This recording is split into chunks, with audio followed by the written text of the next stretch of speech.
and shit jokes I broadcast. Swore it was a character I played. British style host drink Lucozade. Somehow I'm still making 100K, but nothing makes my addictions go away. What I'd give to see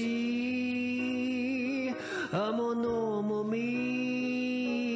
If I wasn't ever the king of hay, would I be PewDiePie, or would I still be begging? If I could go back and change my past, get that Wolverine that day I asked, and I'd have been a dick, would I still be beg? Even if I woke up a new man, no teams called no G, no champions. If I had everything, would it mean anything to me? Vacuum meerkat. It's been tough. You know, my life has been tough over the last decade. It has. I'm sorry, I'm tearing up like a baby. We have verifiable evidence that Derek is a pedophile. And you're basically admitting he's a pedophile. Oh, no, and let me tell you saying this. So, I don't know anything about that. so if he does have playlists of little girls on his channel, he's creeping on little girls, do you disavow that behavior? Oh, absolutely I do. So Absolutely, you I do. disavow Derek then? Yeah, I don't condone any of that. If this is what you guys are telling me, then yeah, I'm gonna ban him. Bye, bye, bye. Oh, yeah, I mean, I'll be honest. It makes me sad for two reasons. Bye, bye. It makes me sad to know that this guy does all that shit because I heard it for like 2 years now. Oh, I'm doing this tonight. You're probably gonna start to cry. No choice but to comply. Hey, Andy, come on. Defend you endlessly, though you do not tip me. So now it's time to leave you, my human son. Getting pounded like it's bukkake. It's in my eyes. Don't tell me in China they say Derek bye bye bye. I'm listening to Triple P. Chat is full of mango ice cream emojis. King of hate sees while he doth decry. Derek bye bye bye. I folded under all the stress. Pressure to concede that you're a PDF File? You are Raven and I am King Slide. Derek bye bye bye. I will say this, art is art. I've come from in your youth. Now, girl, I got a good to you. So, will you please pronounce my name with an H? I love you, DSP. Do you wanna like my tweet? My life would be much better. Please be on me. Kitty, you did not say my name. The J-O-I. I prefer girls before their prime, between 4 and 9. I'm cranking on my tool to you. Really love seeing them and puke on you.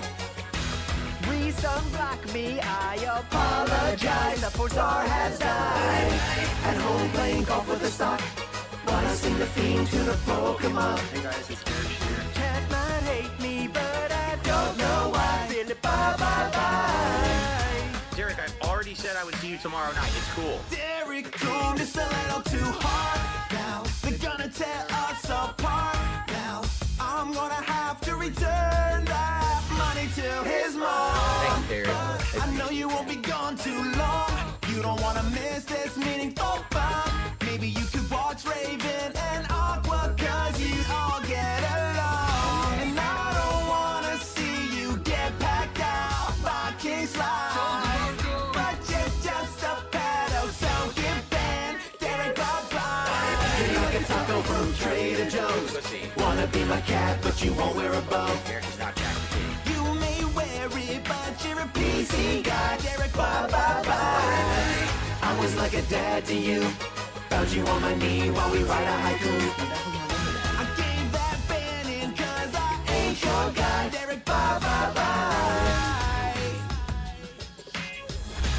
Move along and make fucking room. It doesn't even really matter if you came to coom. Bye-bye. I ain't gonna play your game, so you better find a hooker who will say your name. I don't wanna be that guy, but I can't deny you're a real bad look for me. Like a sun, I'm afraid we're done by a sock disguise. Bye-bye. Didn't wanna let you go, but it's you against the money, and I guess you know 1651. Cause my funds ran dry. Bye-bye. If I let you stay, then you'll jeopardize my future chances on the Hogan pole. To keep first place, I need this heat to die. Bye-bye-bye. I'll see you later, Derek. Good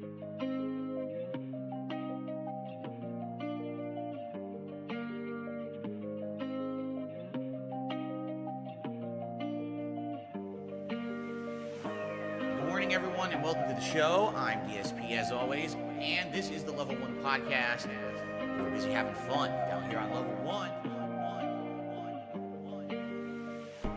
Death and taxes. Microtransactions. My grind flow like water, but my flow like molasses. Still swaying on that axis. Staring at the past through these rose-tinted glasses. 15 years, man, singing the same song. I did everything correct. I did nothing wrong. I don't have money to do it. I don't have money to do it. I don't have money to do it. I don't have money to do it. I don't have money to do it. I don't have money to do it. I don't have money to do it. The drama, the bullshit, my trolls, my haters. I'm laying down the law, and I'm putting my foot down. I'm done with it. I'm fucking done with it. The drama, the bullshit. I'm done with it. My trolls, my haters. I'm done with it. I'm just gonna live my life and have fun with it. I'm done with it. I'm fucking done with it.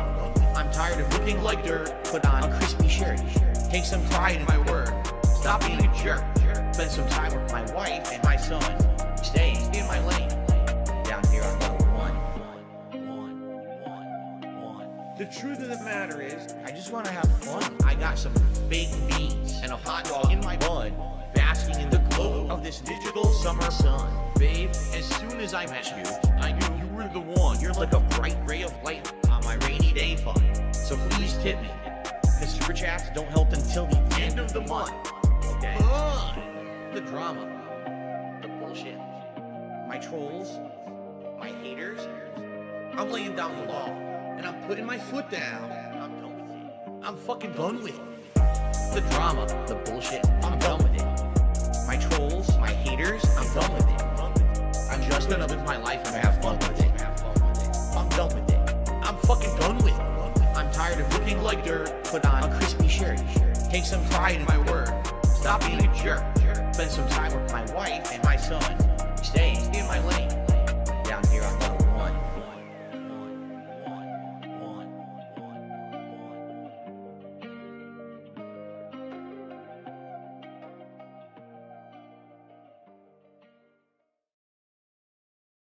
You know, by the way, how about this? I don't know what the fuck idiots are talking about with memes and shit. Oh, it's like, he's just like me. I don't know what the fuck you're talking about. Can't believe that you thought this was a song. Can't fucking memes. So take your meme and shove it up your fucking ass, because I have the ability to make an observation that's factually fucking based. Just because I'm Darkside Phil doesn't mean I get to ignore fucking facts that the characters in this game are going through what I go through on a daily fucking basis. Shut the fuck up. I'm not taking your shit. I don't care who the fuck it is. There's people in the chat right now. Oh, he's doing a meme. Oh, this is cringe. Shut the fuck up and eat it. Eat it. Give me your mailing address. I want to mail you a spoon so you can eat shit out of my fucking ass. I'm tired of people saying that because I am who I am, I can't say a factual observation. It's a fucking fact that the characters in that game are going through what I have factually gone through on a daily fucking basis for years. So shut the fuck up. I am not putting up with any of this shit ever again. You're gonna tell me I can't make a factual observation? How about you kiss my fucking ass and lick my balls? Fuck sickos. Yeah, and I'm fucking pissed about it. Because I see this shit, oh, he can't say that. Oh yeah? What fucking world do we live in that I can't say a fucking fact, bitch? Kiss my fucking ass. Yeah, king be cruel.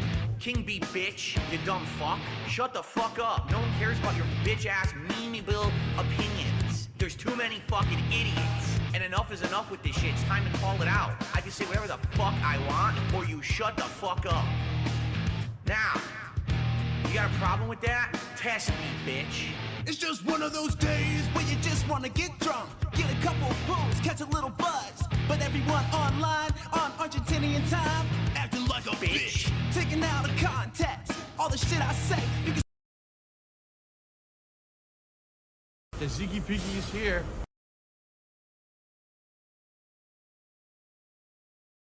It's official. We're far enough into the fall season that now when I do my late streams, there's no sun coming in the window anymore. The sun's almost all the way down. So every night I can open up these curtains and get nice fresh air in here and get nice lighting for the background and everything. As you can see, the backdrop looks great.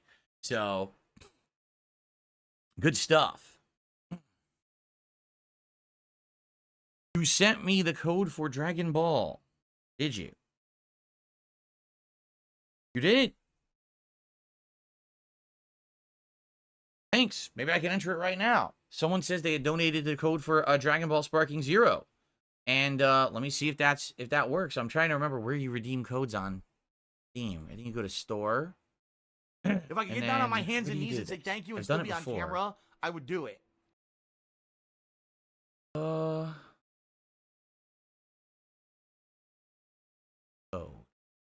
Done it before, but now, of course, I can't find it. Redeem a Steam wallet code. Activate a product on Steam. Is it activate a product on... I think it's activate a product on Steam. Okay, so hold on. That's the wrong number right off the bat.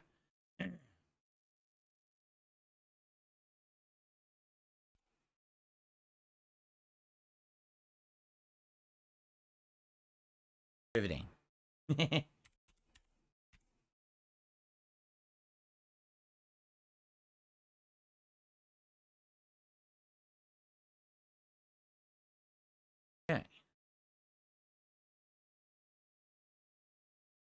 Duh!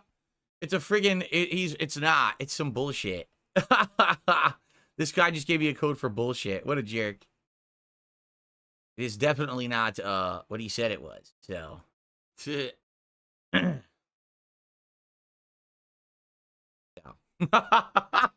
is definitely not what he said it was. He goes, "Hey, I sent a game, a game code. Okay, I enter it in. It's definitely not what he said it was."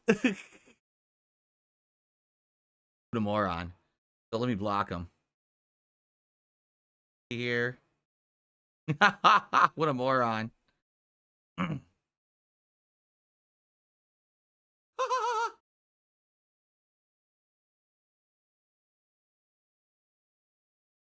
Okay. Yes, it's just a joke game. It's bullshit he sent me. He claimed that he was sending me a good game. Nope. Anyway.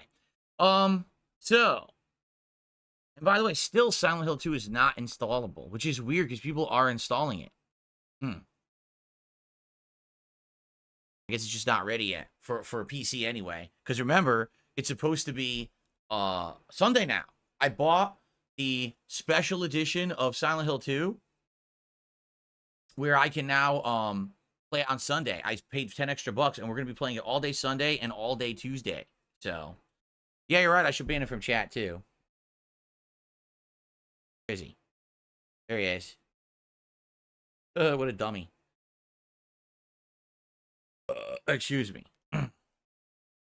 So if you're going to be yeah, an asshole, Slayer, you're gonna be I had like no an asshole. intentions You're of gonna be doing the shown private door. react stuff this week regardless. Number one, you had sent me your stuff to do. And there's one other person who also has a private react, and they didn't send me their stuff yet either. So I don't think I was even going to be able to do it this week, even if I wanted to. So we'll do it next week. We'll do the private react stuff next week.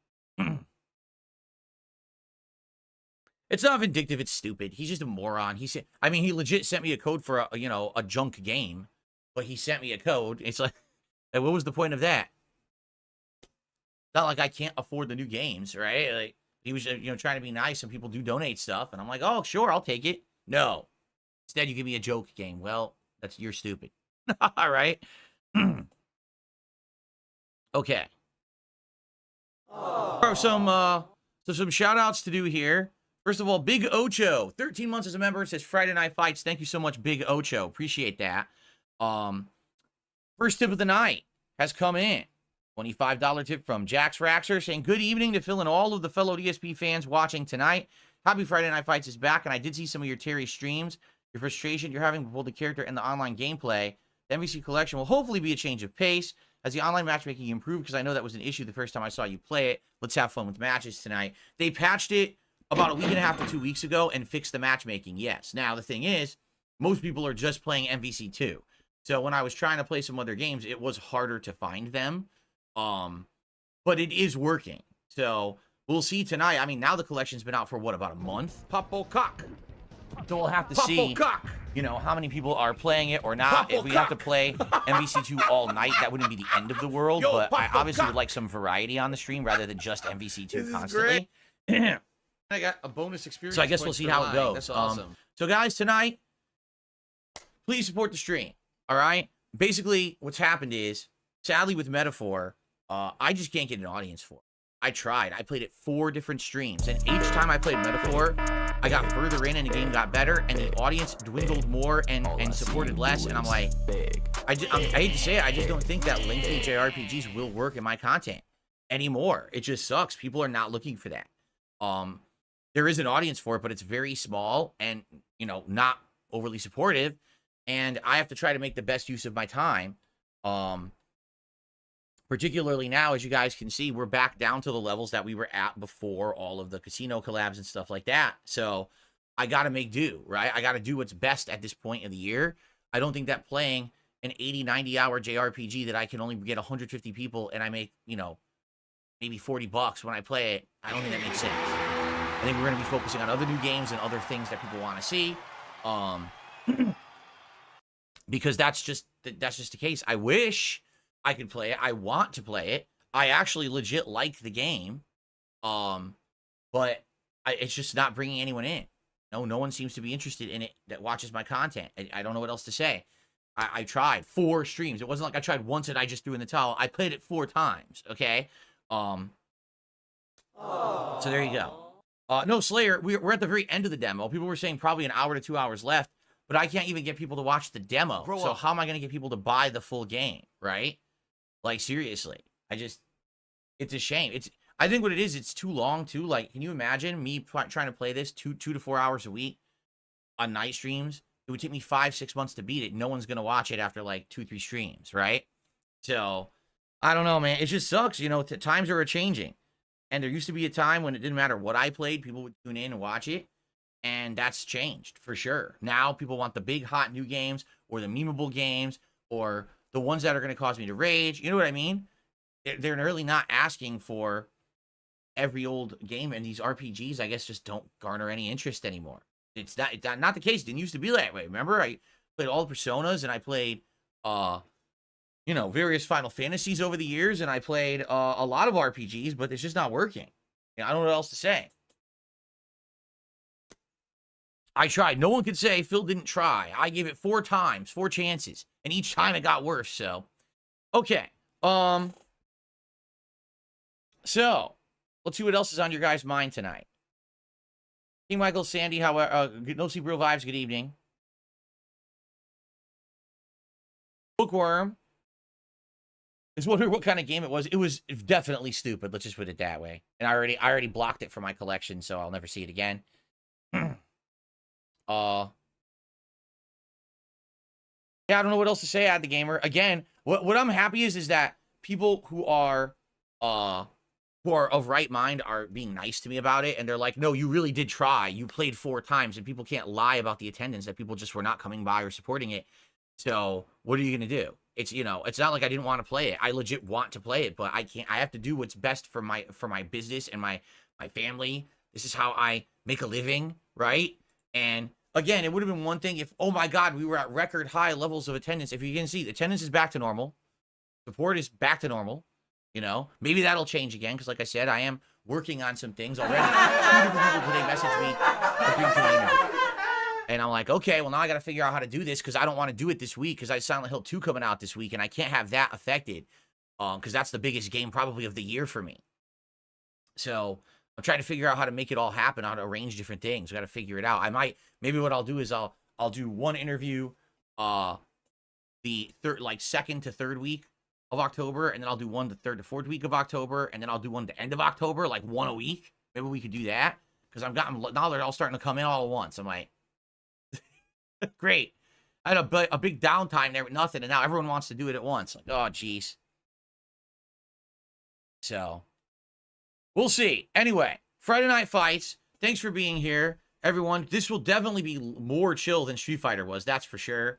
These are the games that I grew up playing, and I'm much better at, quite frankly. Do you want to play the I just hope that game? there's people playing and that we can get good connections and everything. So, we'll see, right? We'll see what happens tonight with the MvC collection. Yeah, last played September 23rd, so it's been about a week and a half since I played it. It was right before Street Fighter 6. So, everyone, if you're here tonight for fighting game fun, you're in the right place. Please support the stream by liking it. Right now, we have over 200 viewers, and it's climbing rapidly. If you could like the stream, let's get it up to 50 likes. Right now, we're at 28. Let's get right to 50 to start. And let's get some contributions in, guys, because I've been playing games like Metaphor and stuff that sadly haven't been getting great support. So please support tonight. We already got a $25 tip from Jax to get it started. Let's keep that rolling. Let's get some super chats in. We got none right now. Consider gifting some memberships because I see a lot of people with gray names. Right? So let's see. Let's get it going, man. Let's get some hype going tonight, right? Slayer says, what about Yakuza? Well, what do you think? I mean, Yakuza Infinite Wealth didn't work, right? Remember? As I was playing Yakuza Infinite Wealth, everyone complained, drop the game. And I was like, are you shitting me? Seriously. Like, you want me to quit a game that everyone used to love watching me play. Now you just want me to drop it. It just is. What it is audiences have changed. This is the absolute truth. Audiences have changed in general, right? People who watch JRPGs, I feel they watch specialists now, just like Nintendo shit too. That's another thing. First party Nintendo games, JRPGs, people have gone into their little niche corners, right? To play these games or watch these games. And they're not willing to go and watch like a more generalized gamer like me play them anymore. There are 100 to 200 people on this globe who will, but these people aren't, they don't have infinite wealth. So they can't just sit here and single-handedly support those RPG playthroughs. And I understand that. I do. You need to have a mix. And it would be one thing if things were crazy busy right now and, everything was exploding like it was 2 months ago, but it's not. It's back to normal. So now I have to balance the biggest games that people want to see during this busy gaming season. That's going to be the new horror games. That's going to be more hype games like Dragon Ball that people want. You're going to mix in some fighting games. You're going to mix in WWE Champions, which has worked every single time I've played it, right? I need those. We're going to mix in I really do. Call of Duty, of course, right? And all the other stuff coming out. There's a lot of stuff coming out this month, right? So we're going to make a good balance of all of that and mix it in with a few interviews sprinkled in here or there, and maybe some collabs depending on time and what we come up with. So that's, I think, the key to success. No more 80 to 100 hour RPGs. Sorry, because I like them, but I just don't see it working anymore, right? Yeah, exactly, Slayer. I don't know. I want to play the next Like a Dragon in February, the one where it's a Goro Majima as a pirate. Is it going to work? I don't think so. I mean, maybe it will. Maybe things will change between then and now. I don't know. I would love to play it, right? Yeah, but Sarah, what you have to understand is no one's going to collab with me. She says if you collabed with Atlas and Square Enix, you might get more of a JRPG audience. They will never collab with me because of my detractors. This is why I cannot get sponsorships. Do you understand? The moment that I would reach out to any company and be like, hey, yeah, I'll be an ambassador. I'll play your game. My detractors would go right to them and harass them. And that's the end of that. I don't know why you would even bring that up. Like, that's not possible for me, right? It took me 3.5 years to find another merchandise company that would even work with me. 3.5. So these things are not possible that you're bringing up. 24/7. Yes, I am playing Sonic X Shadow Generations. I mean, that's what I mean. This month is a very busy month for releases. There's a good amount of stuff to play that even if I don't play Metaphor, I'm good. Yeah, so we've got Silent Hill 2 starting Sunday. I'm going to continue on with the Dead Rising, Deluxe Remaster. We're going to keep playing some fighting games sprinkled in. We're going to do WWE Champion sprinkled in. Then we got Dragon's Ball Z Sparking Zero. And then we got Sonic X Shadow Generations and Call of Duty and Life is Strange Double Expanse. Oh my God. And my Halloween Marathon and Dragon Age Veilguard all by the end of the month. Oh my Lord. You see? That's wild. That's... I didn't even know there was that much. This is insane, man. No, Dirty Harry, literally the audience does not demand I play Zelda. In fact, the audience told me not to. Like, longtime viewers and fans came to me and said, it's not going to work, don't play it. So that's why I didn't. Thank you to Crazy Rocket Ship for the very first Super Chat of the night. Let's get that up on the leaderboard. Guys, seriously, let's get some good support tonight, please. If you like my fighting game stuff, if you're a longtime fan, please support it tonight. Like I said, this week, I have had a lot of issues with consistency because a lot of these games are lingering games and stuff like that. Metaphor hasn't found an audience yet or anything like that, right? So please, if you can support the stream tonight, please do, okay? Okay.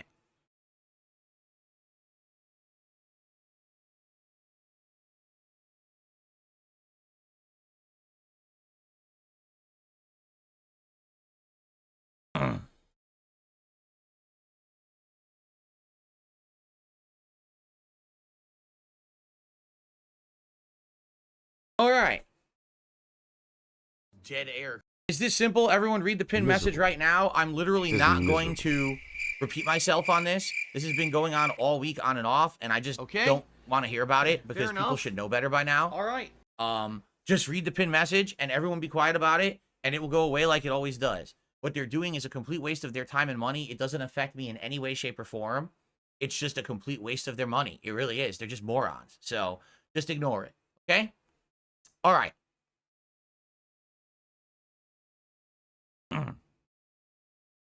All right, so guys, we're gonna get set up and get started now because it is 7:20 already. So I want to begin. Let's get set up and get some matches in. Thanks for being here, and again, please support the stream. What I will do is try to shout out contributions between sets. In this game, it's a little different than Street Fighter 6, where in Street Fighter 6 it's kind of like set amount of matches, a best out of 3. In this game, it's like first to 10.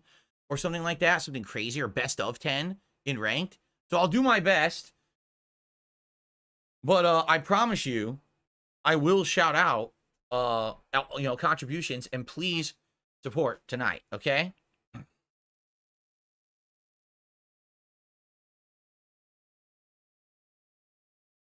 am I playing Skyrim again? Probably another 10 years. That's a game you play once a decade, right? It'd be pretty dumb to play it again when I just played it a year ago. Marvel vs. Capcom Fighting Collection Arcade Classics. All right. I'd like to start with MvC 1 tonight, but I don't know if I'll be able to. Like, I would really like to play some MvC 1 ranked tonight, but I don't know if we're gonna find anyone. Let's at least try, right?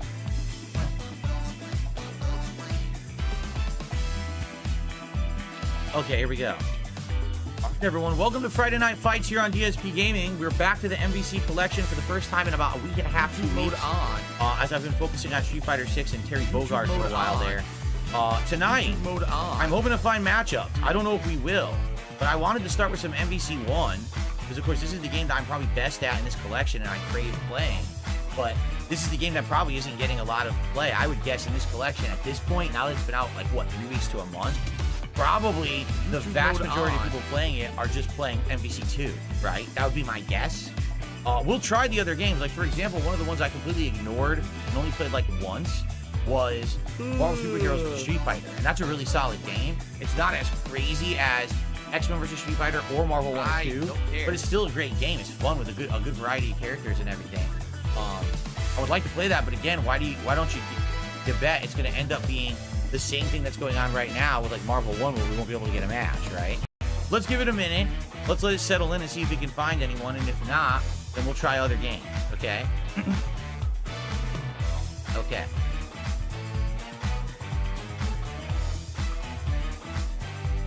Cool. Has anyone else been playing this collection recently? Because I know what happens is the hype shifts to whatever's new. With Terry Bogard coming out in Street Fighter 6, I get a feeling that the player base for this probably plummeted, right? Because remember, we were getting lots and lots of matchups for a while there. But now I wonder if we get any, right? Look. Nothing. Let's try, instead of rank, let's just try casual. Here you go. Now the gamer says this collection is just way too expensive. That's what I've been seeing others complain about too. How much was it? I don't even remember. How much was it? Like 60 bucks? I don't remember what I paid for it. These would be hype for Game Pass or PS Plus. Yeah, but they're not going to go on there until like they're ancient, right? Like you just saw recently, what was it, a few months ago? That the Capcom collection from like a year and a half ago went on like PS Plus or whatever. It's like, at that point, nobody cares. It's already dead. Yeah. Pretty much everyone moved exclusively to MvC 2.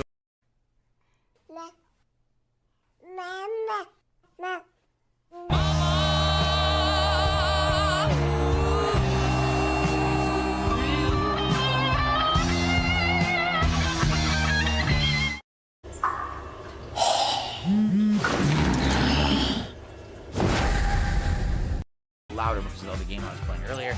Alright, fine. If we have to play MvC 2, I guess we have to play MvC 2, right?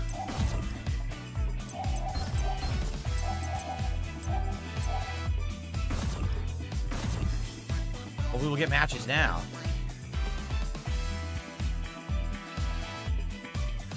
Talking about what you guys are saying.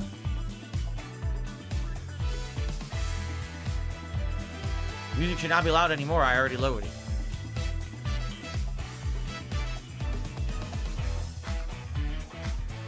Oh, yeah, I know. Mark says SvC Chaos has 0 players. People just dropped this after a few weeks. SvC Chaos, that's not shocking. The game was never good to begin with. And it came on, it was trying to build on the hype of this game, where they knew this game was coming out, so they tried to throw out a random game to make a few bucks. You know what I mean? So, not shocking. How is gaming on PC since it's been a minute, and do I like it? Yes, I do. The only issue is that, gaming on PC, every single game has different configurations that can sometimes be wonky, and you always have to go through that configuration before you can play the game well, right? So you got a little bit of like a learning curve with every game, but once you get that set, then you're good. But it is a little frustrating that at first you have to go through that when on PC you just literally boot it up and get good. What the heck team is this? Storm San? Alright, we'll do a silly team then. Wow. This guy won't shut the fuck up. Shut up. San. That's crazy. Jesus fuck. Seriously, won't shut their mouth. This will be interesting. I think San could do an anti-air. That's a decent assist actually.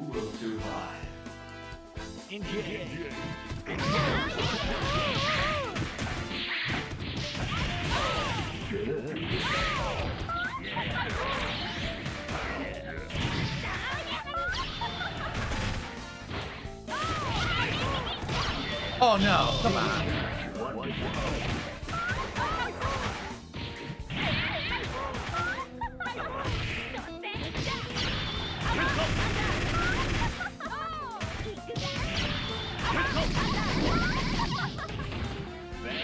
No missile. What happened there? My missile didn't come out.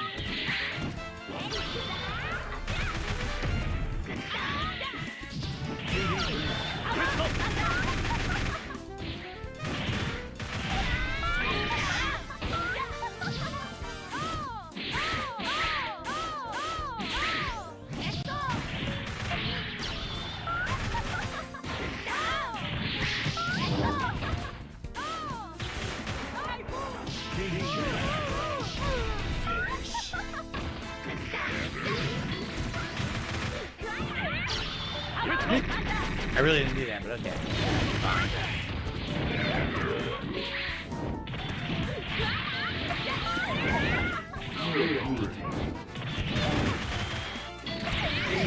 Oh, super. Oh, I don't have one. I was looking at the wrong side of the screen. That's why I didn't have one. Here you go. Oh, man. I almost had a heart attack there. I was ultra gold and they're super gold. There you go. I didn't even remember playing enough to be ultra gold. I don't. How the hell did I get Ultra Gold in this? I don't feel like I played this much at all. That's bizarre. Well, this is an equally silly matchup. You each have a horrible Joker character paired in with a decent combination, so you can kind of go either way. Playtime is ended. Who will survive? Engage.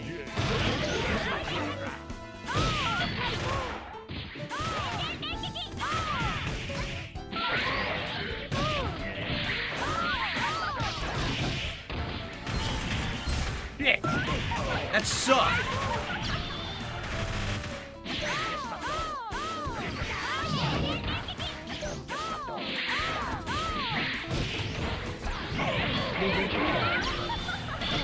What? Wow, an OTG fully.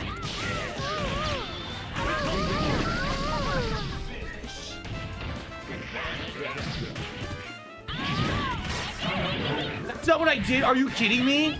It gave me a counter for no reason.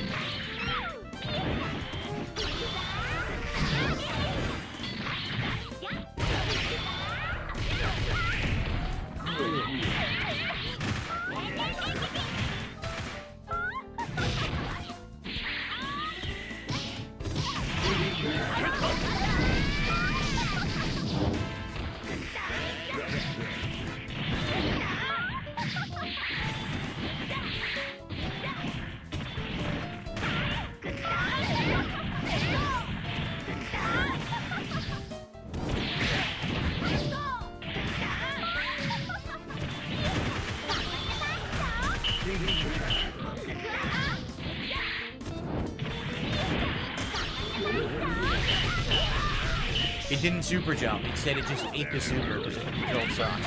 Free combo. Oh, she fucked up. Jump!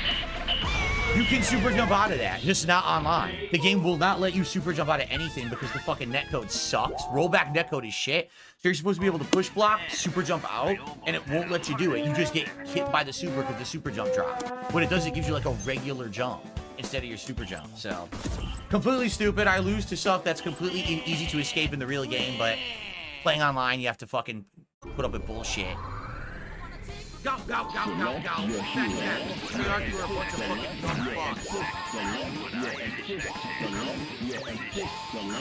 No, I don't play Wolverine in this. Wolverine is not good in this at all. I don't play with most bottom tiers in this because everyone always played ultra seriously. It wasn't even possible to play with bottom tiers when it was out.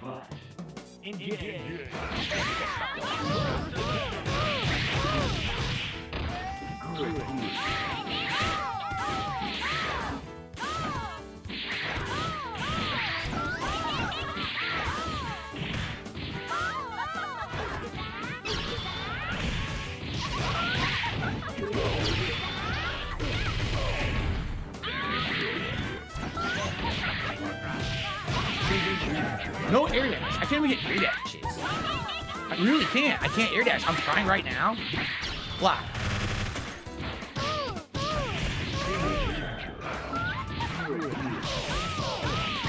Whatever. Again, because I didn't do that combo, so it never did hit. Can't block.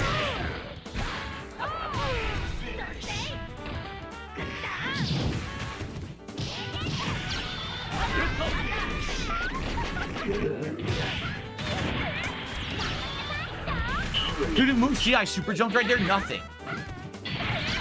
It's so bad that you get locked online because the fucking rollback drops half the inputs.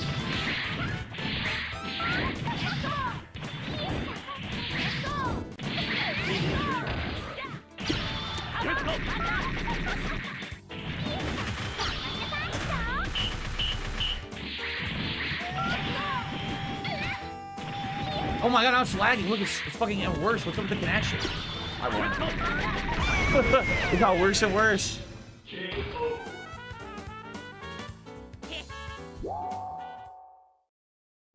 A tier list from me? In what, this game? This game only has a few playable characters, seriously. There's almost no characters that are absolutely able to be played at a top level. Maybe 10. And combinations of that And some characters are basically assist only. Select your hero. Select your assist. Select your assist. Select your assist. Select your assist type.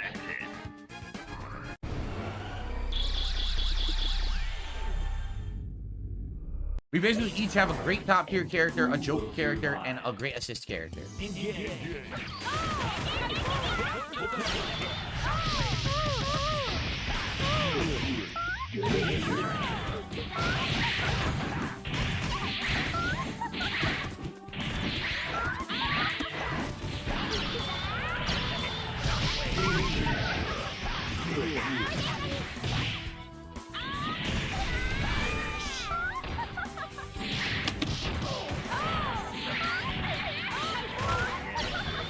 If only I could have dashed, I would have thwarted her efforts there, but I can't air dash.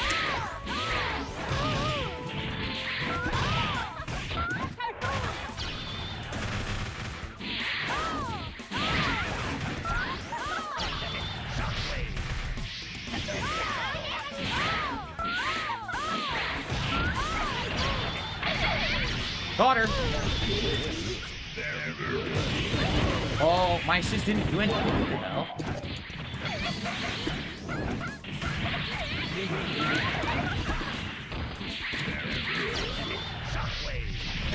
No super cancel.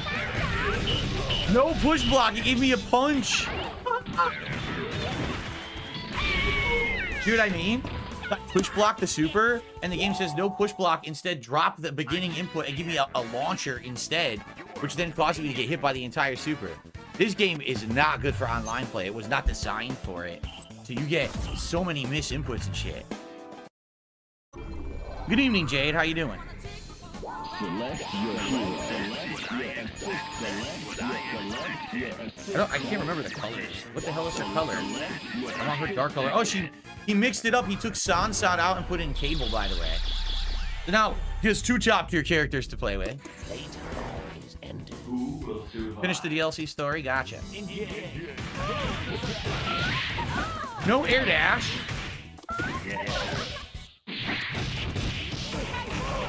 Okay.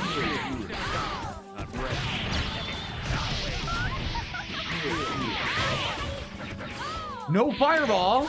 Jesus. It's pretty bad, man.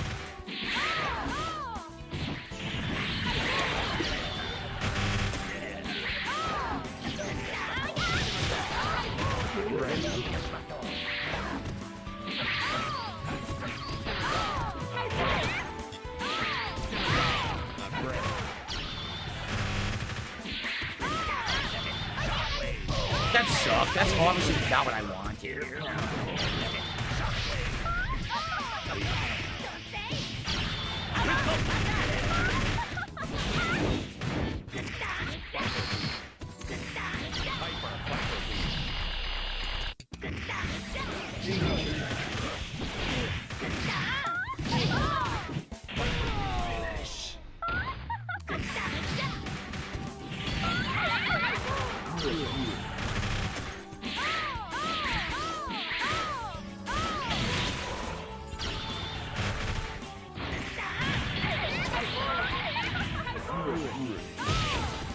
It hit me. They said, Phil, you know, we contribute. It always seems like it's a black hole. You're always still having problems. You're always still in debt, and nothing's getting better. I agree with you.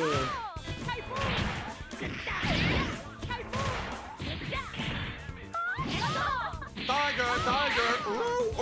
You're rookie, tiger! And that's it. We're just gonna waste our time again.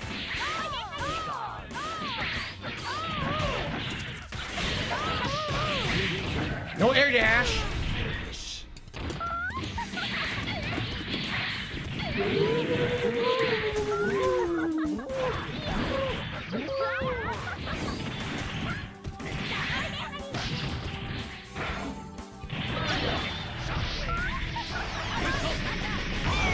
we go.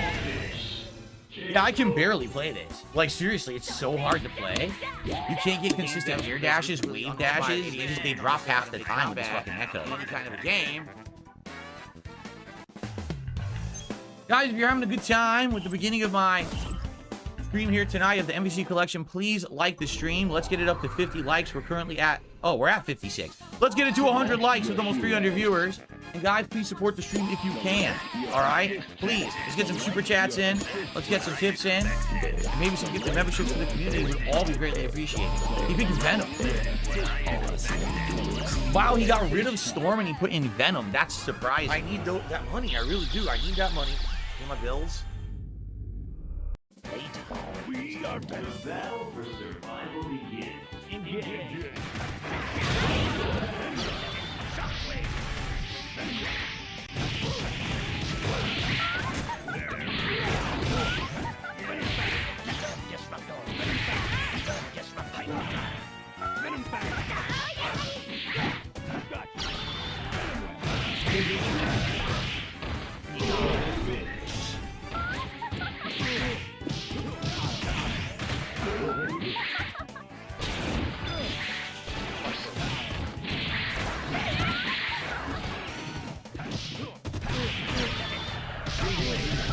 You cancel.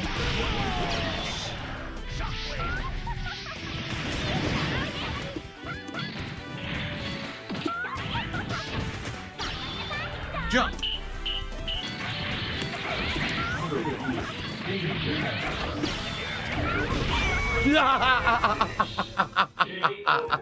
I just went crazy in the corner with nonsense. Here we go. Couldn't even knock off Magneto that time. What's up, Aseo? Good evening. How are you, man? Sounds like when I laugh and I go, when I laugh and I go, pork. Does that sound like Does that sound like This is first to 10. I'm not counting, so I don't even know how many we've... Not first to 10. It's best of 10, right? I don't know how many we've played. Yeah, definitely go back to Storm there. Go back to Sansan. Wow. Ding Dong Die. Yeah, this game is good on the Switch. There's actually a lot of matches, so it's good to hear. It seems like whenever these games come out on the Switch, they're good for you.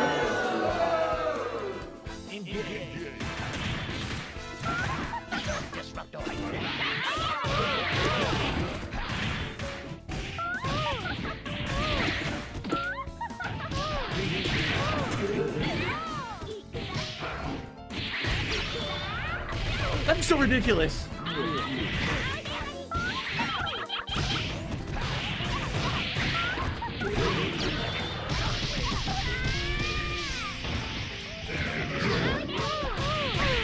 Look at that.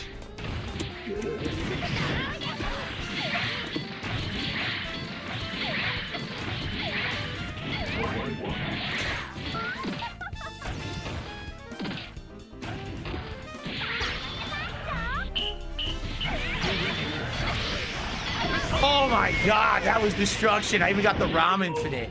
That's the first time I got the ROM Infinite in this version. I've never gotten it in this yet, and I just got the ROM Infinite with Magneto there. Good shit. my laugh sounds like Cope has become a member tonight. Thank you, Cope, for the membership. Yes, King Michael, I know you're here. How you doing? Does that sound like No, it sounds nothing like that at all. Select your assist type. I still haven't gotten the right color. What is the black or gray, like charcoal color for Trombon? Does anyone know what button it is? Aseo, thank you. 40 months as a member. How go the fights? As you can see, this is the first thing we've done tonight. I tried Marvel 1. There was no one, so I'm playing this now and kicking butt. Who will survive? Engage.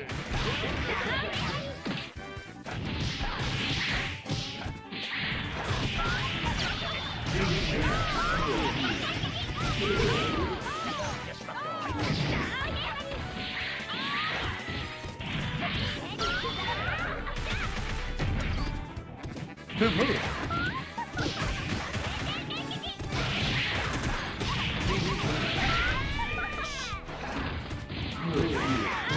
Oh, it went behind me. Lag. Look at that lag right there. Oh, she got me.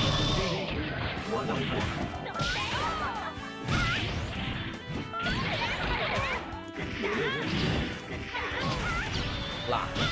No block. Okay. I can't block. Dude, it won't block.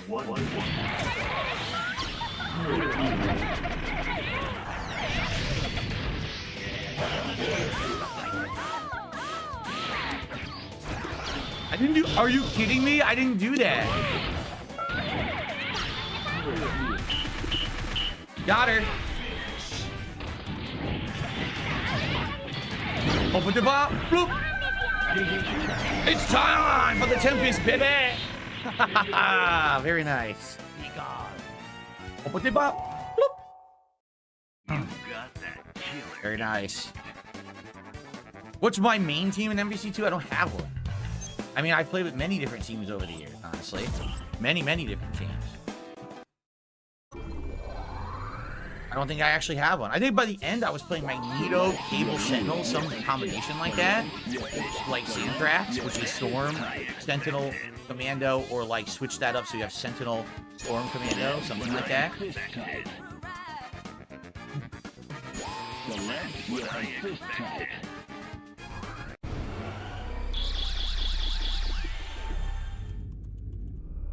Playtime is ending. The battle for survival begins.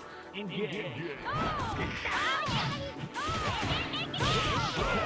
do that. No dash.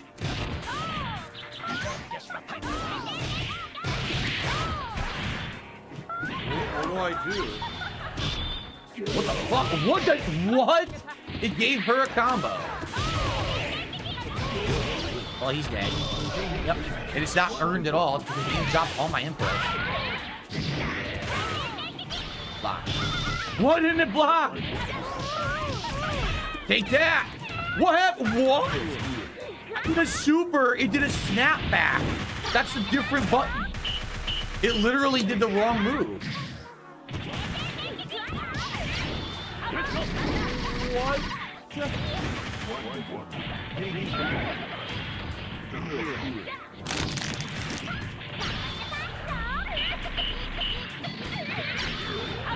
No combo! Oh my god!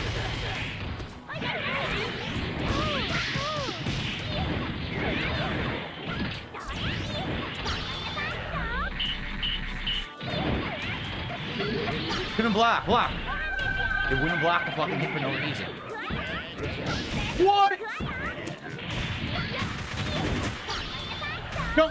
Can't jump. Oh my god. It's so... Yo. Well, I'm gonna lose this one, that's for sure.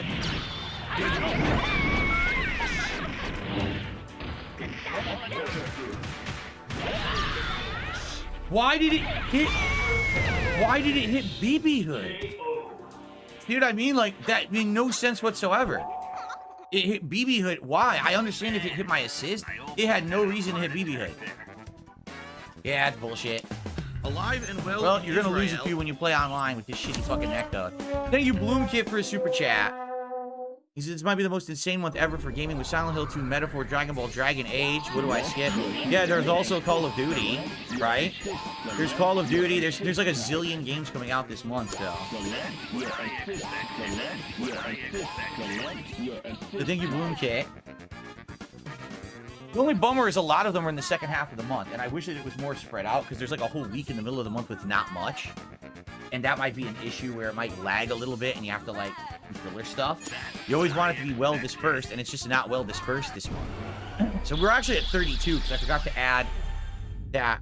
Actually, we're at 31. I forgot to add that rocket ship super chat in earlier. There we go.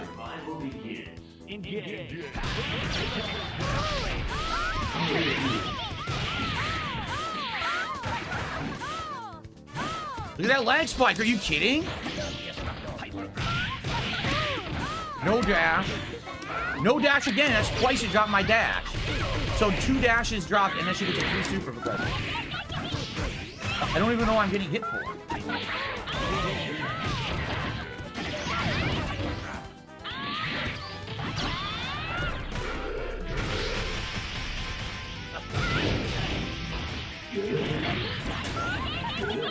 I can't move. I keep getting frozen in place. It sucks. Why am I getting hit? No assist! Oh, it did come out. Okay. Holy shit. All right. That was close. Look at this combo.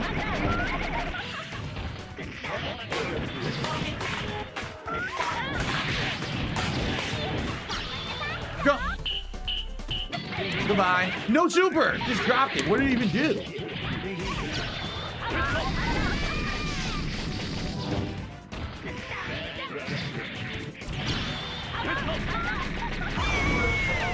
Just sucks when he drops those inputs that are key critical inputs.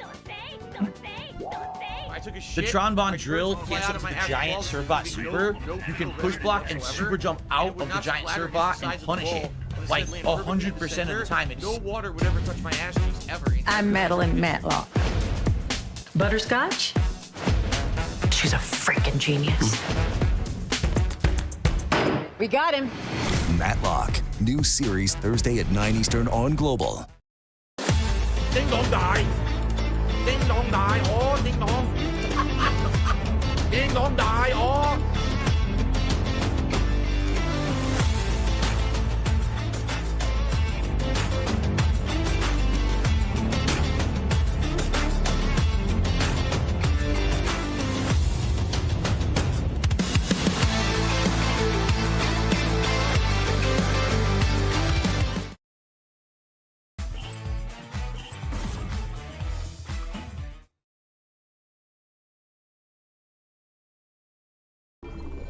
red connection. Oh, we're done. It's a red connection. This is going to be the absolute worst connection I've had playing this game. It's, dude, red connection is just, forget it. It's going to be non-stop dropped inputs and shit. Like, completely non-stop. No!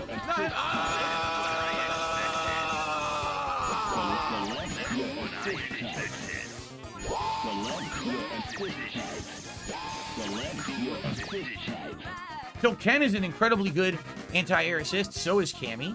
Both of those are incredibly good anti-air assists. But red connection, this is going to be a nightmare. Watch. Nope. Characters are just going to be teleporting all over the screen the whole match. So I'm probably just going to cancel after this matchup. I wonder if this person's Japanese. Because I do have cross-region matchmaking on. Maybe they're Japanese. Oh, shit. Maybe that's why. Okay, well, let's find out. When the match starts, this will be insane. If they're Japanese, you're not even going to see an animation once. It's just going to be like fucking slideshow. Characters it's going to be like Dragon Ball, where they fight and teleport all over, punching each other in the sky. Ding dong die. Cock. Popple cock. Is there a time limit or not? There you go. There should be a time limit. This is great. What a stupid society. Ding dong die. What a dumb way to live. You're one team that I would fight face in this game. Ding dong die. Oh. Ding dong die.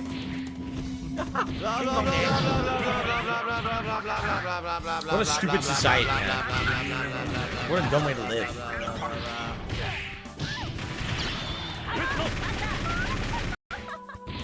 Yep, free combo. Oh, dropped it. Dropped the combo.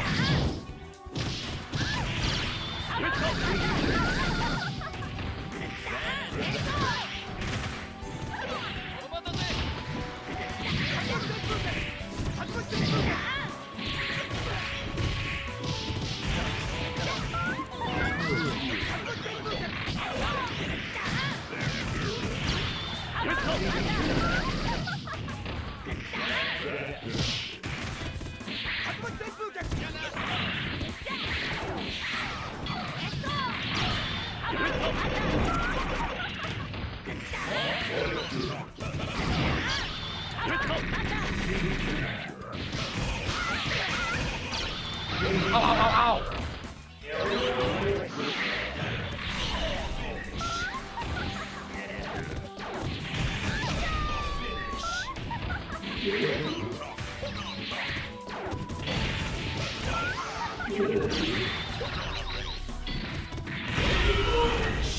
It wasn't actually as bad as I thought it was going to be, but it was still bad. You could see the teleportations and everything taking place. So, but it actually wasn't atrocious or anything. By the way, Tip has come in and I will shout that out after this. Wow, this guy is super platinum. Super platinum player right now.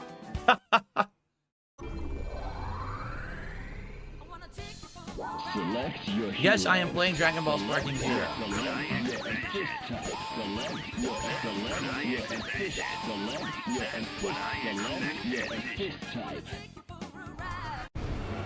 I need that money. I really do. I need that money to pay my bills. Who will survive? Engage.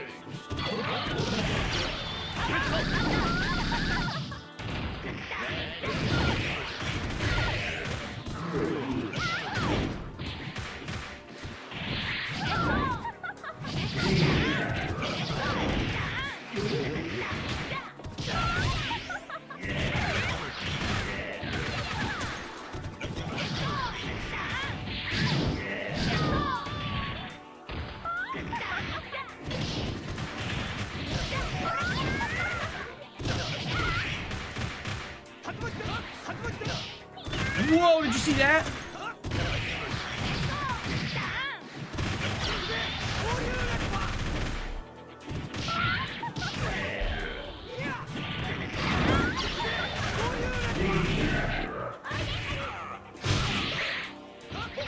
Is that what I did? Whoa.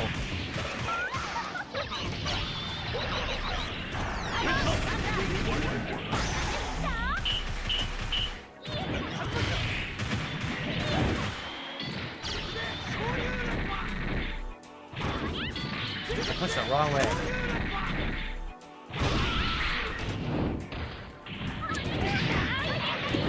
Oh, I didn't have the super.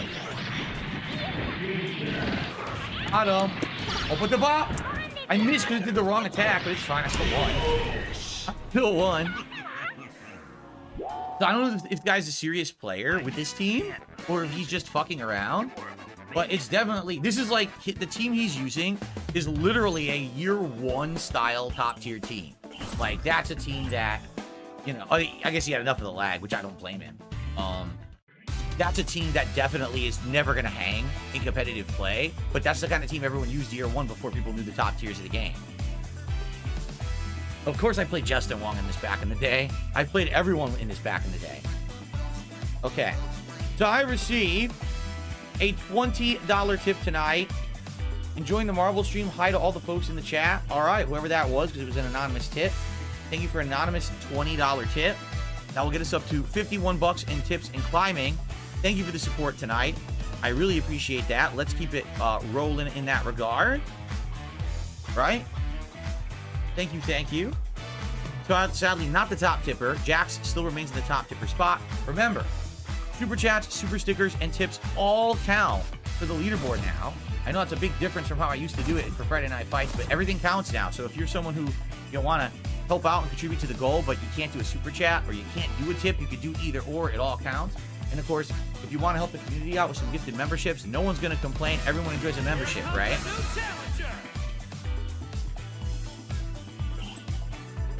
Okay. Osiris Gaming. Let's see who this is. It's pretty much a non-stop matches in Marvel 2, right? We're getting non-stop matches, so that's a good thing. Now, is this guy serious? You pick Spider-Man to start. Click pick Cable. All right, you know what? I'm going to go with a half-joke theme. Since he did pick Spider-Man, I'll go with a half-joke. He might kick my ass. If he's good, he can kick my ass. I mean, just freaking Cable Commando itself is an insanely good team. So, let's see how it goes. Yellow connection. Ugh.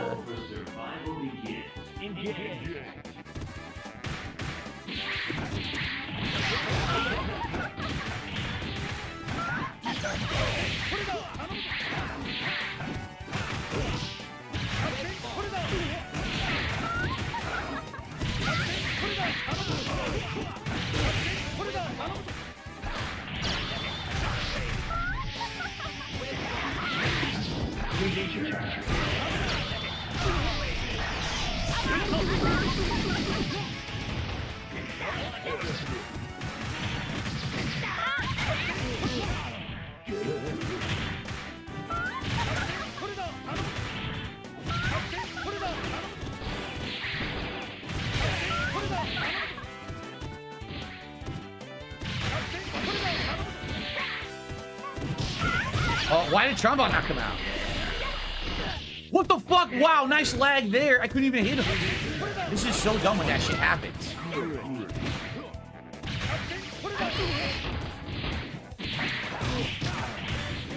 You saw I was hitting? It was, are you kidding? Now hold on a second. Bullshit. Yo, the rollback is so bad. Are you kidding me?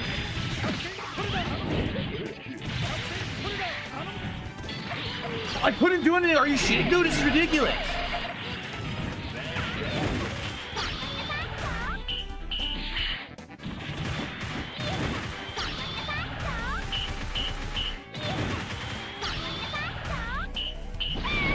Yeah, I lost because of the fucking rollback. That's terrible shit, dude.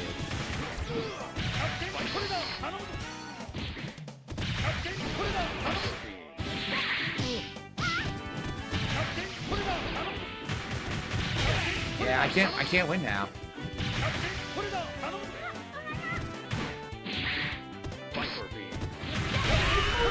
can't win. The rollback fucked me completely. Rollback took away hits. You could see me hitting, and then it just reversed the hits, and then he got away with shit. So, complete awful gameplay due to insanely bad, shitty online netcode. Complete nonsense.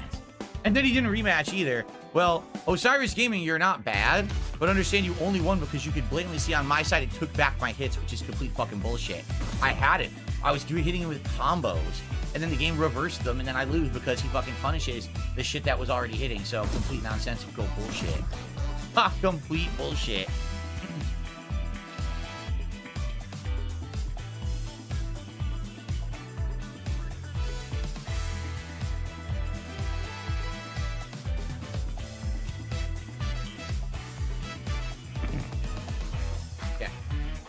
Can we get a match that's not Lag City? That was 2 in a row. That was insanely bad rollback lag. Can we get one that's not rollback lag now, please? A decent match would be nice. 75 likes, everyone. Come on, let's get it up to 100. We got over 300 viewers. We can get over up to 100 likes.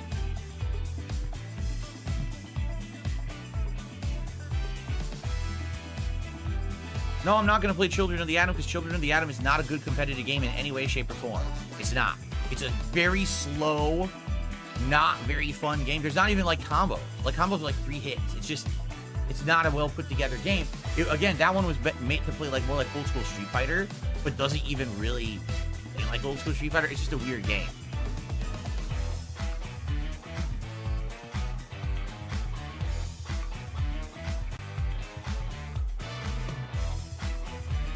Exactly. Cyclops and Omega Red are the 2 best characters in Children of the Atom. Probably Sentinel is up there too. Like in Children of the Atom, Omega Red has to just hit you once with the launcher, then he hits you twice, grabs you with his tentacle, shakes you, hits you again, grabs you with his tentacle, shakes you, throws you away. He gained like a third of his life back, and he fucking took like half your life bars. Ridiculous. All right, maybe I'm exaggerating on the damage, but it's pretty broken. It was not meant to be a balanced game, quite frankly.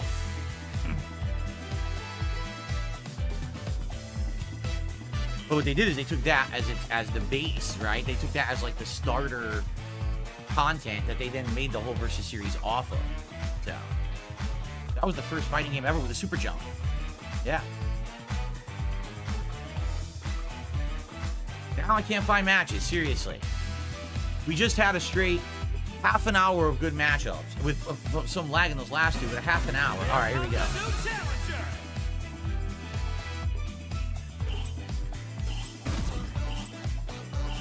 Ooh. Excuse me. Ooh.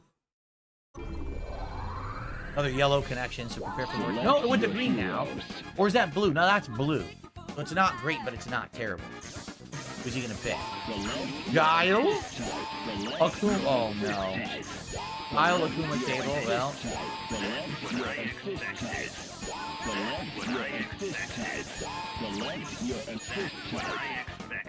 What's up, the Dan Man? How are you tonight?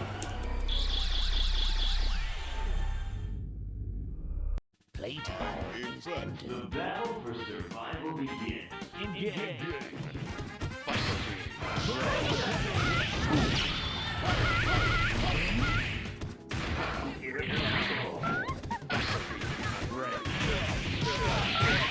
No air dash.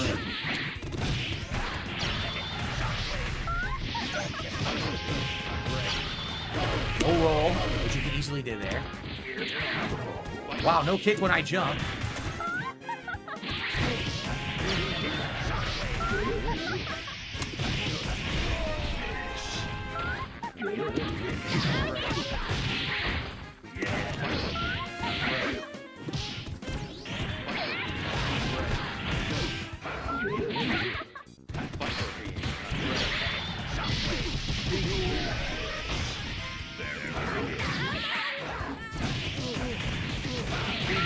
No air dash.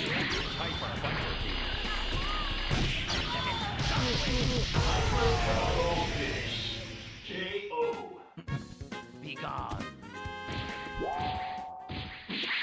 You've got that killer instinct. I'm platinum in this game? I don't feel like I've played this nearly enough to be a platinum rank. That's ridiculous. I barely played Marvel 2 in this collection. Select your heroes. Select your assist type.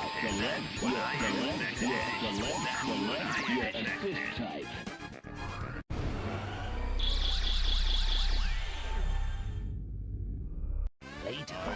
The battle for survival begins. Engage.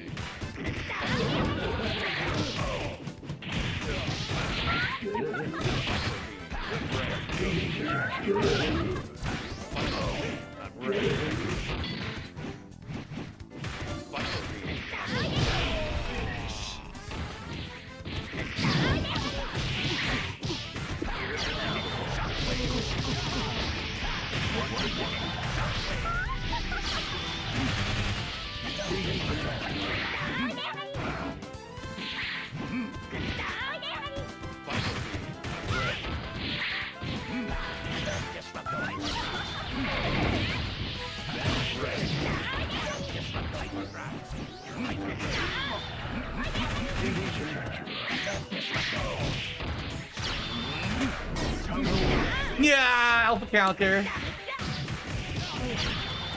Oh yeah!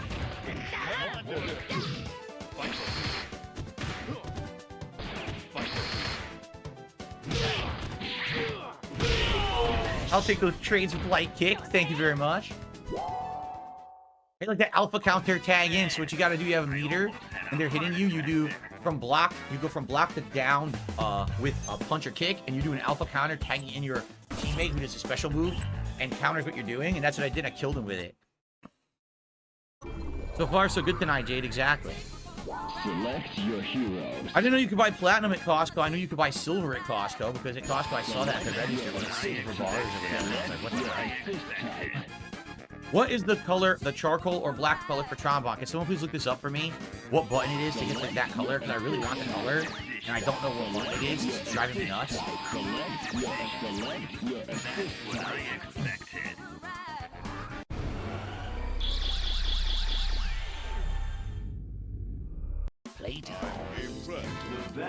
Is it light kick?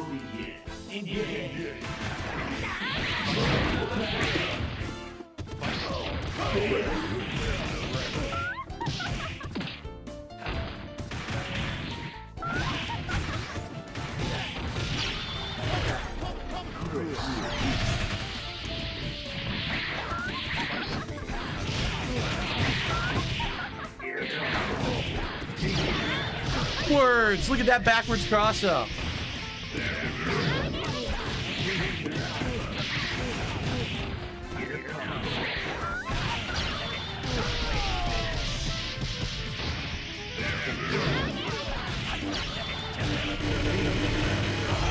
Damn! I didn't think that was gonna kill. I didn't think that would kill. Wow. Damn, dude. Old school Magneto shit.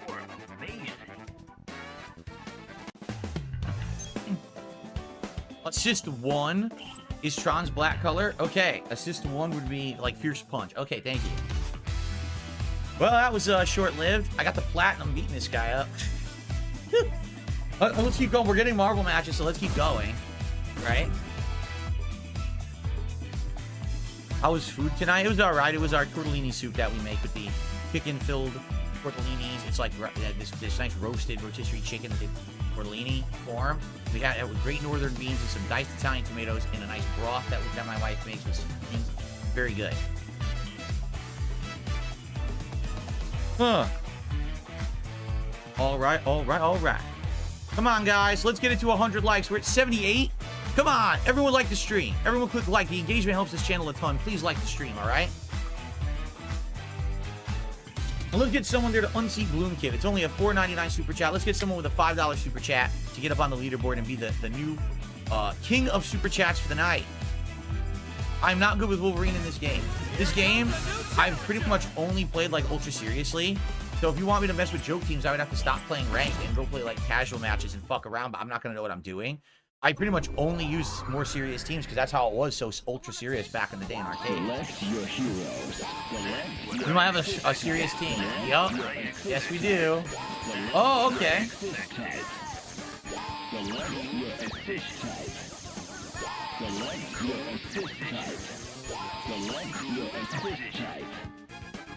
MSP versus Santhrax. Baseball is ended. Ready to kick butt. Engage.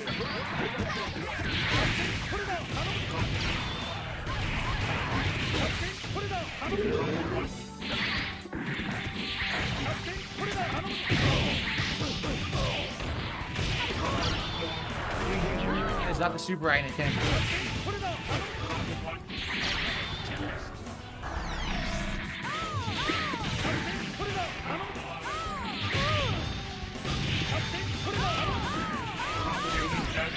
Caught me with the infinite. I was sloppy. Very nice. High fall. Not being commando.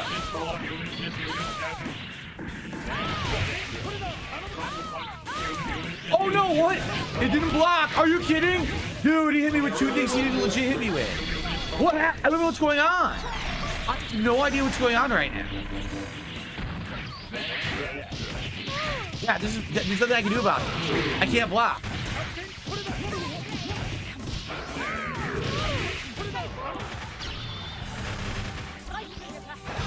Whoa, I couldn't block again.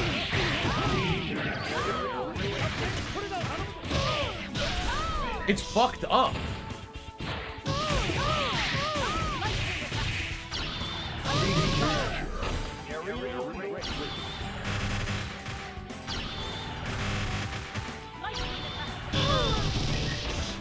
Online spam.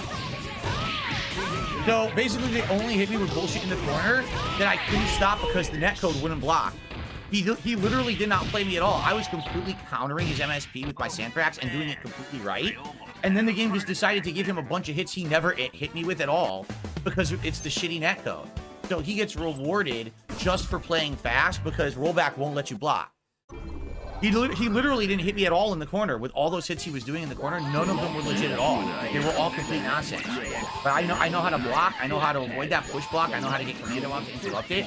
But it wouldn't do anything. It kept stuttering, and that was it. It just gave him every hit. It's fucking stupid. Baseball is ended. Ready to kick butt. Engage.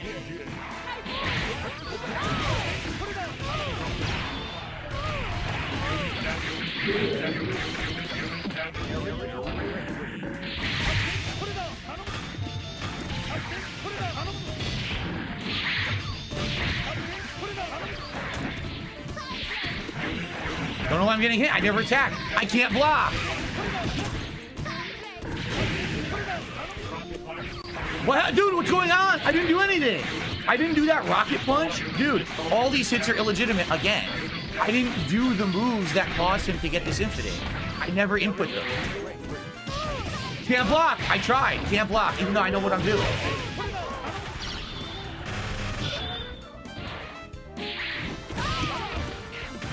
I can't. Dude, it skipped the frame. Are you kidding? Dude, it's impossible. It skips the frames. You can't defend against MSP with this deck, though. It's impossible. It's skipping the frames that I need to block. You saw it on the screen. It didn't even give me the frame animation. It just went right to the hit. That's complete trash. Absolute complete bullshit gameplay online. This game, that's what I mean at top tiers. This game is complete. Metallica in the round. The M72 World Tour continues live on the Diamond Rogers Center. Metallica. 2 nights, 2 different sets. The No Repeat Weekend. April 24th, those Cowboys from Hell. Pantera and Suicidal Tendencies. Saturday, April 26th. Rollin' with Limp Bizkit and Ice 9 Kills. Tickets on sale now at livenation.com. Metallica. The M72 World Tour continues. Presented by In Kind.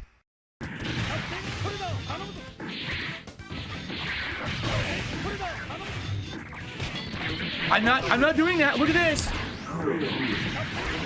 What? Again? I'm not dude, I'm not attacking.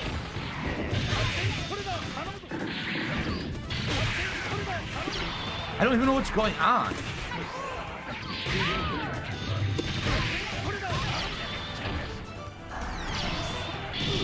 Where's mine? No cancel for me. Why? I can't block again? I can't block again. Fuck this. It's impossible. It's literally unplayable. You can't play it. I'm holding back.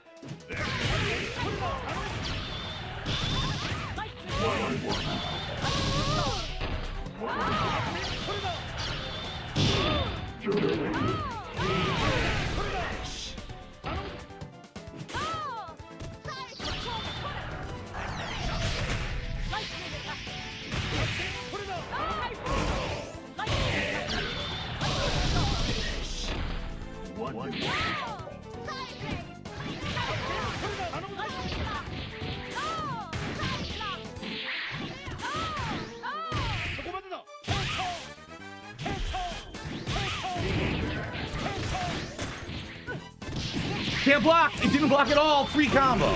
Insane.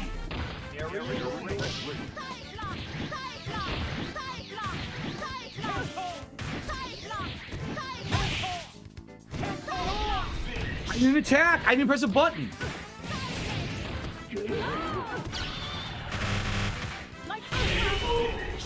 Unreal. Fuck this guy. Fuck this guy and his terrible connection. Literally getting away with thousands of hits on me that he never earned. And that's terrible too, because the guy knows this, but he keeps fucking playing it like that with this fucking team. So dude, Geo, no, I mean it. Fucking fuck off, dude. You're playing with a team that you know people can't block online because the netcode sucks in this game, and you're just gonna get free wins like that and be diamond. You're not even good. You're not even good. You're literally, your character's teleporting into me. There's no frames of anything for me to react to. I can't block. I'm literally holding back and it's giving you free combos. Fuck off. Pick a better team, or pick a team that's not a fucking free win for you because you want to fucking act like you're big shit online playing this with lag, dude. What a fucking idiot. That's just stupid. The Red King, thank you for a $5 super chat. He says, here you go, Phil. Thank you to the Red King. That is the biggest super chat of the night.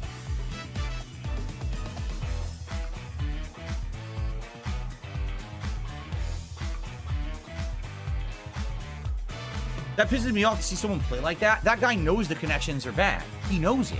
That's why he picks MSP. Because he knows that he's getting free combo after free combo. It's not because he's good. It's because the game won't fucking block nothing. So, fuck it, man. Get the fuck out of here. What a waste of time. That's why he got diamond. Exactly. He picks the fastest team in the game, and the game's netcode won't support it. So he gets free combos. Like, come on, dude. Get the fuck out, man. That ain't good. That ain't fucking right. Oh, serious team time. Yep. Ultra serious team time. He's going to switch to Magneto first. Man, I don't even know who to use right now. I'll go with Santrax again. I'll go with Santrax again.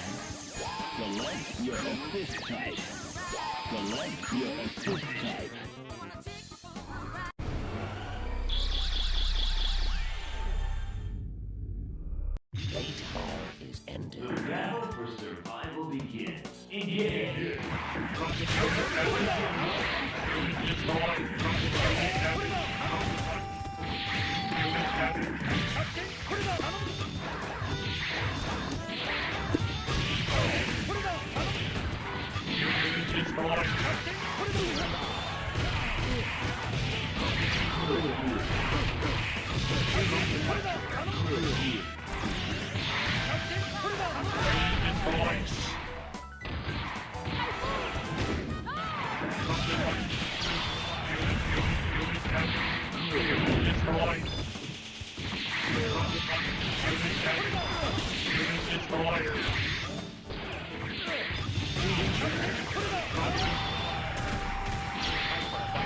Nice move. That's exactly right.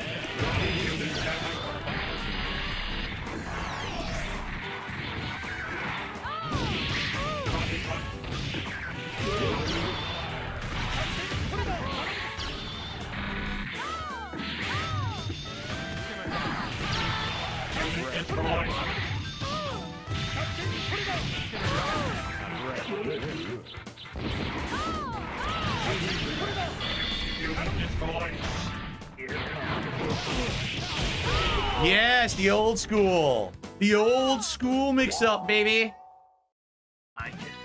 That was a good match. He did the perfect cable thing there. That was very smart of him what he did. That was a good match. He did the perfect cable push block and Hyper Viper beam right through what I was doing. He could have kept going, but I think he dropped it. That's unfortunate. That was a good one. Yeah, he knew exactly what he was doing. He had a few bad situations there. No, Brian doesn't play the Versus series. He only plays the more modern Street Fighter.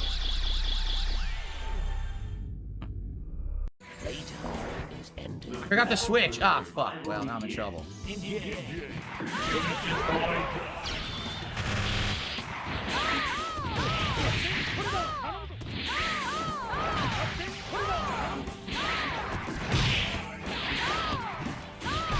To the block.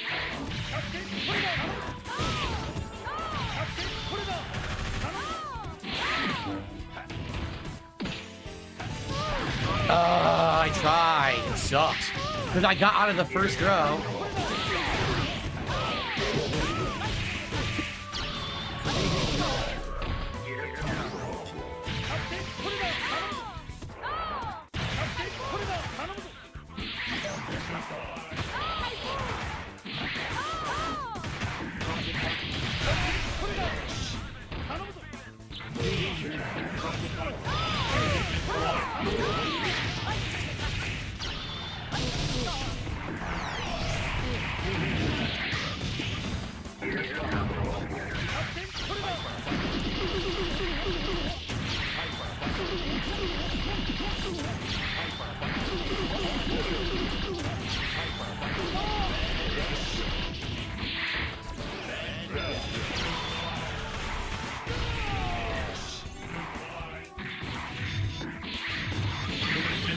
Missed.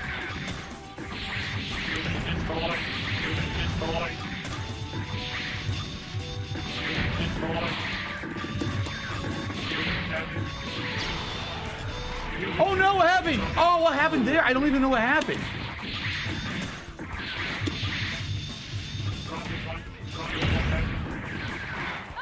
Oh, she's dead. I couldn't block. I was down backing. I'm done.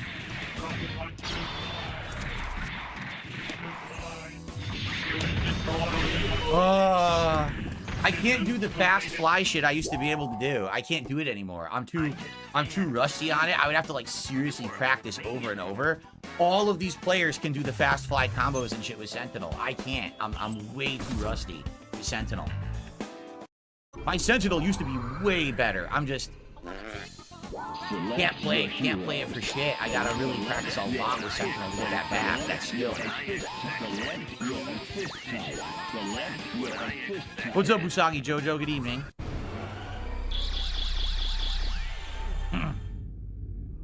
Playtime is ended. Get ready to kick butt.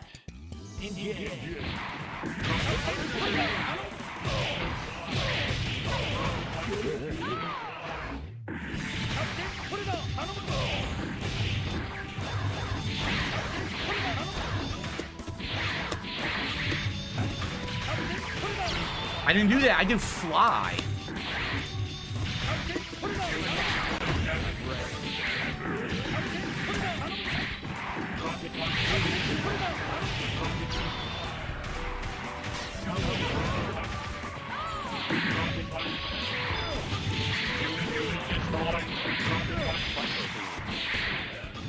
No fly. I get kick instead.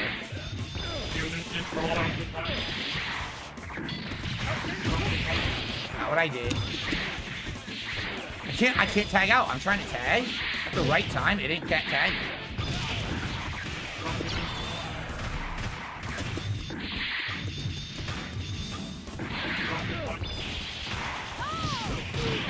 Yep, that's it. I wanted to get Storm in, but he's dead.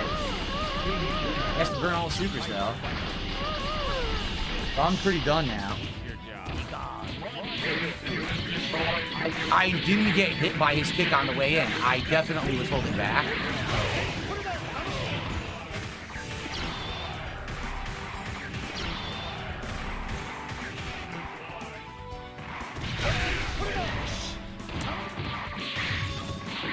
I can't unfly. I literally can't unfly. Wow. I tried 3 times to unfly and it didn't unfly.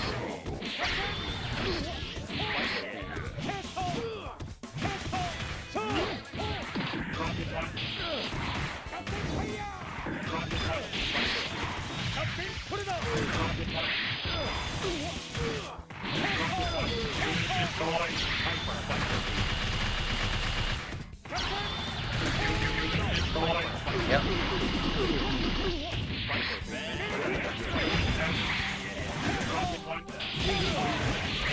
Nice combo. Okay, I walked forward and I tried to jump and punch and it gave me standing punch. Yeah. You got that killer instinct. Good fight, but again, can't get my moves to come out at all with this fucking shitty netcode. I flew, I unflew twice in the air. It gave me nothing at all, as if I had never done a fucking input. It's so lame. Maybe I'll try mixing it up a little bit. Here. Magneto table.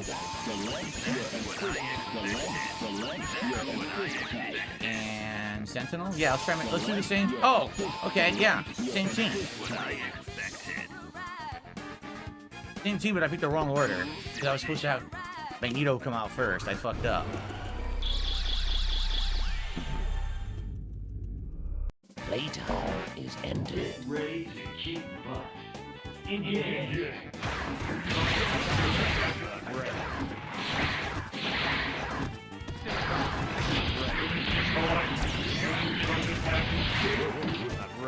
Oh my god, bullshit! You can easily tech that throw, but not online. It won't let me tech it at all.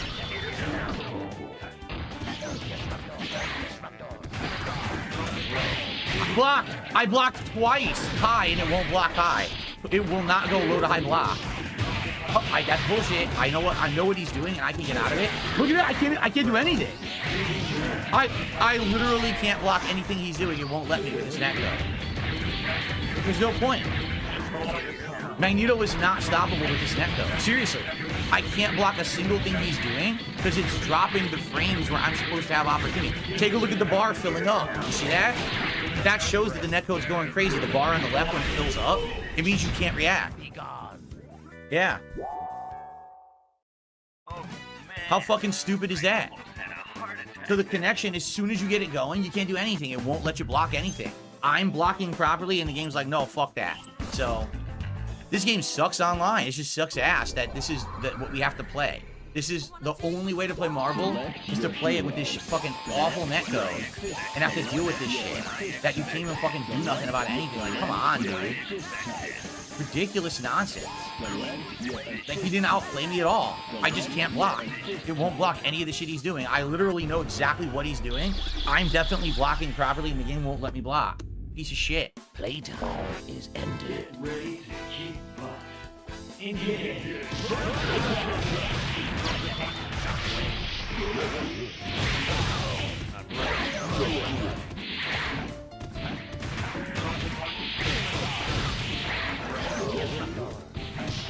Put him block.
What?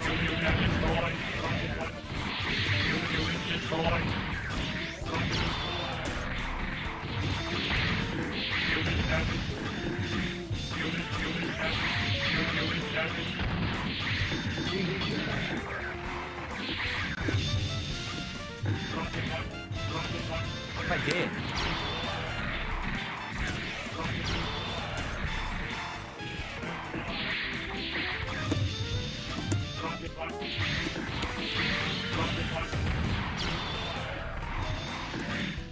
No one fly! Are you kidding?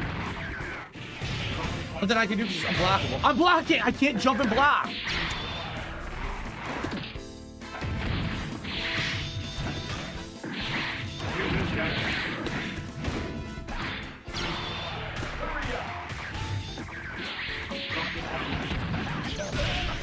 Oh my god. Couldn't block.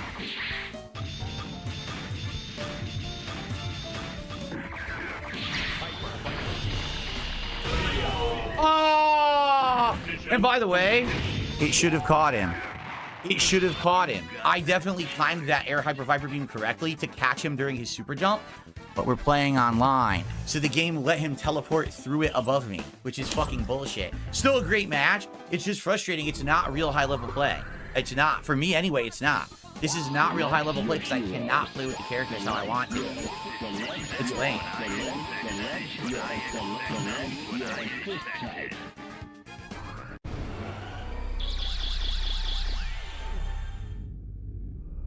Playtime is ended. I didn't attack, so why did I just lose all my life?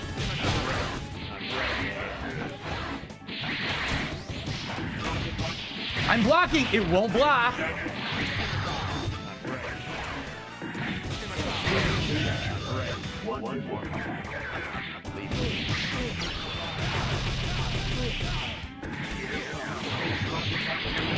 No super.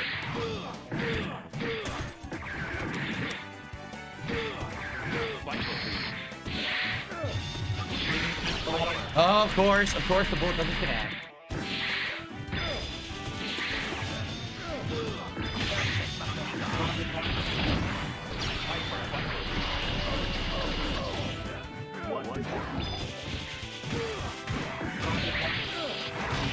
I don't know why I'm getting hit. No idea. I don't know why I'm getting hit. I'm not attacking. I don't know why I'm getting hit. I'm holding back. What? Dude, it dropped my jab. I give up. It literally dropped my combo. Right there. When he came in with the accidental tag, it dropped me. I don't want to play the guy anymore. I don't. It's gonna frustrate me too much to try to play this guy. There's no point in me playing. I give up. The game is trash online. Dude, he tagged in. He was wide open. I did like it. It gave me no input whatsoever. It dropped it, so I can't fucking do a fuck this. There's no point in playing these people. There's not. That connection is atrocious. Look, it's jumping. It went blue, green, and then it went one up, and then it went down again during the fucking match. Fuck this. No. Sorry, that Nido, this game is terrible online. Seriously, I don't want to play the guy again. After that, I want to cool down and take a break because the guy isn't outplaying me. He's fucking, the game will not respond when you do inputs because this netcode is fucking shit, you know? That is so bad, dude. Like, literally, he just keeps attacking. I'm just holding back. I haven't released it yet. He hit me with 17 high attacks when I'm just holding back on the joysticks, like. So, let's split the part here. We'll come back. I don't know if we'll do more Marvel 2 or something else for the second half. We'll see. All right, I definitely need a break there. That's just trash. Fucking trash online gameplay, man. I said Marvel 2 is not meant. None of these games in this collection, frankly, are meant for online play. They were all meant for that accurate, you know, input all the time. You need to push block, super jump, get your hits. And I'm doing them. I'm doing it right. And the game's fucking giving me other shit or just not reacting at all. So fucking lame. All right. Well, guys, thanks for chilling with me. We still got about another hour left on Friday Night Fights. Again, guys, if you're here and having a good time, please give it a like. We're at 87 likes. Let's get to 100 likes tonight. Come on. Let's get it to 100 likes on the stream. There's 300 of you here. You could definitely click like if you're here and help out with the engagement of the channel. But please support the stream. We're at 56 bucks in contributions. Let's get it to 100. Let's get someone to unseat Redkin with only that $5 tip, okay? All right. Is there a chance I play Marvel Superheroes? I would, but no one's going to be playing it. You know that, right? Like, it's just sad because I want to play the other games in this collection, but now that it's been out for like a month, there's not going to be anyone playing anything but Marvel 2, which is awful because Marvel 2 is fucking unplayable at that level. It really is. Exactly. Random Ron says, we're now at the point in rank, you know it's going to be all top tiers. Exactly right. Everyone we fight is going to be doing top tier stuff, and all it's going to be is going to be all Magneto and Fast Fly Sentinel, which you cannot block on this with this connection. Magneto just nonstop attack, attack, attack. I'm holding back. I haven't released it yet. Why did it start hitting me? I didn't release block, you know, but it's going to start hitting me with combos. Like, come the fuck on. Sad, but that's the state of fighting games. You want to play retro games, you got to play shitty modern versions that just don't play anything like the arcade at all. Stupid. Either that or you have to go somewhere that has a Dreamcast, right? You have to go somewhere that has a Dreamcast and you can fucking play the version everyone played for a million years and the Dreamcast actually works. Good luck with that. I want to play the other games. Like, I just played a whole hour of Marvel 2. Like, I want to play Marvel 1. I want to play Marvel Superheroes vs. Street Fighter. I don't think we're going to get anyone to play those, though. One Sick Puppy, no. I haven't watched anything on HBO besides the reality TV that my wife and I watch from, like, Food Network. That's it. I've been looking for horror movies, but it's all the same ones from, like, last year. I haven't seen anything new that's been out to even watch that seems like it's any good. So, I don't know.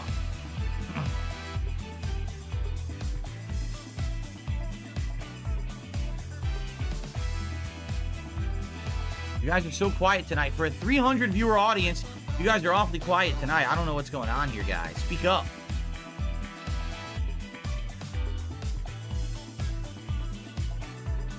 Huh? Do I still have a Nosferatu action figure from a couple years ago? I don't even know what you're talking about. I don't remember ever having a Nosferatu action figure. Like, over a decade ago, I had a Frankenstein's monster action figure that someone donated, but I don't know anything about a Nosferatu.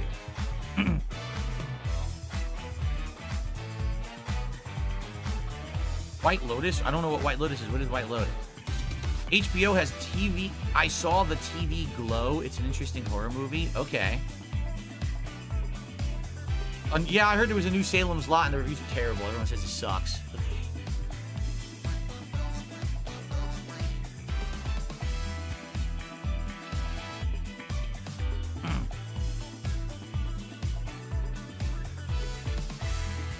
Watch Penguin? I don't know. I don't think I care. I honestly don't think I care. Like, I didn't even like the Penguin from that, you know, the movie. I just didn't like that, so I don't know why I would want to watch the show. No, I'm not going to watch X-Men 97 because I don't have Disney Plus and I'm not getting it.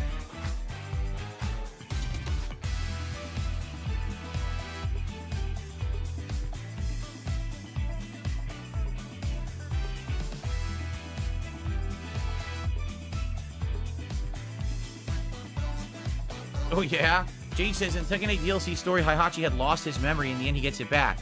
You mean like Bison in Street Fighter 6? This is why I don't really care about the story in fighting games, right? What's the biggest donation tonight? You want to beat it? The $25 tip that's on the leaderboard. That leaderboard is the contributions. So, you'd have to do a $26 super chat or a $26 tip to beat it. Tubi has some stuff. I had Tubi a long time ago. I don't think I have it currently on anything. What streaming services do I have?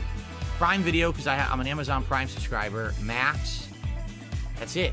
Those two, that's it. Yeah. I don't even have anything else anymore. Elena is the next DLC character for Street Fighter 6 in the spring. Are you sure? Why would there be one in fall and then one in spring? What happened to winter?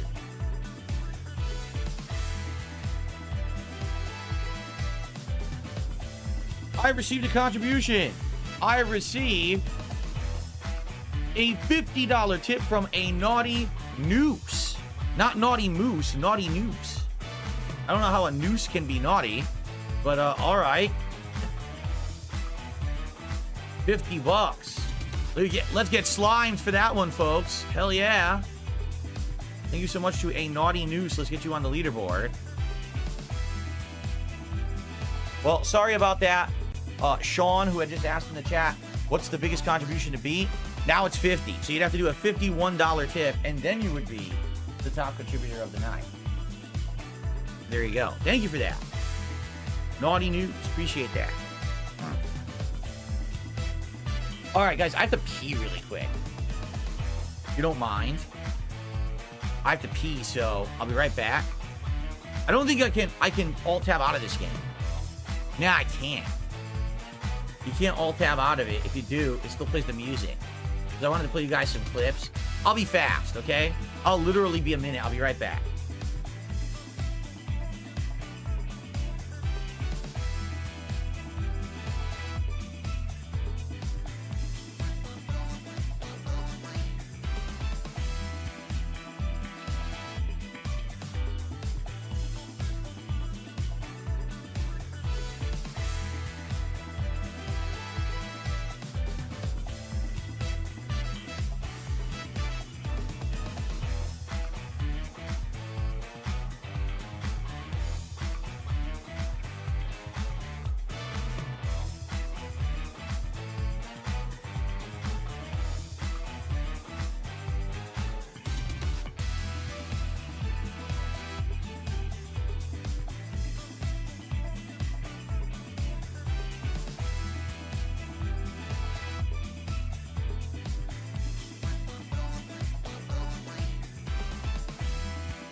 Okay.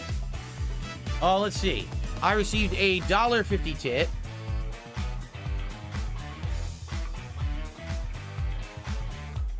You should check out the thriller horror show Bates Motel. I did watch it many, many years ago. I think I watched season 1 of Bates Motel. I'm almost positive. Like, you know, when it was first becoming very popular and people were talking about it. I'm pretty sure I saw season 1, but I don't think I saw past that. Okay. All right, so thank you for that. $1 tip. I did not watch the Scooby-Doo Zombie Island yet. No, I did not. I haven't really watched anything recently. Like I said, I watched that Martyrs movie, like, last week, and I haven't seen anything since. Elena is winter, Mai is spring. That makes a lot more sense. Okay. That makes a lot more sense. All right. Guys, we should jump back into it. And thank you for your contributions, guys. Let's hit the goal tonight. Look how close we are. We're more than 2/3 of the way to my goal. Let's hit the goal tonight, whether it be a tip, a super chat, a super sticker, whatever it is. Let's hit that goal by the end of the stream, all right? All right. Now, I would really, really like to play a different game, but I don't know if we're going to get it. I'm going to try Marvel 1 again. See if we can get any matches. If we can't, try some other games. And if we can't get anything, I guess we just go back to Marvel 2. And essentially, this collection will just be Marvel 2 from now on, then, I guess. But I hope I can play other games at some point, right?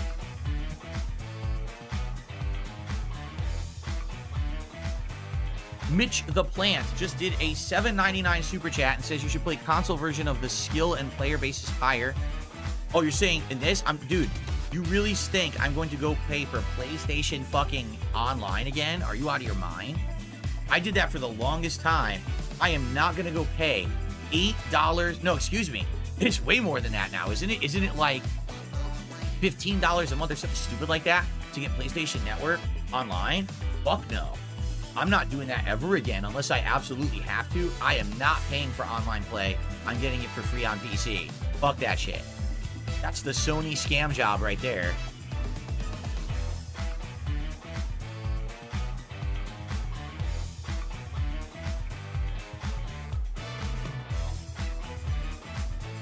I actually had gotten, when I switched Street Fighter 6 from Xbox to PlayStation, I had gotten the very last chance where you could get the more discounted or the previous rate for PlayStation Network Online, and I bought the year of it at like, it was like, I want to say it was like 30 or 40 bucks. Like, it wasn't that expensive.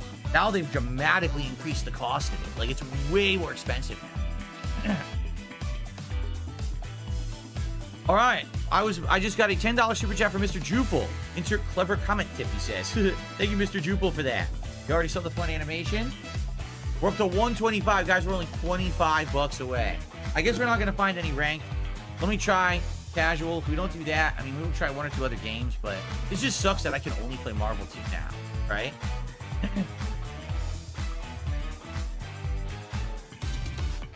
This sucks. I want to play more than just Marvel 2 in this collection, but it's probably not going to be possible. Well, at least I got to play Marvel 1 for like a week, remember? It was like 1 week we played it. Fucking sucks. It really does.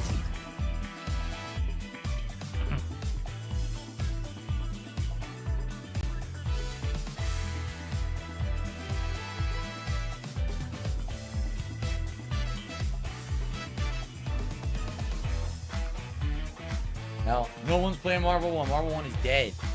Sucks. And I didn't even get to be number 1 on the leaderboards, bro. No, I would have had to play it non-stop. Seriously, I would have had to just play Marvel 1 like non-stop for the whole week this game came out. Then I probably would have been number 1 on the leaderboard. But I don't play fighting games as often anymore. I play it like once or twice a week, so... Yes, that is the new top super chat, Mr. Jupel. Let me get him on the leaderboard.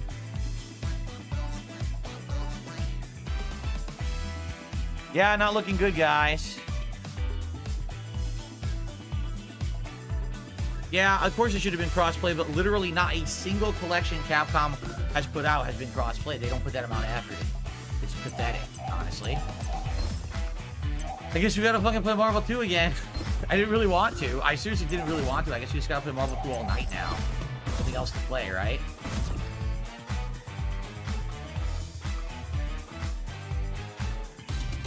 Yes, be sure to like the stream tonight. If you've enjoyed the Marvel Madness tonight, please like the stream. We're at 91 likes. All right, this is it. I'm laying down the law.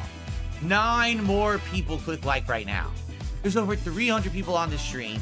You're not here to A-log me. You're not all pocket watching haters. There's 300 legit people watching. Click the like button right now and help the stream out. All right? All right. All right, guys. Well, I tried to play the other games in the collection. I can't find anyone to play. So I had to go back to Marvel 2. It looks like it's Marvel 2 from here on out in this collection if I play it. Let's see what we got next. In rank, keep in mind, in rank, you can be all serious play now, I bet. Right? I don't think I'm going to fight any... Oh. Never mind. All right.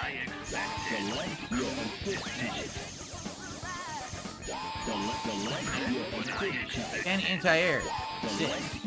Thank you to Mariah Magical for a $10 super chat. Will you play the new Life is Strange? I definitely want to play it. I don't know because it's so busy at the end of October, so I don't know if I'm going to be able to play it exactly when it comes out, but I definitely want to play it. Okay, now hold on a second. I'm talking to my audience.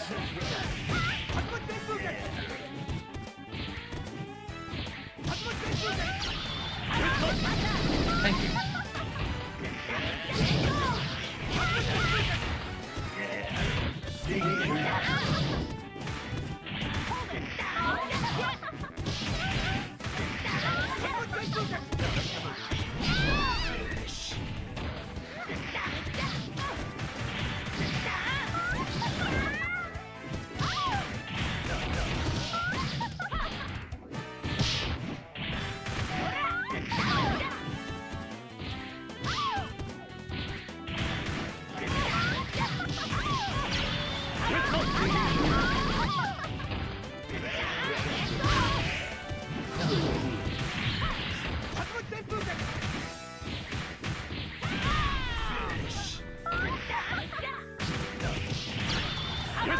Blocked it.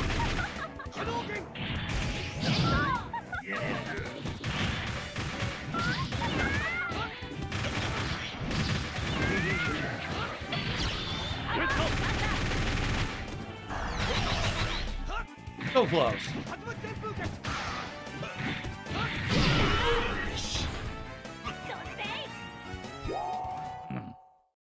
You got that. Did anyone ever win entire tournaments with low-tier characters?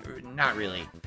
I mean, you have to understand that at first, when this game first came out, okay, no one knew who was good. So the first year was kind of like this free-for-all of people trying really whacked-out, wacky teams.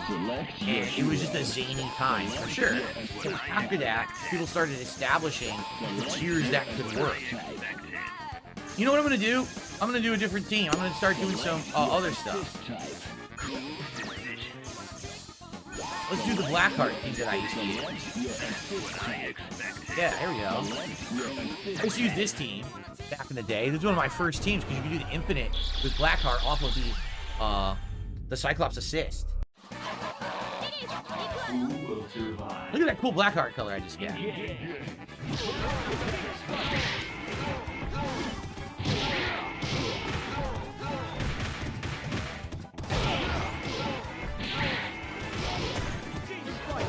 Come on.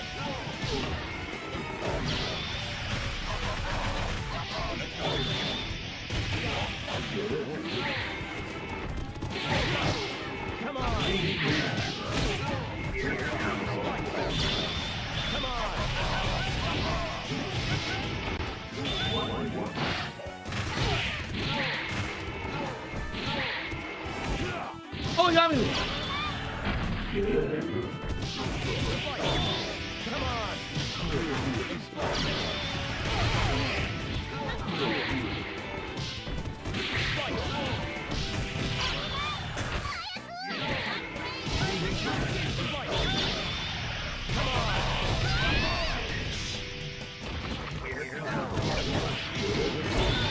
Damn, it killed her. I need the super.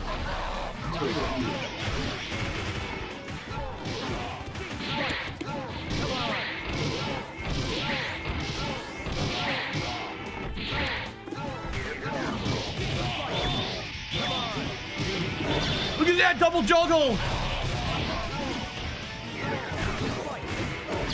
Wow. Yo, it did a double demon juggle combo into combo. Freaking Blackheart. Blackheart was good at first, but when the rushdown meta began, Blackheart just started sucking, and he just was not very usable in tournaments anymore. But dude, that was a cool double juggle I did there. That was fun. Select your hero. What color was that shit? I don't remember what color that was.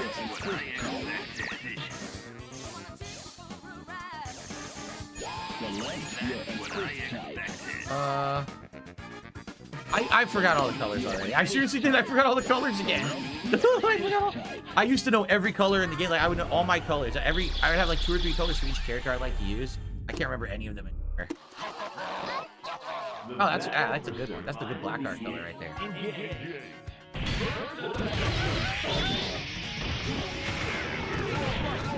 Come on.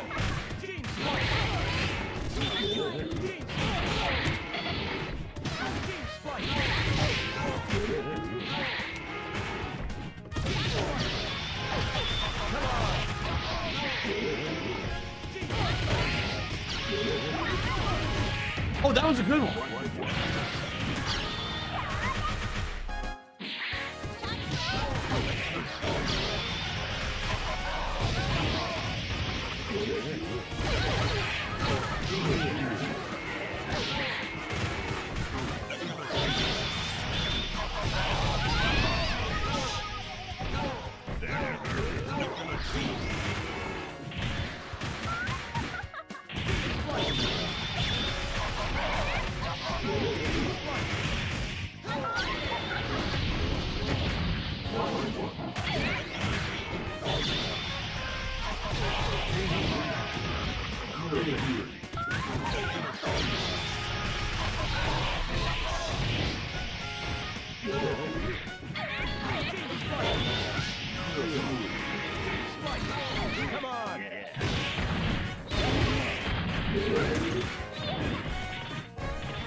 Oh, it caught me backwards. Oh, it doesn't work. I need the other secret. Infinite. I dropped it. That's the infinite though. You can just keep doing that over and over. Oh yes. That's the infinite with the minions. Is Blackheart mid tier? Yeah, he'd probably be considered mid tier. I mean, honestly, he's lower top tier. He's definitely lower top tier. 100 likes. Did we get to the 100 likes? Thank you to anyone who has liked the stream. I appreciate that. Yes, we got the 100 likes. Thank you. Now, all we got to do for total detractor destruction is $15 more in contributions, and then it's the trifecta of ownage. Let's do it.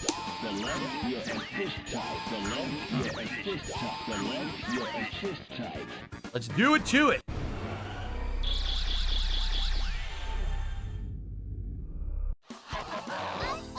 The battle for survival begins.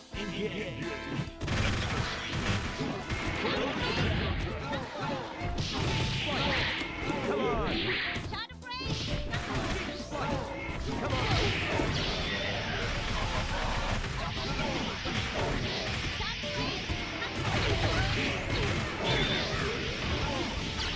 That's not what I did.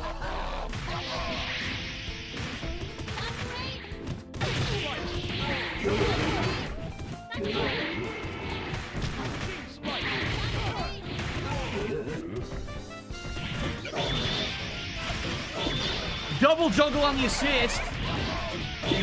Triple juggle on the assist. No, it killed Felicia instead, which is just as good.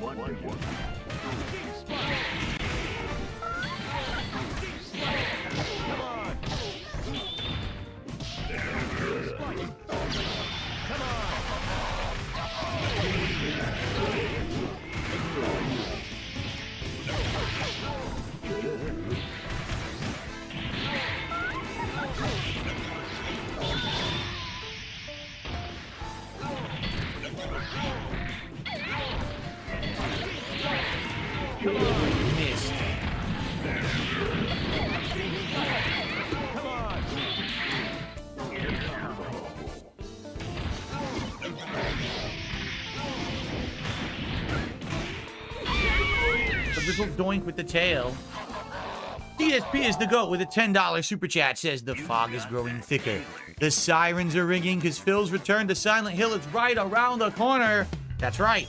This Sunday, I return to Silent Hill. The Silent Hill 2 remake. I cannot wait for it on Sunday. It's going to be a grand event. And it's going to look amazing on PC. All right, I'm tired of this team already. Let's switch teams. Your heroes. I kind of want to pick Team Big, but I don't remember how you do it. Your assist type. Shit. The ground type? I gotta see if I remember how to do this shit. I don't know if I remember. Where's Zangy? Your assist type. Select your assist type. Let's see if I can remember how to do this, guys. I don't think I do. I don't think I remember, but let's see. Get ready to kick butt. Engage.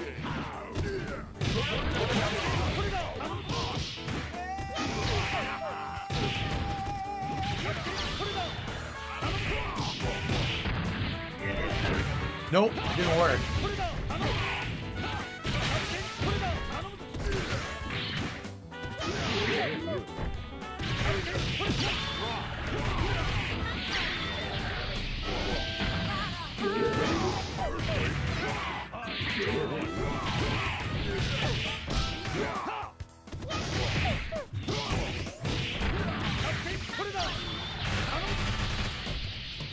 Wow, drop my move entirely.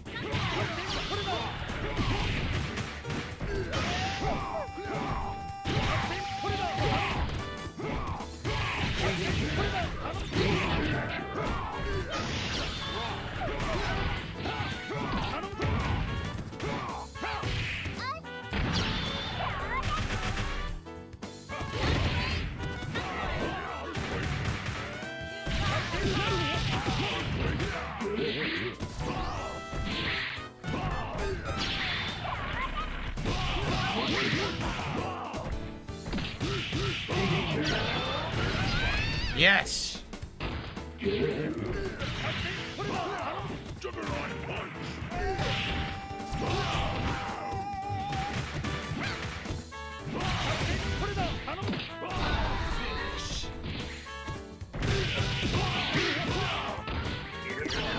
that what I wanted?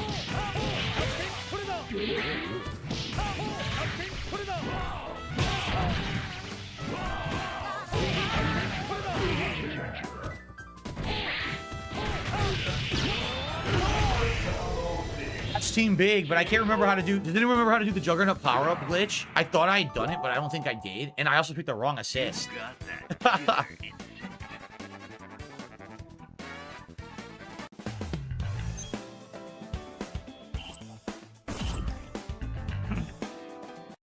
Anyone remember? Select your heroes. Cash type is the correct assist there. Select your assist type. Select your assist type. Select your assist type.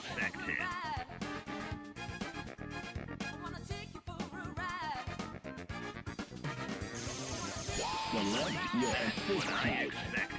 It's power up then swap out immediately. That's what I did. So did it work? Maybe it did work. Maybe it actually did work and I just didn't realize it. Oh, that's a hot fucking color for Juggernaut. Look at that.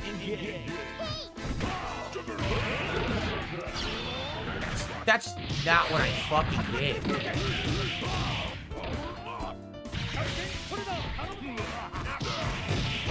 Dang, it is black. What is going on?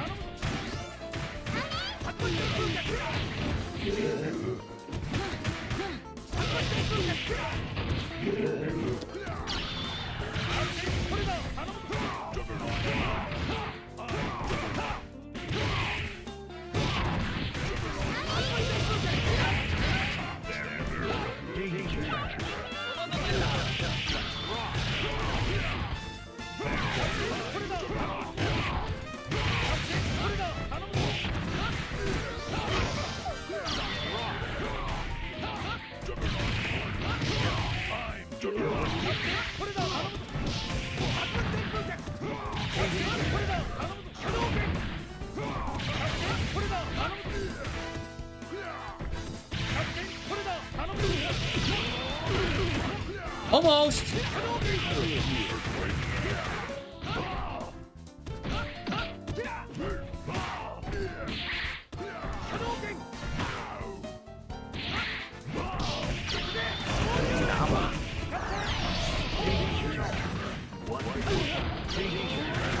I got owned.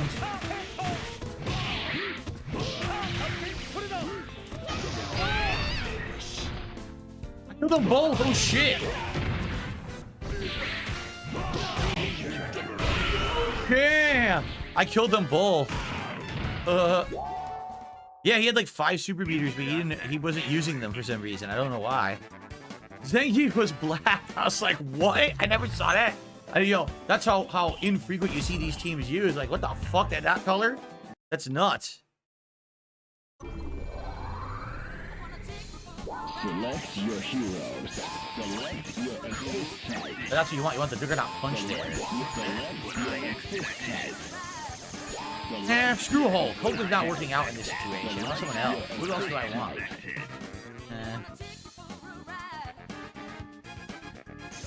You know, I'm Blackheart. Now, this is going to be a weird team. That's a weird team right there. Blackheart with these guys?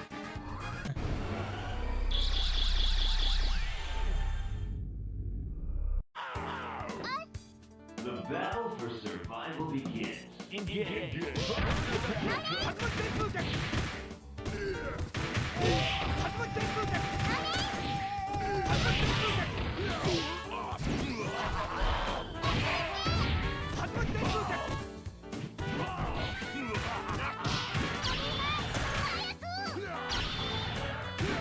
Well, this is what I like. Like Frankenstein's monster Zangief.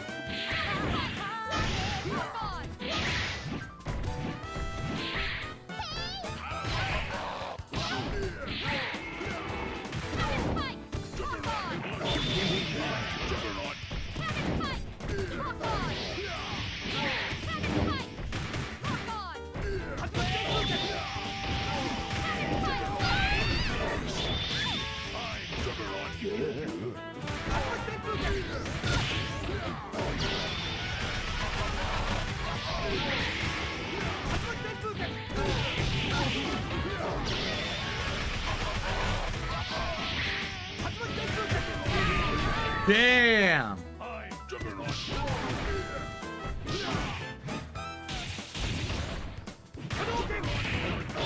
OTG!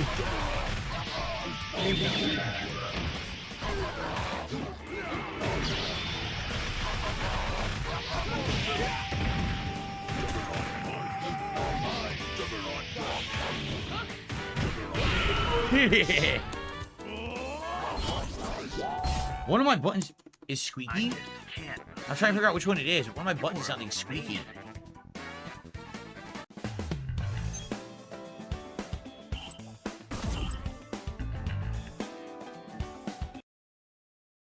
Why did they make Juggernaut bigger than Hulk and Zangief? Because, well, he's definitely bigger than Zangief. Zangief's just a normal dude. Hulk, I mean, maybe Hulk should have been bigger. This is kind of a weird question. I mean, Juggernaut was made first. Yeah, Juggernaut was actually made first. Because he was X-Men. X-Men were Children of the Atom.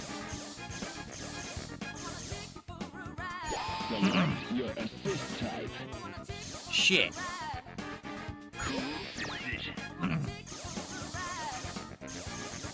Select your assist type.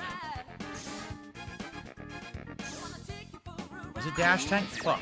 I don't remember. Select your assist type. Neil Chut, thanks for a $2 super chat. I don't know what that is.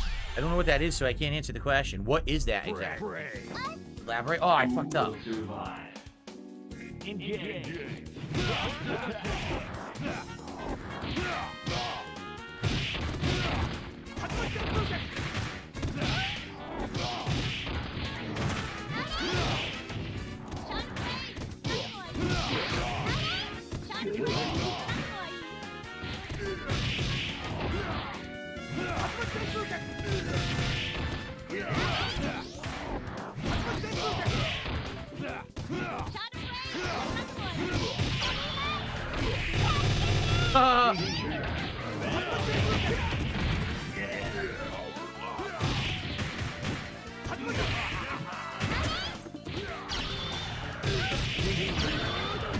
Got her! Holy shit, that's awesome! Oh! She jumped.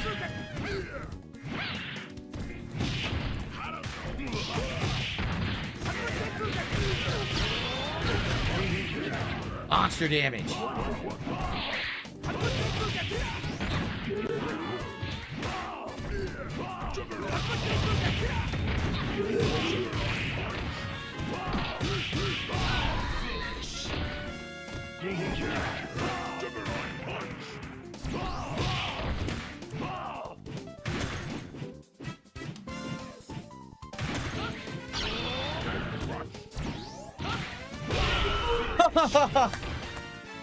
Thank you. DSP is to go with the $10 super chat. Says the King's coffers have been filled. Indeed. Indeed, they have. Because that was 12 bucks there as I'm playing this set against this guy. Add the 12. And we are now at 157. So we have done it. And of course, we'll have the celebration after I finish the set with this person. Thank you guys so much for the support tonight.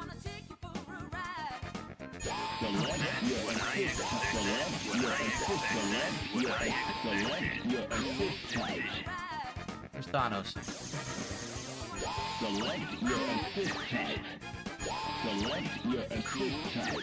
Yeah. There was the $5 super sticker earlier. Oh, I didn't see it because it's not in my queue. I can't see super stickers after that. Dude, this is also an awesome color. Dude, Juggernaut has some good colors in this.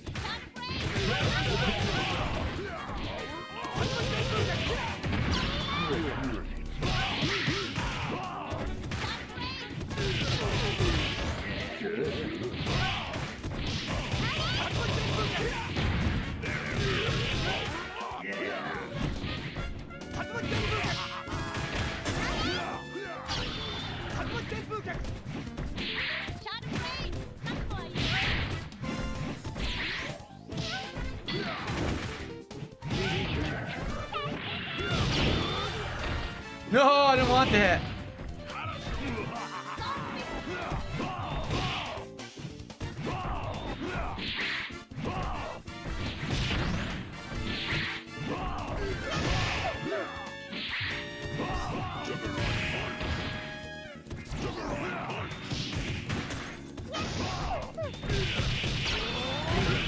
Oh, I missed it. Oh! Oh, body splash missed.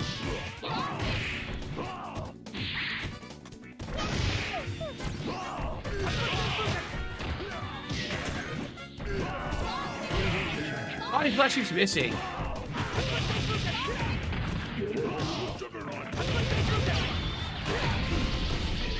Ah, man. How dare you?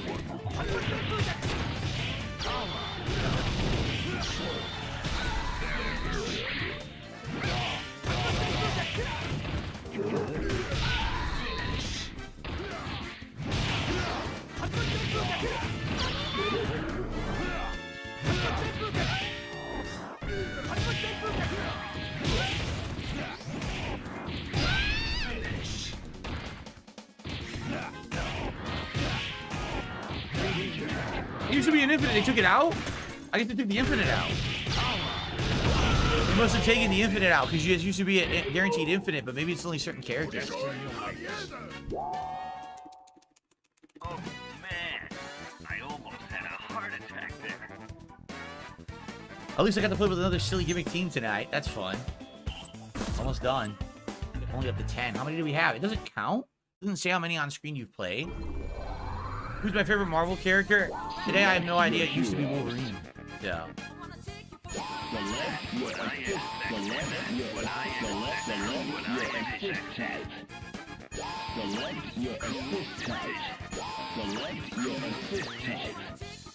Jade says, I'm happy to see you happy. I'm happy that you're happy to see me happy, Jade. So thanks for being here when I'm happy. Get ready to kick butt. Engage.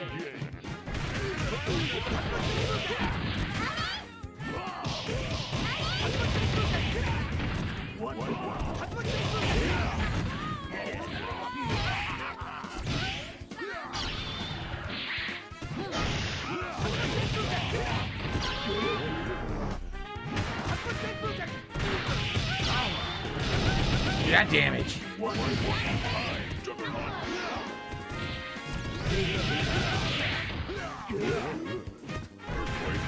I got the wrong assist again.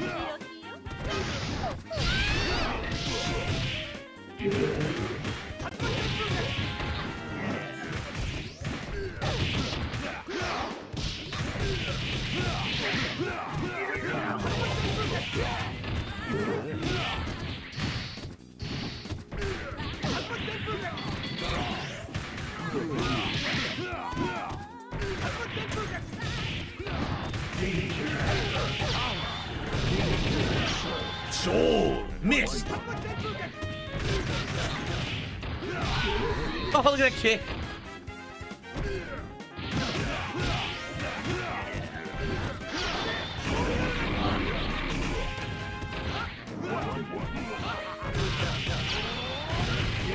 That damage. Oh no. Oh, dang. Oh, total wins of 10. I see. So I just won the 10 straight. That's the 10. Okay. That was fun. I haven't played with Team Big in a while. That's cool to be able to play with that team. Well, good, silly, low-tier matches to this guy. I'm shocked I was able to fight someone to play low-tier matches against.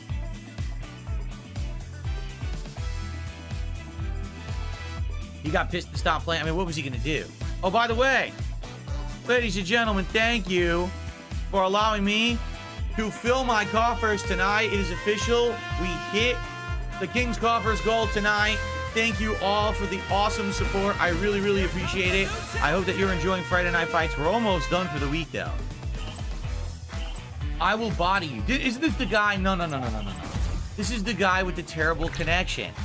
This is literally the guy with the terrible connection who I can't block. This is the guy from like 2 weeks ago who pissed me off because he's not even good, but he keeps hitting you with shit you're blocking. So fuck that. I'm not wasting time on that guy. Jade, sadly, I don't think that I can play anyone in the other games but this. Like, we just tried Marvel 1, we couldn't find anyone. If we can't find anyone in Marvel 1, we probably can't find anyone in X-Men vs. Street Fighter either. So, it's pretty sad. Like, I think this collection from now on will just be Marvel 2. I'm okay with trying X-Men vs. Street Fighter, but I bet we're not going to find anybody. Select your hero. Alright, serious player or no? Or am I? Nope, not a serious player. Alright. Should I do more Team Big? It's been fun. So where is he?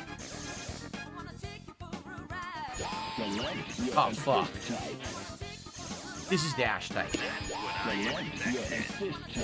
This is ground type. And I'll keep fucking around with Thanos. That's been fun. I think this was the bubble type. I don't remember. No, capture type. This is capture type. Okay. Oh, he picked Captain Commando. He picked Captain Commando, and he also picked, fucking Iron Man, so.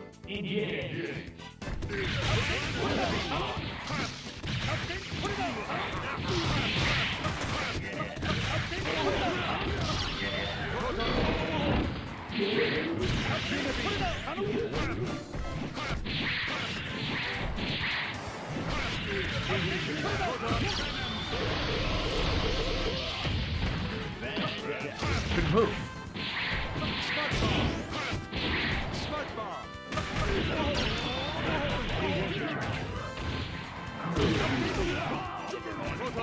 Oh no, oh good.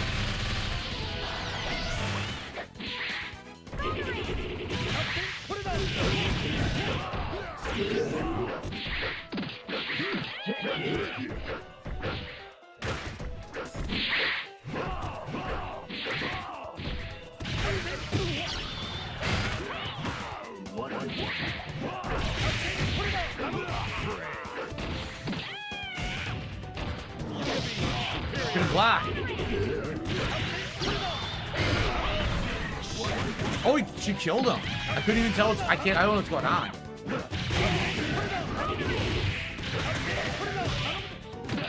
Wow.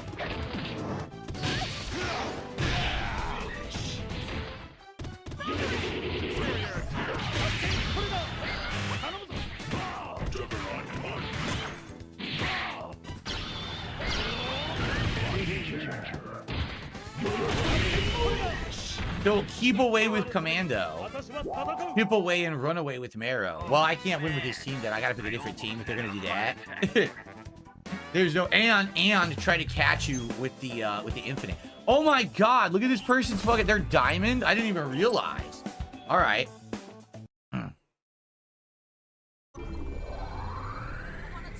Fucking high-ass ranked diamond player. Alright, I'm gonna mess around with a few different teams, like Joe teams.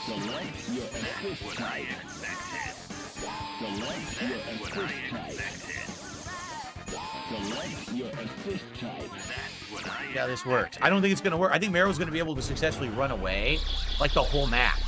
I feel like she will. Like, she's a keep-away character. Get ready to keep up. Engage.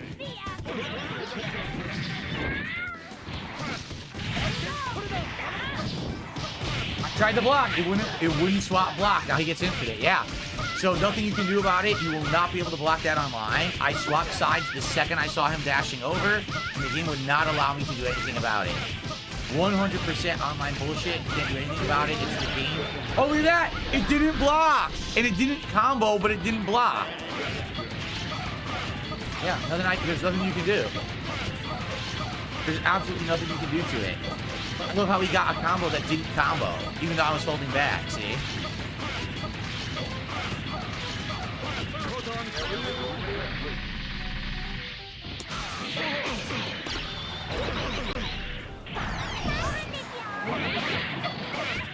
Missed. Wait, maybe that doesn't even work. Actually, now that I'm thinking about it, I don't think that works. I think you need to do the giant serve bot. Well, you know why he's a fucking diamond player? Because all he does is infinite with fucking Iron Man all day.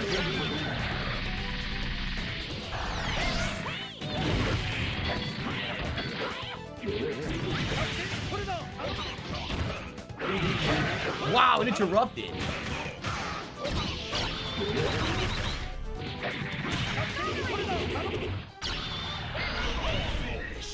I don't know anyone who played Marrow back in the day.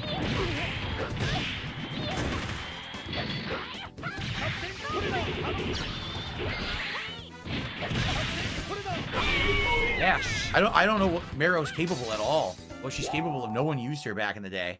You got that killer instinct. So basically, if he's gonna keep picking Iron Man, I have to pick like top tier to keep Iron Man off of me. Because I'll never be able to do it with low 2 characters, which is a shame. I blocked the right way, and the game will, with this rollback netcode will never let you swap block and block the Iron Man infinite. It's gonna hit me every time. So, let's try that.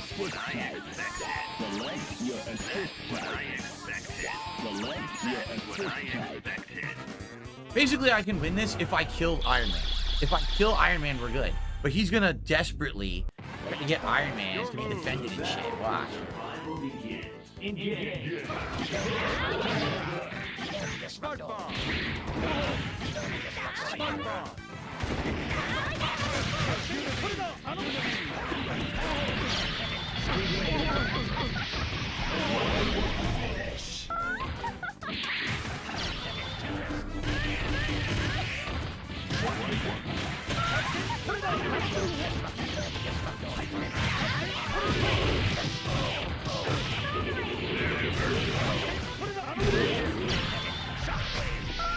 I don't know what's going on. My moves are not coming out.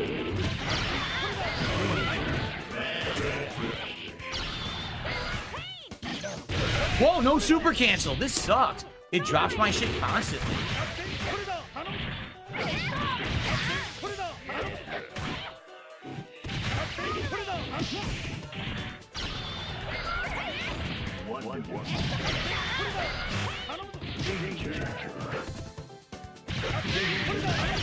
Got it.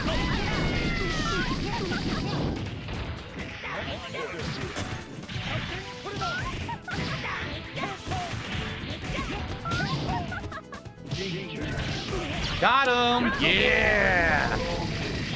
Beat that diamond player. Spank that diamond player. I told you, he needed Iron Man. Without Iron Man, he has no chance. He needs to have Iron Man to beat me. Called it.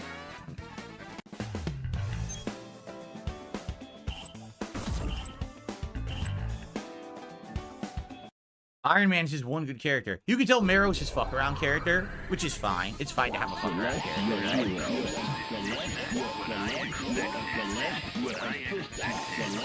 right? He changed to Doom. He changed to Doom because Doom and Iron Man is also a great combination to get you into the infinite. Yep. Your move. The battle for survival begins. Engage.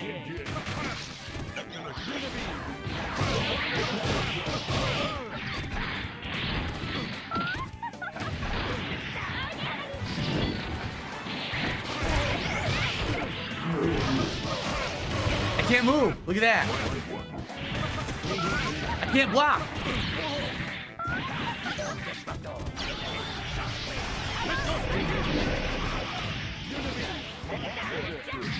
Hold on.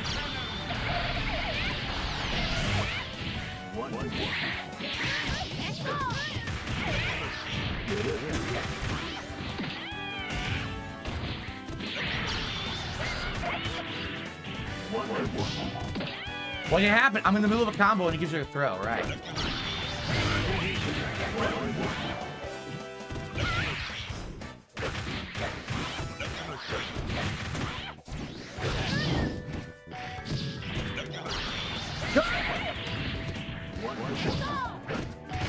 I can't tag. Can't block. Oh my god, I'm getting hit by bullshit now.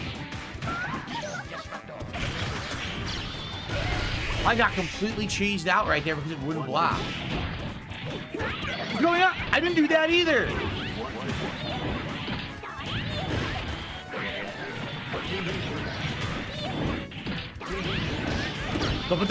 Boom.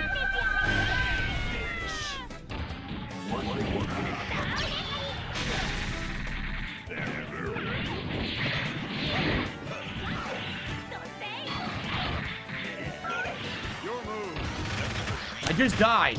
Chip damage. Yep. God damn it. That's it. I just thought I could hear anyway.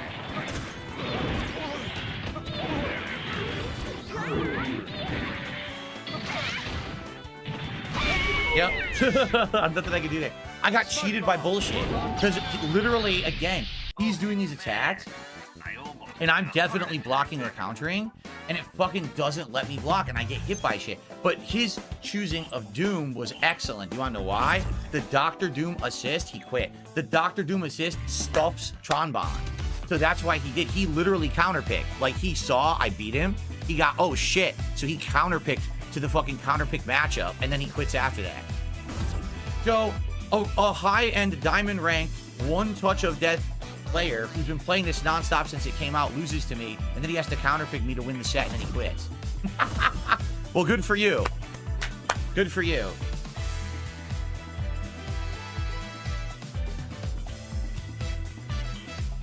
All right. We got time for probably one more set tonight. Let's see how it goes.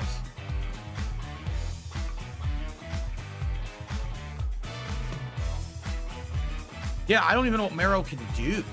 The thing is, every time that these characters hit you to the ground, you can just roll right out of it. But online, it doesn't work. So Mero's hitting me with this combo to sweep, and as soon as she sweeps, I can just roll out, and it's a safe recovery. But I can't roll online. I'm doing it every time that she trips me, and she gets a free continued combo. This stupid game doesn't work online. Dr. Redacted, oh boy.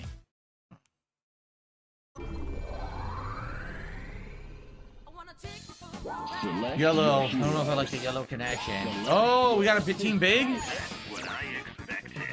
Oh my god, excuse me. It might be team big. It is team big. No. Who's he picking? Silver Samurai? Alright, I'll pick my joke for the too. It is team big. He picked team big. He absolutely did. So he's gonna have Juggernaut in first, try to get him out. I gotta be careful not to let his Juggernaut get the to get the charge. Get ready to kick butt. Engage.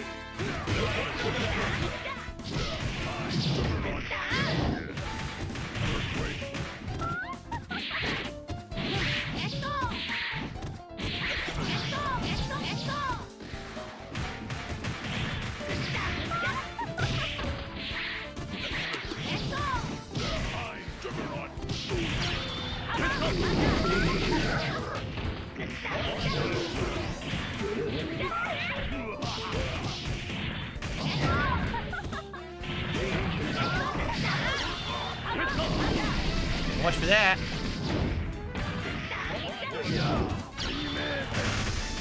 Oh, I forgot about that super. I totally forgot about it. I don't know why Blood was attacking me.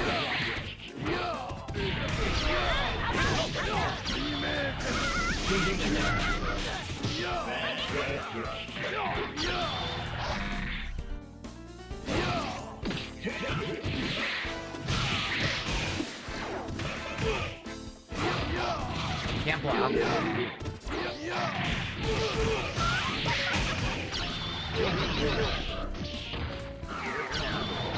Yes, the cross up.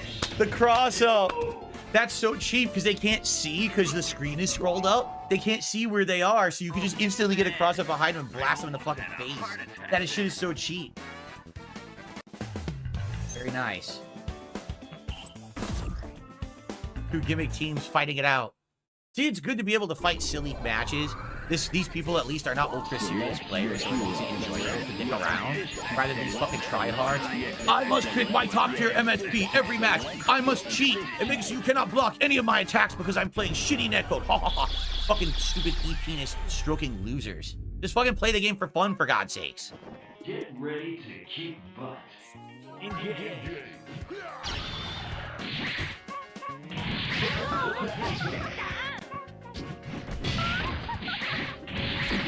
That's my fault. I jumped right into it.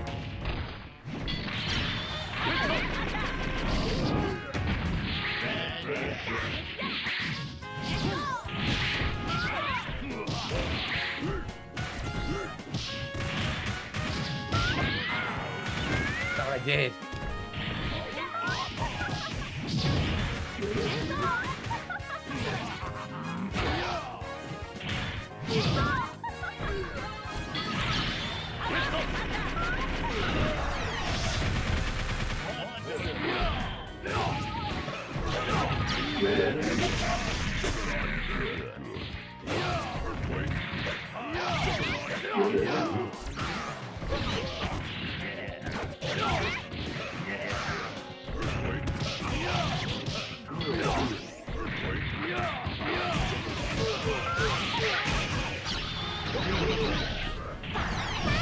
Got him!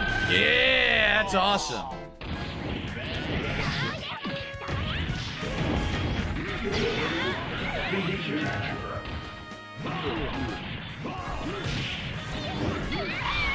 Fucked up.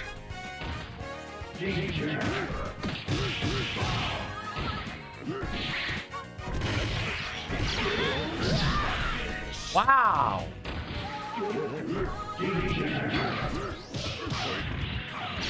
Hit me. Wow. I was trying to hit him, and somehow his hits caught through backwards into a combo. You know what I totally forgot?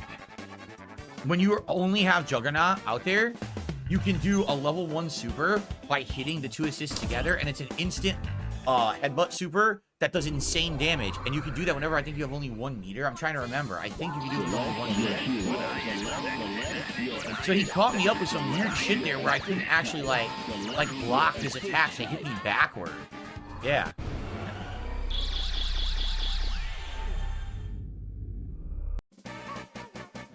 Get ready to kick butt. Engage.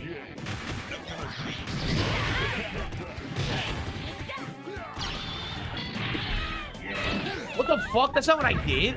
I did level 1 super. I got robbed right there.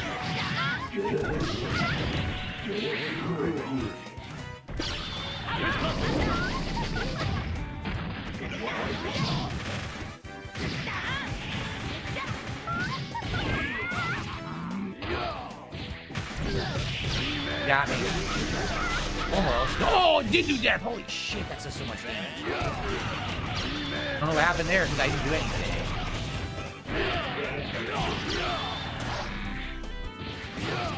His sword is going through all my anti-air attacks. It's really interesting.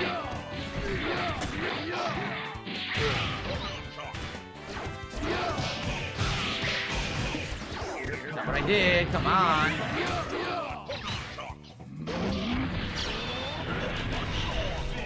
Again, instant super. I can't stop it.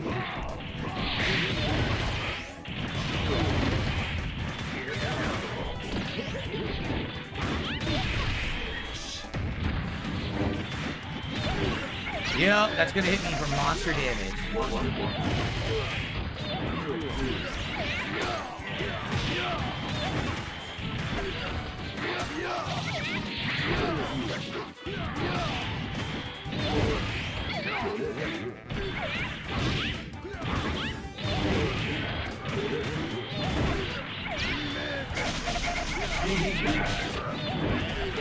Oh, hit me again. That's all you gotta do. Because I got a low tier character, so you just keep mashing that assist. It's gonna fuck up my low tier characters. You got that killer instinct. So what I don't know, I think my Doom is worthless. My Doom's not really doing anything. Maybe I'll swap out Doom for somebody else. Because my Doom is having no effect against this person. What I'm seeing is that my Doom, basically all my Doom's attacks get stuffed by Silver Samurai, so I should pick a different middle character. Who do I want as a different middle character?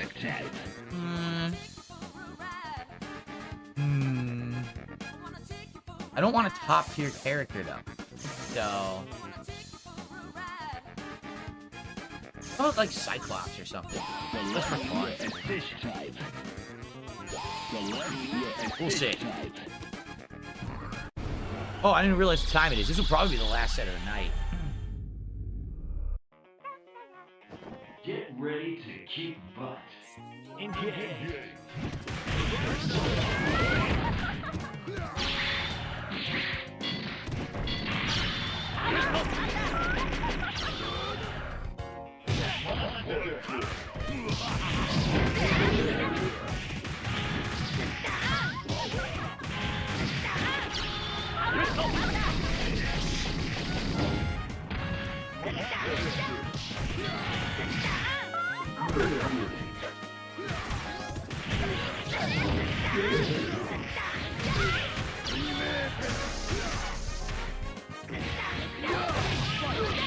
Come on.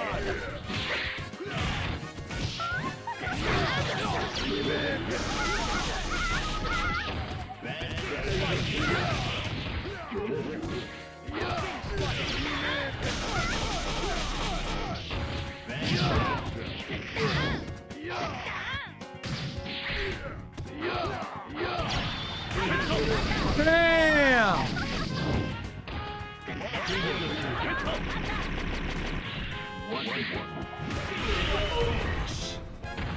Now it's done.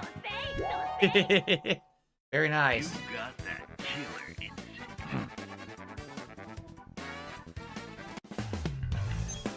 Good back and forth matches with silly teams.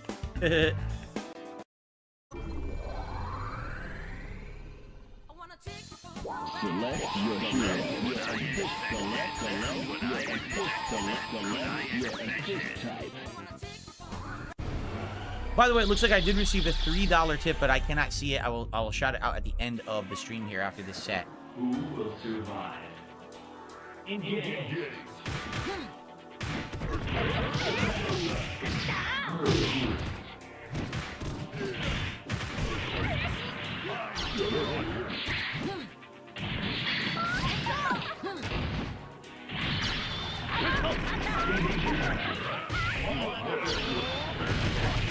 That hurts.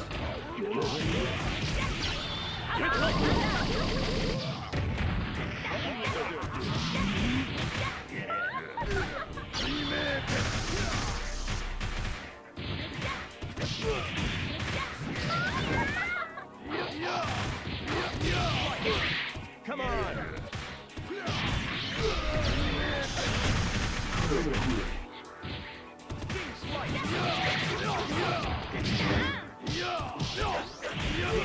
Got him.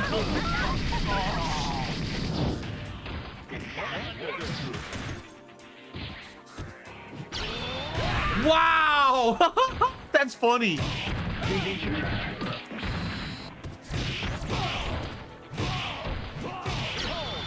Optic blast! Behold, optic blast! That's funny. He wave dashed forward, wave dashed back, and instant level 1 supered, and it actually caught me instantly. That was amazing.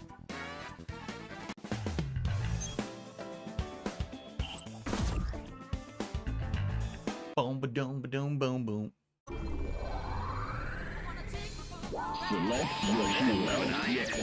See, here's the problem with King Big, like he's trying to use it. You have to get this elaborate setup to get it to work. You have to get Super Armor Zangief. You have to get the power-up Juggernaut. You have to, it takes you so long to set it up that by the time it's set up, you usually got fucked up already. The battle for survival begins. Engage.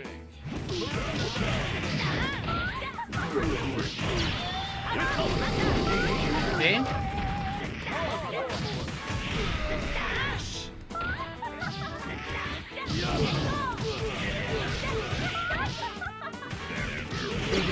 See?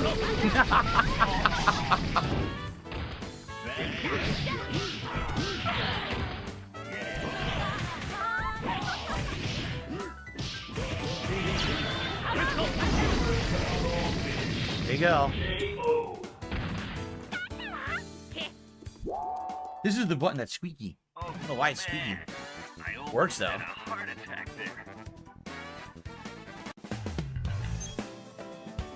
What's up, everyone? I hope you enjoyed the stream tonight. Thanks to everyone who engaged and supported tonight. I appreciate it. For some reason, we're down to 237 viewers. Probably because there was 100 dipshits who wanted to see if I was going to hit the game stream tonight. And once I did, they dipped because they realized they're a bunch of little fucking listen like pussies. Dumb troll watching idiots.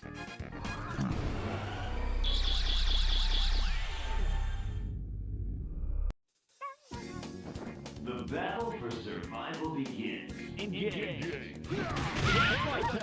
Come on. Come on.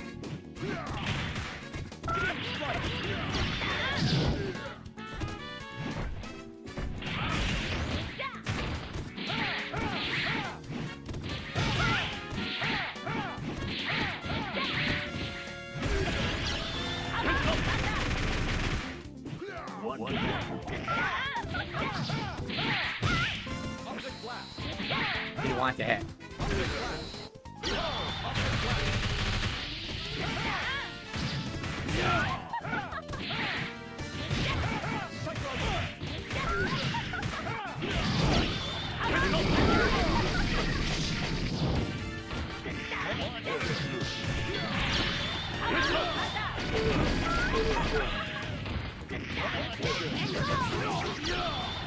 What? Oh, that hurts. I'm dead. Oh.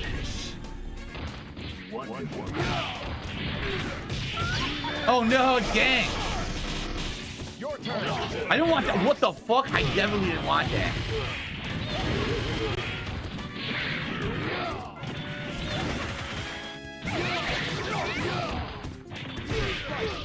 Come on.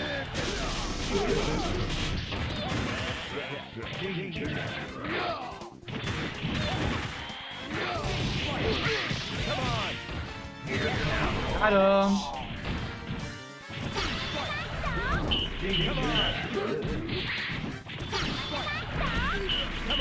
Nope. Oh, I got a hammer. Very nice. You got that killer instinct.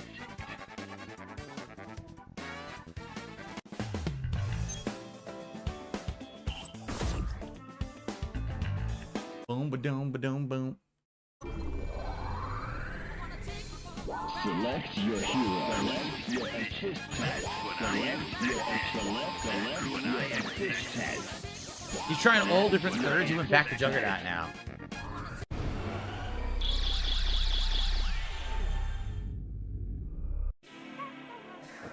Who will survive? Engage.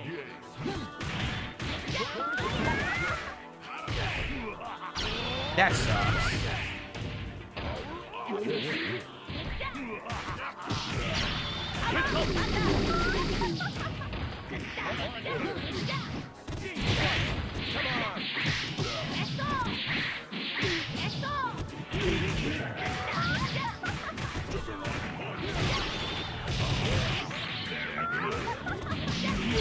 Look at this damage. Oh, baby.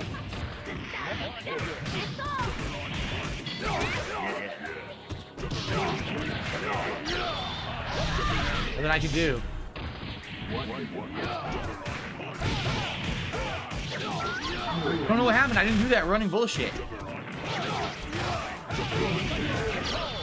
Oh! You got no chance.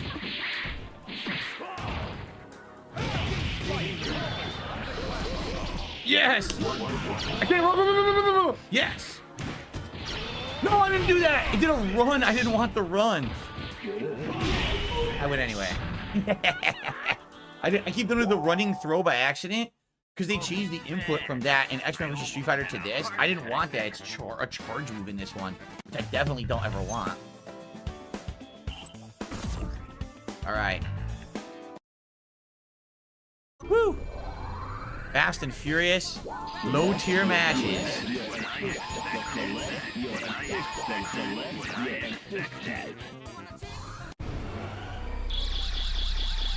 This man has balls. Whoever this is, this person has balls. You have to give them lots of credit for trying to win with this team over and over.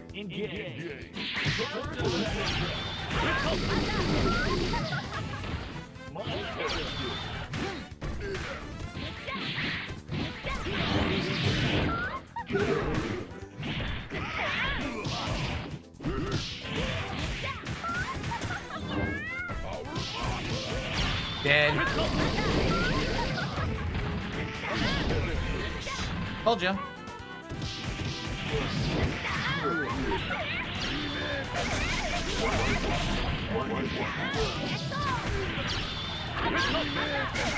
Damn, he interrupted. Yes, I do this interrupts every time. All right, now I know that.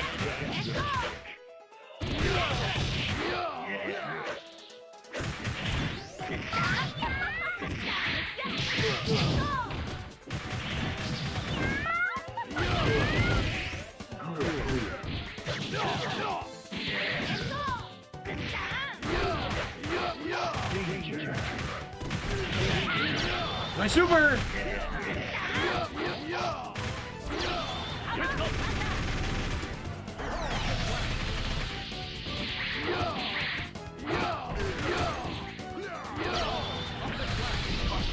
Beautiful.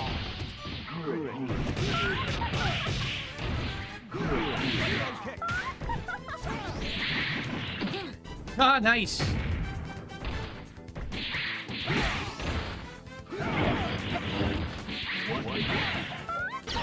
Can't block this. You can't block this.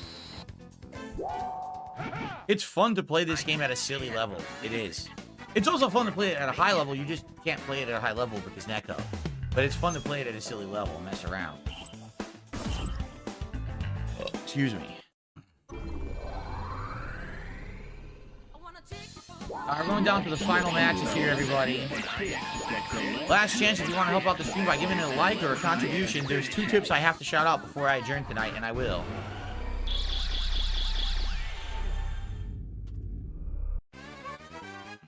Get ready to kick butt. Engage.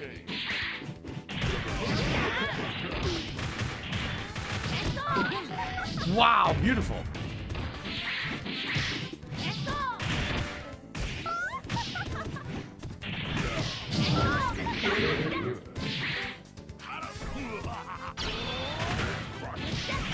Oopsie poopsie. Oh boy.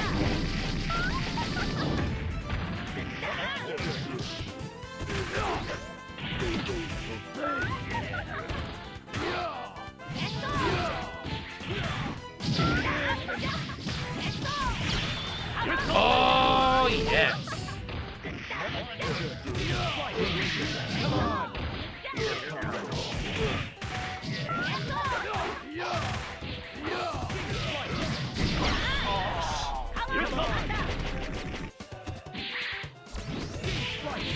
Come on.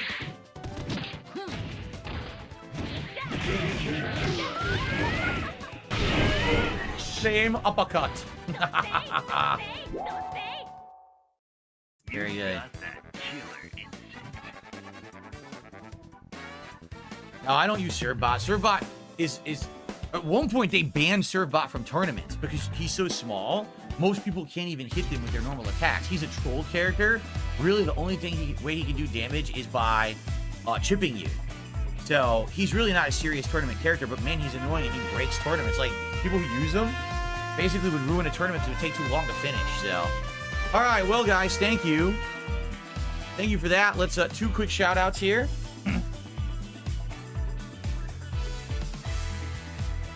I received a $3 tip from a Naughty Goose. Thank you to a Naughty Goose for $3. And then I received a Troll $1 tip. There we go. I'm just going to ignore that one. But thank you, whoever that was. Naughty Goose. So we had Naughty Moose, Naughty Noose, and a Naughty Goose. Lots of naughty. All right, what a night. I had fun. I apologize, guys. I hope that eventually we can play other games in this collection. But it seems like right now the only game that works is Marvel 2, right? So, I mean, I would want to play more than Marvel 2, but I guess we'll have to see moving forward what happens. But anyway, a great Friday Night Fights. Thank you all for your support and your engagement. I'll see you next time. Okay. So, yeah, let me just get out of the game, guys. And let me tell you about tomorrow. Tomorrow's going to be a great day. Tomorrow's going to be a great day. First off, tomorrow, on the first stream, we'll have the Level 1 podcast, and then we will have the continuation of Dead Rising Deluxe Remaster, which I'm about 4.5 hours into, and I'm just about hitting perhaps around the halfway point of the game, I believe. Maybe a little under. Tomorrow I'll probably pass the halfway point as long as things go swimmingly like they have been. So that's going to be fun tomorrow. And tomorrow night, WWE Champions Toxic Rumble continues with the zombie characters. It's the first weekend of a weekend event, which means there's going to be a new loot where zombie characters will be available. All right, so it'll be fun. I hope you guys will join me for that tomorrow all day. And then Sunday is the big day, the premiere of Silent Hill Remake. I'm playing it all day long right here on DSP Gaming, both streams. I'm very excited for that. I hope you are too. All right, everyone. Thank you all. Please have a good evening. I really appreciate you all. Have a good night. Thanks for all your support and engagement today. And I will see you tomorrow for another full and fun day of stuff. All right. Peace out, everybody. Good night.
If you used Windows throughout the 90s or early 2000s, then these should be familiar sights and sounds. They are, of course, the welcoming chimes of Space Cadet Pinball, a game that shipped as part of the base system for over 11 years, before being removed with Windows Vista in 2007. The closest anyone got to an explanation as to why this beloved game was removed was when Microsoft insider Raymond Chen wrote a blog post about it that set the record straight. Specifically, he states that the game was removed due to compatibility issues with 64-bit processors and that he had spent many hours trying to fix the game before giving it up as a lost cause. On the surface, this might make sense, but what if I were to tell you that this wasn't the truth? In fact, what if I were to tell you that I have multiple versions of a 64-bit pinball game that work?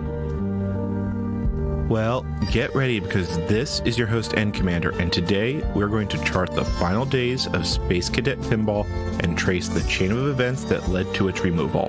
Our journey will take us from the classic Windows XP desktop to Intel's failed Itanium architecture, the Longhorn project, and so much more.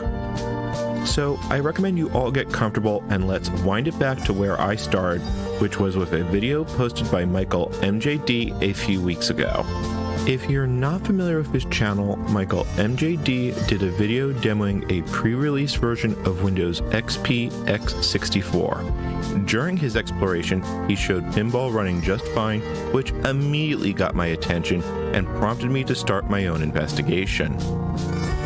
The easiest thing to do was see if pinball had persisted to the final release of Windows XP x64. After completing the installation process, I can say, yes, it did, and it's even listed in the games folder. I played a few test rounds, and it seems to be just fine. Or, well, mostly fine. If we look closely, there's some graphical corruption. Several lights are misaligned, the left flipper is clipped, while the right flipper has gained an outline. At the same time, the ball plunger appears to be a bit camera shy. That being said, the game appears to play just fine. Still, this does mean that there was a 64-bit version of pinball, and while not perfect, it's obviously playable. Just to confirm, I did actually load this version of pinball into the reverse engineering tool Greedra and confirm that yes, it is a native 64-bit version through and through. Since this is a good time to bring this up, Microsoft actually shipped what are known as symbol files in their debug kits for almost every version of pinball I examined, which drastically aided my investigations. It's also why I have function names both here and in WinDebug. Still, with a native 64-bit pinball on hand, it would seem that Raymond Chen's post is wrong. Or, well, so it would seem. Let's actually read the relevant post together. In it, Raymond writes, "One of the things I did in Windows XP was port several million lines of code from 32-bit to 64-bit Windows so we could ship Windows XP 64-bit edition.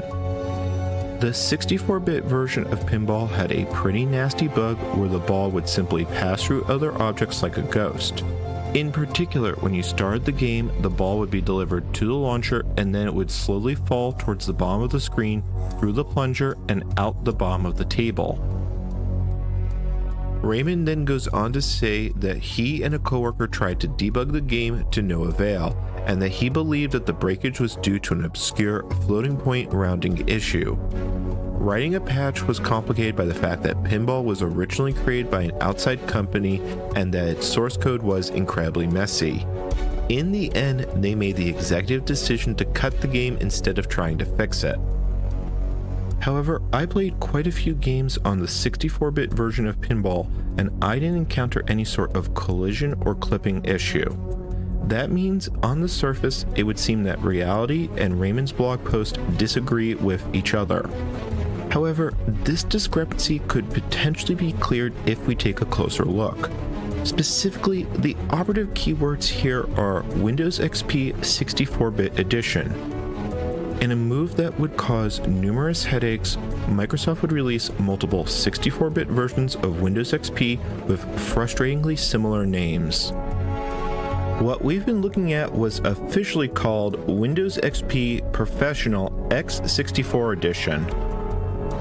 However, in practice, a better name might have been Windows XP for AMD 64 compatible processors, and it was the basis of the second and ultimately successful attempt to bring 64-bit computing to the masses. Today, all modern PC processors, even those from Intel, are AMD 64 compatible and are frequently referred to by the term x86 64. I wouldn't normally need to make this distinction, but to unravel this mystery, we need to dig into Intel's original 64-bit platform.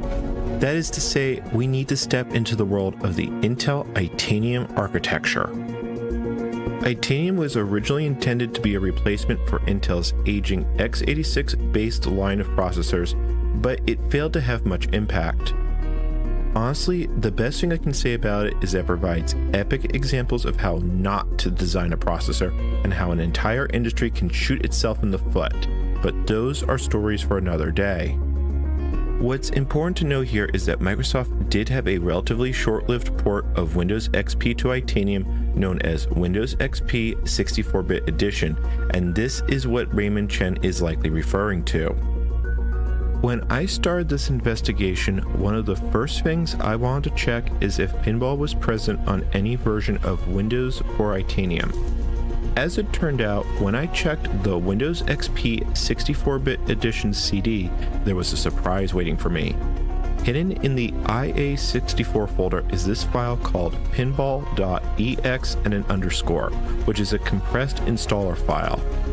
Decompressing it on Windows 10 shows that this is indeed Space Cadet Pinball, and an examination of that file shows that it's indeed a native Itanium version. As one might say, the mystery deepens. However, testing this binary is slightly problematic, as Itanium binaries cannot run on normal x86 machines, nor is there any emulator available. That, however, is not a showstopper for me. As it so happens, I actually own Itanium hardware, specifically an HP ZX6000, which admittedly has seen better days. Still, this system works, or well, it did. I had to do some maintenance off camera to get it running again. While it was in storage, it seems that one of the memory sticks has failed, and the second SCSI hard drive has also checked out. I also had to replace the CR2302 battery. Still, with some prodding, it kicked back to life with an EFI boot screen. Now came the fun part, installing Windows XP 64-bit Edition. My first attempt didn't quite go to plan, however. With the Windows XP 64-bit Edition CD in, the setup process would launch, run for a bit, and then crash. This would then be followed by system error lights and postcode beeps. It should be noted that while I've had this system for a long time, I primarily ran Linux in those years. While I have installed Server 2003 and 2008 before, XP was a new experience for me. We are Portuguese. We are huggers by nature. It's our global calling card. We embrace the unknown, those we've only just met, and that Portuguese we always find on the way. Always ready to embrace the next journey. Tap Air Portugal. Embrace the world. The first to watch at home today. Get your special sock out, nerds. It's gonna get good. With loads of extras, including deleted scenes and a gag reel. Wait, bonus? The answer is yes. Deadpool and Wolverine. Buy it now, only on digital. For me. Well, as it turned out, I had actually missed something in my research up until this point. While Windows XP 64-bit Edition was designed for Itanium hardware, it wasn't designed for my Itanium hardware. Instead, it was meant for the first generation Merced systems and is incompatible with my second generation McKinley system.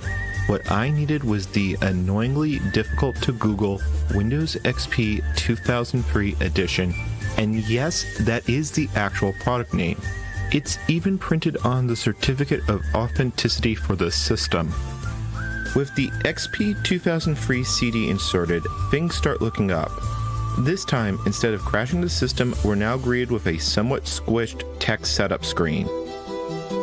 I had a few more hiccups, but I'm going to gloss over most of the installation process and save it for a dedicated video. After the installation finished, we're greeted with a tiny login screen, which is a stark reminder that early versions of Windows did not have great support for high DPI monitors. It's at this point that I'm going to transition to using Remote Desktop to record footage from this point forward. It's not ideal, but it's going to make a lot of things easier to show and demonstrate. Even on the login screen, we can already see quite a few differences as compared to stock Windows XP, such as the revised branding. That's not counting things such as the Luna theme being unavailable and the lack of fast user switching. In fact, the entire system feels unfinished, and it honestly behaves more like a beta build than anything else. I have to wonder if this product only exists due to some sort of contract obligation. That being said, if we go into the start menu, we can see that Pinball is nowhere to be seen. It's not even listed in the Windows Components wizard. A closer examination of the setup files on the CD shows that Pinball was removed from the manifest, and thus it would never be installed. That means that the existence of pinball.exe on the XP installation disk appears to be an accident, and thus it's almost certainly a broken binary. However, I don't need to take that on faith. By looking at the installation manifest for other versions of Windows, I can determine all the files necessary to install Pinball by hand, and it was trivial to extract these for testing. Now, assuming that Raymond Chen's blog post was accurate, we should have a mildly amusing glitch. Unfortunately, when I try and run Pinball, it simply crashes to desktop. I actually ended up installing WinDebug and trying to isolate the cause of the crash, and from what I can tell, it attempts to load several of the game resources, but then ends up crashing with a memory access error. I had trouble finding the specific cause of the crash, partially due to the fact that Itanium assembly code is notoriously difficult to read. I did see that not long before the crash, the game tries to load a bunch of floating point numbers relating to collision detection, but I'm not certain if that's related. However, it would fit in with what Raymond Chen wrote. It should also be noted that I matched the crash debugger multiple times while doing this, which should give you an idea of just how much pain and suffering I went through. Thankfully, I did eventually dig up a newer version of WinDebug, which was much more stable, but it's never a good sign when you need to debug your debugger. It was while I was in this debugger purgatory that I had something of a revelation.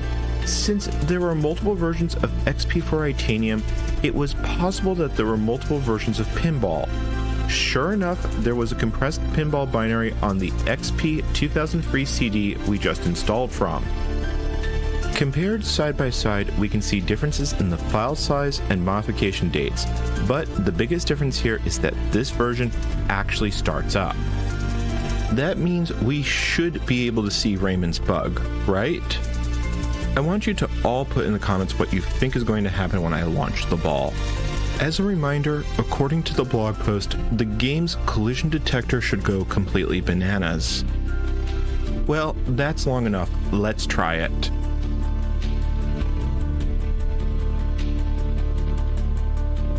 Bet you all weren't expecting that. In fact, I wasn't expecting that. I am not exaggerating when I said I spent days trying to figure out how this was possible. It's pretty clear though that something isn't adding up. First off, I want to make this clear. This is a native Itanium version of Pinball and not the 32-bit version in disguise. We can clearly see that with the binary loaded in WinDebug. Furthermore, just like the version we saw on AMD 64, there are some minor graphical glitches. As far as bugs go, I also found that I can't launch the ball while playing over Remote Desktop. I think this is a problem with how our desktop is handling the spacebar though, and not a problem with Pinball per se. Even taking that into account, I can play normally by using the launch ball menu option. Regardless, I now have multiple 64-bit versions of Pinball, and while not perfect, they are clearly serviceable. That would seem to indicate that Raymond Chen was wrong on why Pinball was removed. However, as strange as it may seem given the available evidence, I actually believe his account. I just think there's more to it than that, especially because I can prove part of his story. Let's take a look at a version of Pinball that I modified slightly with Greedra. Keep your eye on the ball.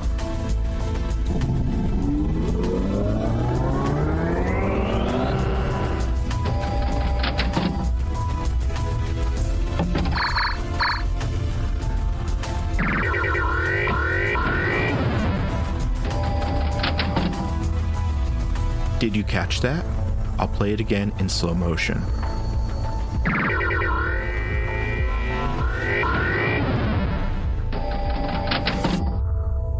The ball clipped through the paddles and drained. I caused this by changing the FPU precision mode from 53 bits to 64 bits. The increase in precision introduced the type of rounding issues that Raymond speculated about and broke the collision detection on the paddles. Furthermore, this FPU mode would be similar, if not identical, to how floating point numbers would behave on both Itanium and on the x64 builds of Windows. I think, though, before we go on, this merits a bit more of an in-depth explanation. If you're not familiar with what a floating point number is, then the short version is that it's how a computer handles numbers that have a decimal point. The slightly longer version is that a floating point number is an approximation that is useful for handling very large and very small numbers. Now, I could bore you with math, but let's go with a visual demonstration, and for that we need Minecraft Beta 1.7.3. Now, you might be wondering why we're here. Well, in this version of the game, if you go far enough away from the center of the world, reality kinda breaks. In Minecraft, the position of the player and various in-world entities are handled through floating point numbers. For instance, at 1 million blocks, we can see that the hitbox is off-center from where it should be, and movement is no longer smooth and fluid. If we skip ahead to 2.1 million blocks out, we can see that the precision issues have become noticeably worse. For instance, the hitbox on the furnace is now considerably offset, and the flames from the torch are no longer aligned. This is an example of how floating point values can break down given extreme values. It should be noted that one of the most famous glitches relating to distance in Minecraft, the Farlands, is not a precision issue. They are instead caused by what's known as an integer overflow. However, since we're now 12 million blocks away from spawn, everything has become considerably more broken. At this distance, the hitbox appears to be drunk, and, well, you can see the fire effects for yourself. Even the F3 screen is having trouble with reporting our position. The too long didn't watch version of all this can be summed up as decimal places are magic. Now, to give you an idea of how different precision modes change things, let's migrate this world to the current version of Minecraft. We can see that the furnace, torch, and Farland chunks are still here, but things are considerably less broken. Our hitboxes and particle effects are exactly where they should be. This is because in the intervening versions, Minecraft changed its code to use double precision floats, which can handle much larger values, hence the lack of jitter. Conversely, our pinball problem could be seen as writing code that expects the glitchy mess present in beta 1.7.3, but is instead getting the nice smooth behavior from Minecraft 1.17. I do hope that this explains what is, unfortunately, a non-trivial topic to grasp. However, the question is now, how did pinball get fixed? My first thought was that this was potentially an accident. If pinball was fixed due to changes in either Microsoft's compiler or the C runtime environment, it might be working by happenstance. Furthermore, if the XP-X64 team didn't realize that pinball was supposed to be broken, it might explain why it was left enabled. However, as I continued to look deeper into this, it quickly became apparent that there were real code changes, and this wasn't some sort of accident. Over time, the pieces of a much larger puzzle began to slot into place, and I ended up tracing the history of pinball from its NT days all the way through to post-reset Windows Longhorn. All my research led me to one inescapable conclusion.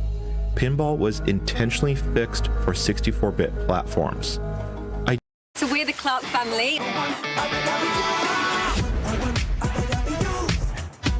You lead the way. Come on, back. And we do. You just Okay. do that then. Wrong hand, wrong technique. Yas Marina Circus was pretty epic. That was so fun. Should we come back next year? Yes. Take that out the Abu Dhabi dues. When the track is popping and the snacks show-stopping. I do honestly suspect that Raymond Chen had assumed that after pinball had been cut from Windows on Itanium, that was the end of it. We already know that isn't the case, but it does beg the question that I've been building up to throughout the entire video, and that's just what exactly happened to Space Cadet Pinball. We know that pinball was removed from the original XP4 Itanium release, and at the time, pinball didn't work at all. Meanwhile, a working, albeit still disabled version shipped in XP 2003.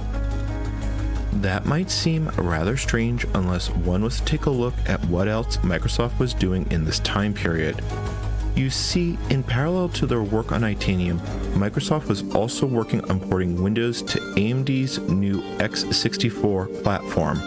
While this port wouldn't ship until 2005, the earliest known betas date to 2003, and it's easy to assume that work was being done well before that point. It appears that Microsoft intended to release the AMD 64 port with the next version of Windows, which was then known as Longhorn. For various reasons, this future didn't come to pass. However, it can give us insight into what Microsoft was planning.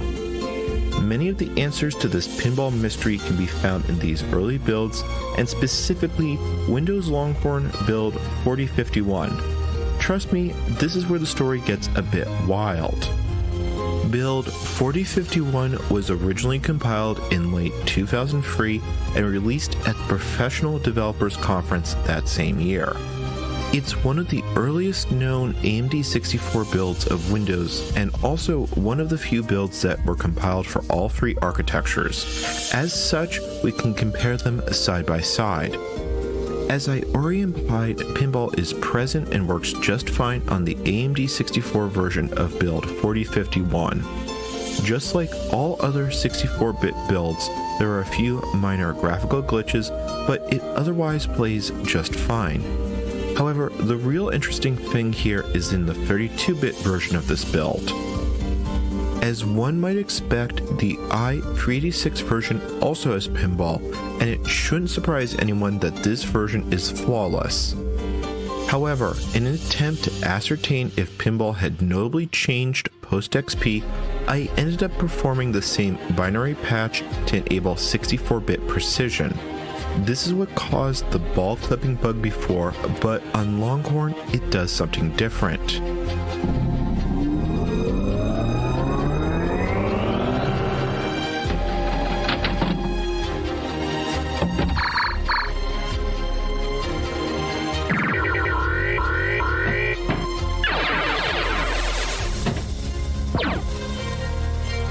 That is to say, it works just fine. This was my first solid evidence that real code changes had been made to fix pinball on 64-bit Windows. In fact, this build of Longhorn tells us quite a bit more than one might realize. It suggests that pinball was fixed in the process of creating the AMD 64 port, and it's likely that no one realized that fixing it for x64 also fixed it for Itanium. The IA64 version of build 4051 leads credence to this theory. Getting it to install on my ZX6000 was not a fun experience, and to add insult to injury, remote desktop seems broken, so you're going to have to deal with me pointing a camera at a screen. In keeping with everything we have seen thus far, pinball is still disabled here, although as one may expect, the files are present, and after a manual extraction, it does indeed work. So, in short, there's no real change from XP 2003 edition. My next theory was that pinball was removed on the basis of feature disparity. Microsoft may have wanted identical feature sets across all versions of Windows, which may have prompted for Pinball's complete removal. However, this theory doesn't hold water for one simple reason. Microsoft never seemed concerned over the feature drift between the Itanium and x86-based versions of Windows. As we already saw, XP 2003 edition was missing the Luna theme, and later versions of Windows were missing even more bits. In fact, a TechNet article shows that for Windows Server 2008, Microsoft had nearly stripped the Itanium port bare. I did get Server 2008 R2 to install on my ZX6000, and well, I've always been surprised that Microsoft shipped such a bad port at all. This machine isn't officially supported, and well, let's just say that Aero looks really bad in 16 colors at 640 by 480, although I suppose it's excused by the fact that Aero on Itanium only exists in the installer and cannot be installed via the desktop experience option either. Fortunately, it is possible to shoe in the XP Ethernet drivers, so I can at least use our desktop again. That being said, to give you an idea of just how much is missing in this, opening the Add Roles wizard shows the only things supported are application servers and IIS. That's it. I think the sad state of the IA64 port is pretty clear proof that Microsoft didn't care if something didn't work on Itanium. That being said, I've been weirdly tempted to try and see if I could port PHP and MySQL, but I probably should get back to the topic at hand before moving on to future pain projects. However, having ruled out both 64-bit incompatibility and feature disparity, then what's left? Why was Pinball removed? Well, to answer that, we need to enter the final chapter of the story. While Longhorn was intended as a quick follow-up to XP, the project was marred with stability issues and feature creep. Ultimately, Microsoft would reset Longhorn's development, eventually creating what would become Windows Vista. Brisket is back at Chipotle. Seasoned, smoked, seared, spiced, sauced, bold, and guacced. It's a whole new kind of brisket done the Chipotle way. Planet Fitness is here for you every step of the way. We've got your back, your arms, even your legs. Get moving at the judgment-free zone. Get started at Planet Fitness for $1 down and then $15 a month, now through October 10th. Windows XP x64 would be released as a stopgap product in 2005, which represents the only official 64-bit version of Windows that shipped with Pinball. Given Longhorn's tortured development, part of me had wondered if Pinball had been removed by mistake. It was possible that during the development reset, someone removed Pinball without being aware that it was fixed on 64-bit platforms. Looking at the post-reset builds of Longhorn, Pinball itself lasted until build 5048. Build 5048 only had AMD 64 and 32-bit versions available, but both have Pinball installed by default. This seems to rule out the possibility of accidental removal during the development reset. However, there's one thing in particular that caught my attention. Build 5048, in addition to Pinball, also has the same classic games as Windows XP. For instance, Solitaire remains almost unchanged from its XP incarnation, which itself is virtually the same as the version from Windows 3.0. However, Vista did not ship with these games. Skipping ahead to the final release of Windows Vista, it instead shipped with revamped DirectX versions of the games with updated graphics. This was likely intended to demonstrate the new compositing engine, as well as make things look consistent with the then new Aero look and feel. This is especially evident when comparing XP Solitaire side by side with Vista's. If we load Space Cadet Pinball on Vista, it clearly looks out of place, and it doesn't help that Pinball's art was intended for a 640 by 480 display. For Pinball to properly fit with the new aesthetic, it would likely involve replacing and revamping all the graphics. This, however, presents a problem. Space Cadet Pinball was not written by Microsoft. It was instead licensed from Maxis as something of a demonstration game for their Full Tilt Pinball collection. My guess would be that Microsoft either didn't have the rights to replace the art, or more likely, simply didn't want to dedicate the resources to do so. As such, I suspect that Pinball was actually axed because it didn't look very good on Vista. What I can say for certain is that Pinball was fixed for 64-bit platforms and did in fact ship on XP X64. I suspect that no one noticed the graphical glitches, as they're not very evident unless you're very familiar with how Pinball should look. Even if they were noticed, it would likely be a fairly straightforward fix. As such, I'm inclined to believe that Pinball was not cut for any technical reason. Unfortunately, we may never know for sure. As always, I welcome you to the comment section to help theorycraft. I spent literal weeks exploring and disassembling various versions of Pinball for this video, so if you enjoyed this content, please like and subscribe. If you really enjoyed this content, consider supporting me on Patreon. With all that said, this is N Commander, signing out and wishing you all a pleasant day.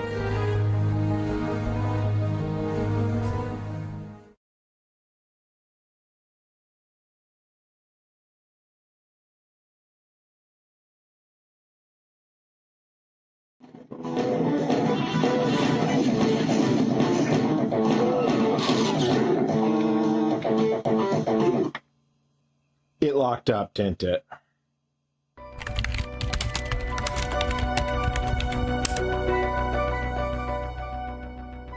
This sleek black monster is an IBM RS6000 43P Model 150.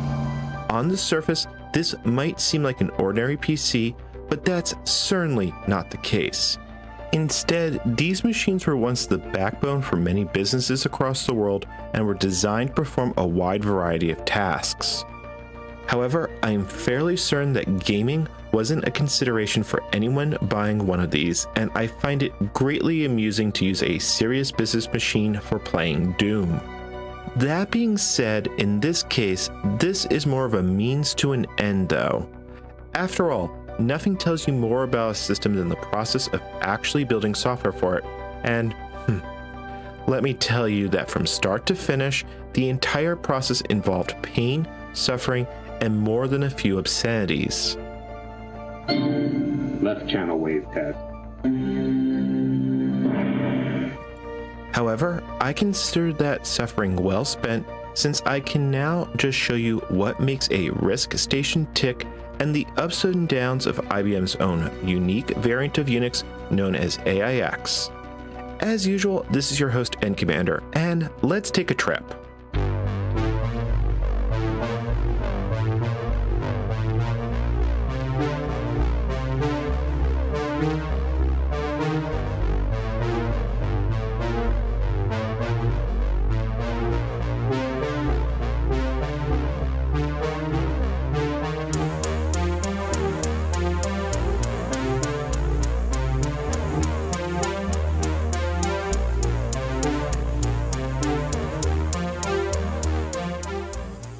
I won't be surprised if most people aren't familiar with IBM's RS6000 line or its successors. The RS6000 line was essentially IBM's main line of PowerPC-based computers, and at one point they were essentially intended as replacements for IBM's PS2 and personal desktops. Earlier versions of the RS6000 were capable of running a variety of operating systems, including special versions of Windows NT, Solaris, and even a port of OS2. Hello.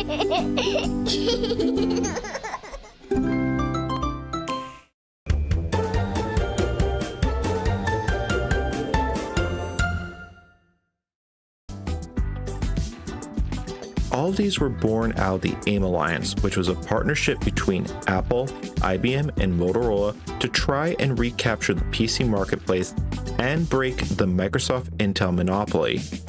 My system, unfortunately, is a bit too new to run any of these.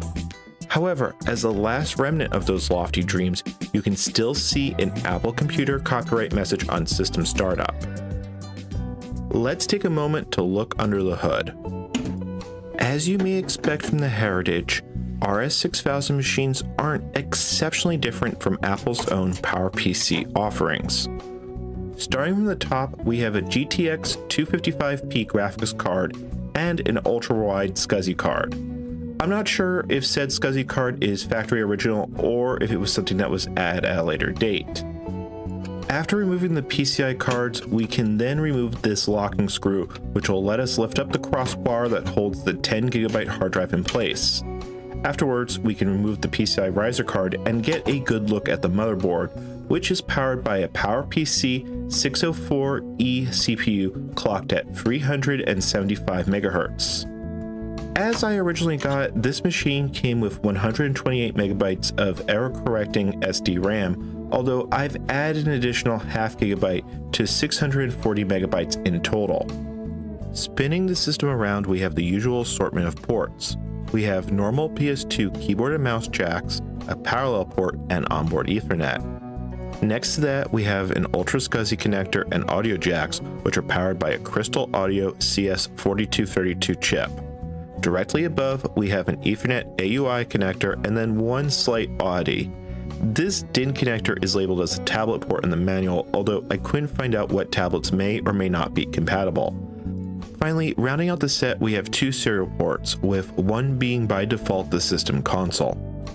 It's pretty easy to see that aside from the PowerPC processor, the hardware isn't all that different than what you would find of a typical PC of that era. Earlier RS6000s were actually built around IBM's microchannel architecture, which highlights many of the parallels between this and IBM's PS2 line of PCs. Turning the system on, we can immediately spot this amber LED for displaying check codes, which indicate boot status and more. This is really handy since it can take over a minute before the system actually starts to display anything and provide diagnostic information as well. I've actually had to depend on this more than once since my system has been showing signs of dying and will occasionally fail to start. However, assuming everything goes as planned, you'll get self-test messages on the display. At this point, hitting F1 on the keyboard will enter System Management Services, or SMS. SMS is IBM's take on traditional PC BIOS setup screens, although it feels somewhat incomplete. For example, while I can view the system configuration and boot settings, there's no option to set the time or date, or even enter the system diagnostics mode directly. Conversely, it has a surprisingly sophisticated UI for handling network booting, which I can't imagine would be a common setup. Under the hood, all of this is powered by open firmware, and it is possible to drop to the traditional zero prompt if so desired. One thing of note though is that it is possible to configure SMS to use a serial console, which allows for fully headless operation. In theory, it should be possible to do everything via serial, although in practice that didn't quite work when I tested it. The system seems to get confused if it's running over serial while still having a graphics card installed. While I could do system configuration, I couldn't get AIX to install properly in this state. When I tried, it ended up hanging on the first reboot. I will note the maintenance and diagnostic modes worked just fine. That being said, personally, I think graphics are kinda neat, and you know, they're a bit essential if we want to run Doom after all. However, we're going to need to load an operating system before going anywhere, and thus, let's take a look at IBM's Advanced Interactive Executive, or AIX. Do you think we should head back?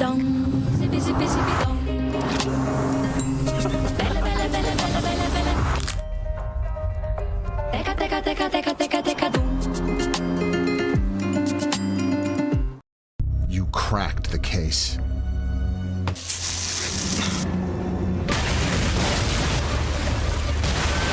And all the while, you were soaking in the bath. Audible. There's more to imagine when you listen. Throughout the 80s and 90s, it wasn't uncommon for the major computer vendors to have their own variant of AT&T's Unix. IBM was no exception to this rule, but their offering, AIX, is somewhat quirky to say the least. While it's generally associated with PowerPC, AIX itself dates to 1986 and it was available on a wide variety of IBM platforms. In fact, there was even a PC-based version for the IBM PS2 offered until 1992. For this project, we're going with AIX version 4.3, which is what this machine initially came with. The installation CD is bootable, and after quite a bit of loading, we're asked to select the system console and language before being brought to a main menu of sorts. Even at this point, we can already see that AIX has quite a different look and feel to it. For example, options are entered and selected via numeric code. For the next 20 minutes or so, the installation will simply grind away, so this gives us a good opportunity to talk a bit more on how AIX differs from other Unixes. I suppose the easiest way to describe it is if engineers at IBM looked at Unix and went, "Oh no, that won't do it all." Yeah, I'm probably going to hell for animating that.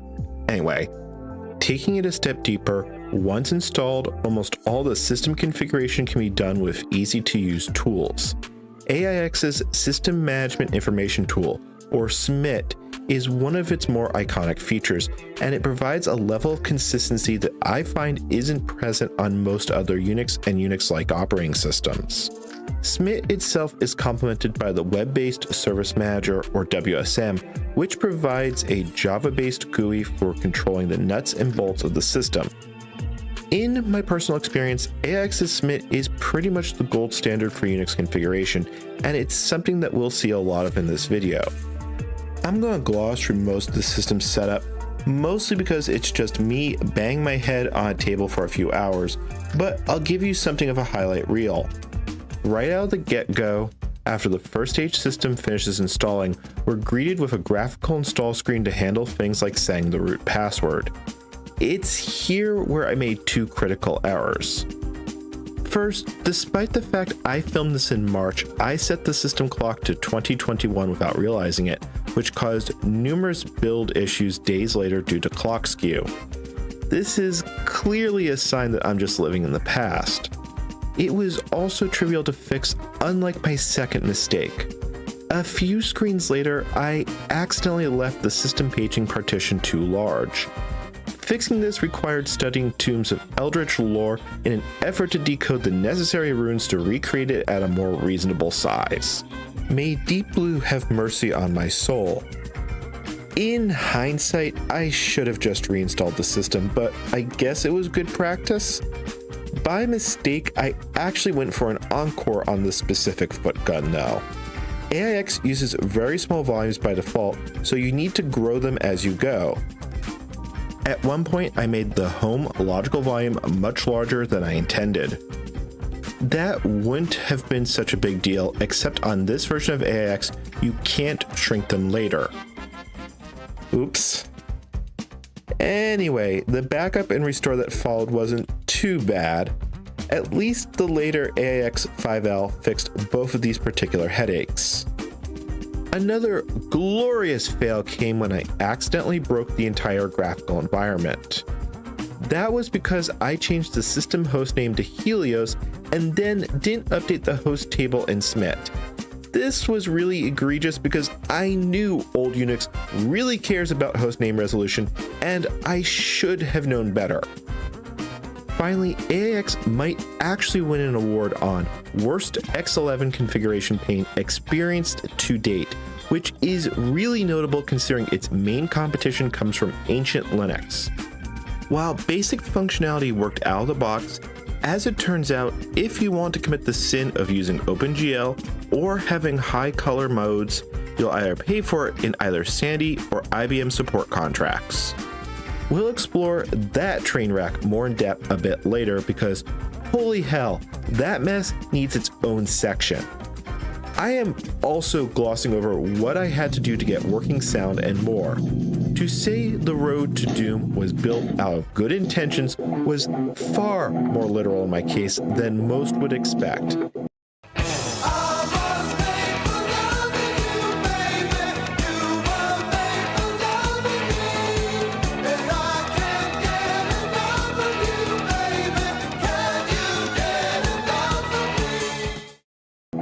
Before we move on, I suppose I should give folks a tour of the system, but well, there's no good way to say this.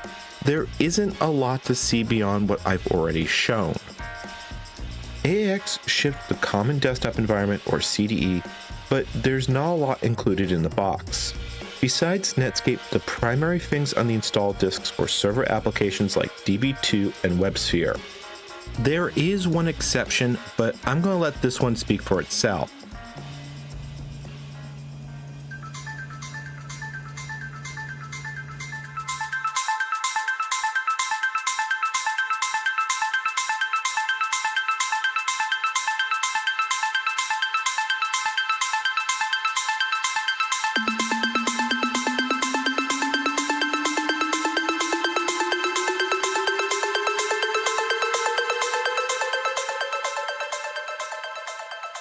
If you used Windows throughout the 90s or early 2000s, then these should be familiar sights and sounds.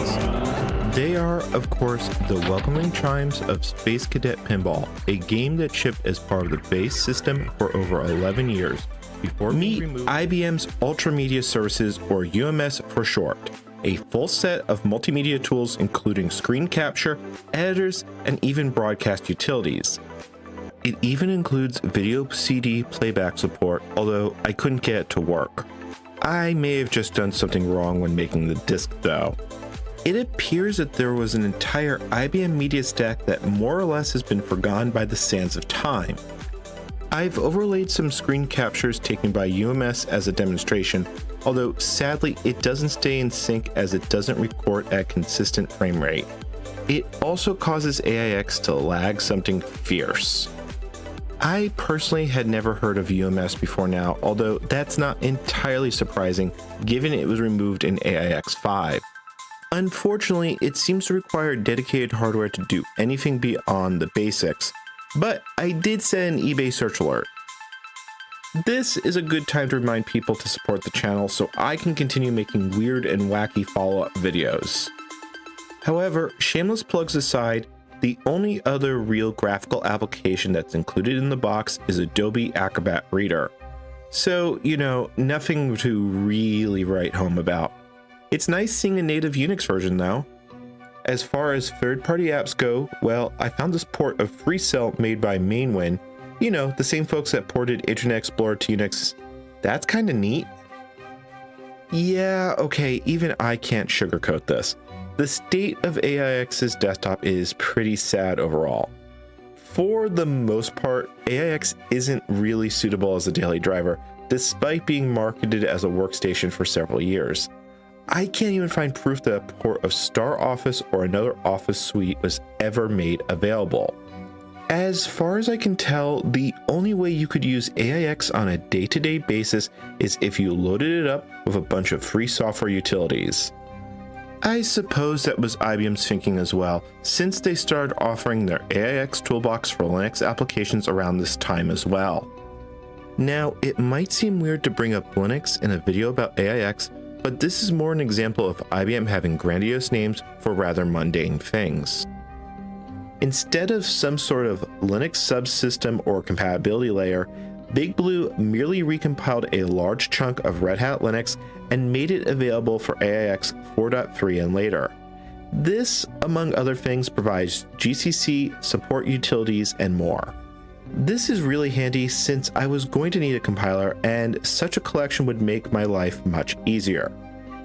Now, I should note there are other collections of pre-built software for AIX, such as Bull's Archive, but the toolbox is still updated for use in modern versions of the system, and personally, I wanted to see what IBM was offering.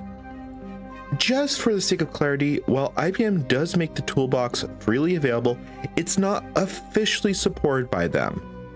Now, normally setting up development software isn't what I call rocket science. However, that process doesn't typically involve reconstructing damaged archives, reviving long-dead desktop environments, or spending days debugging GNU Bash, so we're going to take a brief side trip and look into how the machine that built the machine was built.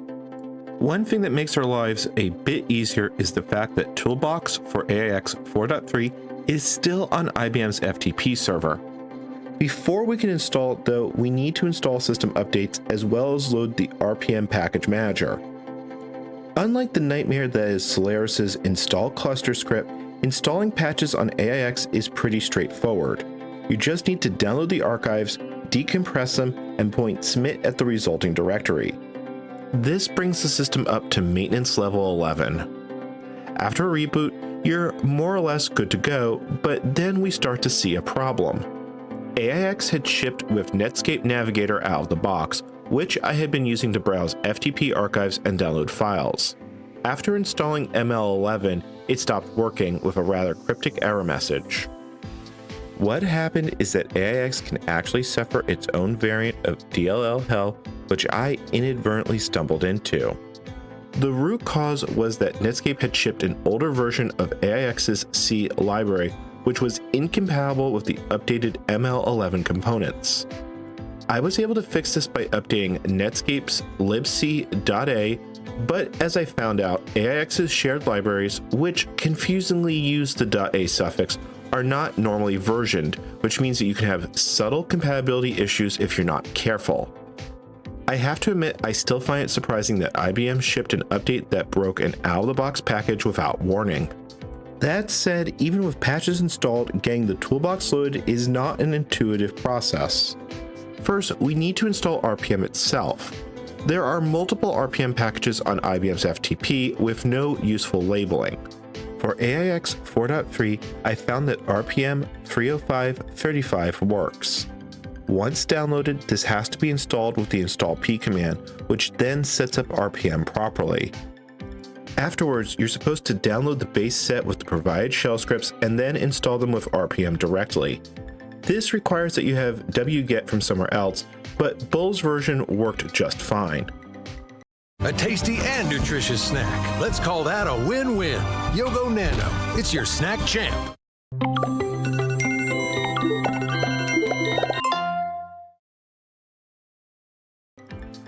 There's no high-level package manager like Yum for AIX 4.3, but IBM did provide install groups for various package sets. These include dev tools and alternate desktop environments like GNOME and KDE. However, it wasn't long before I discovered some bit rot.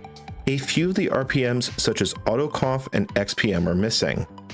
In a case that can best be described as not knowing when to give up, I ended up reconstructing the missing packages. For those who might be interested, download links are in the description, but I had a bigger goal in mind. Now, while I'm fond of the 3D chiseled goodness of CDE, there were other desktop environments available in this era. As such, I decided to revive this specter of the past and relive the glory days of KDE.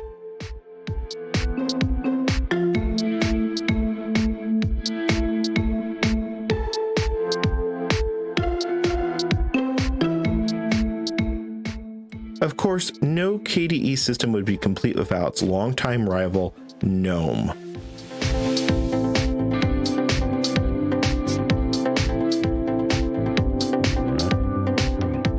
It was at this point that I actually ended up replacing DT login with KDE's login manager, since I couldn't figure out how to add KDE or GNOME to the session list.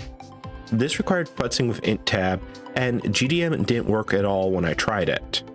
I also lost the graphical boot as a side effect, but honestly, I got a real kick out of using these old desktop environments, since I used to use these versions of both KDE and GNOME extensively back in the day.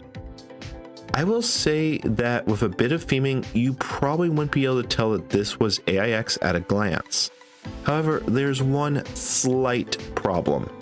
You might notice the background looks a bit dithered. It's more obvious in KDE, but we're actually running in 256 colors with no acceleration. This wasn't obvious under CDE due to the simple color palette, but it's looking really bad right now. As it turns out, getting the toolbox working was a warning that more pain and suffering awaited. At this point, you might think it was more or less downhill from here, but not quite. In fact, it would be more accurate to say that we've merely reached the tip of the iceberg, in part due to missing documentation, system quirks, bugs, and more. The problem with X's color mode more or less foreshadowed how the rest of this project was going to go. To make a long story short, figuring out how to change the color mode was one of the more obnoxious things that I've had to do in a while. Nothing, and I do mean nothing, documents how to do this correctly. More than once, I managed to get the system in a very strange state while experimenting. While Smit has a few options relating to monitor and VESA modes, none of these options actually affect the color palette. On top of that, the operator's manual for the graphics card alludes to various configuration switches and settings, but doesn't actually provide a working setup. Meanwhile, IBM's own documentation for X lists all the switches, but doesn't specify the ones that have to be set. From what I can tell, it's supposed to auto-sense the correct mode based on the type of IBM monitor you have attached, but since I'm using a modern LCD for filming, it was going into some sort of failsafe mode. It was only through considerable trial and error that I was able to convince X to start in 24-bit true color mode, and even then, I didn't have working acceleration. For the record, you need to add the following switches to X's startup file for true color, and the file you edit depends on if you're using DT login or KDE for startup. Success entirely depends if you have enough VRAM, luck, faith, and probably 30 other factors. If you're trying this at home, honestly, the only thing I can tell you is good luck. Even if you get that far, there's still more work to be done. AIX, somewhat surprisingly, actually has more graphical capability than one might expect. IBM did market the RS6000 for use in CAD work and supports multiple graphic standards. Among these is the tried and true OpenGL, but to say some assembly required is kinda underselling it. To get OpenGL working, you first need to install it off the AIX system CDs, as it's not part of the default install. Since I'm running KDM, I also need to modify its X servers file to load the GLX extension. However, checking the setup is a bit harder than it should be. In a case of what I can only describe as screw you, IBM shipped all the test code, including the diagnostic utilities, in source code form only. Assuming you have a compiler and you have done absolutely everything correct, you'll be able to confirm that GL is present and accounted for, and all the included demos will run, which brings me to a point that I've been dancing around for a bit. AIX doesn't include a C or C++ compiler out of the box. It takes 10 seconds to respawn. That's how long it takes to twist, lick, dunk.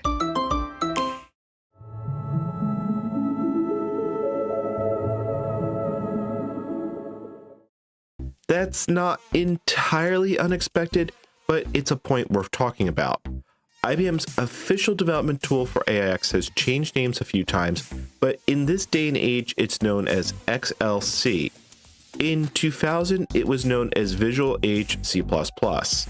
I'm not going to use it for this project, but I do at least want to talk about it. For one, I had retroactive sticker shock when I looked up the prices. IBM's list price for it in 2002 was $2,495 per user, with a slight discount if you got electronic delivery. Corrected for inflation, that's a cool $3,934 today. Now, I can understand paying for tools, but I really do need to question what you actually got for that price, especially considering that GCC is literally free.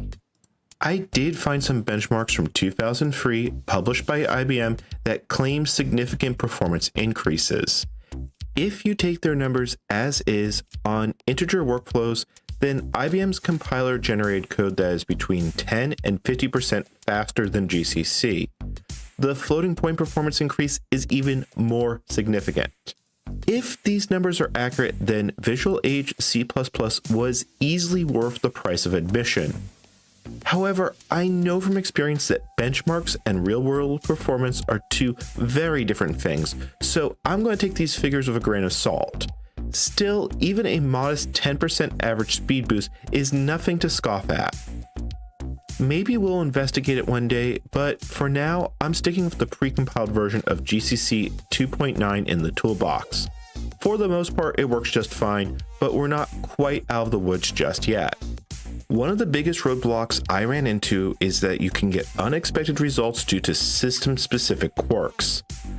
I had expected that this would happen at some point, but I was a little discouraged when things started breaking minutes after I got the toolbox installed. All I wanted to do is get NeoFetch running, which proved to be a surprisingly difficult task. NeoFetch has one dependency, Bash 3.2 or later. The version in the toolbox is too old, and I thought it would be trivial to build a newer version, but as it turns out, tempting fate is a bad idea. Bash would build, but as we can see, running NeoFetch kinda broke things. I spent a lot of time debugging this off camera, and surprisingly, I found that this is actually a bug in Bash caused by a quirk in AIX. Internally, Bash uses a function called stir_to_imax, which converts a string of numbers into an integer. It's part of the C library on most platforms, but AIX 4.3 is a bit too old for it to be there. As we can see, there's no manual page for it, nor is it in the system headers. Since stir_to_imax is not guaranteed to be on any system, Bash's configure script checks if it's present before using it. There's a failsafe implementation, so this shouldn't be a problem in and of itself. However, if we look at configure's output, Bash thinks it exists, and surprisingly, Bash builds without a linker failure. For non-programmers, that might not seem odd, but it should be literally impossible for this to work. It wasn't until I examined AIX's system libraries more in depth did I find the cause. While stir_to_imax isn't declared in the system headers, it does exist in libc, and configure seems to check for the symbol rather than the declaration. I wrote a small test application that demonstrates that not only does stir_to_imax exist, it actually seems to work when given simple test cases. In Bash, stir_to_imax is used in parsing numeric strings from the command line, but IBM's undeclared implementation was causing problems. That's not hugely surprising since it's clear it was never meant to be publicly used. I only managed to fix things when I rewrote Bash's legal number procedure to use the older stir_to_l function. After doing so, we can now run NeoFetch.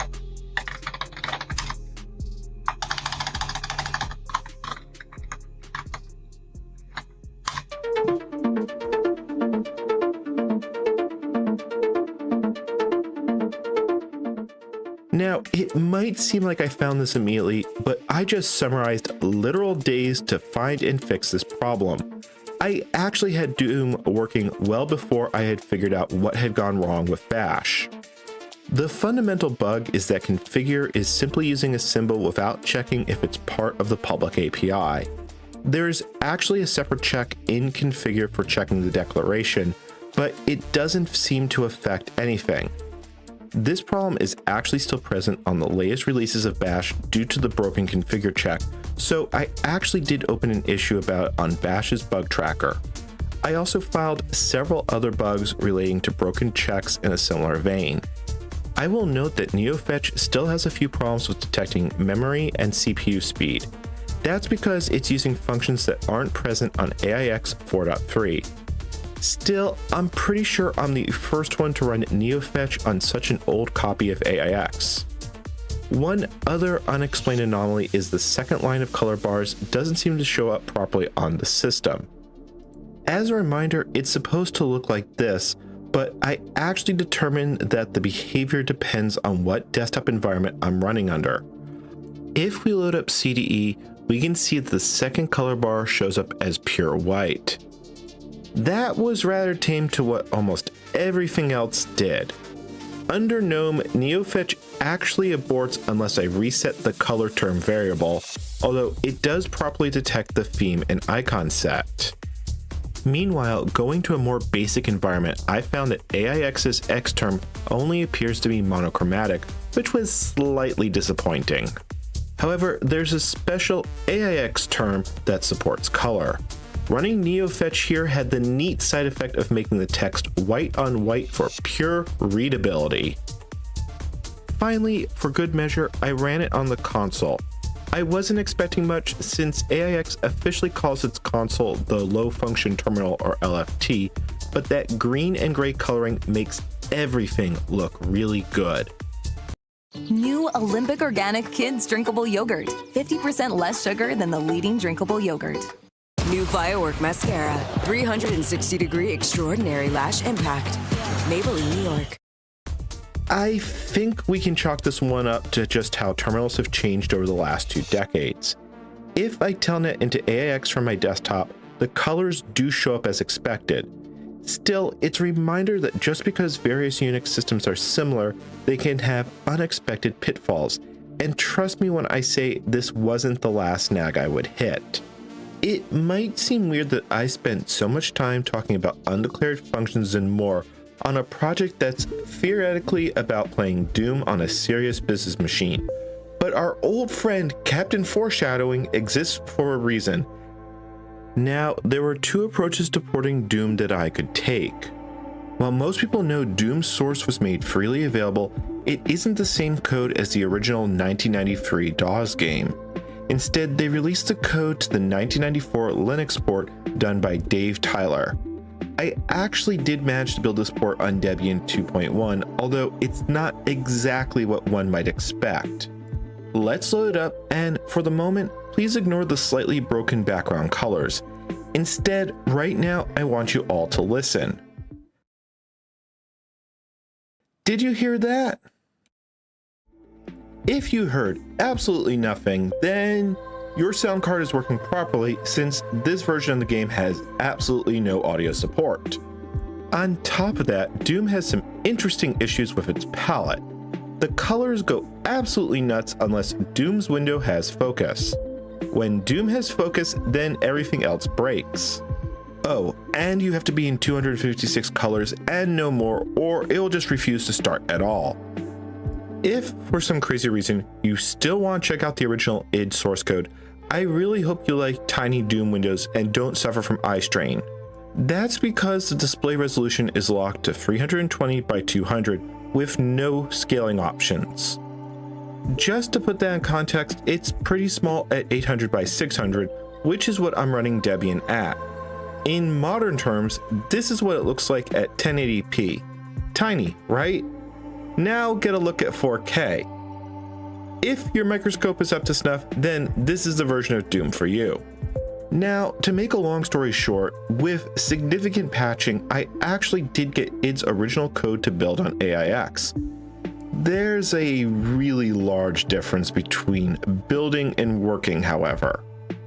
While AIX Doom would start and properly display the main menu, it would break not long after.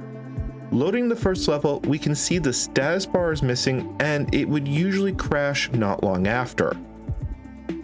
I did spend some time debugging this, but AIX 4.3's native debugging facilities aren't great. Part of this might be due to me using GCC, but neither GDB nor AIX's native DBX could provide anything beyond basic information.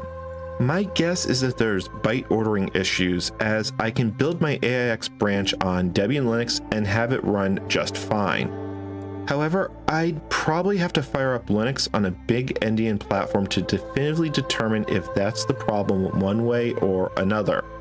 However, even if I got the original source code working, let's be honest, this isn't a great experience, and even if I could get it to work, I'd still have to write code to scale the graphics and implement sound.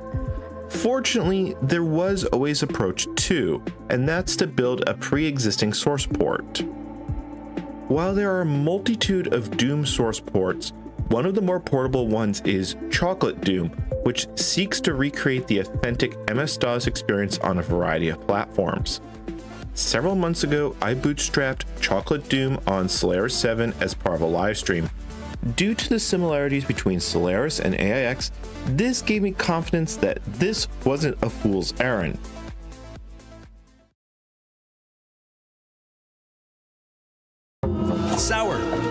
Sweet. Gone. With TELUS Smart Energy, we can automate and monitor our heating, cooling, and connected devices. Save money on bills and on reminders. This is way easier. Totes. Kids still say totes, right? Well, perhaps I should say it wasn't a seemingly impossible fool's errand. Well, at least it's not HP Unix. Anyway, before I condemn myself any further, I should point out that Chocolate Doom is built on top of the simple Direct Media Layer, or SDL, which is basically a giant portability library for games.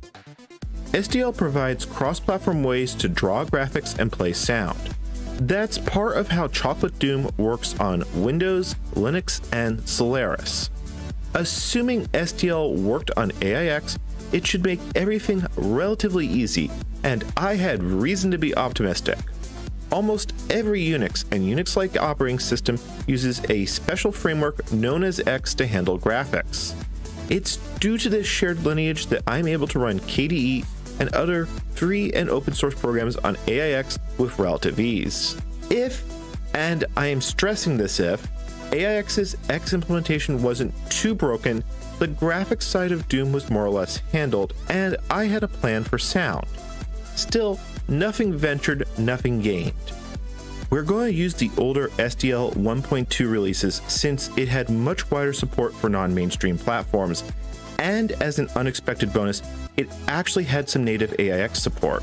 With that said, let's get building.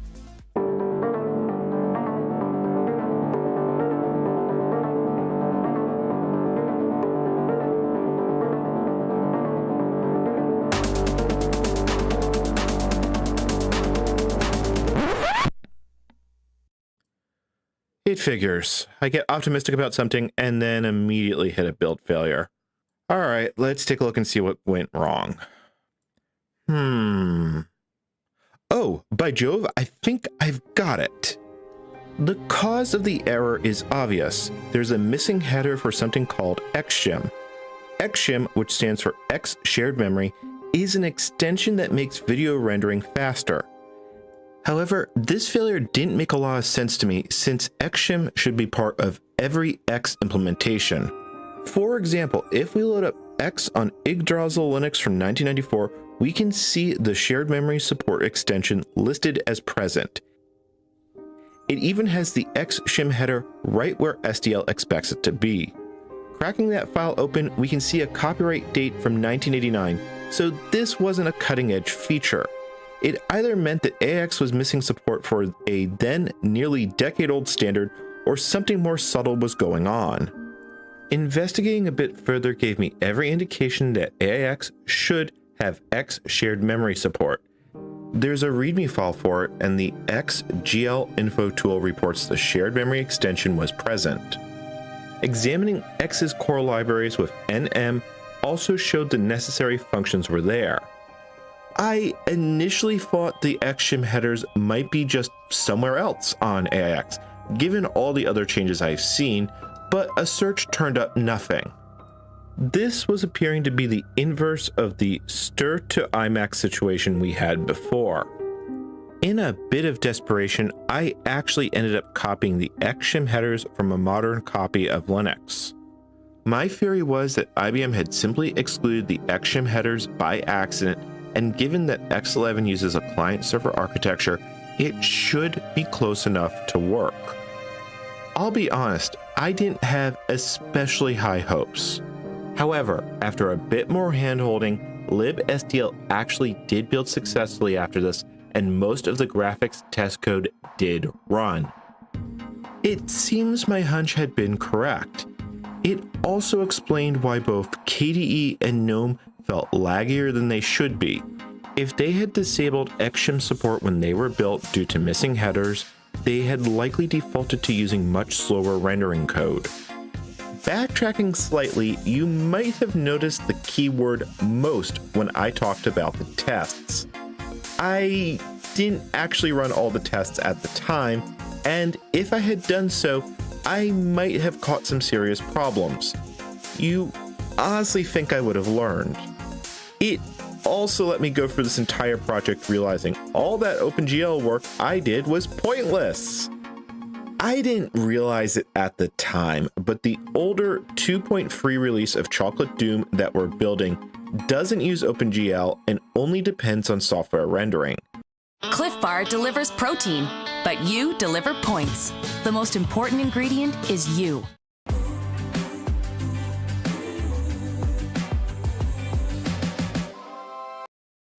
I didn't actually notice SDL's GL stack was broken until it was time to edit this video. However, in an attempt to make myself look competent, I sorted this out anyway. Fixing this required learning far too much voodoo, and frankly, if you're ever in this position, may IBM have mercy on you. To make an exceptionally long story short, I had to redefine the GL library path, deal with the very quirky way shared libraries work on AIX, and then hardcode in a configuration that I found looking at a copy of Glut that IBM shipped before I could get the demo code to work. The end result is you get to look at this really fancy rainbow cube, so thumbs up if you like shiny renders. That side trip aside, after getting SDL built, it seemed like the end was in sight. Next up were two add-on libraries, SDL Mixer and SDL Net. I had to fix some data types for SDL Mixer, but on the whole, there isn't a lot to say here. Building both were essentially a walk in the park considering everything else up until this point. Now it was time for the main event, building Chocolate Doom itself. Let's cue the music in preparation for the inevitable failure.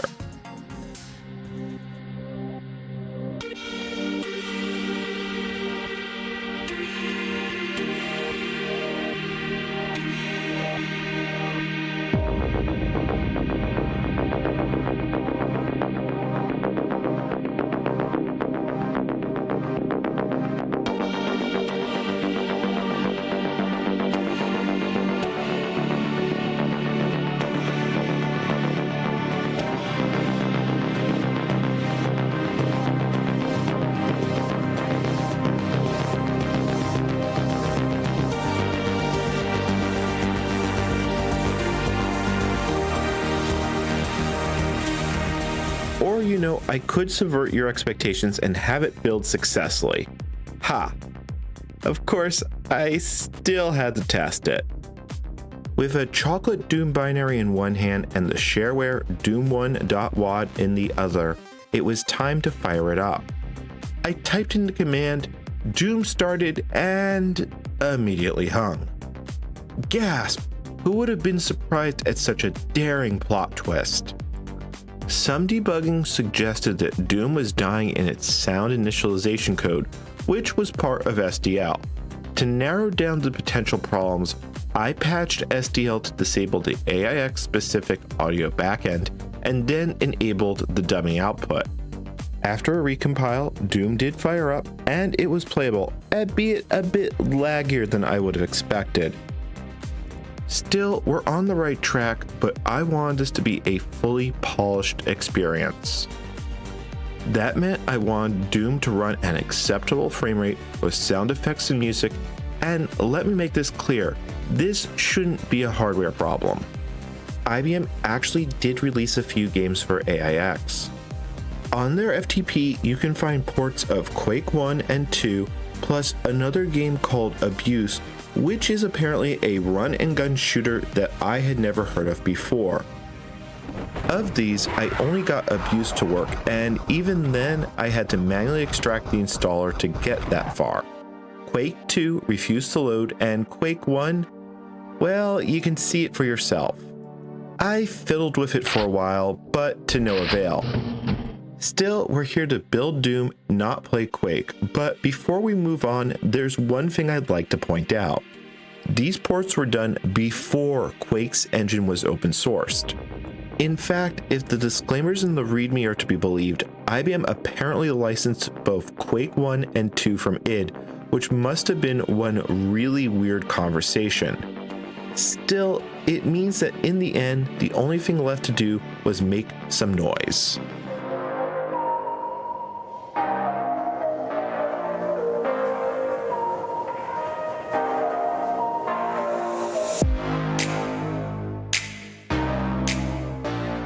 So let me ask you a question.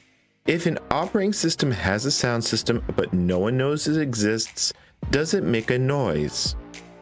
That might sound like a rhetorical question, but surprisingly, it's not. Earlier, I demonstrated that AIX had a surprisingly rich system for multimedia in the form of its multimedia services. However, I didn't know those existed until after I had Doom working with sound.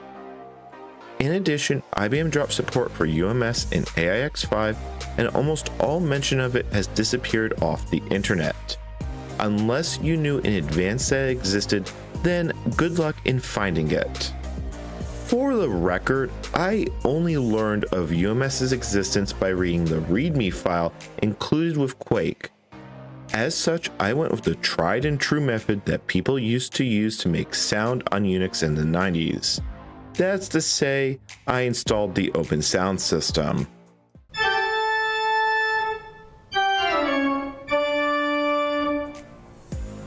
Now, there's a lot I could say about OSS, some good, some not so good, but it's the closest thing to a de facto standard for audio on Unix. It basically did for sound what X does for graphics. OSS was available for AIX as a third-party product from Forefront Technologies, and surprisingly, it's still available for purchase for the whopping price of $10. Yeah, no, I was going to try this hell or high water. That said, installing OSS isn't entirely straightforward. What you're supposed to do is install the evaluation version, and once you have it working, you can then install the commercial license file. So in that vein, I copied the files across and launched the installer. After a few prompts, it hung. And when I say hung, I mean the entire system deadlocked. This is off to a great start. I figured it might be a problem with running the installer under X, so after rebooting, I dropped to a console and tried again.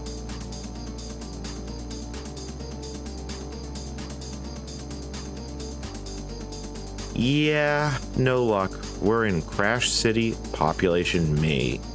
The installer was extracting all its files, it just died whenever you tried to load the main interface. Now, I was valiantly resisting the urge to pull out the kernel debugger at this point. I'd been to that hell, and nothing good would come from it. However, while examining things in detail, I tried creating a blank driver config file and then rerunning the installer. Instead of crashing, I made it to the main configuration menu. However, it was a short-lived success since when I tried to auto-configure the audio, it, perhaps unsurprisingly, once again deadlocked. Still, half the battle is knowing the cause. After yet another reboot, this time I went into the settings and manually added the onboard audio. There's an option for the RS6000 43P's built-in audio in the menu, which then successfully passed the sound test. Left channel wave test. Right channel wave test. Now, Commander from the future is going to interject here. While this mostly worked, I started having occasional system hangs, as seen here while I was playing Doom. I think this is because OSS's 43P driver is for another machine, since IBM reused the model number multiple times. I eventually removed this driver and replaced it with a manually configured Crystal audio device. This seems to have resolved the system hangs. With that aside, let's go back to old Commander. At this point, I could start OSS as needed with the sound on command, which popped up a small banner reminding me that this is still an evaluation version. Time to fix that. Around this time, I went to Forefront's webpage and paid my $10. It's important to note that there's no way to select what version of OSS you need. A little while later, I got a receipt from PayPal, but no license file appeared. I did send an email to Forefront's sales support address telling them I didn't get a license file for OSS on AIX, and if I was honest, I didn't really expect any answer. You can imagine my surprise when I got a reply with the necessary license filed the following day. Furthermore, the license that arrived was AIX specific, meaning that someone read my email and then generated the license by hand. I'll admit, I'm kinda impressed by that. It would be great if it worked though. After installing the license file, OSS stopped loading with a read-only file system error and then complained that no hardware was present. Switching back to the evaluation license made the problem go away, so that's what I did. I did send an email to the support contact about this with logs, so maybe they can figure out what's gone wrong. However, on the whole, I'm just happy that Forefront makes these old versions available at a reasonable price, so this shouldn't be seen as criticism. Putting the self-destructing license problem aside, there were a few other issues I had to resolve. While I could run the OSS self-test program from the system console, it would die when I was running X. Some further testing showed that, more specifically, it was conflicting with KDE. Notably, the sound tests worked fine under both GNOME and CDE. In hindsight, I should have seen this problem in advance. In the early days of KDE, it used to provide its own sound system known as ARTS, which was likely conflicting. Honestly, I was getting sick of debugging, so instead of tinkering with ARTS, I just stopped using KDE and re-embraced the world of GNOME. It seemed like at this point that all I had to do was recompile SDL to use OSS and then go for broke, right? I mean, given everything else up to this point, there's not a lot left that can break. Let's cue the music and get to rebuilding.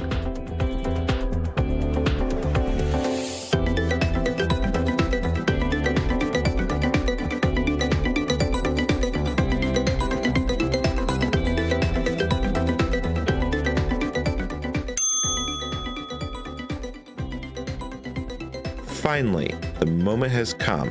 It's time to hear if the gates of perdition will open.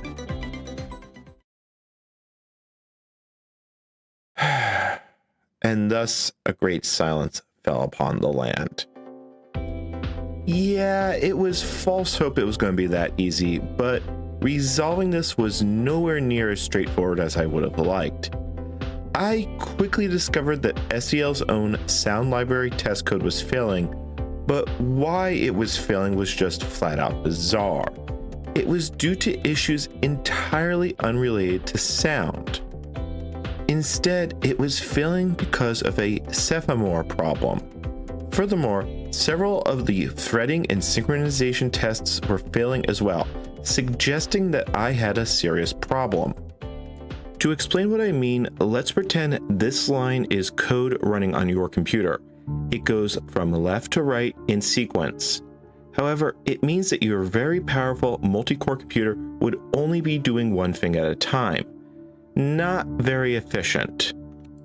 To offset this, modern programs use what is known as threading to handle multiple tasks at once. This is again easy to visualize, we just need multiple lines now. However, these threads have no way to communicate with each other or synchronize their tasks. For example, in a game, you might have one thread that handles the graphics and the other sound. It's possible these threads could desync, leading to mismatched audio, something I'm pretty sure we've all experienced at one point. Semaphores are one way to ensure that multiple tasks reach a common stopping point before proceeding. In this example, the audio thread reaches the semaphore first and then waits for the video thread to catch up. SDL's cryptic error message was telling me its Cephomores were failing for seemingly no discernible reason. Or, well, it might be more accurate to say that it was failing for the same exact reason that Bash was failing before. Under the hood, SDL uses the POSIX semaphore interface, but AIX doesn't actually seem to support that. Unlike STIRT to IMAX, this interface exists in the headers, but there's no documentation present. Regardless, this is a major problem. Now, it probably shouldn't surprise anyone that AIX isn't the only platform in existence with broken semaphores. Fortunately, there's a relatively simple workaround. By using a specific configure switch to disable POS6 semaphores, STL will instead emulate them by using a mutex. After setting said switch and recompiling, STL's threading and semaphore tests passed. Furthermore, the sound demo actually started making noise.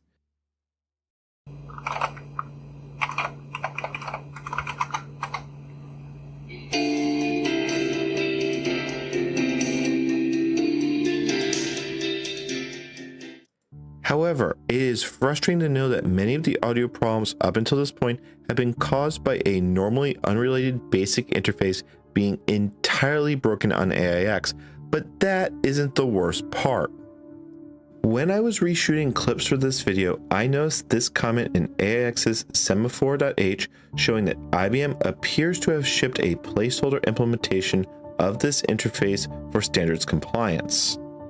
Now, to be fair, later versions of AIX did add real support for POS6 semaphores, so in theory, if we were to try this on an up-to-date version, everything should just work if we were lucky. Anyway, I'm just happy it was a relatively straightforward fix in the end. Still, given the sheer mountain we've climbed thus far, you'd think that was the last hurdle, right? With an open sound system enabled SDL in one hand and a seemingly working Doom in the other, you'd think we would have audio. So let's fire up Doom and hear what it sounds like.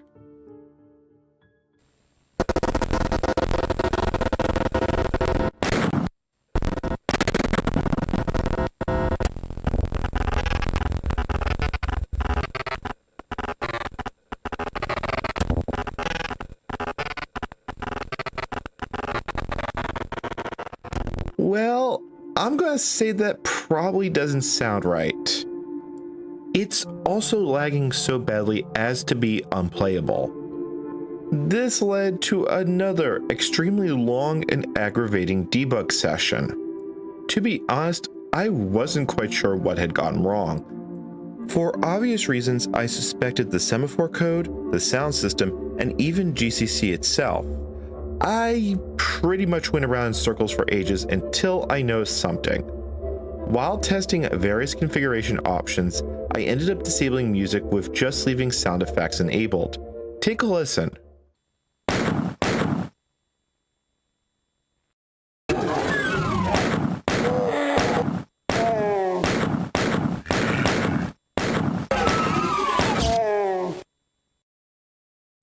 Hear that? That actually sounds correct. Furthermore, while it was still somewhat laggy, it was playable, and we were capable of making noise. What I eventually realized is that the problem was Chocolate Doom itself. As it turns out, when Chocolate Doom's developers said they wanted an accurate representation of the original DOS version, they weren't kidding. Let's step away from AIX for a moment and look at the original shareware version of Doom on MS-DOS. For most of us who played this as a kid, we were probably using a Sound Blaster capable card, which uses FM synthesis to generate the iconic background music. This is done with an onboard Yamaha OPL chip with sound effects being sampled PCM audio. When combined together, you get a version of Doom that sounds like this.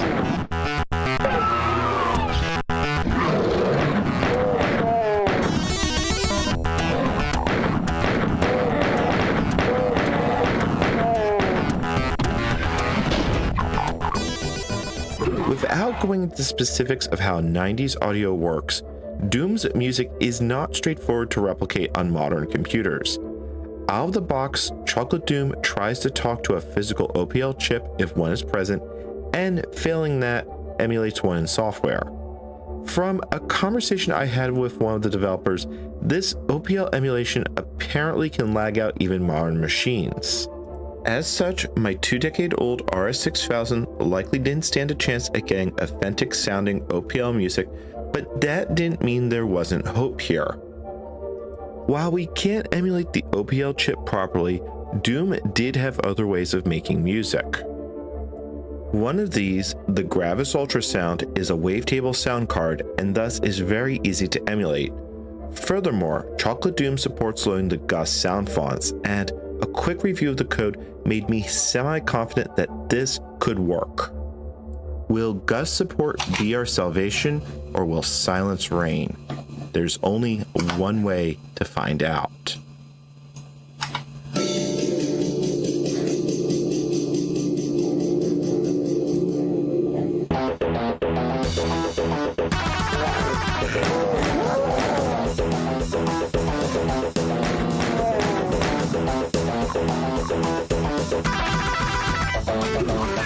Oh yeah, I'm digging it.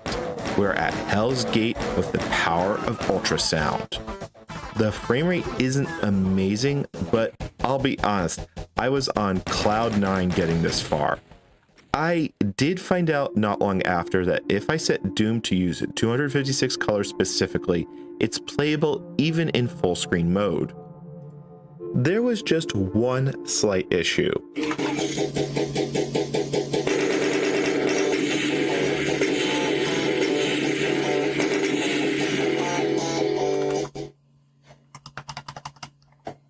Oh, it locked up. Really? Again? When going to film this clip, the system locked up not once but twice on back-to-back attempts, likely due to OSS. Really? I should note that this was nearly a month later in real time since I had that first lockup. I had even filmed and edited that entire section about OSS's configuration a few days prior. Not gonna lie, I was about one step from finding out the airspeed velocity of an RS-6000 being thrown out the window.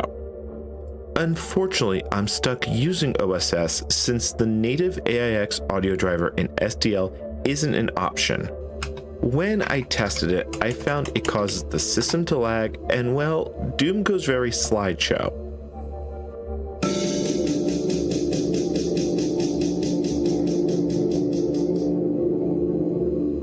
It sounds good though. I will say on the third attempt to reshoot this footage, I could play through to Nuclear Plant without issue, but it's clear there's some gremlins left. That being said, this is probably the best I can get without breaking out the kernel debugger. Regardless, we do have it working, and maybe I'll host a live stream playing through the entire game on my newly built AIX port. There's just one thing left to cover now that we've gone to hell and back, and that is, what is my final takeaway from this crazy adventure? I initially went into this project with a pretty positive opinion of AIX. I knew it was quirky, but all in all, relatively rock solid. I also knew IBM hardware in general is well built and tends to have an exceptionally long service life. When this Model 150 came into my possession, the hard drive wasn't wiped, and I was able to do some data recovery. From the system logs, I found that it was put in service in 2001 and remained in at least occasional use until 2015. That's definitely something to brag about. However, on the whole, I find I've gained somewhat mixed feelings towards the platform, especially when I have to ask the question, were these systems worth IBM's asking price in 2001? Well, honestly, my answer is probably not, at least for most customers. After looking for the Wayback Machine for IBM.com, I was able to find the Model 150 in a similar configuration on a page dated April 13th, 2001. The list price is, and I swear I'm not making this up, an eye-watering $10,145 US. When correcting for inflation, that's almost $16,500 in 2022. That's also not counting pricing for any add-on software beyond AIX itself. IBM advertised this machine as both a workstation and a server, but an Intel-based system would have been a fraction of the cost and could easily run Windows, Linux, or one of the BSDs. However, just to give you an idea of how absurd that price tag is, Apple was selling PowerPC hardware of much better specs for a literal fraction of the cost. When looking at 2001 pricing, I found I could have bought multiple PowerMac G4s from the same period for the cost of one RS6000 system. Furthermore, in terms of raw processing power, even a single G4 would have run circles around the 43P Model 150. The only real difference is that Apple machines do not run AIX. So the question becomes, does AIX alone justify that price gap? Well, maybe if your business was already built on top of IBM products due to the advantages of vertical integration. IBM products generally have a high level of interoperability, so if your business was already built around DB2 or perhaps a Z architecture mainframe, then AIX starts to make a lot of sense. Furthermore, in an effort to keep AIX competitive, IBM added what they called Linux Affinity, which added new APIs and other functionality to help solve many of the compatibility hiccups that we ran into throughout this project. It should also be noted that hardware isn't everything. For many cases, raw performance takes a back seat to other considerations, and it's here we start seeing better value. IBM offered exceptionally long service periods for their hardware, and we can clearly see that with my machine. Looking on IBM.com, we can see the earliest RS6000 43P Model 150 was released in October of 1998, and then withdrawn from marketing in 2003. In a separate document, we can see IBM ended support in September 2019. In technology, that's an absurdly long time, and an essential quality for many industries such as finance, public safety, and more. As such, if you need high reliability, serviceability, and support, well, you could do a lot worse. Unfortunately, it's a little hard to check how much AIX has changed in the interim period. The latest version, 7.3, only runs on very expensive power machines, which are a bit outside my budget. That said, IBM's own cloud offerings do offer AIX as an option at a starting price of $40 per month with hourly billing. Assuming there isn't a minimum price or catch, it might be something worth exploring at a later point. Anyway, as usual, if you enjoyed this content, consider hitting that like button or subscribing. If you really enjoyed this content, consider supporting me on Ko-fi or Patreon with the links in the description. Until next time, this is N-Commander signing out and wishing you all a pleasant day.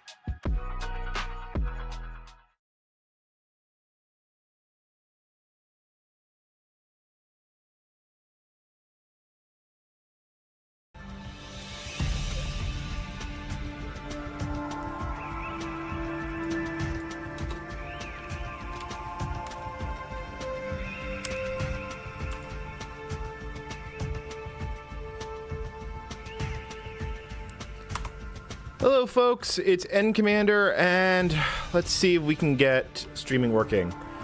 Alright, I'm running on one monitor, which is unusual for me, so it's a little bit of a learning experience because the second monitor is, and I got turned down the mic volume, I'm sorry.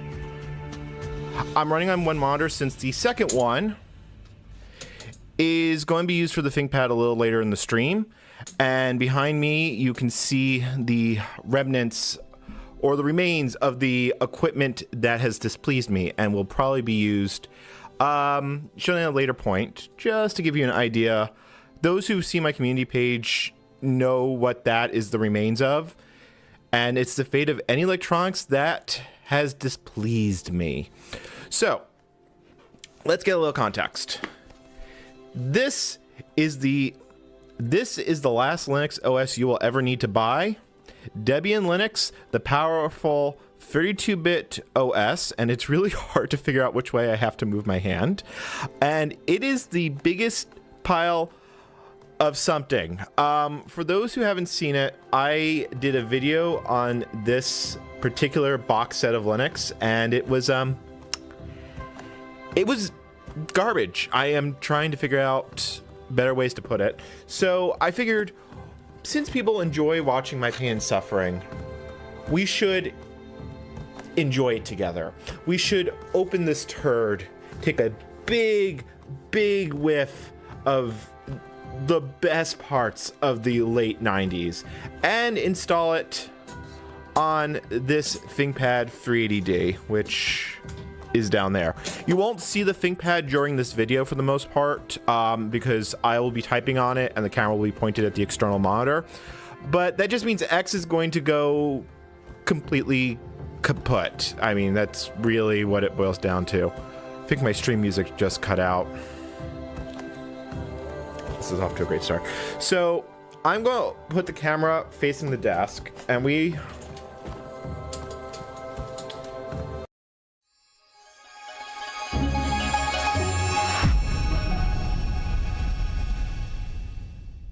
Hi, I'm Graham Steele, Head of Product of the Cyber Group here in Sandbox AQ, and today I'm joined by Stephen from our engineering team. So Stephen, what is cryptographic key sprawl and why should I care about it? Yeah, sure. So a few years ago, there was a similar problem. It's actually called secret sprawl. And what a secret sprawl is essentially you have all different kinds of digital systems and applications around, and usually you need to have access tokens and stuff in order to be able to authenticate into those systems. Right. In order to access them, you have to put these access keys or secret keys everywhere. Like I want your laptop be able to access that system. I want my laptop be able to do that as well. And also some other machine might need to do that on its own. And hence you will have all of these kind of access tokens lying around everywhere. And in case if something leaks, and all of a sudden you have a security problem. However, some new pattern I've been noticing lately is actually a little bit more than just a secret sprawl problem. So secret sprawl, we're talking about symmetric secrets and access API tokens, access keys. But there are also another fundamental type of essentially cryptographic objects on our systems. These are asymmetric keys. So for example, there are like the elliptic curve keys, the RSA keys. Every single person's laptop or device will have these kind of keys just lying around. And you have no idea when they generate those keys, how often they've been using those keys, or whether they have like how securely they're storing those keys. And essentially that suddenly becomes a huge management problem. And what if some of those keys accidentally got leaked out? What's the potential impact? What are some of the potential implications of those? It's very hard to track. And then that's kind of what I call like the cryptographic key sprawl problem. Awesome. So if you want to find out a bit more about how we are building ActiveGuard here at Sandbox AQ to help organizations make their journey from untracked key sprawl to managed keys, there'll be a link under the video. And just remains for me to say thank you very much, Stephen. Yeah, no problem. I'm wearing a full face of makeup right now, and Garnier's Micellar Cleansing Water removes 100% of makeup with one swipe, so let's test it out. I'm using their Eco Pads. We're just gonna hold down for 3 seconds and swipe. Yeah, that works. I'm just gonna keep swiping the rest of my face. This is what my face looks like after using the Micellar Cleansing Water. I love it. My face feels so hydrated and cleansed. All right, and chat. Oh wow, sorry, that is way overexposed. Okay, there is an advanced option. Right, there is an advanced option to turn down the exposure level.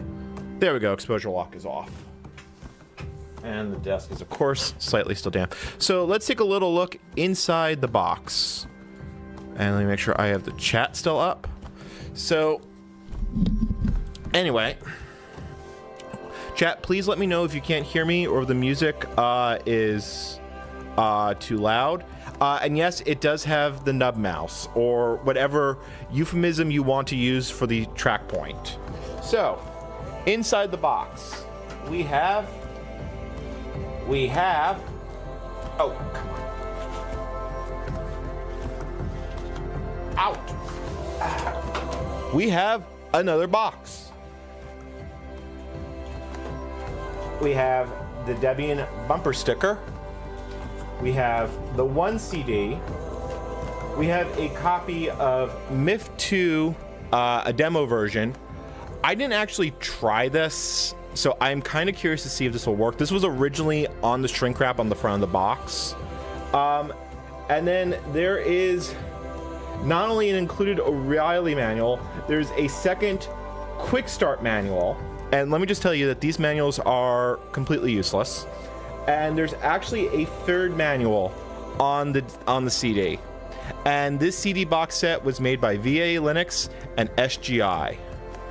So so at the time, SGI was migrating away from IRIX towards Linux. And let's see here. Turn the gain up. I can turn the gain up. My voice is my passport. Verify me. Yeah. The mic is on a boom, so when I have to lean over to the other desk, it's a little bit hard because I'm kind of contorting myself. If the audio goes weird, just let me know. So yeah, so this box set was a collaborative effort. Let me take the CD out.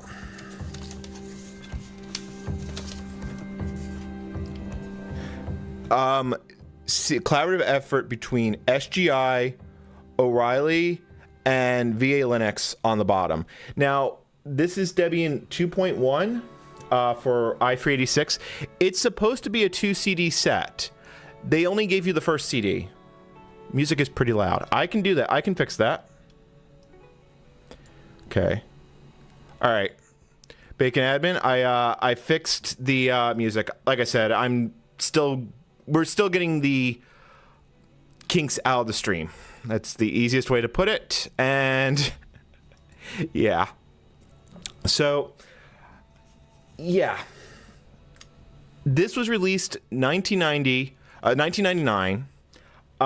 It has a Linux 2.2 kernel, and yeah, it's kind of an abomination. So, do we want to just throw it in and get going, or should I read some passages from the included Learning Debian book? Because, oh boy, this book is interesting. And when I say interesting, I mean horrifying. So, yes, the camera, I turned off auto exposure. So, when I pointed it at the desk, which is why, let me relock it. That's why it's being stupid. Yeah. Fortunately, the camera has a remote control, so I don't have to fuddle. The box is haunted with the ghost of disgruntled Linux programming. Okay, all right. You know, I don't think I can do a better prelude than that. So let's get this. So it's everyone's favorite flat screen. Okay, point it at there. Lock the camera, and then let me fix the exposure levels. I had this all set, and then I realized, oh wait, I'm going to have to do a unboxing. So right now, all right. So you know what? We're just gonna turn the power on, and then while that boots up, and you can see just the edge of the ThinkPad. Hey, look, it's an IBM logo. I have 48 megabytes of memory, and one of the world's cruddiest BIOSes on this machine. So if you watch my videos, this, holy cow, that color, I just realized how off the color is. Let's, we can do a bit better than that. Exposure lock. Okay. So before I started the stream up, I actually ran ScanDisk and defrag on the hard drive because you need to for what we're going to be trying to do later today. Or, yeah, I guess it is today. I'm used to streaming at night. So this is a little different. Let's see here. Stream, okay, I'm getting a bitrate warning from YouTube, but otherwise it seems to be okay. All right, so, yeah. This book is not very well written. The installation instructions is about the first 50 pages, and they contradict the on-screen instructions and are incorrect in places. So the ThinkPad's still booting up. It probably is running slow because I don't have, hold on.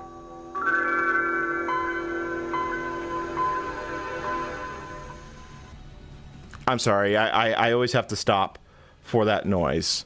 So, yeah, so since it is partitioning time, or it will be partitioning time, let's talk about what we've got here. So obviously we've got a CD-ROM drive.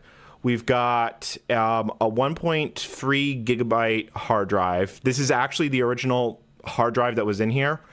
If I really wanted to hate myself, we could compress the hard drive. So the password for Windows 95 is actually NT domain login. And it really just saves that password and regurgitates it as needed. It's not really used for anything beyond that. I used that login prompt with Exchange. Remember, this is from when I did the Jornada login, so you actually do have to enter a username and password, or it will not let you log into Exchange. So there was, in fact, a thing. So, modern release starting. So, I say, let's put the disk in and take a look. So, I'm also going to note that the CD-ROM drive on this ThinkPad is a little dodgy. I actually have replaced it, but the replacement went from completely dead to mostly dead, which is just slightly alive. I don't actually know if there's an auto run on this disk. Okay, so there isn't an auto run, but we can basically see of course, Windows Manager is. I want to use one window. This is the past, I guess. So you can basically see you have all the binary files, we have all the debs, yada yada yada. Amazingly, Windows is not having a heart attack with these long file names, although I guess it's just standard ISO 9660. So, don't compress the hard drive.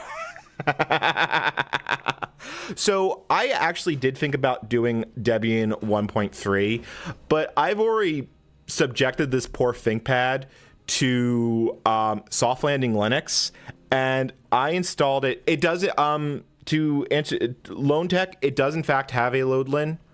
If we go into install, yeah, there's a boot.bat. You have to be in MS-DOS mode for it to work. But that is how we're going to. But we're getting ahead of ourselves because we are going to try, and I'm going to emphasize the word here. We are going to try and do non-destructive partitioning. And Dominic Haynes, when this release of Debian was new, ext2 was still new. So yeah, I am definitely not going to compress the hard drive. So I think the correct thing to do. Why did my stream just glitch out? Hold on. My admin panel just glitched. I don't even know if the stream is up. Studio dashboard. Yeah, okay, no, apparently I am still live. I'm sorry. All right, so anyway. Smooth melting Lindor by the Lind Maitre Chocolatier. You choose the moment. We provide the bliss. If you want to travel with your kid, but don't want to share your kid's bedtime, you might not want to share a hotel room. Get an Airbnb and get some time after bedtime. We need to reboot into DOS mode. Ta-da! All right, and hopefully the camera decides it's going to behave. So I already noticed a problem. And that was not the problem I was expecting to have. I don't have a CD-ROM driver. Ah, crud. I should... Please tell me I have Oak CD on here. Oak CD. I don't think I do. Yeah, I probably don't. Because I installed this with the network adapter. I don't have Oak CD on here. I'm going to have to boot back in the Windows. God damn it. Okay, hold on. I got to get the network card out because I have to install the CD-ROM driver.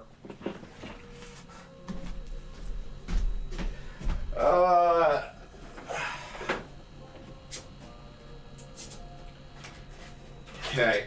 All right. This is off to a great start. We didn't even manage to get around the first corner. Nope. Instead, I don't know. And I don't know why it's running so slowly. It's not normally this lethargic of a system.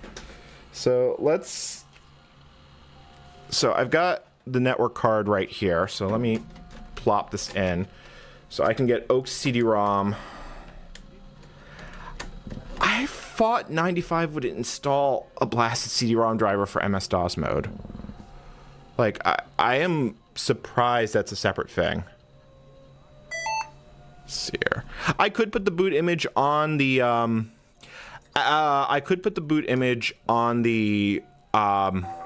file system.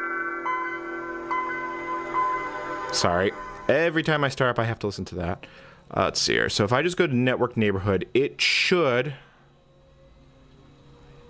I'm really hoping it should. It should see App Solution, which is my desktop. And is it me or is the colors really off here? So ThinkPad. Okay, so it does. Okay, it does see it. Let me copy Oak CD-ROM there so I can actually load up a CD-ROM device. So I'm currently. Let's see here. Where I know I have Oak CD somewhere. Okay, there we go. So if I put that,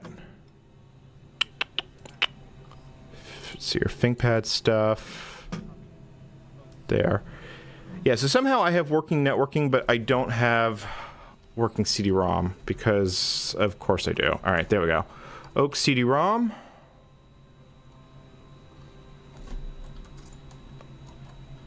Cool. All right. I want to say when Windows, God, it's been so long. I want to say when you're using DAWs mode, I don't remember. See, I think, I legitimately don't remember if this is how you have to do it for DAWs mode because it's Windows 95 and okay, it was a long time ago. There might be some pain. Okay, yeah, so it did not load that one. It loaded the Crystalware audio, but of course it doesn't actually load what I need it to load. Let's see here. Yeah, so no, there's Oak CD. See, config DAWs would be the original DAWs boot sector that was on there. I just reboot and F8 it. Will it give me the option for what I need? Because this is going well. All right, go to command prompt. Hey, there it goes. It sees the CD-ROM drive. MSCDX D1234567 Hey, look, we have a CD-ROM. Okay, progress. We've gone past the first hurdle. We have managed to get onto the CD-ROM. So I actually want to do non-destructive install, mostly because it's a bad idea and I like bad ideas. So there's two ways we can do this, and I'll let chat decide. I'll wait for us to catch up. There is the legacy FIPS utility, which basically is the old school way of doing disk partitioning, and basically was what we used before we had parted. Or I've got a copy of Partition Magic, or at least I've got the boot disks for it, which can also be used to non-destructively resize Win32 partitions. So either can be interesting. I'm open to suggestions on how to do this. I mean, the other option is we completely obliterate the hard drive. Let me see here. How much space do I have left? I believe, yeah, we've got 800, 900 megabytes free. I'll leave 100 left for Windows, give the rest to Linux. So, yeah. Oh, wow, from Siberia. That's amazing. That is really impressive. I guess we are going to probably be doing FIPS for maximum pain. So Mia, to answer your question, I found this on eBay for $5. And yeah, it's been the gift that keeps on giving. I should probably turn the camera towards me because I'm just kind of staring out into space and thinking about this horror thing. Yeah, okay, I have this distinct feeling we're going to be fipsing. So I'm going to give chat another moment to catch up here. And then whichever way is most likely to cause issues. Okay, I guess Fips wins. Oh, and that's my foot deciding. You know, it's funny. We say, which one's most likely to cause issues, and then my foot suddenly cramps. So, hold on. I needed to turn the audio up slightly just so I could hear it.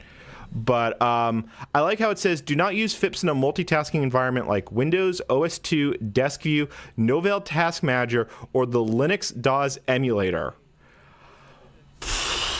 There's a lot to take in here. Like, a lot to take in here. I don't know. So, yeah. All right. Anyway, YOLO. So with Fips, the way this works is it edits the master boot record partition table. So it's going to do a whole bunch of checks and check if everything's good. I do actually, oh frig, I need a floppy disk for this. I do actually, no, Control C, Control C, Control C. Because if Fips goes wrong, I'm going to have to restore a backup of the boot sector. I need a disk to write a backup. I need a disk to write it back up. I don't know what's on this disk. All right, let's see what's on this disk. Oh wow, I actually know what's on this disk. This is the network driver for the Ethernet. I can actually erase this. I have a backup of this disk. So yeah, okay, quick format, MBR backup. Really hope you don't need it, but you know, the one time you need a backup is the time you don't have it. So, okay. Pain and suffering. Well, there's multiple ways to have pain and suffering. Let's be honest. You know, I could have pain and suffering with Fips, pain and suffering without Fips. We haven't even gone to installing Linux. We haven't even booted Linux. We are still at the trying to figure out how to install Linux. And this is a FAT32 system because this is Windows 95 OSR 2. So it's basically Windows 98 without active desktop. So I do want to make a backup. Yeah, actually, you know, it does need to be a bootable disk, doesn't it? Transfer files to the system.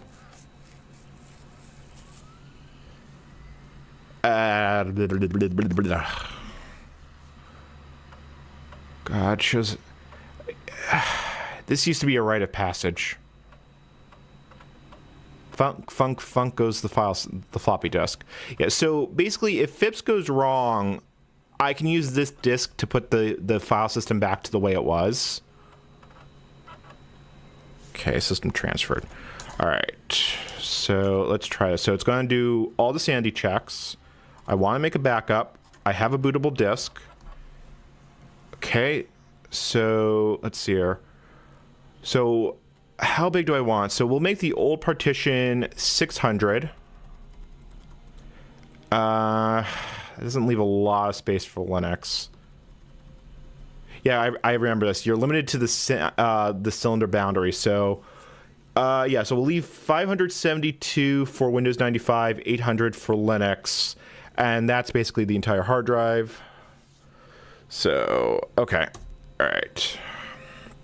So now it shows the modified partition table. Yeah, no, we're going to continue. I want to write to disk. Memory... Repartitioning complete by memory allocation error. Can't load command. System halted. When chat catches up to this, can I get some Fs?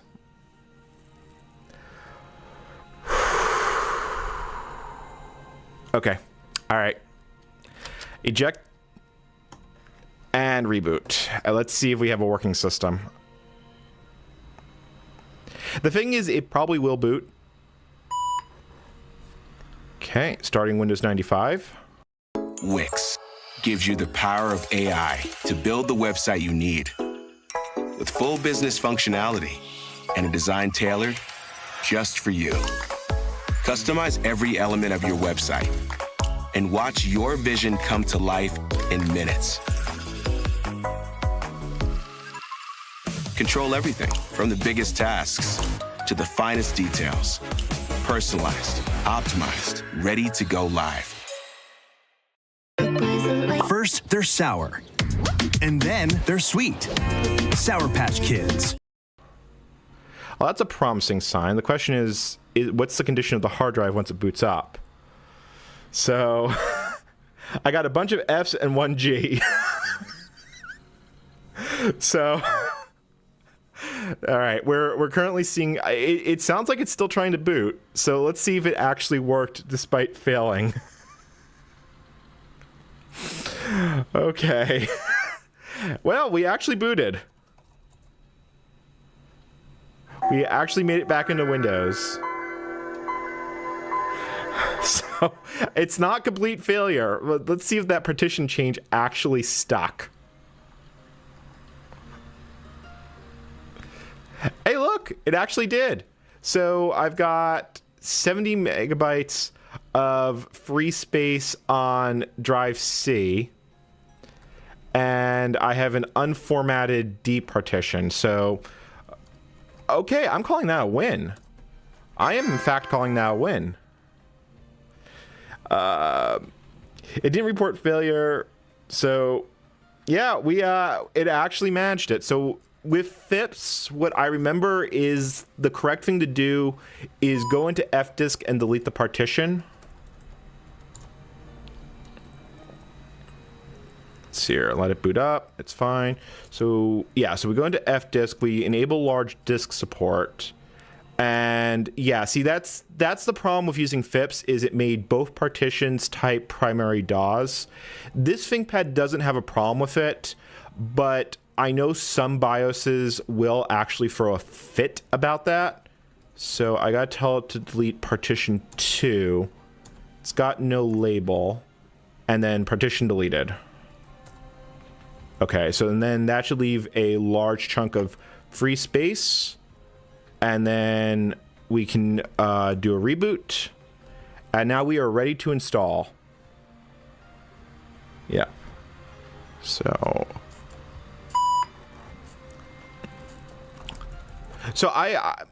it is possible that running you had to use a boot floppy FIPS, but I don't ever remember doing that back in the day, and I used to install Linux pretty regularly. So, boot. So, at this point, we don't actually need a boot. This ThinkPad can't boot from CD-ROM. Its BIOS just isn't able to. Even though the El Torito boot extensions are not that old, so we just do boot. And that runs loadlin. And now we just need to let it boot up. And I need a drink.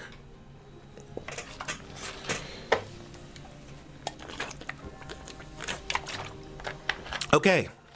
Welcome to Boot Floppies, because that is what this installer is called. This is the predecessor to Debian installer. So, oh boy. Oh boy. At Venus, but this ThinkPad doesn't have UEFI. It doesn't even have a complete BIOS implementation. It has Magic. So we have a color display, and we can see that the boot floppy, and I'm going to give the air quotes there, was built on 1999, 09, 08. And then, yep, so far so good. So configured keyboard, we have a QWERTY keyboard. We need to partition the hard drive, and we can see we have a bunch of free space. So with these versions of Linux, the traditional way to do this is you make a root partition and a swap partition. So I need to do some math here because math is hard. The rule is the amount of RAM you have times 2. So 96 megabytes. So 822 minus 96. So I want to make a 728 megabyte root partition at the beginning. And then I need to make a new partition, primary. Did my math go off? Yeah, wait a minute. No, hold on. Apparently I can't math. Oh, it's going around to the nearest cylinder. That's the problem. It's going around to the nearest cylinder and have some indigestion. So I guess we're just going to go with that. It should be more than enough disk space. And then I'm just going to give all that. So the next thing you have to do is you have to go to the type field and you have to switch the type to Linux swap. So let me see here. So it's 82. So that gives us our root partition. It gives our swap partition. Now, if I really, really wanted to make myself suffer, because suffering is always an option, I could do more than one partition for the Linux root file system, but I didn't even do that back in the day. So, and quite frankly, we are we're kind of tempting fate as is. So, yeah. So that's right. Advanis,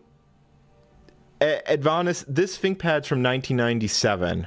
So yeah. All right. So anyway, we are going to write the partition table to disk. Now there's about a 50-50 chance that Linux throws a fit and I have to reboot. So quit. Okay, it sees the swap partition. I don't need to do a bad block scan. And then initialize the Linux partition. You don't need to do a bad block scan. And then we'll just select format. It's amazing. There's not even a choice of file system because the choices at this point were the Minix file system and ext2. AMH is more than just a hospital. It's a beacon of light for many, many people struggling. You can come back from insurmountable circumstances and turn your life into something beautiful. I have an obsession that you guys don't know about, Downy Unstoppables. Oh, it's like heaven in a bottle. It's easy to use and the smell lasts all day long. Actually, come sniff me.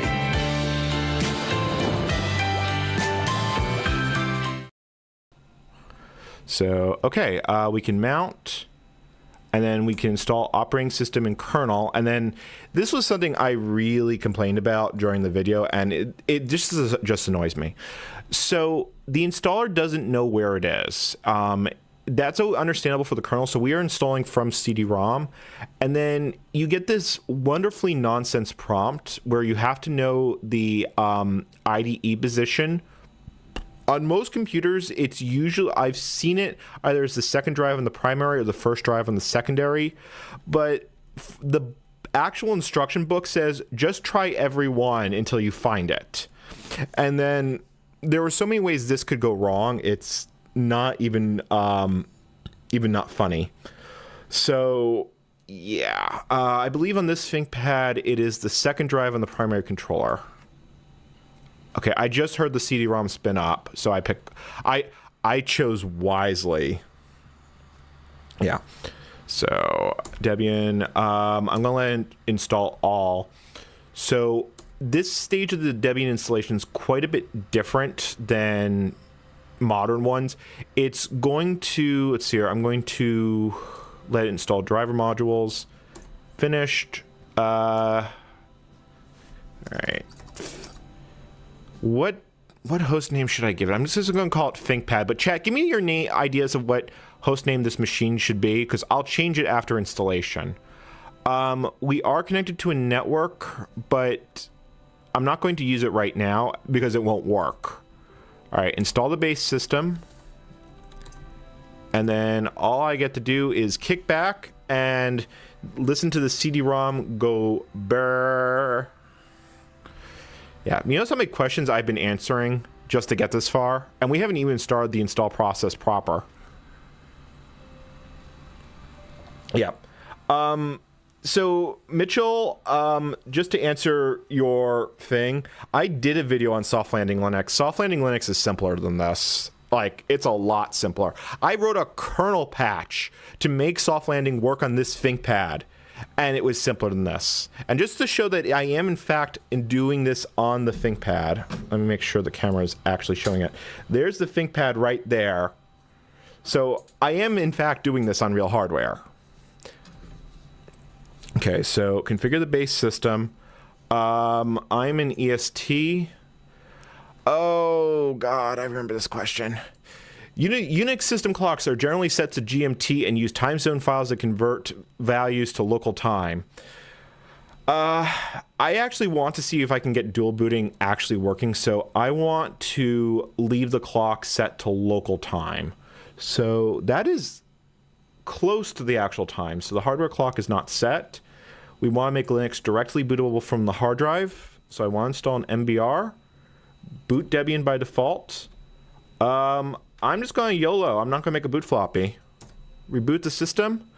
Chat, do you want to take odds on us actually rebooting?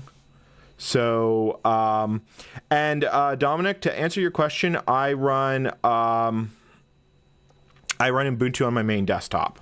That's more out of inertia and the fact that I used to work for Ubuntu's corporate overlords than anything else.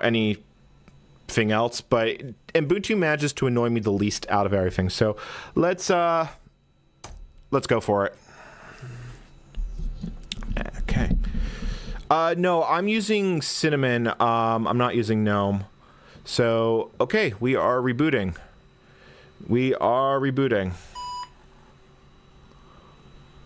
Oh, there's the Lilo prompt. Loading Linux. I just noticed something. Well, let's let it come up all the way. The kernel that was installed as part of the base system was built on a system called Crash Landing. But I'm gonna actually let this boot up all the way before I do anything. So it sees the serial ports. It actually is seeing the IRDA port, which is COM0 on this ThinkPad. I have never tried to get IRDA working under Linux, and this just seems like a bad idea I have to try. So the ThinkPad has a... Hold on, it's making the beeping noises. So this ThinkPad's a 150 megahertz Pentium. In theory, most modern versions of Linux will not run. Most need a Pentium Pro. In theory, I could probably get Gentoo. I might even be able to recompile Ubuntu. The absolute baseline minimum for Linux is a 486. So, anyway, the prompt here is this giant wall of text is just asking me to set a root password. So we're going to set the most secure password in the world. Oh, yes. Minimum of 5 characters, maximum of 8, because Linux at this point still used crypt. You'll also notice that there is no debconf. It's all these text prompts. So I will create a normal user account. And, we're going to go with NCommander just because that's who I am when I'm on stream. So we're also going to go with the most secure password known to mankind. Let's see here. Information is correct. We can install shadow passwords because we are not going to do NIS because I'm not actually that crazy. I mean, we could do NIS, but I would need Solaris. I would have to install Solaris if I was to do NIS properly. And is it me or is the stream resolution very low? No, okay, it's just me watching I'm guessing the admin console just lowers the stream resolution. So, okay, just making sure everything's going. So we're going to install shadow passwords. We do actually need PCM-CIA. I have never actually figured out how to reinstall PCM-CIA if you say no to this question, because it's not obvious. And now it's asking, I'm apparently causing PTSD in my chat. I feel bad. There is hope. There is help. So I would love to have a PBX. I would love to have an actual modem, because I'm pretty sure all of you would enjoy watching me suffer trying to get dial-up working on the ThinkPad. Spoiler alert, getting Ethernet working is not trivial. But I don't have a modem. I don't have anything else. But anyone who's run Debian, brace yourselves because this is going to hurt. Dust is always in the air, and cleaning it, is the worst. So get a Swiffer duster. It captures dust in one swipe without lifting a thing. Trap and lock 3 times more dust. Oh yeah, you'll love Swiffer or your money back. We come to you from the mountain of entertainment to show you what's streaming on Paramount Plus. Blockbusters like A Quiet Place Day One, originals including Yellowstone, and hits like Dexter. Stream Paramount Plus from $6.99 a month. Well, sorry, it was the next step. But actually, I want you all to look at the screen. I want you to look at this wonderful, wonderful UI and tell me what the correct option is. You know, you have this list of package profiles. You could be an admin. You could have a basic standalone system, which is 28 megabytes, which tell you how little is actually installed. You have 2 different development options. You have dial-up, which is the not so obvious correct answer. And then you have a bunch of server stuff. You have standard, you have workstation, scientific. Oh man. Remember when people complain that GNOME removed all the options, but I don't really miss this. I legitimately do not miss this. So yeah, we're going to hit dial up. So this is the part. As a note to chat, I am lagging. I think I've got about 40 seconds of stream lag, so just keep that in mind. Last time I streamed on YouTube, the stream lag was not that bad, but just keep that in mind. So, Debian users of old, I'm sorry. It's deselect time. It is deselect time. And there is no install all the things thing. So here, this is where the manual, if we were following the manual and if I wasn't a Debian developer, tells you to do something completely different than what the instructions say. You need to hit access here. You have to hit multi-CD-ROM, and then deselect can auto-detect the CD-ROM for you. And then you just follow the prompts. It sees that this is a Slink CD. I don't have a non-free CD, although I kind of wish I did. I don't have a non-US CD. I don't have a local CD. Okay, it's going to spin for a while. I'm going to update the package set. So that's going to go. And we're going to get to the first stage. Okay, so if I wanted to customize the system further, like if I really wanted to install all the things, this is where you install all the things. And yeah, I mean, look, you can choose 5 different versions of the Linux kernel if you so choose. We will be back in deselect, but yeah. All right, screw it. We are just going to hit install. And that wonderful sound, I don't know if the mic is picking up, is the CD-ROM going brrrr. So something bad. So this is going to run for about 20 minutes. So I'm just going to sit with chat. So Javar, in theory, I could. The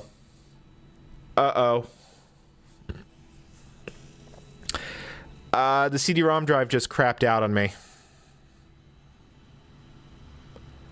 Power on reset or bus device reset has occurred.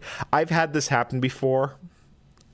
I think there's a capacitor in the CD-ROM drive that is on the very verge of saying goodbye. And I think it just said goodbye on me on stream. All right, Control C, Control C.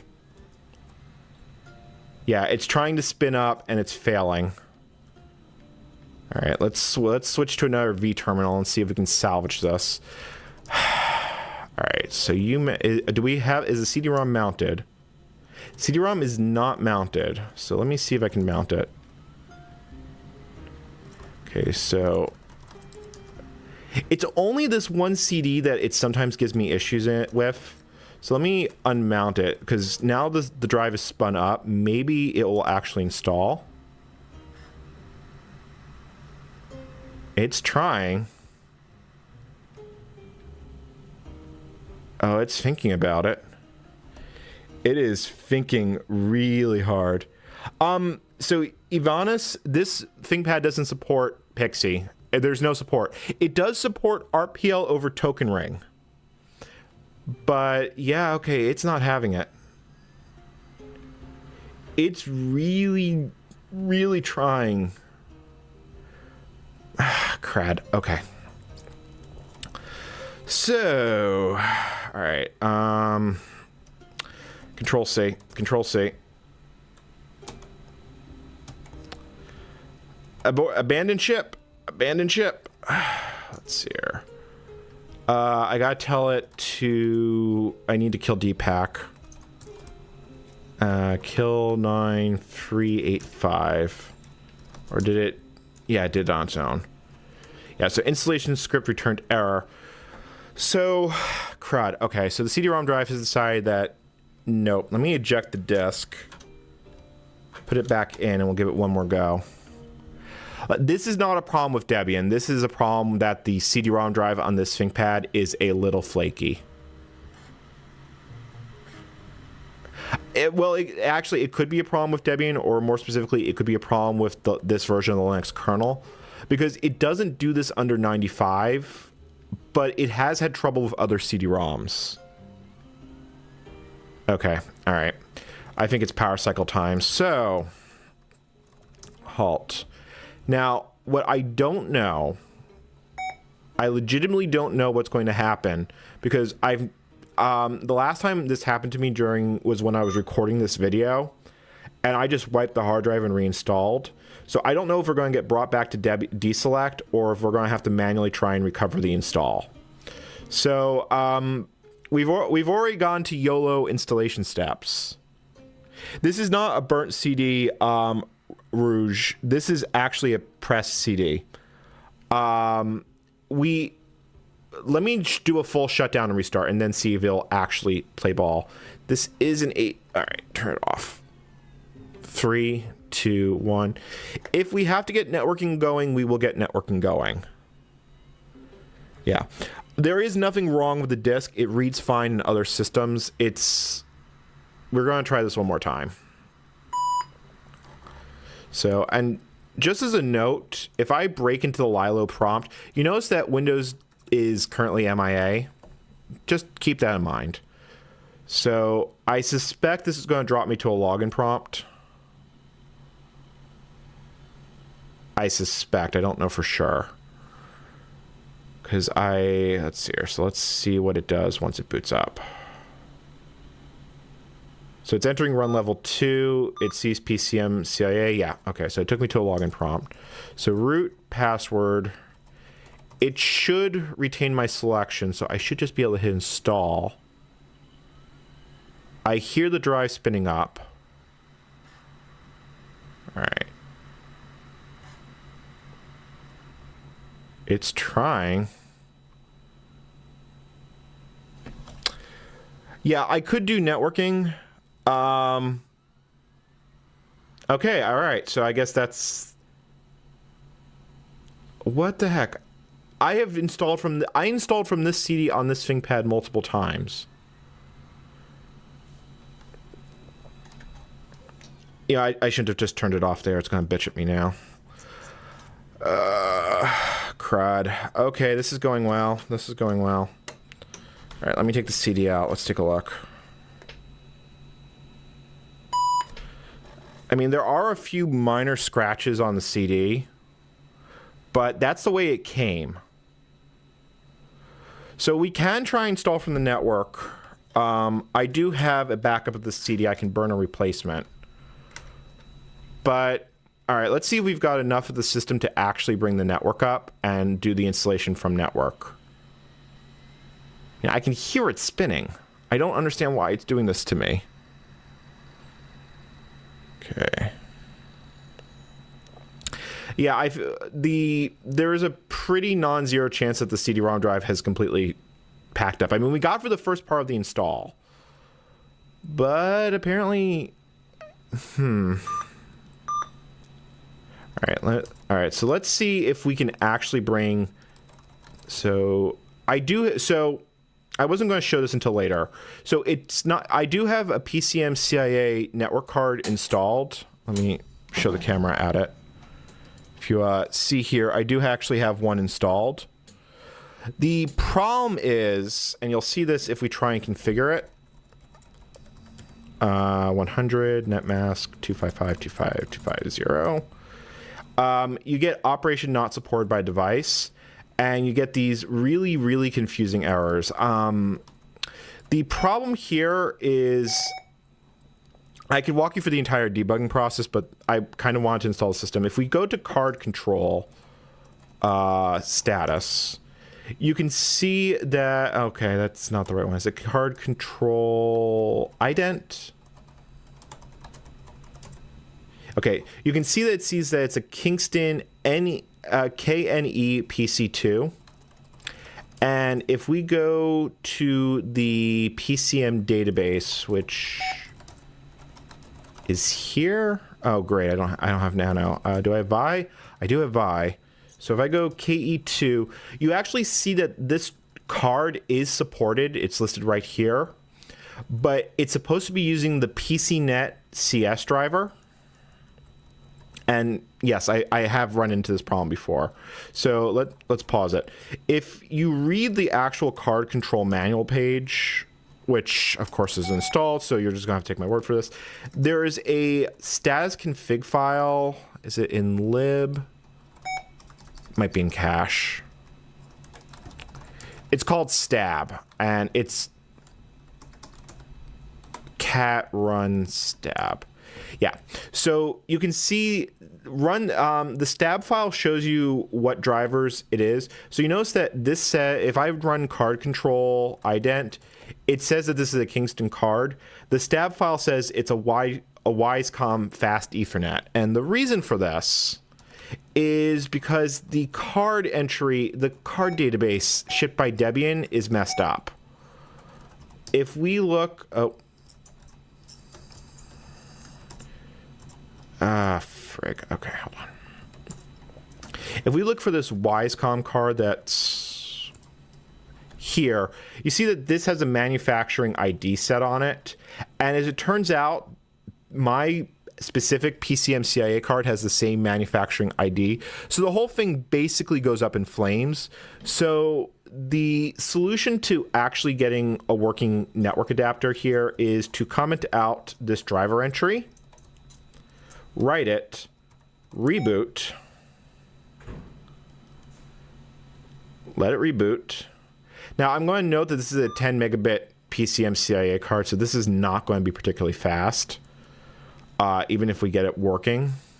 So let's let it do the reboot. I really, really wish I knew what was wrong with the CD-ROM drive. We're going to do some tests on the CD-ROM drive. I'm going to try updating the kernel first. So let's see here. Lilo, let it boot. Okay. So it's booting up, it's booting up, it's booting up. And then we should be able to get enough of the system up and running that I can run deselect and we won't have to use the CD-ROM. But I don't know what's wrong with the CD-ROM. There shouldn't be anything wrong with the CD-ROM is actually what I'm saying. So if we do ifconfig, I'm just going to note I don't have a DHCP client. I guess that's understandable because basically we've got nothing. 0.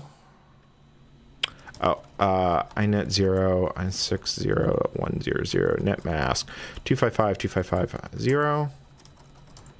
Okay, can I ping my router? I can ping my router, so route add default gateway 126.0.0.1. All right, can it talk to Google? It can talk to Google.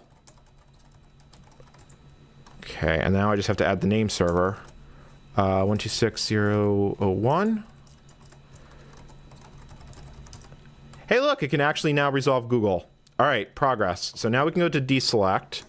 we go to access methods, and then we need to go to apt acquisition.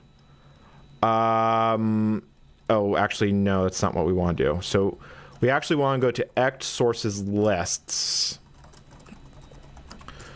So these are set to how Debian would have been configured 20 years ago. But as it turns out, Debian actually kept their old archives available. If I change this to... I may have to check this on the other computer. I believe if I set this to archive.debian.org.debian, I have to tell it we're on Slink instead of stable. Slink. Actually, I am going to have to check this on the other computer because I don't remember where the non-US archive lives. It's not in the same place. Oh, no, okay, apparently it is in the same place. Never mind. So we set... So I'll explain what non-US is once we get the install going.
Break out of the everyday by indulging in something a little less routine. Luscious caramel milk chocolate squares from Ghirardelli makes every day a bite better.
All right, let's see here. Apt get update.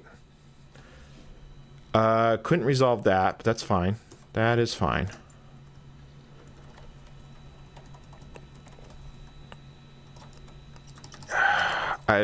Something with this terminal is iffy. Oh, right, because this is probably a stripped down VI. It's not the full one. All right, let's see if I can do an apt-get upgrade now. Or update. Okay, it's reading a new database file in. Okay, so I'm taking the CD out. So CD is currently out of the ThinkPad. I'm just pulling the chat back up because... All right, so ThinkPad CD is out. So now if I go to deselect and I go to install... No medium found. No medium found. Okay, it's... I gotta tell it to just use apt. I don't want to change. Because in this point in Debian's life cycle, deselect and apt were two completely different mechanisms. Okay, so it now needs to download 203 megabytes of archive. See, what concerns me here is it's going to run out of disk space. And the reason I'm concerned about this is because normally it would just install right off the... How much disk space do we have to work with?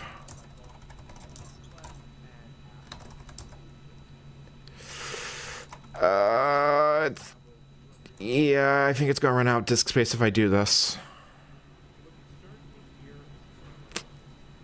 You know what, let's try it. Let's see how far we get. I'm not super optimistic about this. Okay, it's saying it's going to take 25 minutes to download everything it needs. This is fine. We're okay. So, yeah. So, I'm sorry I haven't been paying attention to chat all that much. I really don't know what's wrong with that CD. You know, while this is going, because this is going to go for the next 25 minutes, let's see if we can read the CD in my desktop. So let me go on OBS. We're going to let that run. And I'll put that, I'll keep the Debian install going in the corner. We're probably going to have to handhold it because it's going to run out of disk space. But, all right. So let's... I just realized you guys are probably watching me watch myself watch the stream. So let's bring the CD back up. It's currently trying to spin up in the drive, and like I said, I'm down to one monitor, so just bear with me. Okay, so if we go here, okay, you know, you're probably right. Actually, you know, that's a really smart thing to do. Hold on, I'm going to Control-C this. I'm going to Control-C the ThinkPad. Okay, let's do Control-C. You know, because what we can do is we can put the CD over NFS. It won't actually be all that much faster, but we can act as though the CDs... That is not what I want to be playing. That's not what I want to be trying to do. OBS. Behave. Okay, full screen. No. Yes. Okay. Actually, no, I need to be on the other one. So we... Actually, do I even have any NFS? Cat proc... File systems. I don't even think I have NFS support now that I think about it. But I could install it. NFS server... I don't even know if this kernel... do we have a config file for this kernel? I don't think we do. Proc. Yeah. I have Ubuntu set up to work with NFS2 exports. All right, let me see if I can mount it. MP serve. The desktop is what? Okay. All right, this is not a folder I normally use with this ThinkPad. Okay, desktop is 0170. Serve LP4 E6 mount. Okay, so I guess I can use NFS. Let me get the CD. Let me get the CD in a mount point, and then we'll go from there. CD.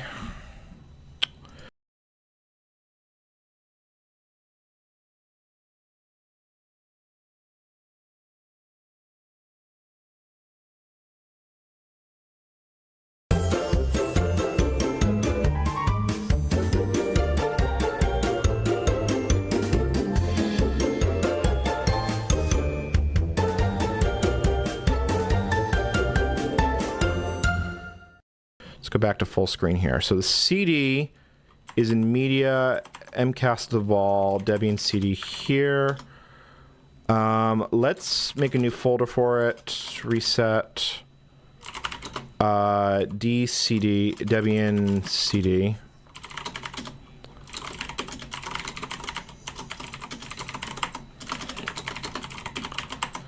Nope, wrong folder. Wrong folder. MCAS Deval, Debian.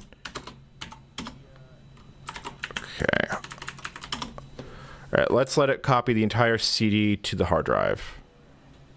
Because this will also show if there's an actual problem with the CD. See, there shouldn't be. But if the desktop errors out, then I know the CD has gone completely kaput. So, yeah. So, but yeah, at least now we know that NFS is in fact working. This is fine. Everything is fine. This is nothing is on fire nothing's on fire that shouldn't be on fire. So, okay. Because I believe then I can just point this at look. I just noticed that this says EGCS. That's interesting. I don't know if you can hear it, but the CD-ROM drive is making interesting noises. So, yeah. All right. Yeah, like I said, I'm down to a single screen for this stream, so it's proving to be an interesting experience. Well, I tried mounting the actual disk, but every time I try to use the actual disk under Debian, it's having indigestion. I will try the disk one more time if you guys want. This is plan B. This is mostly just seeing if the drive is working. It was probably Debian 2.2. It was pretty close to this one, but it wasn't on Intel. It was on PowerPC. Because I used to be a Mac user. I know, horror. If you were a Mac user, you were using PowerPC Linux, and your two choices were Debian and Yellow Dog Linux, or just dealing with Mac OS 9. The stream will automatically be saved and posted as a video to my channel when I take the stream offline. So if you go offline, you'll be able to catch it later. So yeah, so the CD-ROM is reading just fine in the desktop. Like if we pull up another terminal, yeah, it's reading just fine. Wow, it's a Juliet, Microsoft Juliet level 1. That be slightly old school, mon. So out of curiosity, where is? Okay, there we go. That brings the droid cam back, sort of. Why is this having? Well, this is technical issues day.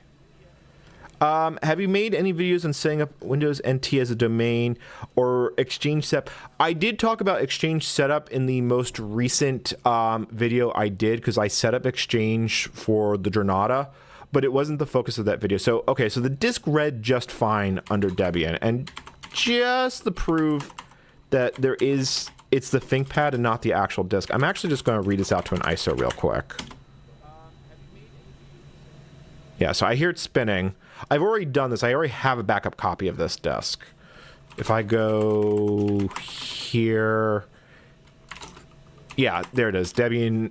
Yeah, so this is the backup copy I made of this disk when I originally got it a few months ago. So this is why I think it's the ThinkPad saying... the ThinkPad CD-ROM saying it's kaput. But, you know, that's the problem with old CD-ROM drives. When I first got this ThinkPad, its CD-ROM drive... let me rephrase that.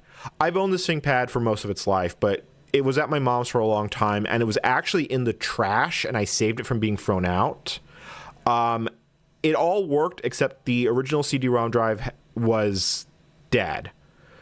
So I replaced the original CD-ROM with a new old stock one, which works, but little temperamental. But I almost wonder if it's... Okay, yeah, I just realized I'm watching the stream in the stream. So it is possible the drive doesn't like the format. I mean, we could try burning the ISO to a CDRW and seeing if it will actually work. You know, that's not even the worst idea I've had today. Let me see here. I think I've got some blanks. Yeah, I got blanks.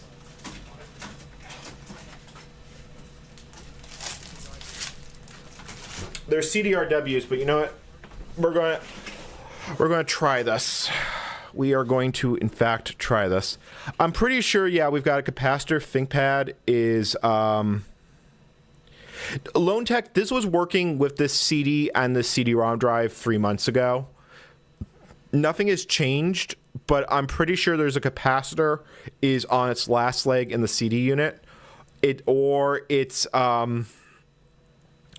something else. But I've got, I'm holding it up to the camera. I've got a blank CDRW right here. So,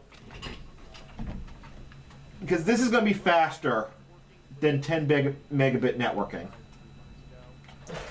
Okay, eject the disk. Blank is going in.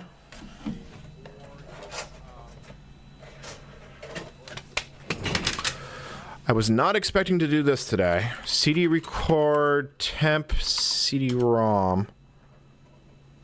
Okay, 3, 2, 1, 0. Yeah, I don't know if I've ever burned a CD in this drive before. This is newfound land here. So, and I just realized it's burning at 4x speed. We're going to be here for a bit. Yeah. So, yeah. Well, yeah, I don't use the CD-ROM drive on this ThinkPad very often. Like, last time I reinstalled Windows 95 off of it, I did it from the network. I have recently reinstalled NT on it, and it didn't complain. Is this even burning? Well, the LED is flashing, but I guess if it's at 4x speed, I guess I can't expect it to be fast. And while it's trying, I will put the original disc back in. Hey, Soulcatcher. We are currently dealing with media problems, so I want to try this one more time. Let's see if the drive will behave. So if I go back to deselect, I change its access fid back to CD-ROM. You see, I hear it running. It's definitely trying. Update. So to answer the app deselect question, deselect actually predates app by quite a bit. Let's see here. Oh, is it going to behave? Oh, hold on. Hold on, I think it's actually reading the CD. I think it only just took a few tries. Yeah, because that's farther than it got last time, and I just realized I nudged the camera. Because that's trying to read... Yeah, it's installing from the CD now.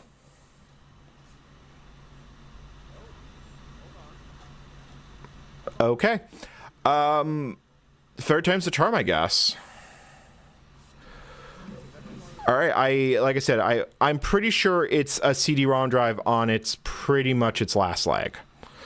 So I am basically going to assume that I am going to have to get a replacement. Probably a PCM CIA card replacement because... No, I'll probably get a PCM CIA SCSI card so I can go through the replacements as need be because, God almighty, I go through CD-ROM drives like nothing. In my old desktop, I had 2 CD-ROM drives give up in a 4-year period, and I just seem to be deaf to them. They used to drop like flies when we were using CDs regular. Well, you know, it is completely possible that the ThinkPad is in fact having indigestion. I just realized that the camera is a little dark. Let's make it a little brighter. Make it just a tad brighter. The LCD I've got, it's just a... What is this? I always forget what this is. This is... One thing I like about this panel is I can set it to letter bar. So, like, when I get the... when I finally end Commander's ongoing Commodore Nightmare, it will be able to do this at the correct resolution for it. Yeah, so it's just a 24-inch HP monitor of some sort.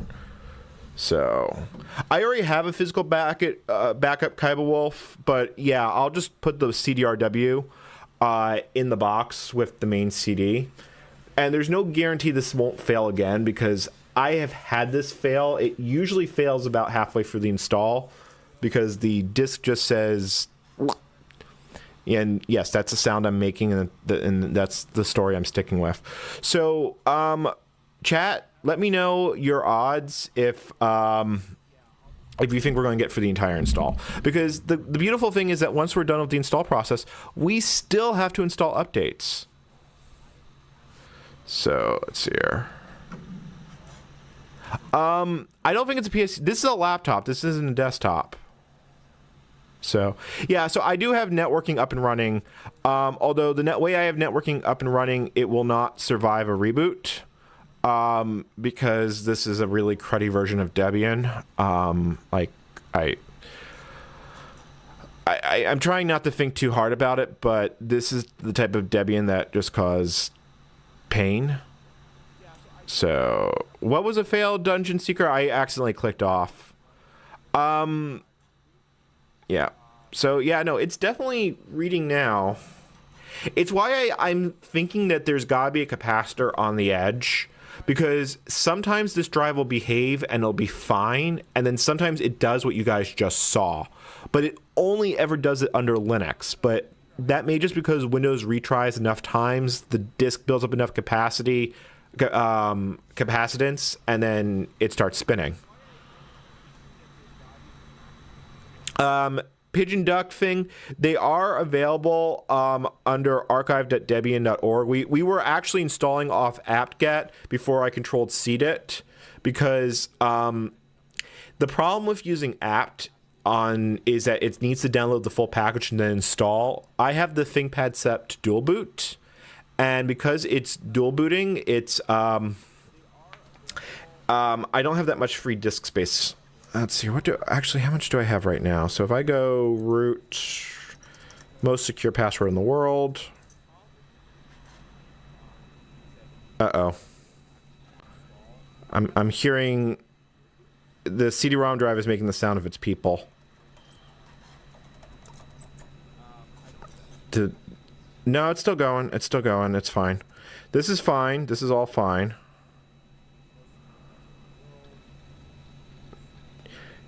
Let's see here. So, yeah. So right now it's currently used 148 megabytes. It's got 23%. We can unmount the NFS mount because I don't actually need it anymore. Yeah, we don't need that. Okay, all right. Yeah, I'm hearing a lot of reseeks. I'm pretty sure the drive is... The problem, Lone Tech, is that wouldn't have been enough disk space to both download and install in a single go. And while you can kind of deal with that with apt, it's not fun. But it's not exactly making a healthy CD-ROM drive.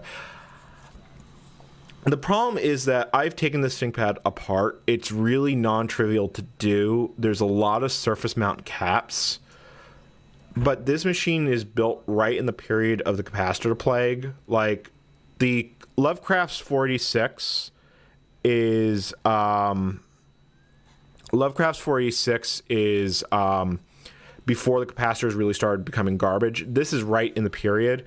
So Dungeon Seeker, to answer your question, with deselect in this period of time, it only used apt to download deb files. That's why I had to change the method from apt to CD-ROM. So deselect will not actually consider apt anymore until I select it back. It's not going to... deselect will not look at those files until I switch the install method back to apt, because apt and deselect are still pretty much independent from each other in this version of Debian. So, now, unfortunately, because we had to actually get networking up and running, there were some things that I was going to show that I couldn't, but so it goes. I just realized I don't think I announced in my Discord that I was live streaming, but I like to think that people would have seen the stream announcement. And at this point, if you enjoy what you're watching, please hit subscribe. If you really enjoy what you're watching, please consider subscribing to me on Patreon. Now that the shameless plug is out of the way, we just get to listen to the sounds of the ThinkPad CD-ROM drive dying. I don't know what else to describe it as. If binary distributions were that bad in 1998. So a lot with Debian is or should I say Linux distributions of this era, is a lot of it is that it's stuck with proprietary drivers. Red Hat Linux went on a very, very large and very long spree to liberate. I just realized the music cut out some point. Let's see. You know what? Here's an album called Cinematic Travel by Epidemic Sound. I don't know if it's any good, but let's have more things. So Red Hat basically went on we're going to throw money at this problem, and basically paid a bunch of graphics companies to create drivers. The problem is that most of those drivers were proprietary at the time, such as the one for the Neo Magic display card in this ThinkPad. They also mostly did not work particularly well, as we're going to see when we get the driver for the ThinkPad up and running. Yeah. I don't know how much it's the capacitor versus not. I'm not getting any D-message stuff. But like I said, I'm hearing a lot of drive seeks, but it's also possible it's got everything it's needing. So, because this drive has a fairly large buffer on it, so who knows? Yeah. Debian in particular made things a lot more difficult, but at this point in Debian's life, Debian was being directly sponsored by the Free Software Foundation as the premier free and open source Linux distribution.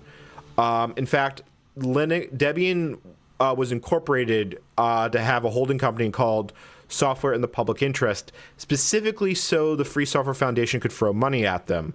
Now, if you know anything about the state of the Free Software Foundation and Debian today, you might know that there has been some interesting bad blood in that area. Mia, I am pretty I'd be willing to try it. We would have to install a bigger hard drive in the ThinkPad. Or we'd have to do it with a minimal system, but honestly, it's going to be less fun with a minimal system. So I would have to probably put an 8 or 16 gigabyte hard drive in this ThinkPad at a minimum to even attempt that sort of upgrade path. So, yeah. So, but let me see here. So this has a standard 2.5 inch PATA HDD bay. It's not like the newer ThinkPads where you can just pop a screw and get to it. We need to dismantle the entire fracking machine and get to it. But yeah, I suspect the problem with this ThinkPad is it has what's called disk geometry issues, and when I say has issues, I mean it has issues. Like the BIOS has interesting. So Mia, the problem with doing it in a VM is that the VM will have the full capacity of the AMD Ryzen processor in this system, and if I was going to do it in a VM, I would probably start with Debian 1.2, but I'm really tempted to see how far I could take it on real hardware. And if I have to go as far as recompiling Debian because I like pain, well, it is an option. So, I mean, let's be honest. You are talking to someone who literally wrote a patch for Soft Landing Linux version 1.2 for Linux 1.2, so it can install on a hard drive bigger than 504 megabytes. Yep. So, you know, this is the type of thing you're listening to. I just realized I am echoing on myself, and I apologize for that. Well, more specifically, I had the stream unmuted, and I think it was getting picked up on itself. So, yeah. I don't know if I'm going to make a real-time video out of this stream. The reception to the last one I did was not particularly great, but maybe if I have a few hours free. I mean, my most recent video editing project is actually going unusually smoothly. So the problem with an SD2 IDE doesn't really solve the problem. That's pretty much all a BIOS issue. But I could install a new mechanical Rust drive in there. I mean, there's nothing stopping me from doing it. Okay. Milmike, I used FIPS to resize the existing Windows 95 partition on this system. So it was indeed something that was I did repartition. I non-destructively repartitioned, but Lilo does not recognize the 95 partition, so we're going to have to futz with it and see if we can still get back into 95. Gentoo installs faster than this. Not if we were compiling on a machine of this era. No. This is a 150. I ran Gentoo when it was brand new, back when emerge was basically a set of shell scripts. And no, emerge took much longer than this. So, yeah. So, well, compared to Arch everything is easy compared to this. If you look at this and look at Arch, yeah, pain, suffering, owie. Honestly, I understand why people like Arch, but it's not my sort of thing. I don't like dealing with rolling releases. I don't like having to futz with my system on a regular basis, which it was my Arch experience when the brief period I tried it. But I will say that the Arch Wiki is probably the greatest source of Linux knowledge known to mankind, and holy cow, I need to drink something.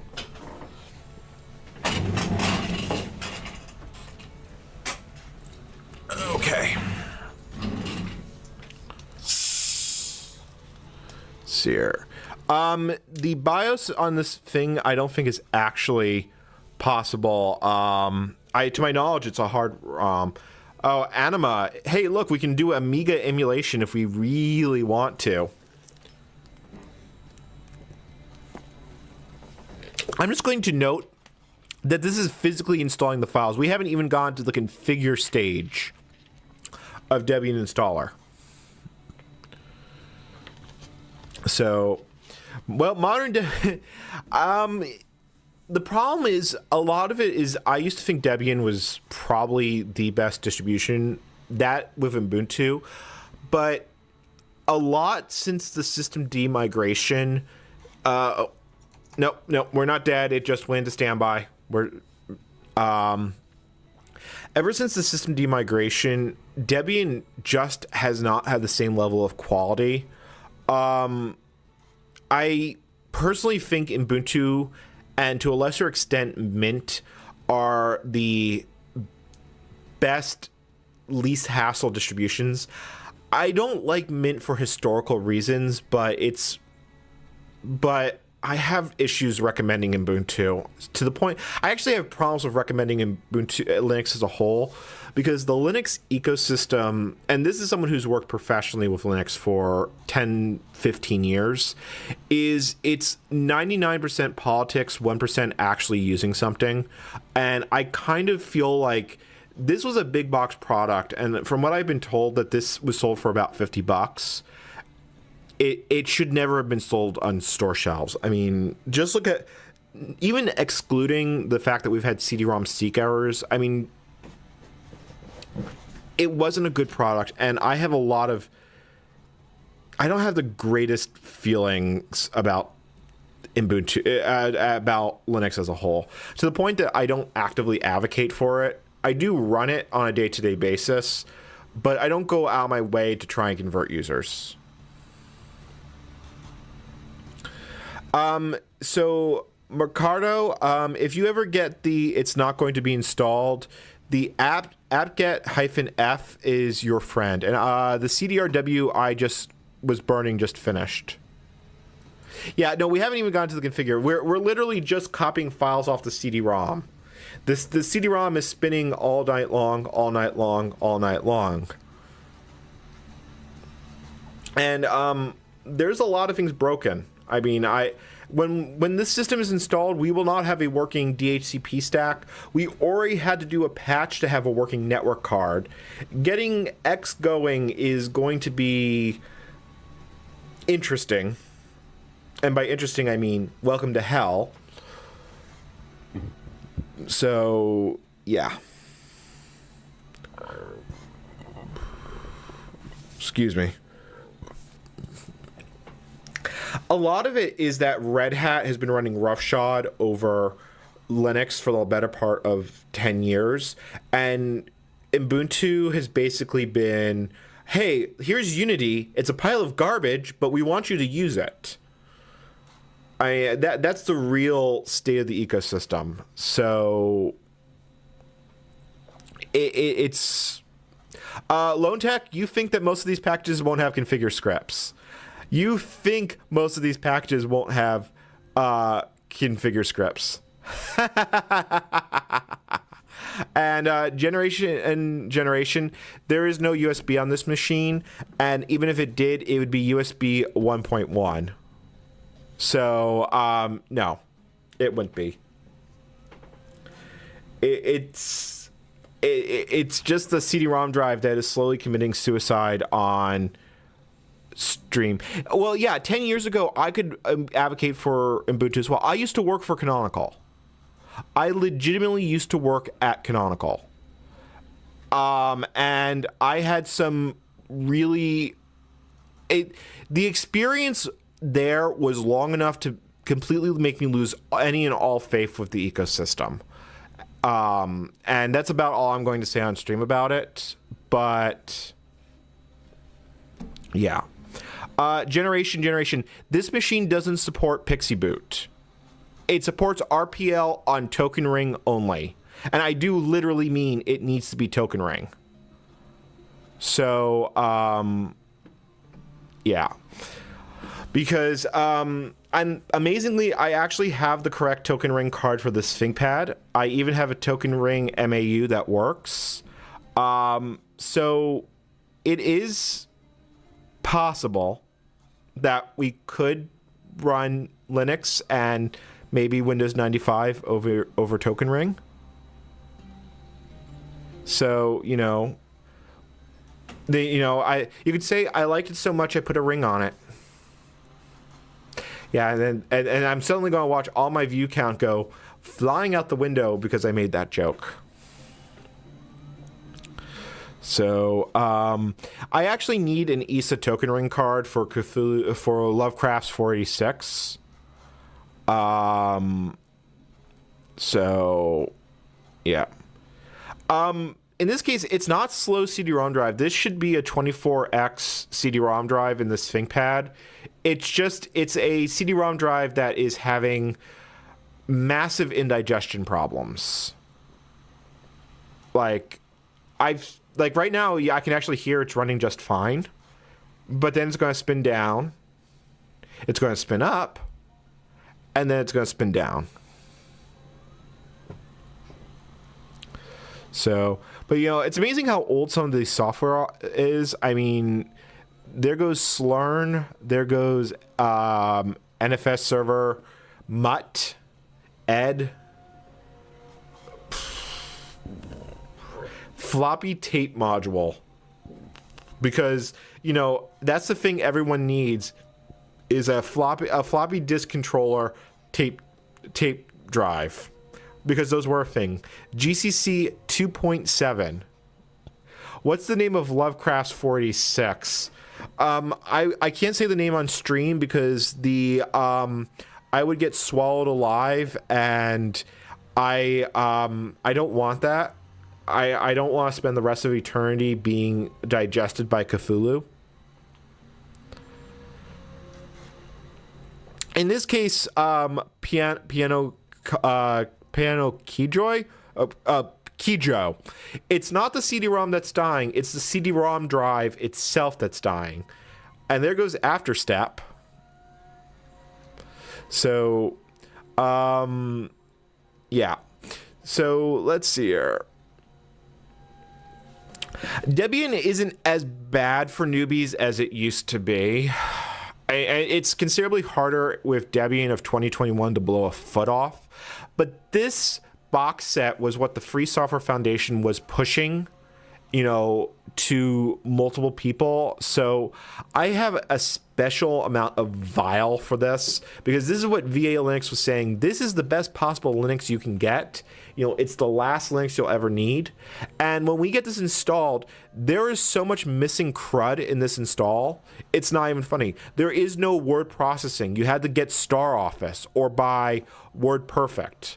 I mean, I have big boxed WordPerfect on the shelf behind me. So, yeah, given Lovecraft's history.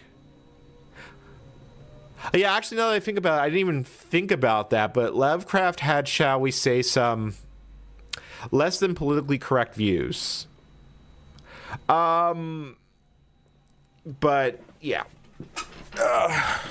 That being said, at this point with YouTube, they're trying to make it so family-friendly as to be a G-rated film. I mean, just look at the last two adpocalypses.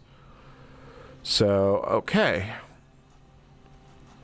So, Slack, I have a love-hate relationship with Slack. On one hand, the fact that Slack exists as a thing that works and works well, woohoo! But the Slack package manager is the most primitive thing known to mankind. It literally reminds me of the System 5 package manager from AT&T Unix. So, yep. Here, so everything is going. So, actually, chat, while we're installing, I want you to make a decision. What desktop manager am I going to... Oh, I should say desktop manager. What window manager should I use? I'm partial to Window Maker, but we could use Enlightenment 15. There's Afterstep, there's OpenLook, and there's a few other ones. So, I'm kind of leaning towards Window Manager myself. But, yeah, we could definitely go for a few choices here. So, you want to see me run CDE on this for no good reason. Captain Falcon, you monster. You monster. So KDE at this point is an option, but KDE was not free software. KDE was still proprietary at this point. So I think FVWM 95 is winning. And no, we're not running Leyland. Okay, if you guys want me to do CDE, I will do it, but not on Ancient Debian. I don't want to torture myself that badly.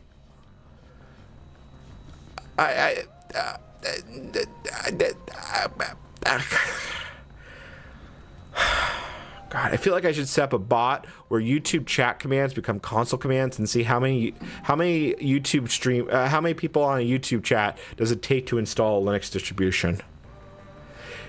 I'm not doing CDE on this ThinkPad, but I will do CDE on a later stream.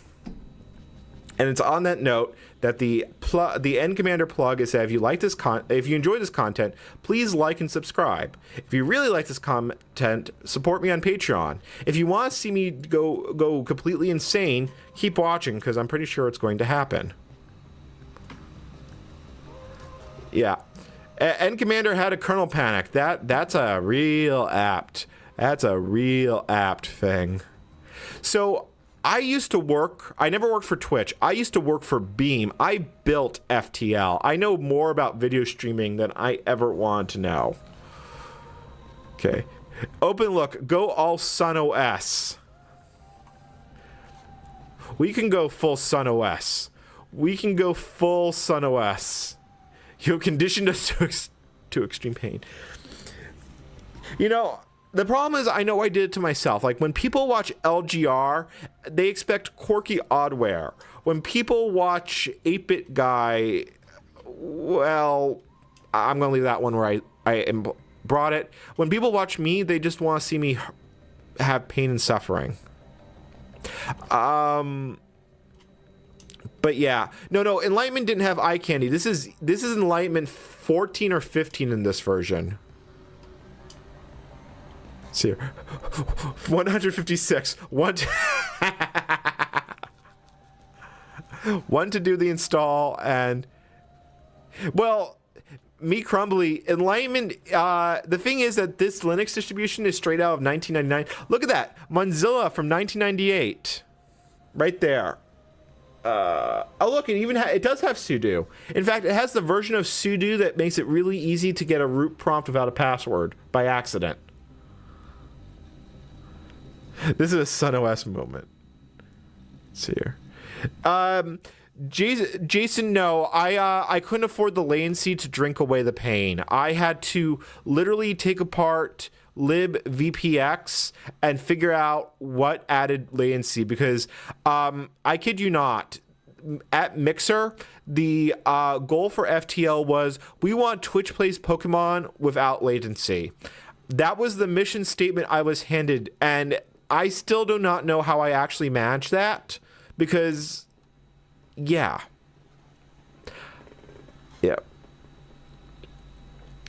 If you're like Durang one, if he knew what he was doing but continued to torture himself.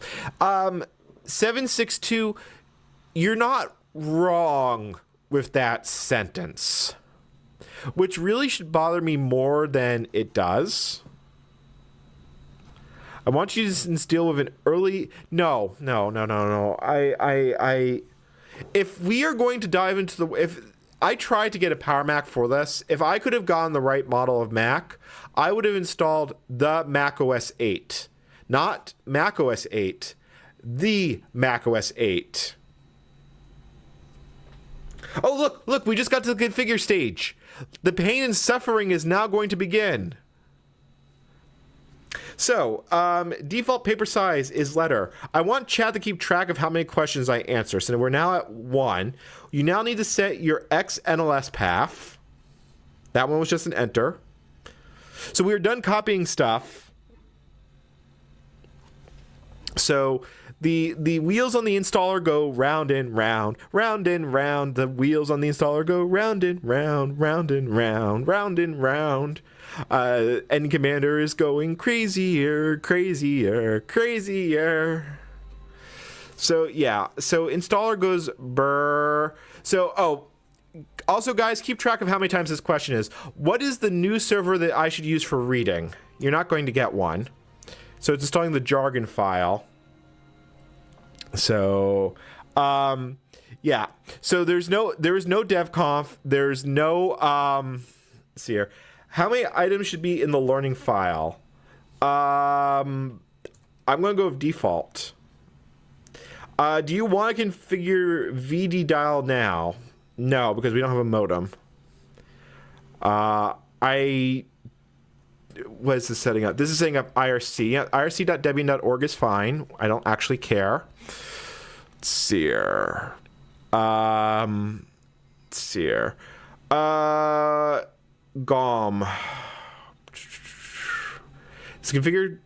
This configure script assumes a correctly installed and configured sound driver.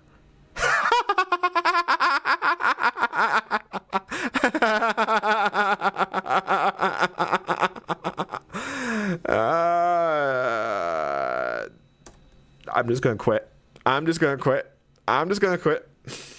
Okay, default links homepage. I'm just gonna put debian.org. I don't actually think it would work, but you know, it's amusing.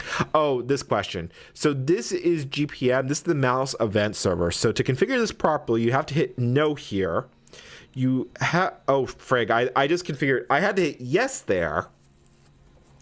We'll fix that later. Because I just screwed up my serial port by answering that question wrong. So ncommander mistake count at 1. So we are going to actually need to fix that because I actually do need the serial port. Hey, look, it's another newsgroup install question. No, I'm not installing in. We are not making this a new server. Let's see here. We're installing cracklib2. Yep, that's an accurate name. I'm feeling this. I'm gelling like Magellan. So yeah, this isn't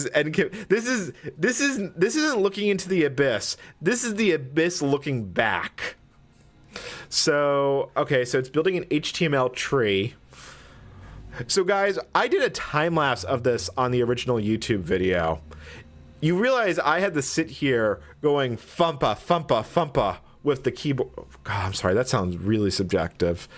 Yeah. Yeah. This is probably going about as downhill as it can. Get your friends, get them in here because you're going to get to watch a YouTuber go mad in real time. Hey, look, it's asking yet again for another news server. That's the third one. We're going to go by hand. I'm happy with this configuration. We are not online. I'm not setting up net news. No.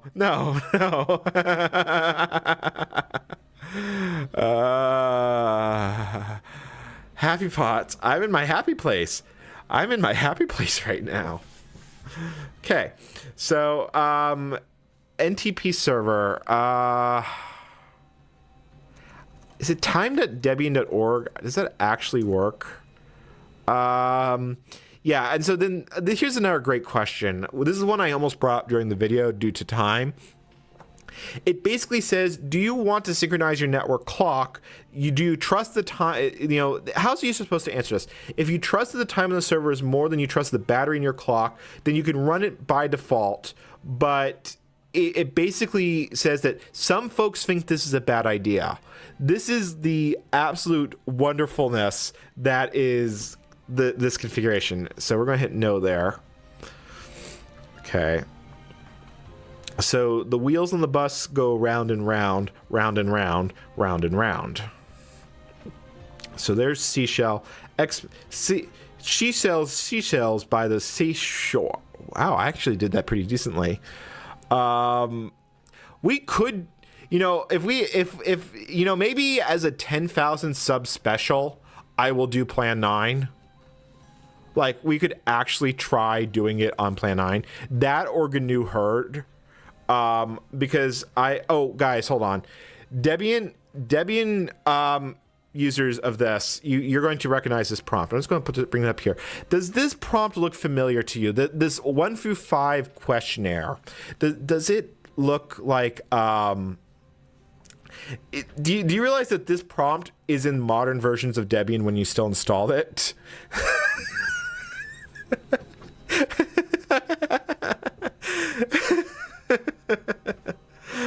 Local delivery only. You can bring it to the end commander user. This is fine.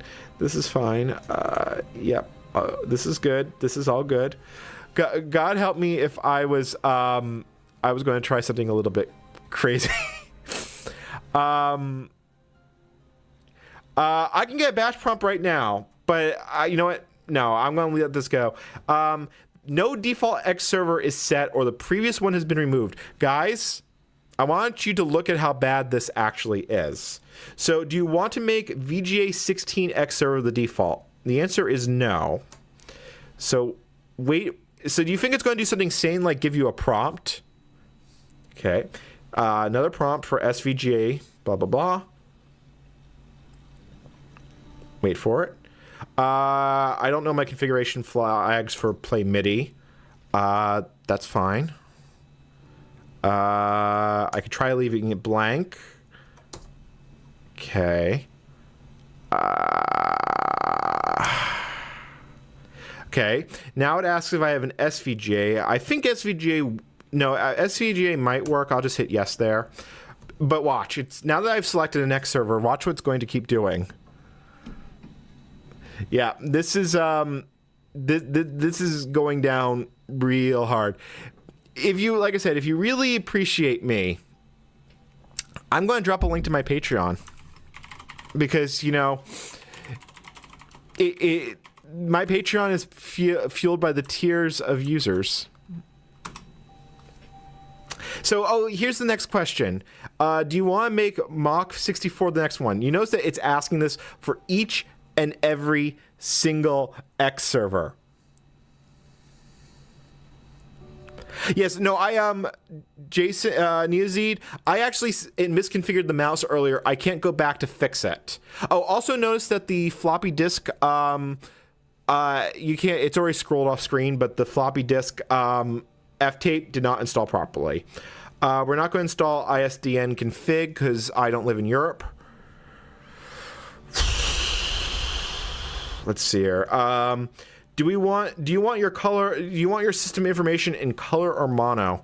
I don't know what this fascination with mono is because I guess there were a fair number of 386s with monochrome displays, but even in 1998, you'd think.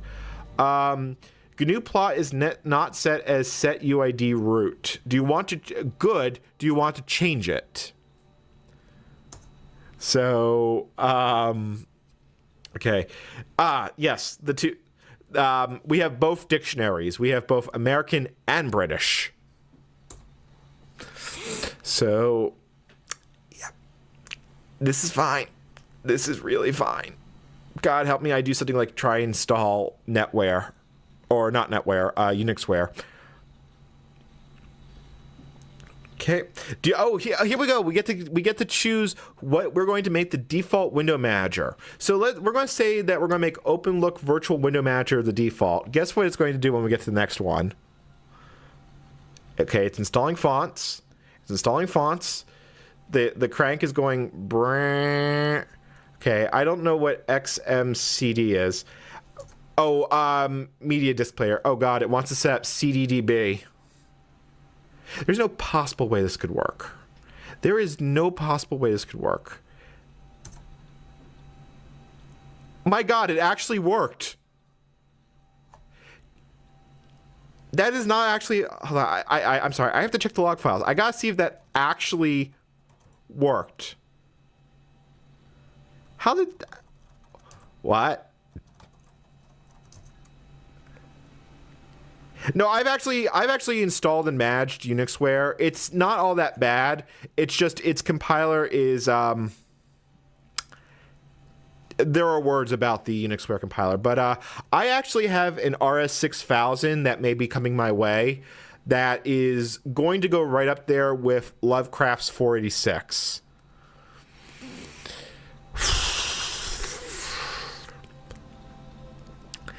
This is okay. Everything is fine. Everything is good. Yeah, so apparently CDDB has done what no other web service can do, and it has a stable programming API over 22 years. I am not making this up. I am not making this up. The UnixWare compiler can no longer bootstrap GCC NeoZed because the UnixWare compiler is C only, unless you pay the extra for C++. We could do UnixWare at a later stream point. I mean, the fact of the matter is I've got 165 people watching right now, according to the admin panel, which is quite frankly wowzers. I mean, considering my channel only has 6,000 subscribers, that's not insignificant. So I'm tempted to do more live streams more frequently. It's just, they do take a toll on me, and I have some chronic health issues, so doing them regularly is a little bit hard for me. So, the problem, Piano Key Joe, is it's a micro-channel RS6000, and that's about all I'm going to say. We are not going to make MV2. We're going to see that question about 6 more times. Default window manager. Installing Xterm. Let's see here. I forgot what the minimum one you need is. Do we want to install XBuffy? They can notify you by blinking a keyboard LED when new mail has arrived. However, to do so, this program must run as root. This doesn't seem like something that I should install. I mean, it just seems like this is a bad idea, and we're just going to keep moving. So, oh yeah, so this is the other cute thing. It's going to install about 5 different versions of Emacs. Because, you know, most people only need one version of Emacs in this life. So the pain and suffering is I have good days and I have bad days. It is chronic health issues. If I didn't think I could do this, I would have canceled the stream today. But it's why this channel does not have a regular upload strategy, because I sometimes have days where I can't physically get out of bed, and when that happens, I can't do any video editing. So, what? Okay, Sony, your name, who will get me content striked if I say out loud. Keep it clean. Keep it clean. So Emacs is still installing. It is currently compiling all the lips versions. Yeah, it's going to install multiple versions of Emacs, which, you know, you could really is a perfect summarization of it, because the Free Software Foundation sponsored Debian. Debian basically was to give you the free software version of the world. And what better way than give you multiple versions of Lisp and Emacs? So, pretty much. Hey, look, I actually did get one dislike. I guess the one Debian developer. Oh no, wait, I am a Debian developer. So, you know, there are a couple of things I've actually considered doing on stream. I've actually wanted to set up Hercules and an emulated IBM mainframe, because punch cards is a thing. And, well, the one time I looked into emulated System 390, it was a glorious oh my god, to the point that I'm probably going to do a dedicated video on it. So, but just to give you an idea of my current hell, do you guys want to get a bit of looking at what my current project is? Because it's currently over there. The astute of you might notice that it's in pieces, pending some serious reassembly. Those who are on Discord know exactly what I've been going through. But let me just make sure this is pointed back at the monitor. But yeah. Did it just run out of disk space? Hold on. No, it's fine. Okay, we're now done with Emacs 20. We're now on Emacs 19. So this is going well. This is fine. This is all fine. I definitely want to do S390 content. My current video production strategy is so you know how like a lot of my videos open with the sentence, "This weird thing I bought on eBay." Well, as it turns out, my friends, and I'm going to use the words friends here in quotes, will actually buy me something on eBay, and yeah. So really, really appreciate it, Searcell. I almost feel like, I think I will give you guys here. I'm going to, while this installs, I'm going to bring back up the full screen. So we're going to go full streamception here. And for the love of God, stream, do not crash when I do this. I'm just going to open DaVinci Resolve Studio. And yes, I did actually pay for the premium version, so because I had to for the flicker effect on the Dronata, which is why you'll never see the Dronata on a live stream. But if we load up the compact portable project, maybe, just maybe, I'll play a few clips from this. And I just realized I loaded the wrong config profile for Resolve. But the problem is that I'm trying to use DaVinci Resolve with an AMD graphics card, and this is not a thing that you should actually do if you run Linux. Because if you don't do it in exactly the right way, you get exactly what I just saw, which was nothing. I just realized I'm just watching the stream now. Hold on. I'm a professional streamer. Oh, look, we're now at X Banner. Do we want to run at startup? So, yes, we are going to go back to the configuration questions. So we are now at, do we want to make S3 the default instead? You notice that at no point that it said, let's open a video card. So, okay. Now we're installing Emacs 20. So Emacs counter is going up.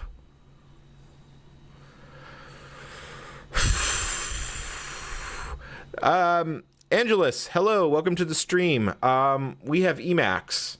In fact, if everyone in the stream wants their own version of Emacs, feel free to let me know, because I've got plenty here. I have old Emacs, I have new Emacs, I have X Emacs, I have Emacs X11. Ah! This is fine. This is fine. The hand crank is turning. The hand crank keeps on turning. Everything is fine. I'm feeling me crumbly. I mean, the thing is, for me, it's all so I don't actually do Linux content that often, because doing Linux for me is like low effort content, because I don't mean that as an insult. It's just I've done so much with Linux that I could literally do an entire Linux video unscripted and not have to like do any research. So when I like to do research for my projects, I like to explore new things, but I also know that there's not a lot of Linux content on YouTube. So I kind of balance it, because I find it more interesting to make other content, but I know a lot of people really like my Linux content, and I also think it's important to document. And that's XFTP asking a question. No, I live in the world where free software. See, I just use Nano. Are you kidding? Nano is the best text editor. Fight me. But I do attend EdCon, the official conference for the Ed text editor. Oh, I like this question. We now get to byte compile all the Emacs files to make it run faster. This is going to take a bit. I'm going to actually go use the restroom while Emacs compiles itself. I will be back.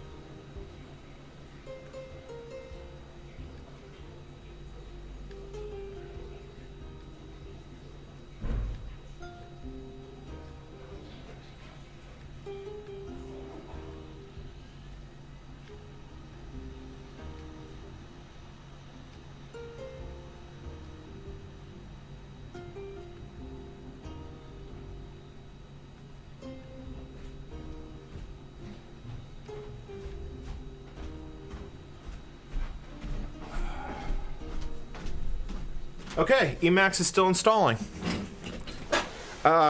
Yes, okay, so it's going to ask these questions a bunch of times, so we're just going to let it byte compile all these modules. So, okay. See, the nice thing about BSD games is it has Rogue, but I prefer NetHack. Ah, look, Ghost View. More Ghost View, so that's another 2 questions. We're installing Window Maker.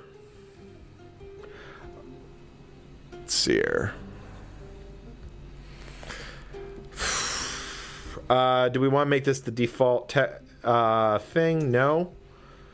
It's installing HyperLatex. This is fine. Everything is fine. Yeah, no, I just stepped away to use the restroom. I'm guessing the background music's a little bit too soft if no one can hear it. There we go. I didn't realize it was that low. So, okay. It is still trying to compile stuff.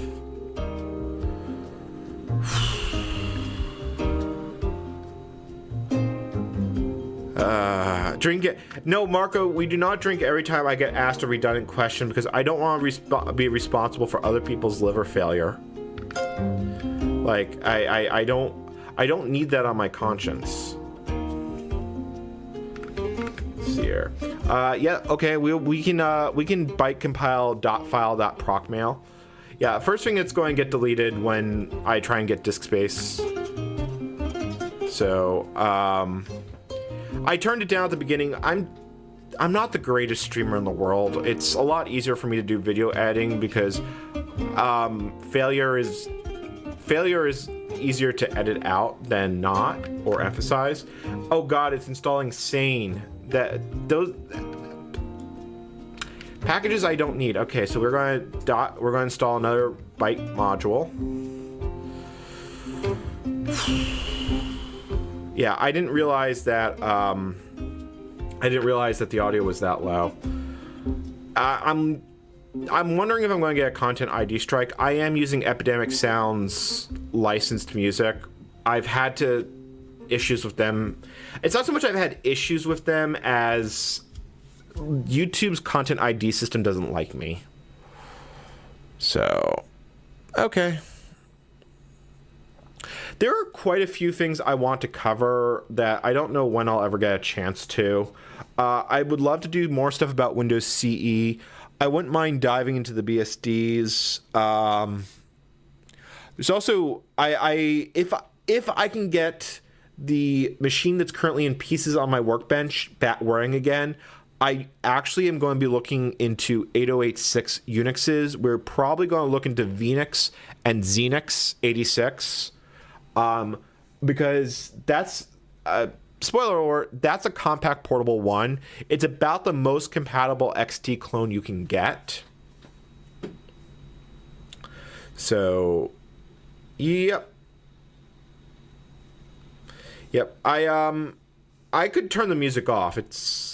I'm flexible. I'm still learning. I still feel like I'm learning most of this content creation stuff. So, let's see here. Let's go back. Since I don't think anyone actually heard this the first time, just let me know if it's too loud and I will adjust it. So, to really cover Windows CE in and of itself, I need a copy of Platform Builder. I would really love, I know there's one person in chat who has it, and the giant thing of misery that goes with it. So yeah,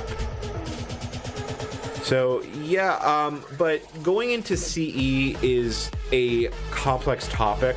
I've tried to do a video on Windows NT in and of itself, and I keep kind of going around in circles because of it, because I find it very difficult.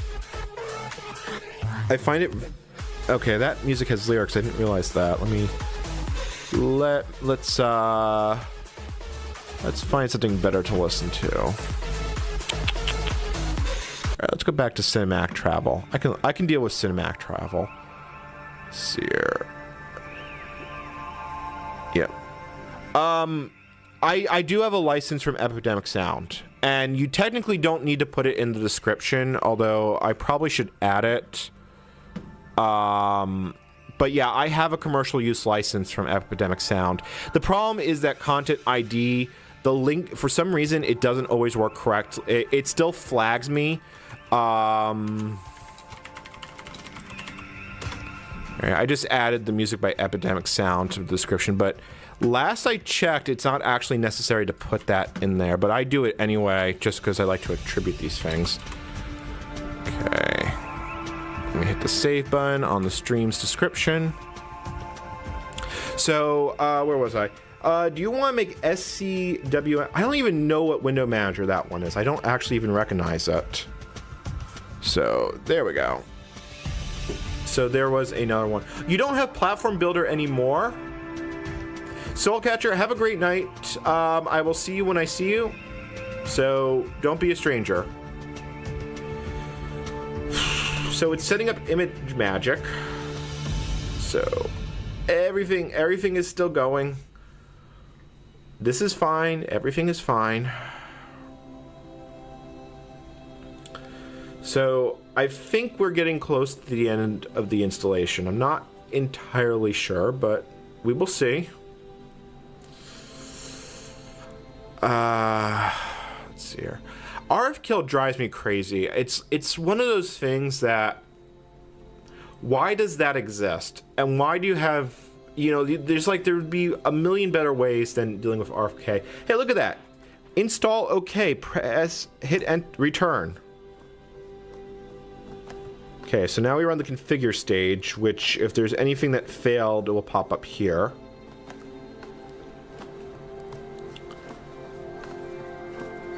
So it's running. So you have missed the first 2 hours. We've had some technical difficulties, and when I say we've had technical difficulties, it's a lot of technical difficulties. Okay, so DPAC pending remove. Okay. So, all right, we now have a full Debian installation. So now we go and quit deselect. So basically, if the install hadn't glitched out, this is where we would have been originally. So let's do a reboot.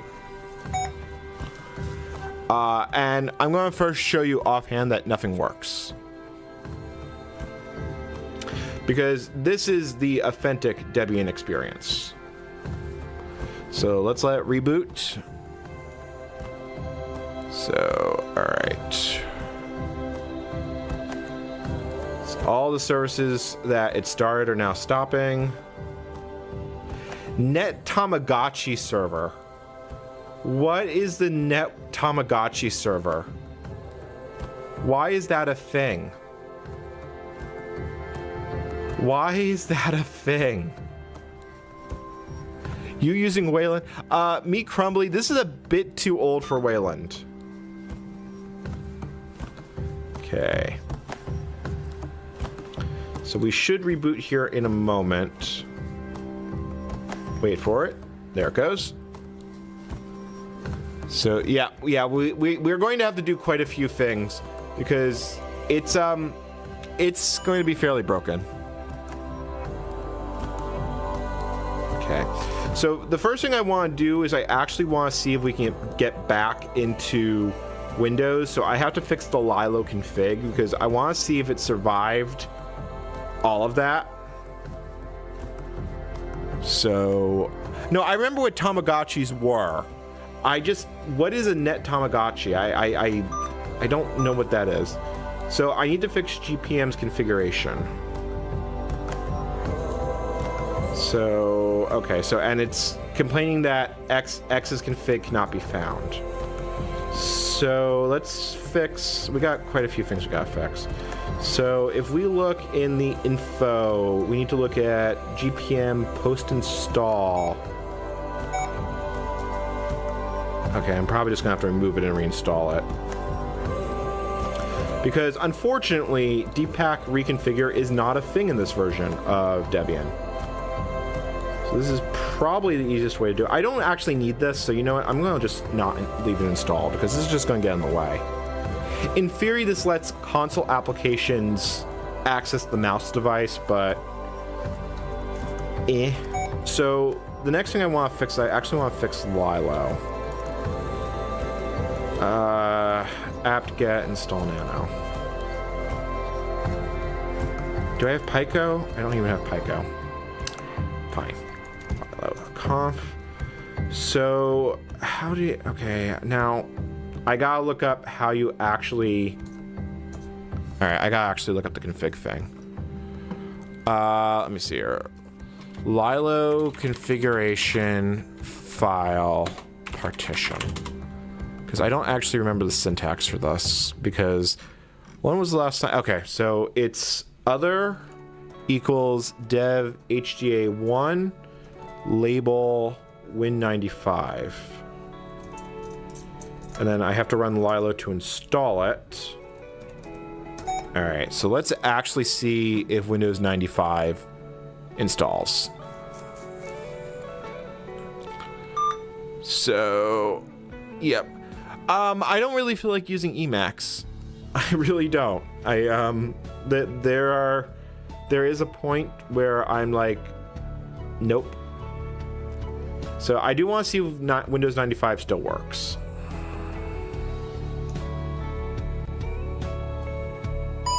So you hit caps lock to break to the Lilo config prompt. Win95. Oh, that's promising. But does it actually boot? Does it actually boot?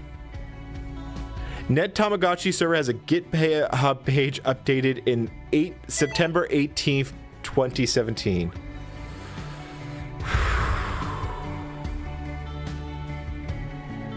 Okay.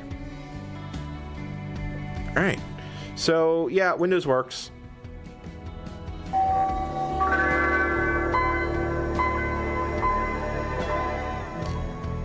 Well, every time I listen to that sound, it just makes me nostalgic. My first computer was a 386 Desk Pro that was a hand-me-down. But my first computer with a sound card was with 95. It was a Packard Bell Legend. Yeah, so we got 70 megabytes free. We could probably free up some more disk space if I was determined using partition magic. Because really, if you want to dual boot back in those days, you really had to use commercial tools. Sudo, have a good stream. Okay, so we know XP we know XP works. Let's try that again. So 95 survived our dual boot, which, yay. So, by the way, I don't know if you guys saw it. I'll show it once we're fully up and running, but there's some amusing things to be noted in the message. So let's let this boot back up. So, no, we're going to leave Windows installed. We're going to leave Windows installed. Primarily because I have something appropriately cursed that I'm going to need Windows installed with. So if we take a look in dmessage though, if you look at the processor errata, you can see that this is an Intel Pentium 75 megahertz. I'm just going to point my finger at this one and wait for folks to realize what I'm pointing at, while noting that the kernel for this version of it's a 150 megahertz Pentium, but the CPU check says 75 to 200. But I'm going to wait for chat to realize what I'm pointing at. So, yeah. Forgot if there's anything else interesting to look here. It's a Hitachi. Oh, so it's a 20X drive, not a 24. Yeah, so that's about it. So I do want to get X running, but to get X running is a little bit complicated. So, actually it's a lot more complicated. So there is a utility called XF86 setup. So it's going to try and switch to graphics mode, and this will actually succeed. Although I have no working mouse because crad. Okay, I guess GPM is actually needed in this version. I'm trying to use the track nub and it no worky. So let's abort. Pget install GPM. So we're actually going to have to fix this. So, of course, I have config inet config. Right, because if I want to install from the CD, I'd have to go for deselect. So let's, yeah, you know, that's the path of least resistance. No, I took the CD out. Never mind. Never mind. I have config, I have 0, inet 0, blah, blah, blah, 100, net mask, 255.25.250, because this is a classful default gateway. What you see?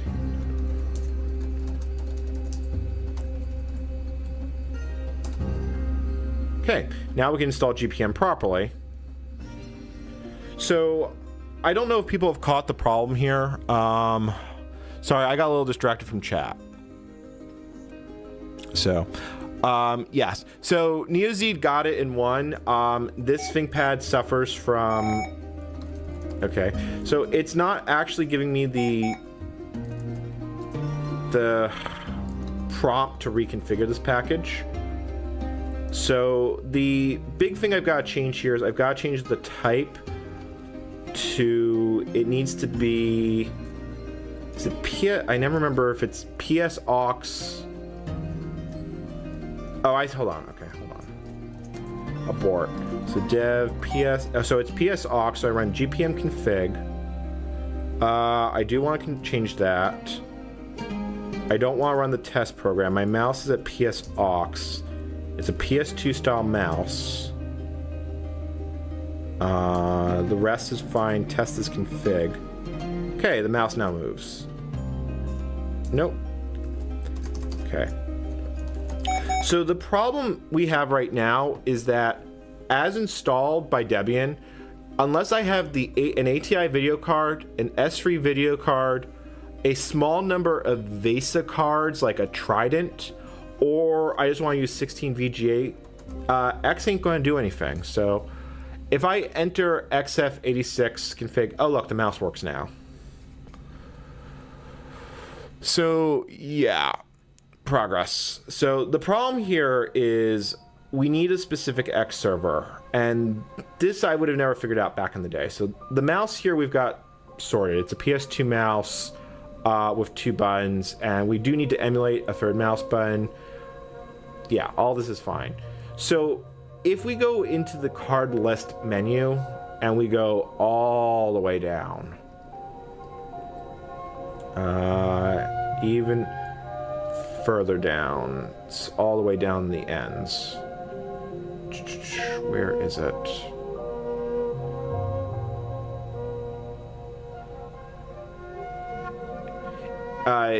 You can see, no, that's not it. Is it not listed? It should be here. There should be a... Yeah, okay.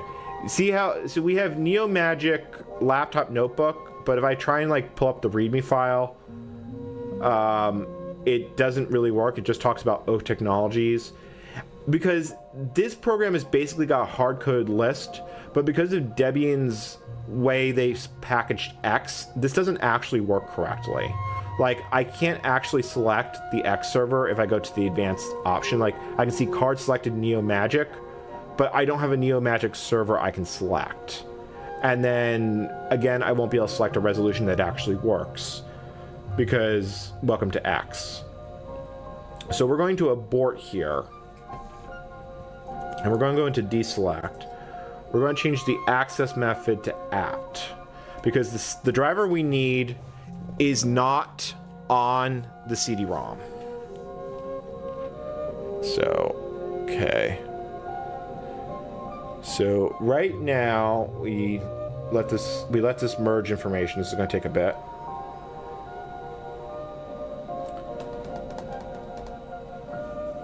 Okay, yada yada yada. Come on, come on.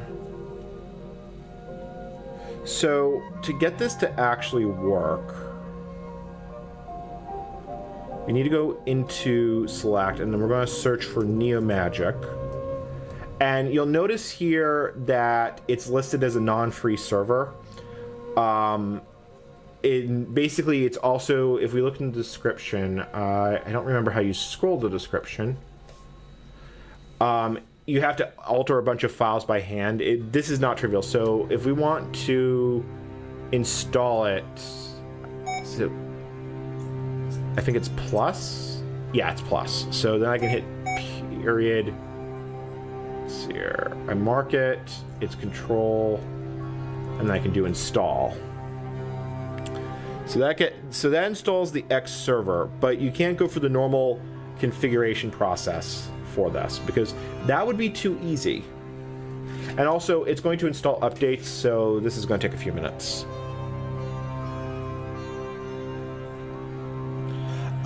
I've seen XF86 setup actually work, but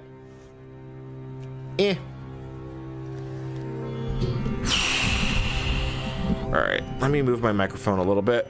And so we're just going to have to wait for the download bar to go brrr, because that is just the story of the night. So, yeah, but so far so good. I mean, all things to considered, I will definitely say that we are making progress. We've got the basic Linux system up and running, and beyond that, let's see here. Beyond that, we basically just need to configure it, and then we should be able to start X. And then we get to start looking for Star Office and other programs because, of course, we do. So, yes, progress is being made, and it's all amazing and wonderful and ponies? I don't know. Sorry, sometimes it's hard to think of things to say. I've also noticed that I've picked up a few new subscribers since I started the stream. So to anyone who is watching and enjoying, thank you very much. It really does mean a lot to the channel. I know every YouTuber says that, please like and subscribe, but it actually makes a really big difference to the YouTube algorithm and helping keeping my channel alive and relevant. So from the bottom of my heart, I am being very serious. There's a lot of videos on YouTube talking about how much those, how much my brain just can't function. On how those things work, but yeah. Hey, look, we're installing Emacs updates. So, pretty much, I don't know. Maybe, yeah, I'm pretty sure we're going to uninstall all the Emacs. In fact, maybe I should make a fundraiser goal. If we raise $20 in total, I will remove all the Emacs with Fire from the system, or maybe we'll just keep going for as many hours as I can, seeing how many upgrades we can install on this version of Debian Linux. So, but the biggest thing I remember running Gentoo is every time something like Perl or Python would upgrade, that was what really was the make or break for me. It definitely makes a difference if your audiences comes with armed with automated salt grinders. Why does my audience come with automated salt grinders?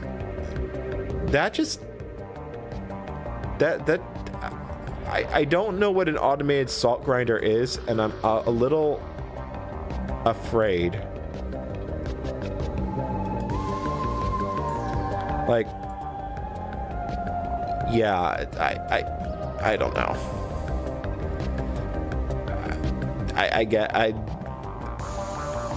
Okay. Anyway.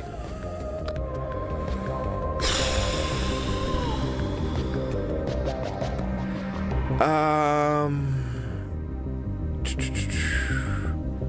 me see here. So right now it's downloading all these updates.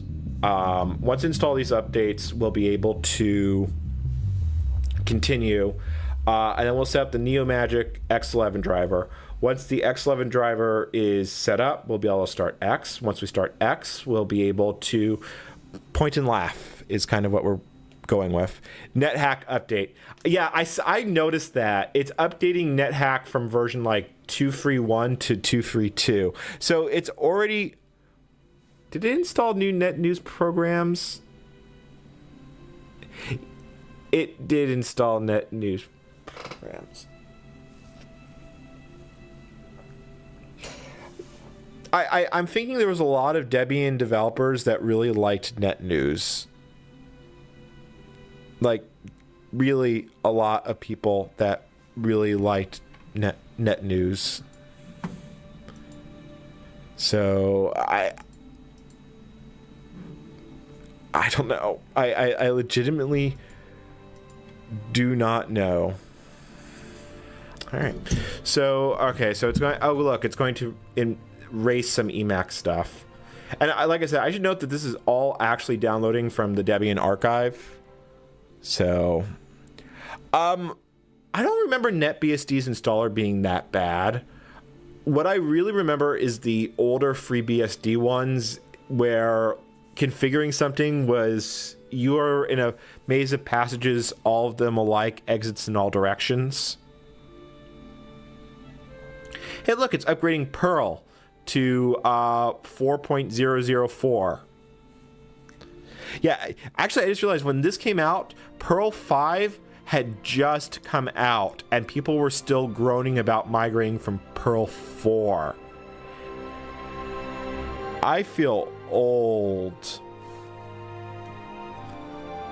So, okay. So NetBSD used to be a lot more relevant in my life.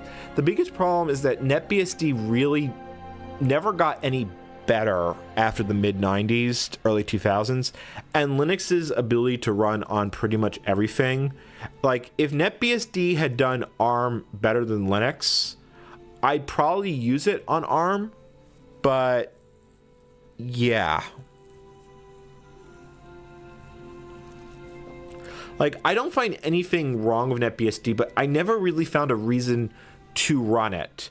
I can find reasons to run FreeBSD and OpenBSD, but NetBSD, not so much. Nothing is showing on ThinkPad's screen. Is something wrong with my stream?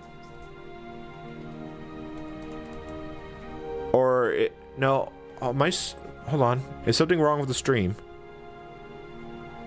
No, the stream seems fine. Hold on.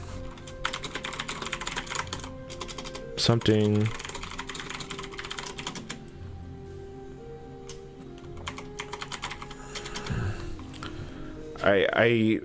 on my screen, the stream looks like it's currently up. But I could be wrong.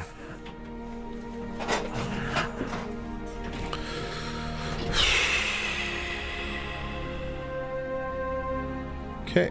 All right. So apparently stream is okay.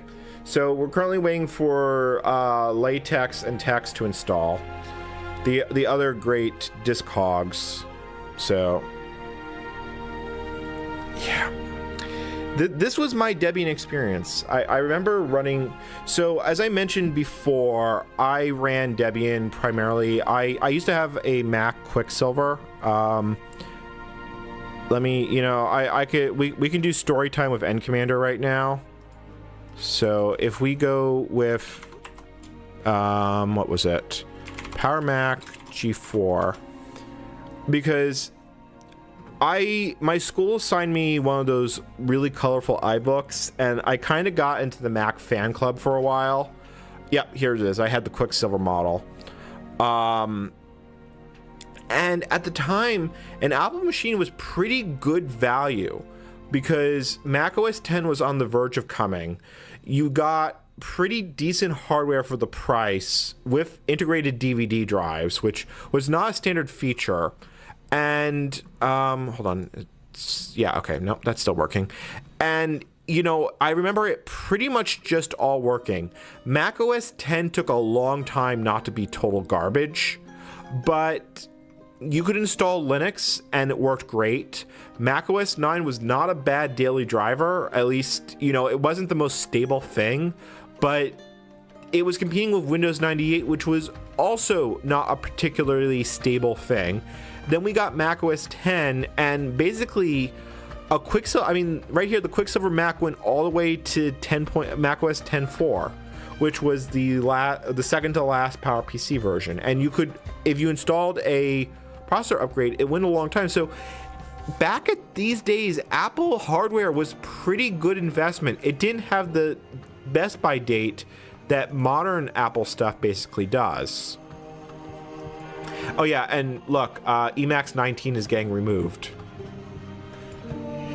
So I used to be a pretty big Apple fanboy back in the day. I liked many of the Power Macs. I liked macOS Classic basically was spit and duct tape as far as it actually being a useful system. There's a lot to be said or not to be said about Classic Macs, but I gotta fix the brightness because the light in here has changed. But there was a lot to be said for and against Classic. So yeah, I was a Debian developer. And me, Crumbly, I don't know if you, not to toot my own horn, but I have written kernel patches for some of my YouTube videos, like legitimately had to write kernel patch. In fact, I will drop a GitHub on you.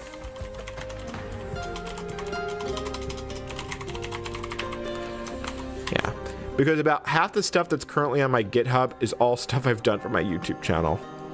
I am an Ubuntu core developer.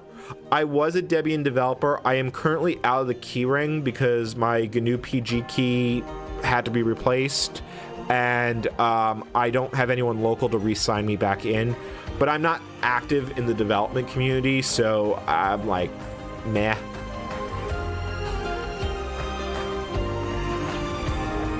So I was both a Debian dev and an Ubuntu core developer. I was also an Ubuntu Master of the Universe, and I was a Castle Infinity Architect of Infinity. These are all actual job titles I've held because this is my life. I don't know I wouldn't know normal if it kicked me in the butt. So anyway, we're still waiting for Emacs. It really says a lot about the Emacs editor that most of the stream seems to be waiting for Emacs.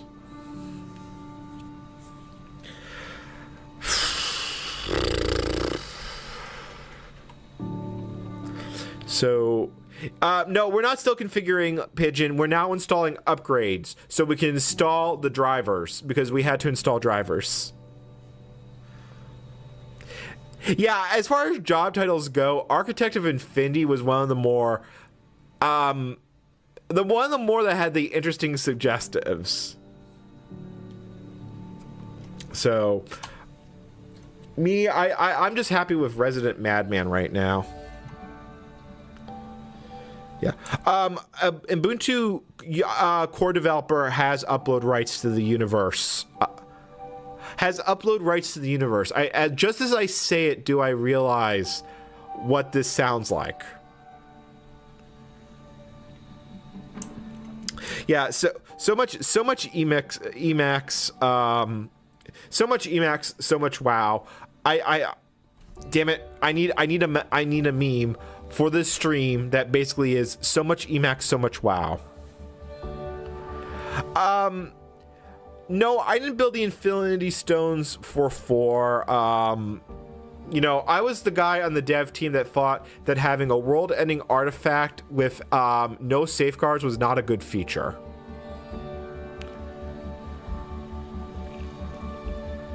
Well, I understand that many people use Emacs, but I don't need 5 versions of it installed at once. Even the most hardcore Emacs users, it's not sitting there thinking, today I'm going to use Emacs 19, or should I go with the Emacs 20? Or maybe it's time to uncork that really fine X Emacs. And this is where I lose all my subs, but I actually use Visual Studio Code. So, you know, that's just me. There are some holy wars it's just not worth getting into.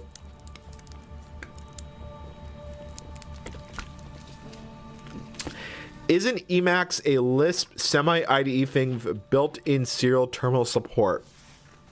And I'm sitting here thinking, he's not wrong. Yeah, Bad Dad Com, you are not wrong. You're not exactly right, but you're not wrong. Hey, look, we're now finally installing. So just to note, the reason it's taken so long to get the X driver installed is because we had to stop and install updates. Because Debian used to be like Windows.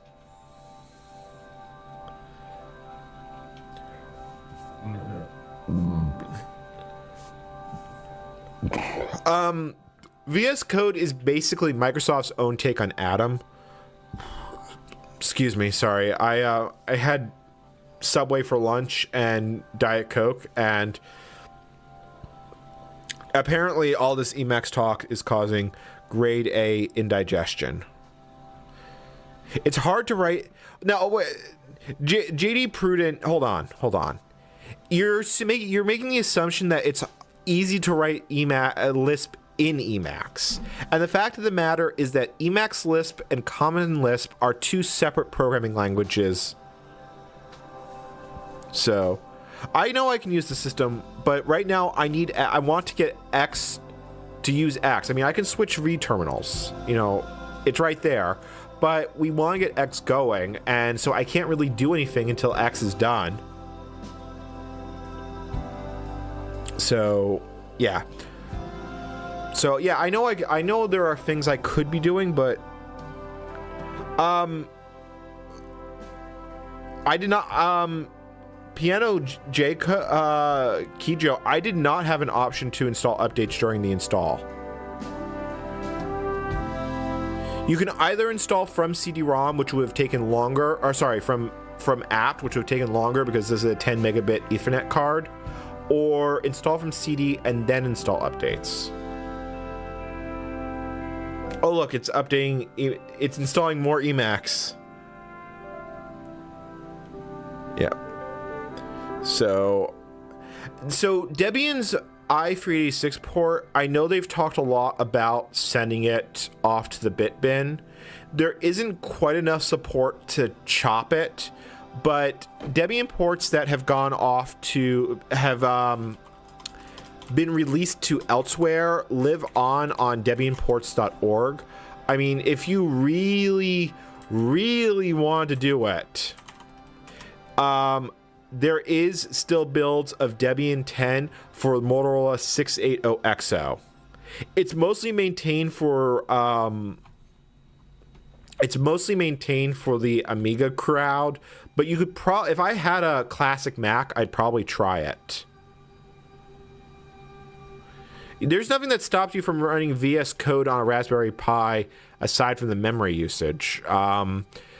I never found that the Pis made very good desktop computers. I know some people have matched it, but you run into so many weird edge cases because non-x86 Linux is not really loved.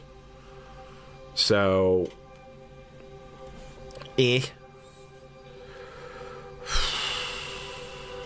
So Crumbly, most of what I see from lightweight distros is really what I see. Like, I can understand if the modules don't always get installed by default, but because a full Linux kernel can be pretty fat, but I get where you're coming from on that one. Okay, looks like it's almost done installing updates. No, wait, spoke too soon. Spoke too soon. I will say that buying a clicky keyboard's been dangerous because I really like listening to the click sound. Because I finally retired the rubber dome keyboard that I've been using for 8 years. which probably shouldn't have been that long. So I have a Corsair keyboard, which they're kind of expensive for what they are, but I really do like it quite a bit. So the thing is, I ran Debian back in the PowerPC. I ran Linux on PowerPC when Linux ports were still loved, and it was still never very good then. And the honest fact of the matter is Apple has pissed off so many hackers that a lot of people are just not going to give a damn. Most people that I know who run Mac as developers are only doing so because they have to put up with iOS. And iOS is insane programming environment because, you know, I legitimately wonder how many sales of Apple hardware is entirely because Apple doesn't let you develop from Windows.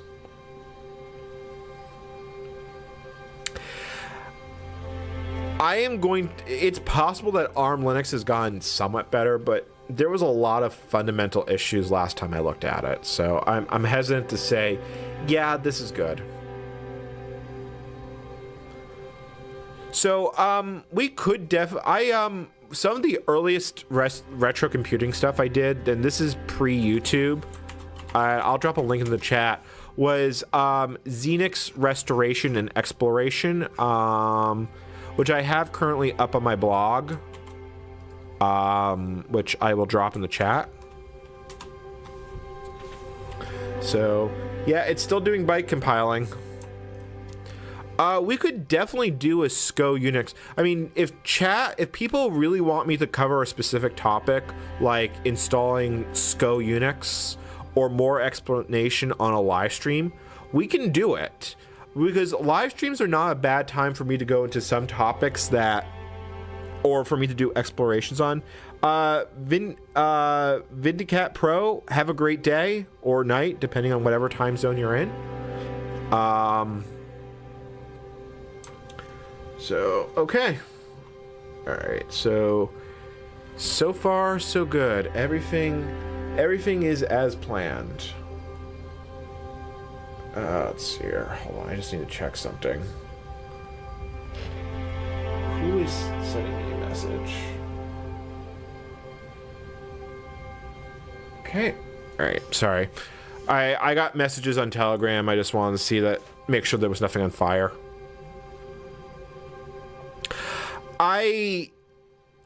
Mr. Radar, you're basically right on the nose. ARM Linux is a very sore point for me because I tried to solve a lot of those problems when I was at Canonical, and I try not to think about it. But the very short version is that there only is now an effort to semi-standardize ARM booting 10 years after the desktop ARM push. And it's like, this is dealing with, cart after the horse. I mean, it really... I'm sorry, it's a really sore point. Hey, look, it's now... So, here we go. So, I want to make X server NeoMagic the default. We can erase the downloaded deb files. Let's get some hard drive space back. So to actually get the NeoMagic X server to work is a little bit hard. And I admit, I already know what I have to do here.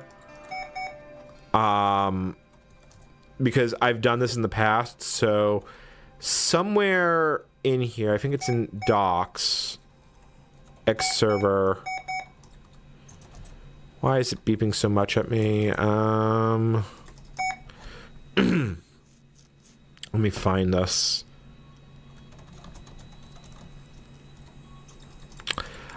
Somewhere in here, there's a NeoMagic folder. grep NeoMagic. But I don't remember where it gets installed to. I don't think it's an X. No. Let me see here. If I go to... I want to say it's in share. It should be here. I guess it's in doc. Maybe not. You know what? Hold on. Varlib, dpack, xserver, info, xserver. I can see all the files installed. user dock, because yeah, this is a old school. So if we go here and we go into examples, we have an example x86 config. And on this version of X, okay, so we need to take this file and copy it to etc x11. Okay. I don't even think mlocate's installed or locate's installed. Oh, okay, locate is installed. The reason I didn't use locate is because there's no way the database was up to date. So while we are here, let's go into that x86 config file because we need to make quite a few changes to it. So there is a README file on how you do it, and you know what? Just for the sake of showing it, let's pull up that README file. I'm gonna go crazy because so this talks about how you configure it. It supports internal flat panels. That means the actual LCD here. Hold on. Did I actually get it? Yeah. So it supports the actual LCD flat panel. It supports external. One weird quirk about this ThinkPad is you can actually go up to a much higher resolution on the VGA than you can with the internal panel. It doesn't support multi-monitor, but you can configure mirroring, so forth and so on. So basically there's a lot of information here. Like you can see right here, reported working laptops, IBM ThinkPad 380D. So, all right.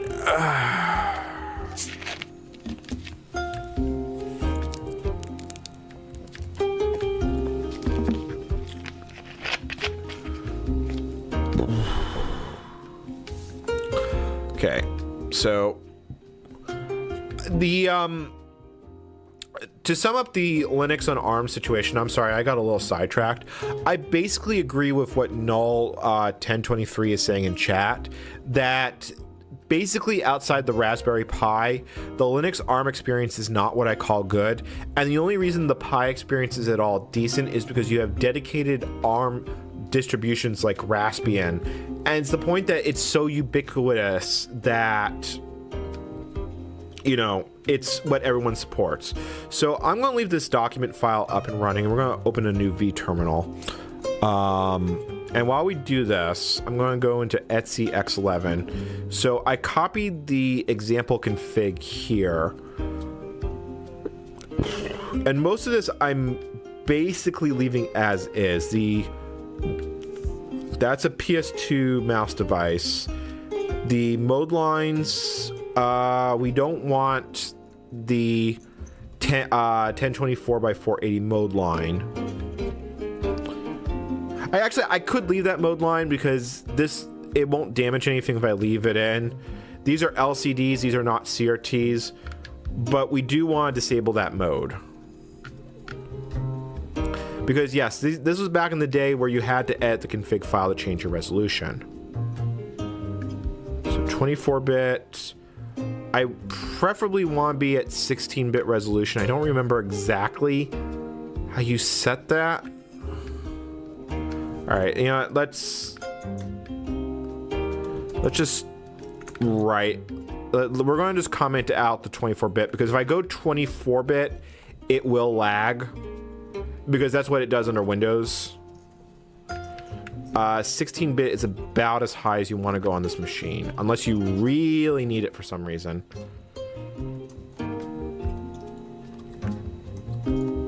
Come on. You know, I feel like I should just use Emacs because I'm going to be a lot less annoyed with this if I just use Emacs. Okay, so we're going to just comment out the 24 section. Let's see here. So the other things that we need to turn on is we want to turn on the internal display. We want the external display. And I think that's it. So Control S, Control C, Start X.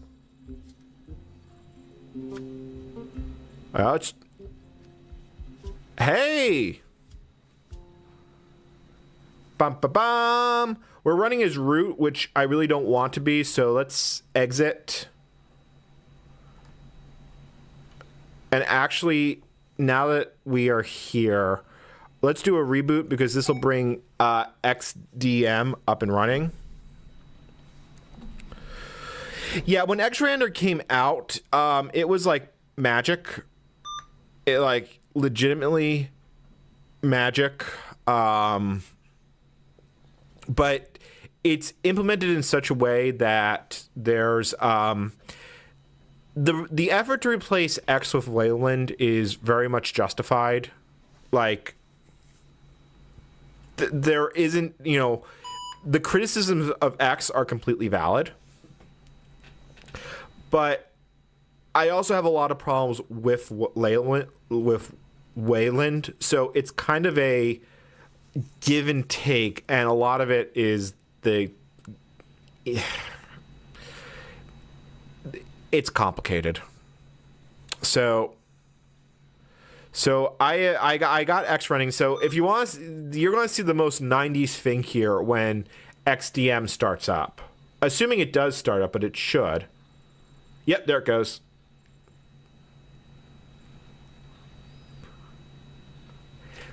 It is completely disco.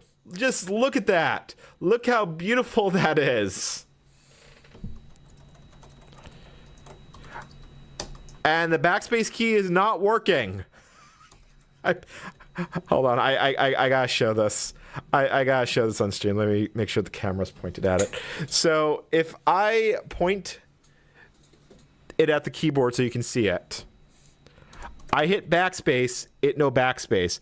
I press Control H, it backspaces. I remember this problem back in the day, and I don't remember how you fix it. It is a problem in Xorg. So, I have this distinct feeling I could ask the chat for help, but I don't think anyone will actually know how to fix it.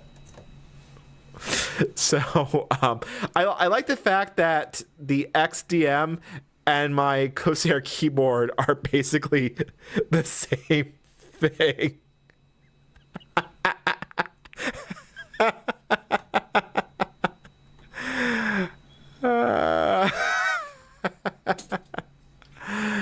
So, ladies and gentlemen, and anyone else, welcome to XV.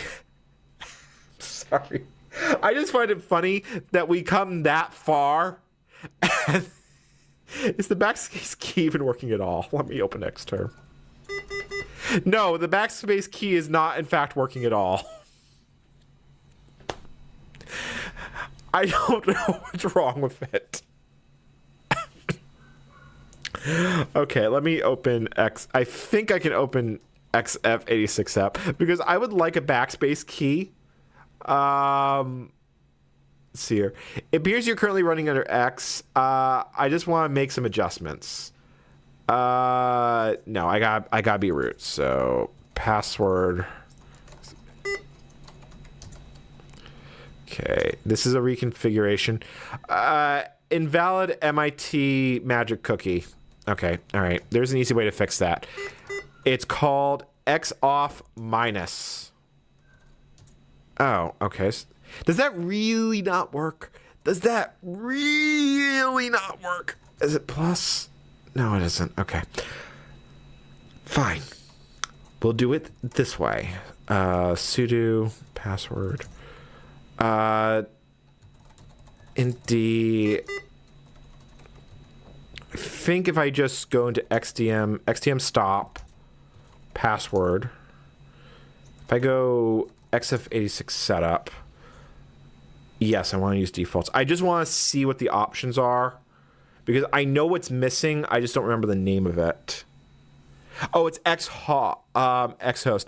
No, this isn't GNOME. GNOME is available for this version of Debian as a 1.0 beta. And just as a note, most ThinkPads, okay, I just noticed that X is not even able to load. So All right, let's look in the man page. I'm not.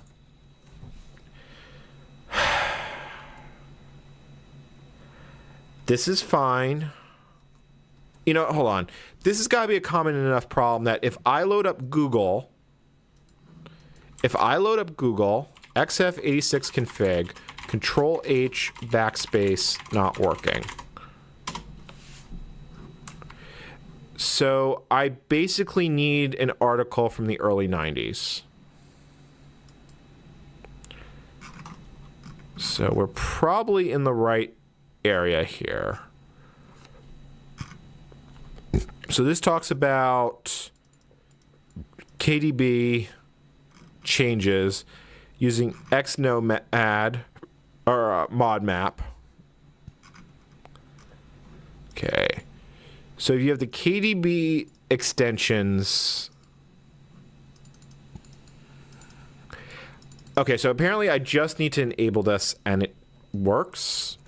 All right, let's see here. A6.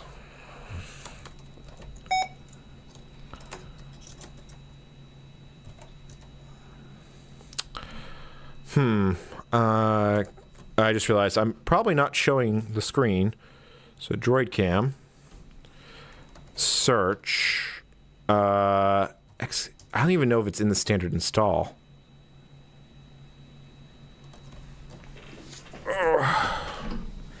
I mean, it probably is. I hope. All right. See, the problem is I didn't make a standard config, so my bad. All right, let's see here. Here we go. So we need to go into xf86 config.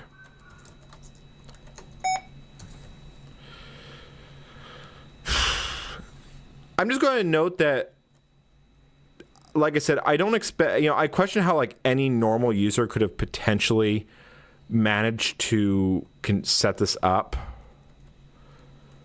Let's see here. So there we go. So that was xkd disable, which definitely is not right. I think all I got to do is, let's just comment out these lines. Let me see here. So if I do that and I do start X, mouse works. Do I have a working terminal?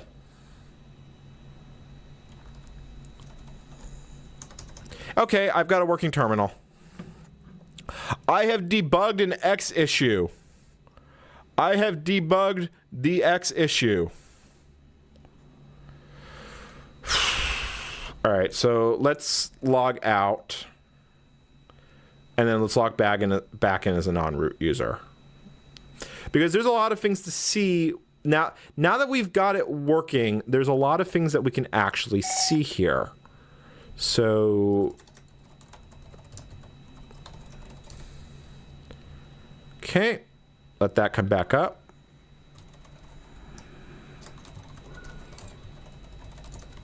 Okay, cool. So, welcome to the world of working X. So right now we are using XMVM 95 because that's what we chose as the default. We have all these different defaults installed. We can go to IceVM. We can go to OpenLook. We've got Window Maker. We've got Window Maker 2. We've got a lot of modules, and we have defaults that don't work. Like Netscape is not installed. So you press it and nothing happens. Because, of course, nothing happens. And the installed software load is kind of low. Although, I like the large collection of Emacs. Like I said, 1920, X-Emacs, and one or two other versions got deleted along the way. And this what I should note is what was installed for a quote-unquote desktop user. So we will switch to Window Maker because I love Window Maker, but we're just going to do the quick rundown here. And then we get all these network applications. I mean, there's a lot of networking applications, and about half of them are X clients. I mean, it just keeps going. We also have Scheme installed by default, lots of shells. I legitimately don't know if sound works. Let me open Xmixer. Does it even... Was Alsa even a thing at this point?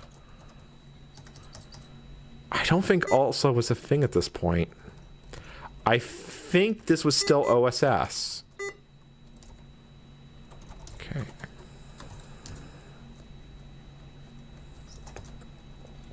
Yeah, I want to say at this point it was still... Okay, so I don't have sound support. I could probably fix it, but we're pushing it. We're pushing it really hard. Oh, you want me to fire up GIMP? I can fire up GIMP. We're gonna go with old school GIMP here. Let's see here. So that would be under graphics. Apparently GIMP is not actually installed. Oh no, hold on. It's an installation lizard. You can really see how much they knocked off from Windows 95. So, yeah, okay. Just do install. User installation complete. Man, this is old school. Man, this is back when GIMP had a usable UI.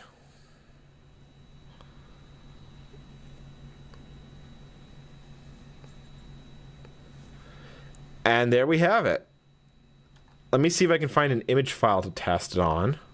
Or actually, no. You know what we can do? I know what we can do.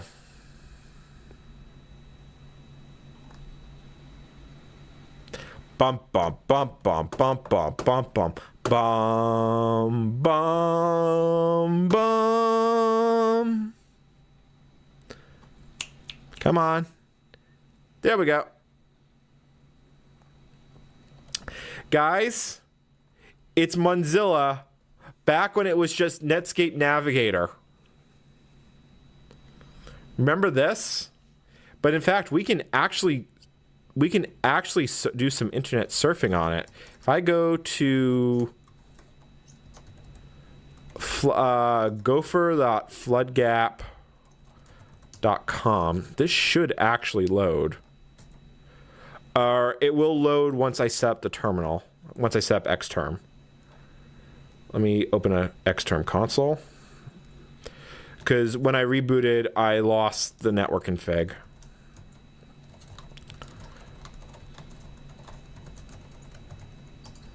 Yeah, and I could install a DHCP client, but I never found one that works with this system. I have config... Why did it... Oh, net mask.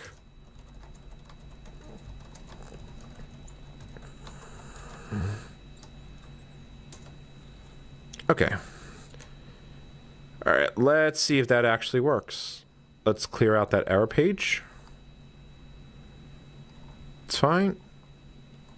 That's fine.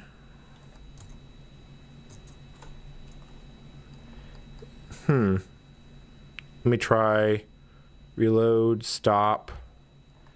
Probably is having issues for probably justifiable reasons. I never actually tried to use the web browser when I had this installed earlier. But I just want people to think of what it took to get this far, and everything in this laptop is supported. You want me to run a uname A? I can do a uname A. So it's Linux 2.2. I can get more information than that, or I thought. Yeah, it's Linux 2.2. This is a 586 system. The kernel was built in 1990. There's not much more else to say. I could throw this network sep in a shell script, and I probably should. In fact, I'm going to. I can just throw it in RC local. Oh no, I remember why I don't do it on this system, because this system doesn't have RC local. it's got a... Do I even have... Yeah, I don't even have an RC file. That came later. Let me open... I'm going to open NetHack. One step at... Do I have XNetHack? Why is it saying NetHack command not found? Also, I got a network error. Oh, hold on. No, it's because I'm root. XNetHack. There we go. There we go. NetHack. And you know, we're going with proper cursed NetHack. We're going with tiles. Captain Falcon, I don't know if you're telling me that I need a new CMOS battery. The CMOS battery on this system is fine. Okay. All right. Before we get any deeper into this, let me open a new terminal. You know, I actually want a more usable environment, so I feel like I'm feeling in a window maker kind of mood. So give it a moment. Ah, there we go. Remember when you used to be able to do that and just change your window manager just whenever you felt like it?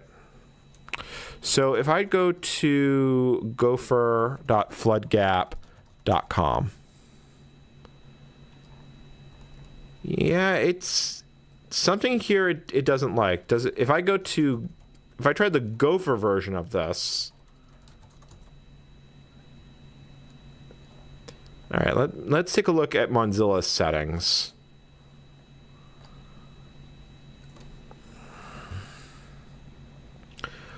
Wow, this version of Mozilla is really unstable. Look at the amount of warnings it is throwing out. So if I go to advanced, it might be trying to use a proxy. Or it might just be broken. I'm inclined to think this version of Mozilla, which is what they shipped in the box, is entirely broken. Because, I mean, look at the number of errors it's throwing up.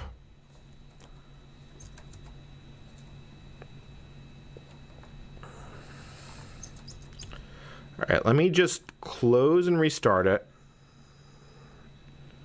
All right. NetHack, you need to go away for a bit. So, I really do like Next Step.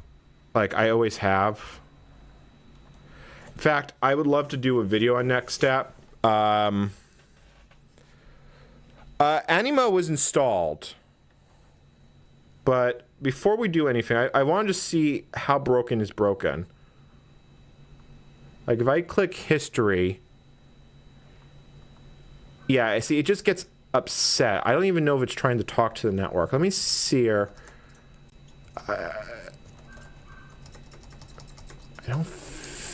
I don't remember. Yeah, see, it's not even getting that far. Let me see if Mosaic is available.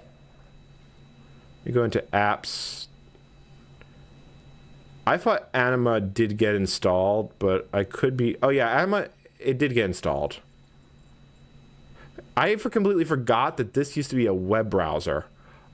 I also forgot that that used to be the default behavior when you double click on the bar. And it's animated. I've actually done quite a bit with OpenStep in the past. So let's see, I'm trying to remember how you actually go somewhere. Let's see here. Transform, view, links. Because you couldn't just... I remember this being a derivative. Let's see here.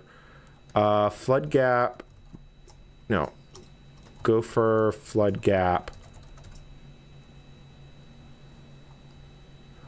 Why is it saying it? All right, let's just try Gopher then. Because that should not be down.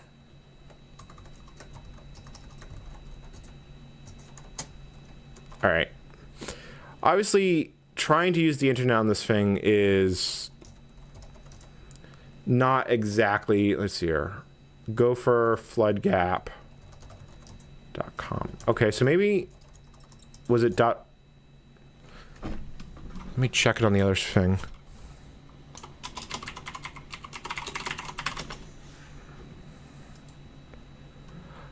No, it's up and running on the other. Oh, I know it's wrong. I know it broke. I probably lost. Why did I open this in Emacs? No, that is the correct name server.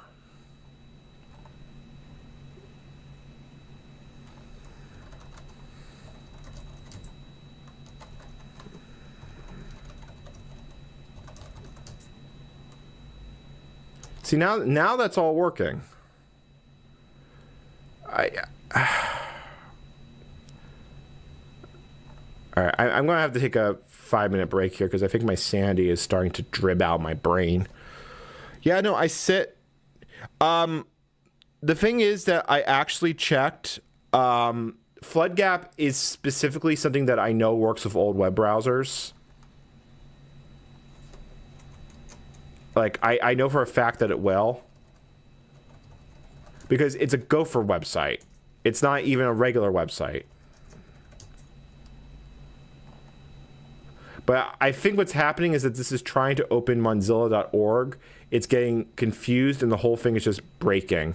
So let me go into Navigator. Let me just change its default homepage to...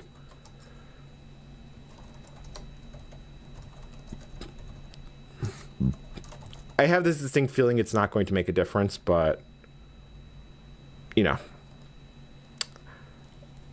You never know unless you try. All right. This is my last try with this. Because doing net surfing with these old versions is like, yeah.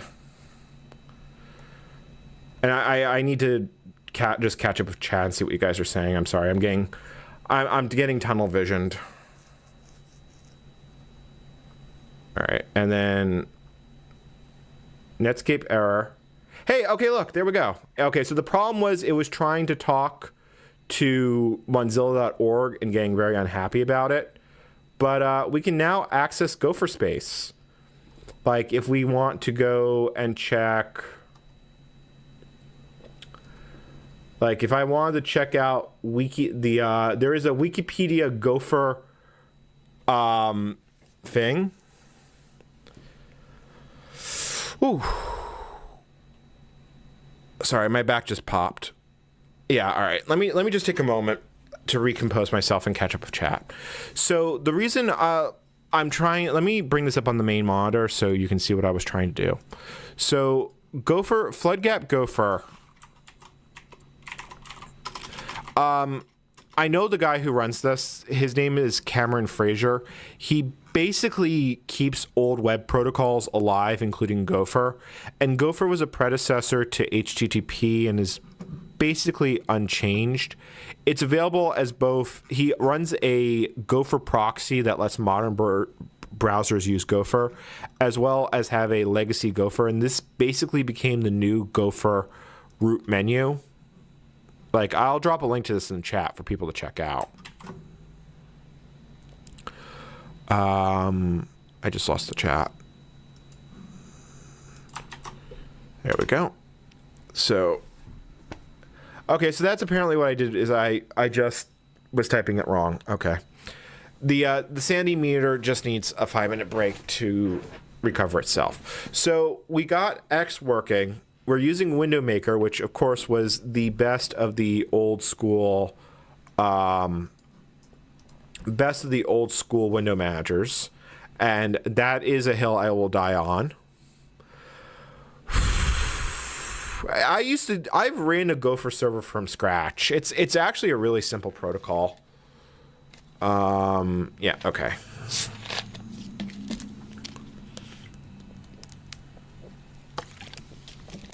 Most web browsers of the era supported Gopher natively. Netscape supported it. Internet Explorer supported it. Mosaic, to my knowledge, supported it, although I could be misremembering.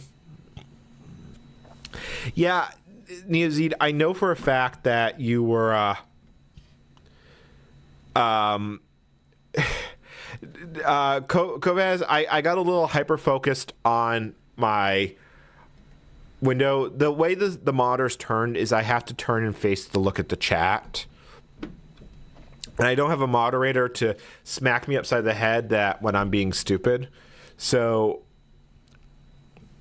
it's fine. This is fine. Because there was a request for it, we are going to play a little. We're just going to play a little bit of NetHack. I've actually beaten NetHack. I've actually gone the amulet. We're just going to close Netscape. Close Netscape. Bring NetHack back up. You know what? I think we're going to need to change Windows managers again. This game does not work well, so... I'm going to say that this feels... The sun feels right for this.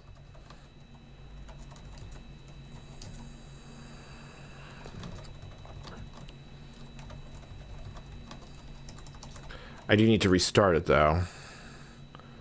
Okay, so if I... Alright, that gets that there. Where's the character creation window? There it is, player selection. What role should we be for NetHack?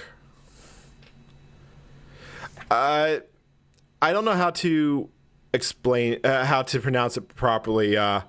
Kovacs, I don't know. So, very old Internet Explorers, Microsoft licensed an HTML engine from Spyglass Technologies. Spyglass basically had a slightly modified version of Mosaic. So yes, early Internet Explorer was essentially Mosaic with Microsoft extensions. So that's the long thing. Okay, so apparently people want me to play Tourist. Okay. It is written in the Book of the Lady. After the creation, the cruel god Moloch rebelled against the authority of Marduk, the creator. Moloch stole from Marduk the most powerful artifact of the gods, the Amulet of Yendor, and he hid it in the dark cavities of Gehenna, the underworld, where he now lurks and bides his time. You are a blah, blah, blah. Okay, so basically the god stuff got stolen. It's up to you to get it back. Where's the button to actually start the game? And God, why am I really going to play this with tiles? Okay, I guess I'm really going to play this with tiles. How about let's take a look. First, I need to figure out how to resize this because this is a little bit too big.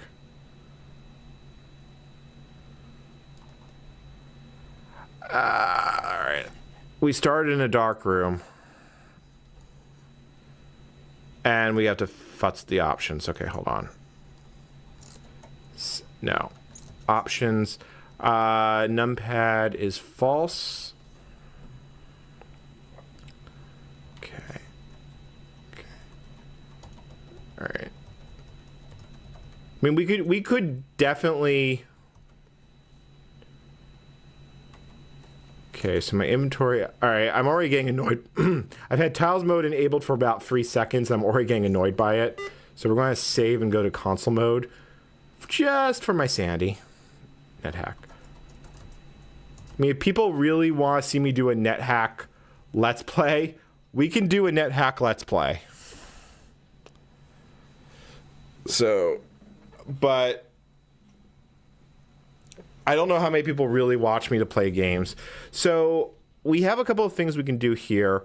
We could try and track down a legacy version of Star Office. I don't know if I could find it. Let's see here. Let's get on the old desktop.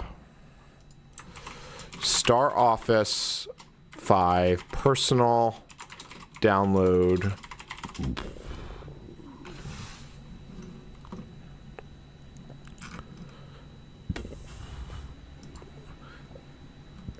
So this is Star Office 5.2 for Solaris, Linux. So yeah, okay, so that is in fact Star Office. All screenshots taken from Windows Me. I would prefer the actual distributed version of Star Office because there was a free download of it.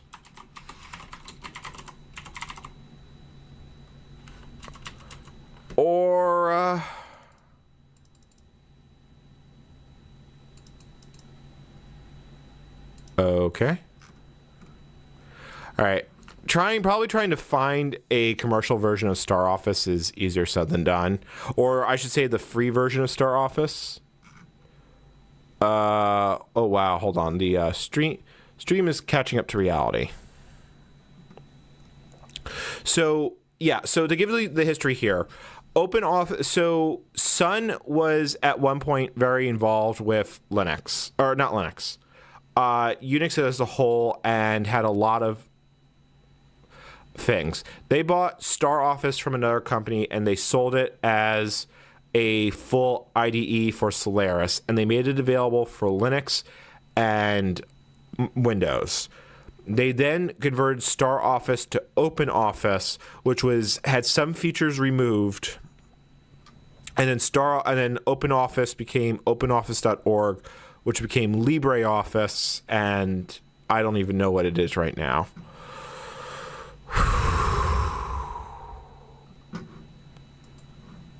Wow, okay.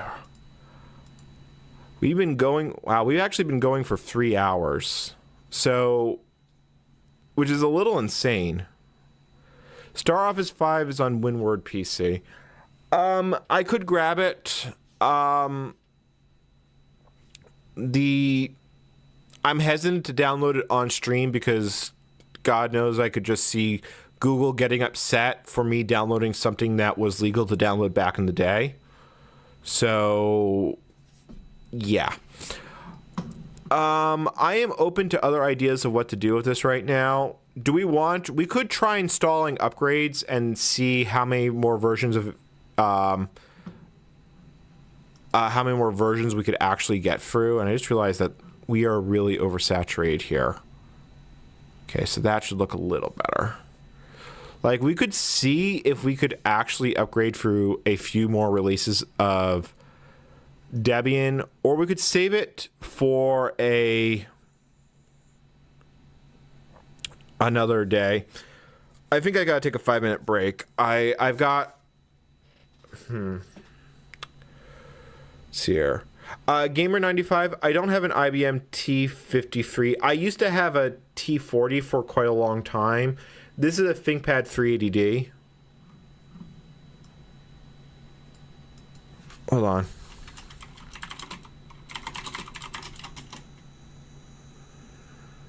What sound issue? You would love to see newer Debians on this PC. So if we only have 100 megabytes available in total. So, you know what? Let's first get rid of something we don't need. Let's get rid of all the Emacs. I'm just curious, if I remove everything Emacs related from this machine,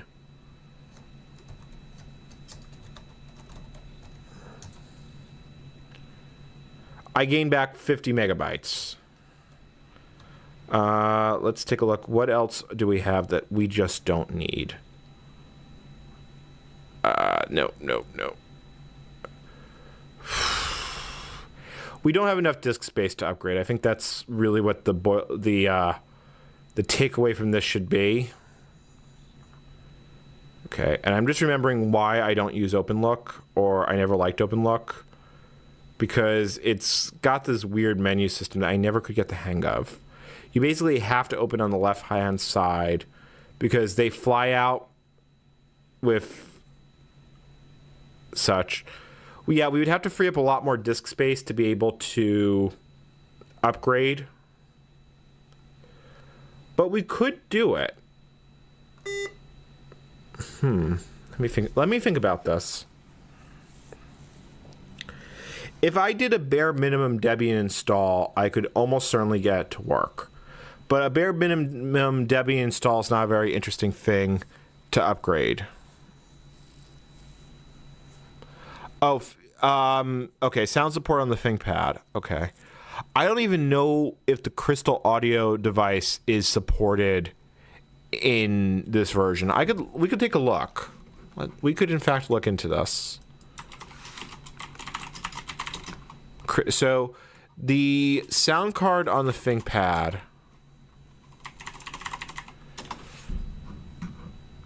Let me see here. Let me switch the view so you can see what I'm looking at. So this is a ThinkPad 3D. I'm pretty, let's see here. ThinkPad 3D ThinkWiki. So the audio, yeah, so it's a crystal sound. It's an ALSA device. Oh no, it's a Circus Logic audio controller. I was wrong about that. So when was this device supported? When was this added to Linux?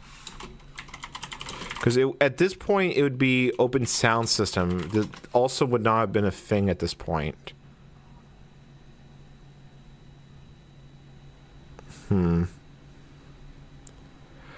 I don't remember OSS at all. I don't ever think I got sound working on this older version of Linux. Wrong channel.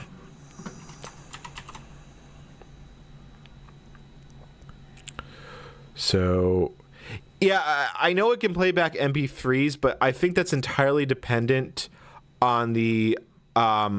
You can only play back MP3s if your audio actually supports it. Or your you know what? Hold on. I have a book. Like, I have an honest-to-goodness book about this version of Debian. So,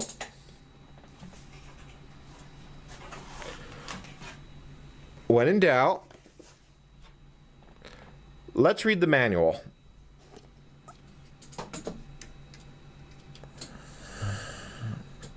And I apologize, my desk is a little messy. So if we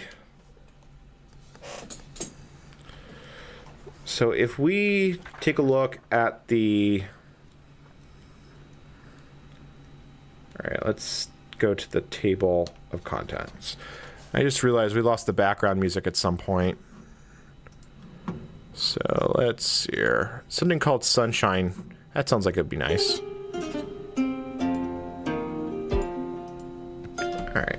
So let's read the fine manual. So chapter 1 is installing X using Nex, playing Linux games, setting up Linux-based LAN. I'm guessing this manual has nothing to do with sound support, but let's skip ahead. Let's go to the back.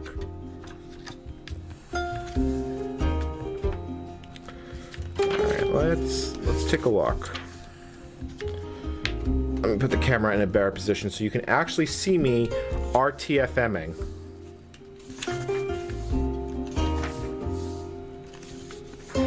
Let's see here. So Q talks about setting up RAID. Servers, shell, SNES 95. It actually talks about Super Nintendo emulation.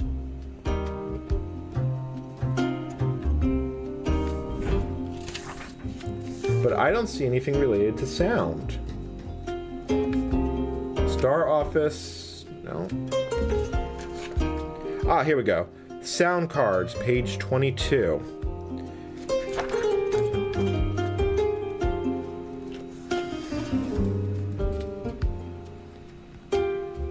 The make and model of, well, that's really useful. It just tells you to write down the name and model of what it says in device properties. So, okay. All right. Roger, I hope you have a wonderful day. But I think I'm going to be pretty close to winding down this stream. I'm kind of dead. I think just dealing with so many X issues was exciting to say the least. But I would be definitely open to having future streams in the future. Future streams in the future. Okay, yeah, no. Now I know I'm effectively fried. But yeah, there's no mention of Open Sound System in here. There's really nothing talking about audio. Let's look under A. But I'm not seeing it. So I'm thinking this entire book has literally nothing to tell me about audio whatsoever. And I'm not even sure where I could find the correct documentation. So let me find a good stream to raid. There is a channel you guys should subscribe to if you enjoy tech streams on YouTube or Twitch, and that's DEFCON 201, which is a group that I am actively involved in, and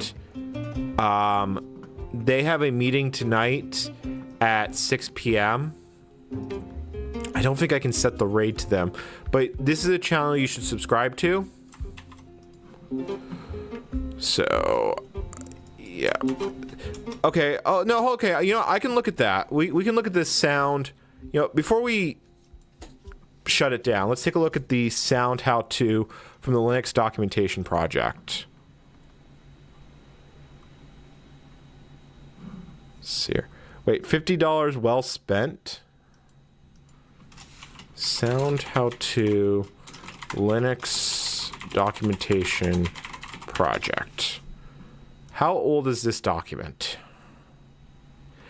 It's 7 years ago. Let me find the original one. All right, do I? Yeah, all right.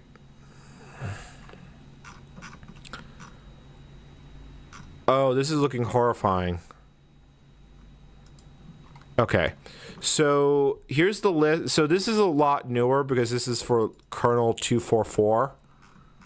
So there is actually a lot of change from this and what we currently have, because we're a 2.2 kernel, but maybe there's something useful in here. Because I see the crystal sound devices here. So, but like I said, a lot of it talks about the open sound system, and then this talks about ALSA. But ALSA was not, that's right, ALSA was not part of the kernel standard really until 2.6. So, right, so this is not a PCI ThinkPad, so we probably need to go and get the PnP settings. So let's log in under root.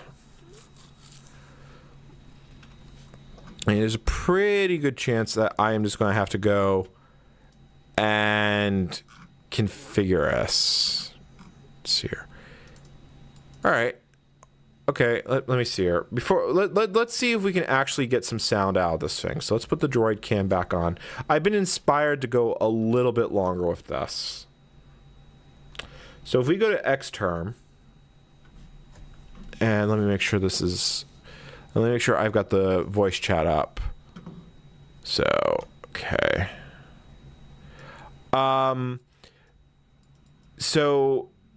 My time zone is Eastern. Yeah, my time zone is Eastern Standard Time right now. So we probably will have to rebuild the kernel, but let's see what we've got. So if I msmod, so let me do ISA PnP, and that does absolutely nothing. So let's just see if we've got a module, because this is a pretty standard thing.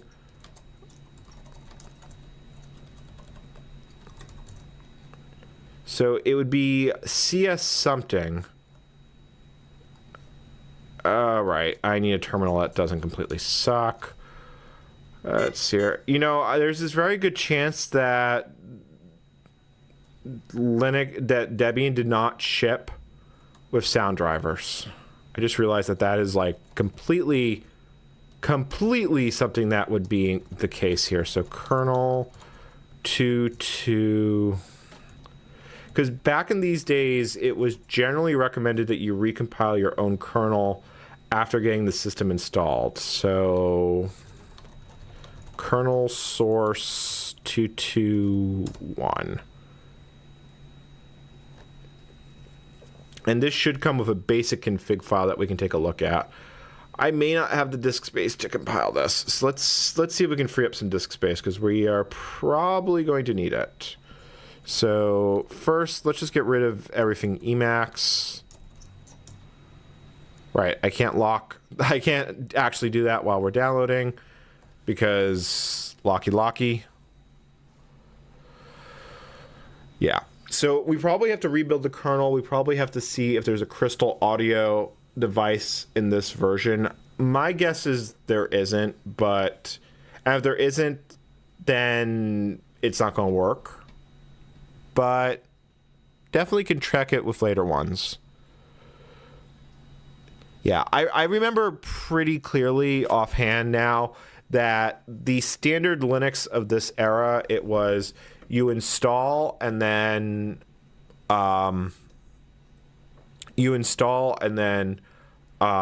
basically completely fail to finish your sentence. Obviously, I am running out of spoons. You would install with a basic generic kernel. You would take the existing kernel, you would run X menu config, because basically if you could get X working, you have reached usable Linux status, and now you just have to do final configuration, and then you're all set to go. So this basically reminds me, all things considered, this sound card I vaguely remember has problems with Sound Blaster compatibility. You need a TSR loaded to make that work. And that's my back going pop. I am really hoping they included a sample.config file.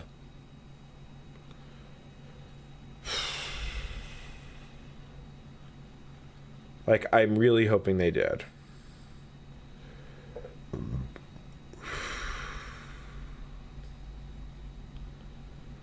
Okay, so it's unpacking kernel source, but we could definitely try upgrading through. You know, that feels like a good 1 year anniversary stream, because my 1 year, the first video I released was at the beginning of May, so I'm basically been on YouTube for about 10 months now. So I'm kind of liking doing that as a 1 year anniversary thing. For this version, I would think that they would include it in kernel source, because I remember there being specific Debian documentation on how to do this. So if there is a .config, great. If not, well, all right. So kernel source. Did it really just leave a tarball? Like, is that all? Okay, we need some disk space back, so let's get rid of stuff that we're not using.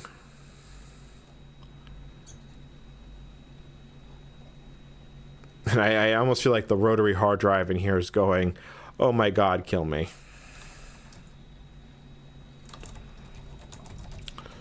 So let's unpack kernel source tree. That's a real, you know, that kernel source is several versions out of date, because this is a .12 kernel. Hold on. Was there another kernel source package I missed? And I'm just realizing there probably was. Yeah, no, there was actually quite a few. But not the most recent one. Although, interestingly, you can get the source code to Pine. That's probably the only way they could legally distribute it. But yeah, okay, let's untar this. We're just gonna take a quick peek, but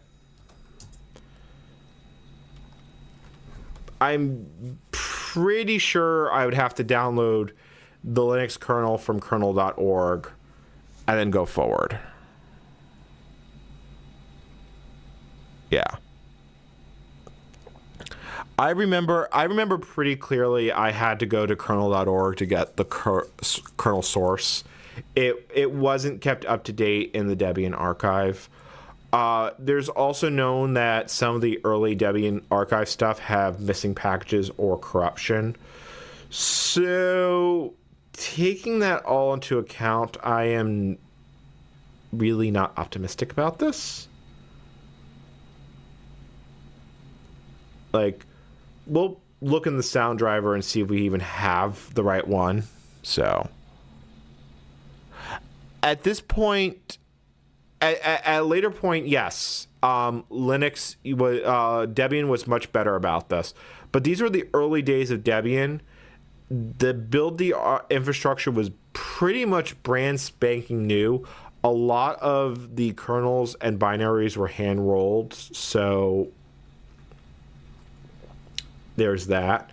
Although amazingly, this has an IPv6 stack, which makes me wonder if I installed an IPv6 enabled kernel, if it would actually work. But that's probably a bad idea, because then you could all get this machine's IP address from it.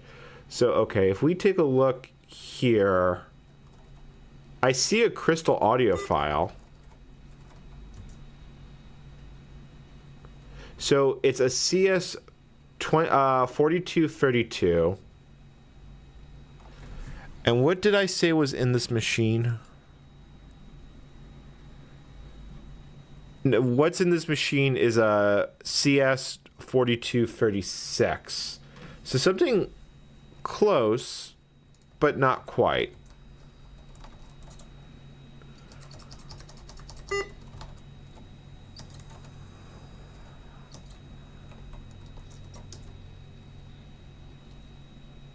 Okay. I have my doubts that this will work, because I'm looking at the driver right now. Oh no, maybe it will work. Maybe it's all one common file.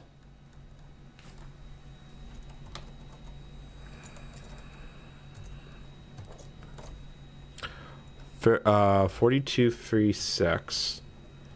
Okay, so it is actually supported. But we'd have to get a PNP config set up to initialize some boards, which in fact I know you do need, because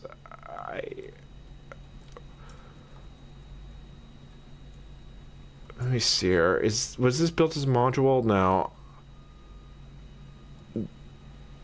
Yeah, okay, so this is part of Open Sound System Free. So we could get working sound on this ThinkPad.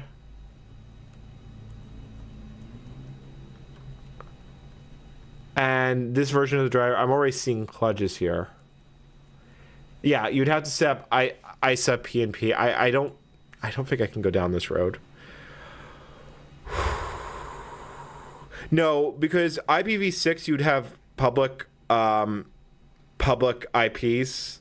So pretty much, once again, I was going to call it quits, and then I failed to call it quits. I legitimately failed to call it quits. I think at this point we could try and get working audio, but the fact of the matter is we've got less than 100 megabytes of free disk space, and I just wanted to do this as kind of a brief tour of the system. I probably would need to go through and make a new video with re-editing it if I really wanted to cover this properly. Like, I don't think I'll make a real-time stream highlights video, but I could. And we're coming up on the 4-hour mark. So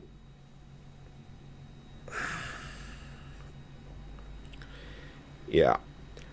I'm thinking this is a good stopping point.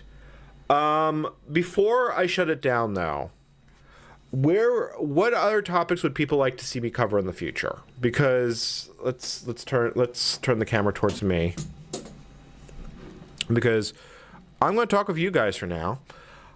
So I kind of want to do more live streams in the future, but there's not a lot of people that do retro tech live streams, so I don't have a lot of context of what you guys want to see. I do a variety of hardware. I can do software. I can actually, what might not be a bad project? I finally got replacement cables to make my Commodore 128 actually usable, because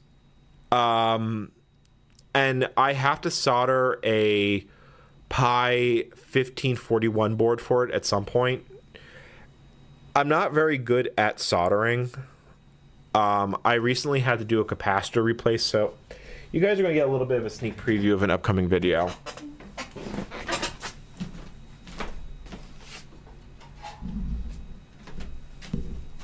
So this is the main board out of a compact portable one.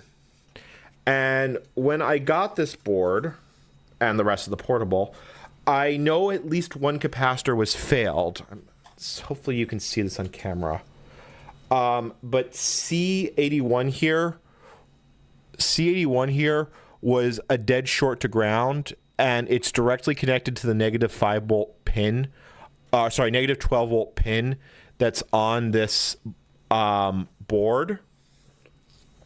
So I did recap it. I actually have to clean the flux off. I couldn't find a brush to do so. So I bought a toothbrush yesterday to get the flux off this board. But I'm not actually very good at soldering. I don't do hardware. And okay, let's be a little less cockeyed. I don't do hardware as a matter of course, but I'm starting to go down that road. So I could do the Pi 1541 build as a stream. I might do it as a video, or I might do both. I could solder it all together as a stream and test it, and then do a video talking about it. I guess we'll see. I gotta decide what I'm going to do with this stream and its highlight reel. So I'm open to suggestions. I have a lot of plans for that portable one if I can get it working. The problem, Lone Tech, is that the PSU on that particular board has short detection. So with negative 12 volts being a dead short to ground, it wasn't even going to turn on. As it turns out, the PSU board is actually completely effed up, to the point that I'm going to replace it instead of even trying to repair it. But to even test it properly, I had to remove the short. And annoyingly, this system does not even have a serial card. It's something I actually am going to have to find an ISO serial card if I want to use a mouse with it. Any plans to dump CD-ROMs redump level? What is CD-ROM redump level? I've never actually heard of this before. To the Googles.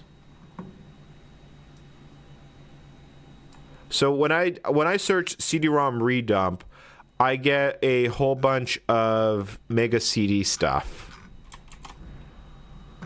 So it's a mystery?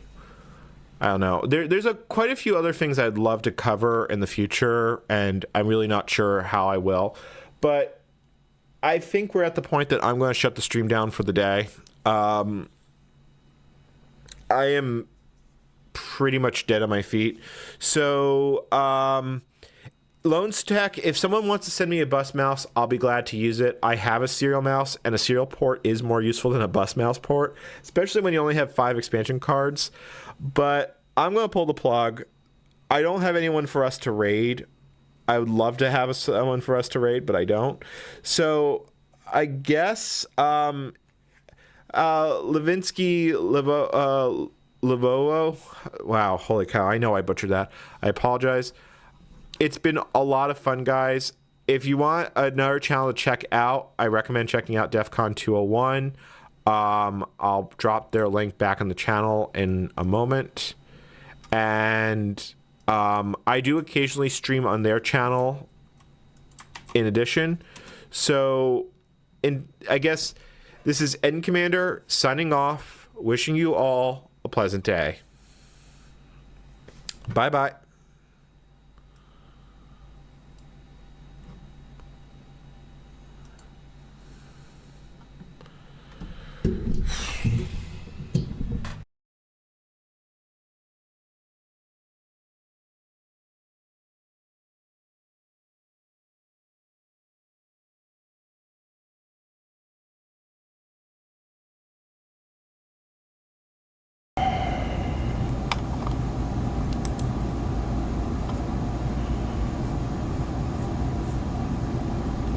All right, chat. Good morning. I'm going to start this a little early just because I don't know how long I'm going to live stream, and I have a sudden urge of energy, so I might as well capitalize on it. Last few nights have been really up and down, but well, we'll see. Hopefully we get some viewers today, so let's just give it some time waiting for things to come up.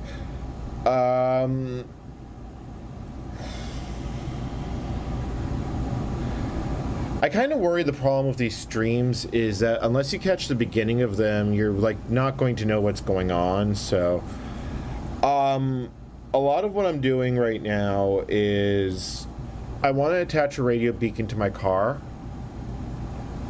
and I want to see if I can actually make it an accurate radio tracker that doesn't use the internet. Now, there are obviously commercial products that will do this, but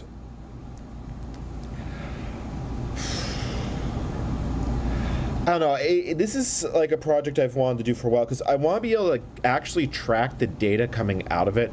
I want to know how many stations hear me and interact with me across the country, because I'm going to light up a lot of airspace. Because assuming I use smart beaconing, every time the car makes a significant navigation change or 30 minutes, it will beacon and do that. And I may have traveled 30, 40, 50 miles. VHF radio will go about 50 miles, although given the configuration I'm going to have it in, 20 to 30 is more realistic. That being said, I should still be heard pretty well, loud and clear. Now, I was going to put the Pi on an internet link, but I may not end up doing that. Like, I'm mostly trying to figure out what the end game of this station is going to look like, and feature creep is a real problem. Hey, Carol, and hey, Rush B. So yeah, it's mostly we are just talking radio today, because I have to be out of here August 31st. I'm nearly, a lot of it just getting rid of stuff and basically just waiting it out. There's an ongoing problem with the circuit breaker here that it's been sparking, and the landlord is still not, like, I just need to get out of here, and I'll be out of here by the end of the month, and this is keeping me sane. So, and then hopefully I'll be able to edit it into a video. I did release the Windows NT for PowerPC video. So, right now what we're seeing here is on your screen, you are seeing two separate, I probably should turn the font up, but I mean, actually I really should turn up the font. Problem is that turning up the font is a little bit easier said than done, because you have to edit this, but you know what, I have an easy way to do that. I figured out a way that I can basically, what I'm typing on, I'm not directly typing on either of these machines. I'm basically typing on my keyboard that's attached to the streaming laptop. Since for once I'm not actually using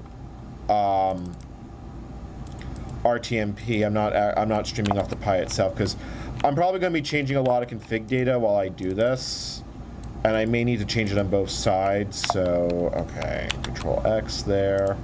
So if I open the Xter config, because like I said, this is a very old and ancient motif app, and you can see that my typing is being echoed, which I actually don't want in this case, because I believe there's a password in this file. So config, I'm just going to copy over those font lines. The problem is that when Xaster was compiled on Debian, because I'm using the Debian version of it, Xfont cell was not available, so it grays out the button.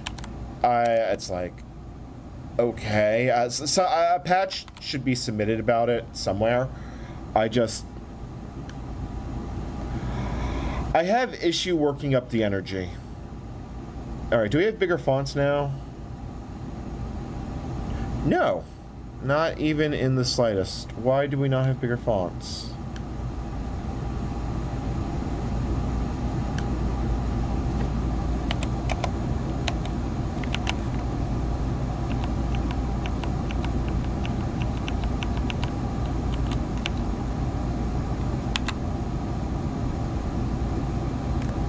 I'm confused. Where's your config file?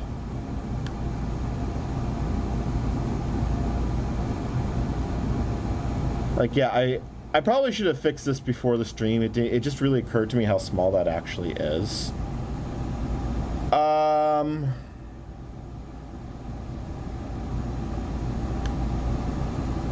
Wow, I'm being a real professional YouTuber today. Yeah, here we go. Fonts. No, I mean, see, look, it did actually load the bigger fonts. It just, I don't have it installed. That's the problem. That's the actual problem.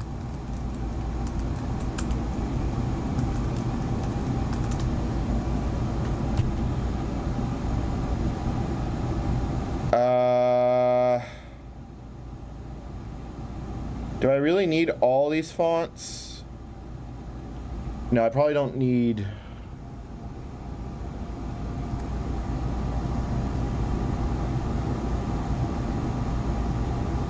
Yeah, I probably don't need all of those. I just don't know which ones I actually need. Hold on, let me look on the Pi. The Pi is running Raspbian. It's roughly the same in this regard. I was doing a bit more of experimentation of the BBS between streams. I didn't really get anywhere. I'm really just going to need to wait for that hardware to arrive and hope I don't need two. What do you have installed? You have 100 DPI fonts installed. Do you have these installed on the Chromebook? X fonts 100 DPI. You do apparently the font path. Okay, hold on. I remember I had to actually adjust this. I had to do this on the Pi. It's X FP. If I want to, the problem is that the font path doesn't get amended.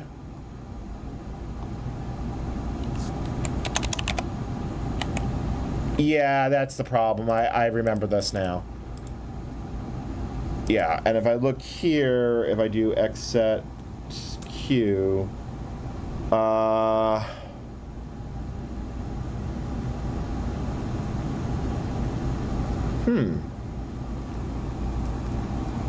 user share fonts x11. Okay, so I had to do it on Ubuntu.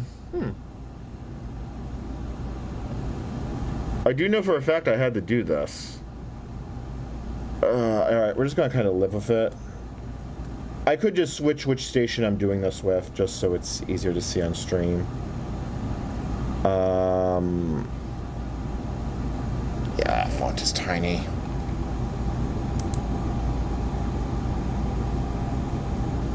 Yeah, I could probably, I could do that by sending a message to a European APRS repeater. I could literally set, what I could do is I could transmit from here to my local APRS node and address it to a node in Europe, and it would come out the other side, either where the user was last heard on APRS, or if I direct it to a specific digipeater. Like if I know if a node is in a given area. So I could do that. All right, I think we're just going to have to sort of live the font issue.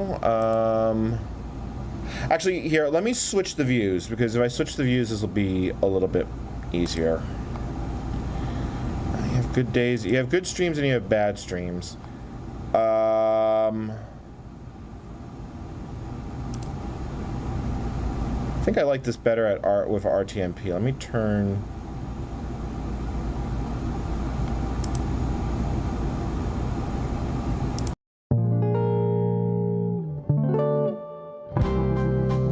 My love must be a kind of blind love, or bright. I only have eyes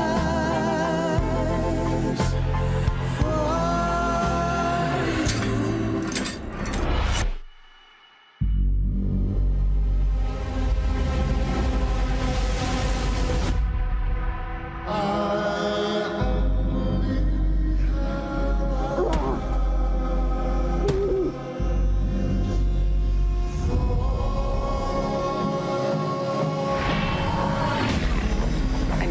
sound cheesy, but the moment we locked eyes,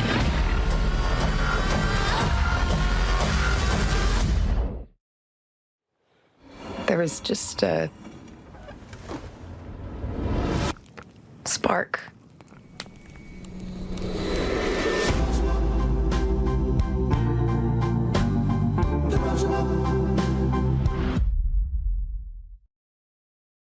Hey there, fellow developers. If you're looking for a tool that makes API debugging, testing, and documentation fun and effortless, then you can't miss Echo API for VS Code, the free plugin that's about to become your new development buddy. First, it's a mini, lightweight tool. Echo API for VS Code is like your pocket assistant, intuitive to use with quick installation and rapid response times. Imagine debugging APIs wherever you go, just like savoring a perfectly brewed coffee on the move. But don't let its size fool you. It's packed with awesome features. Echo API for VS Code offers API debugging, automated testing, and documentation generation, making it your go-to Swiss Army knife for development. Whether you need to debug, test, or generate docs, it's got you covered. You might even finish all your tasks during your lunch break. The best part, it works offline. No need to log in. You can access this powerful tool anytime, anywhere. Whether you're at a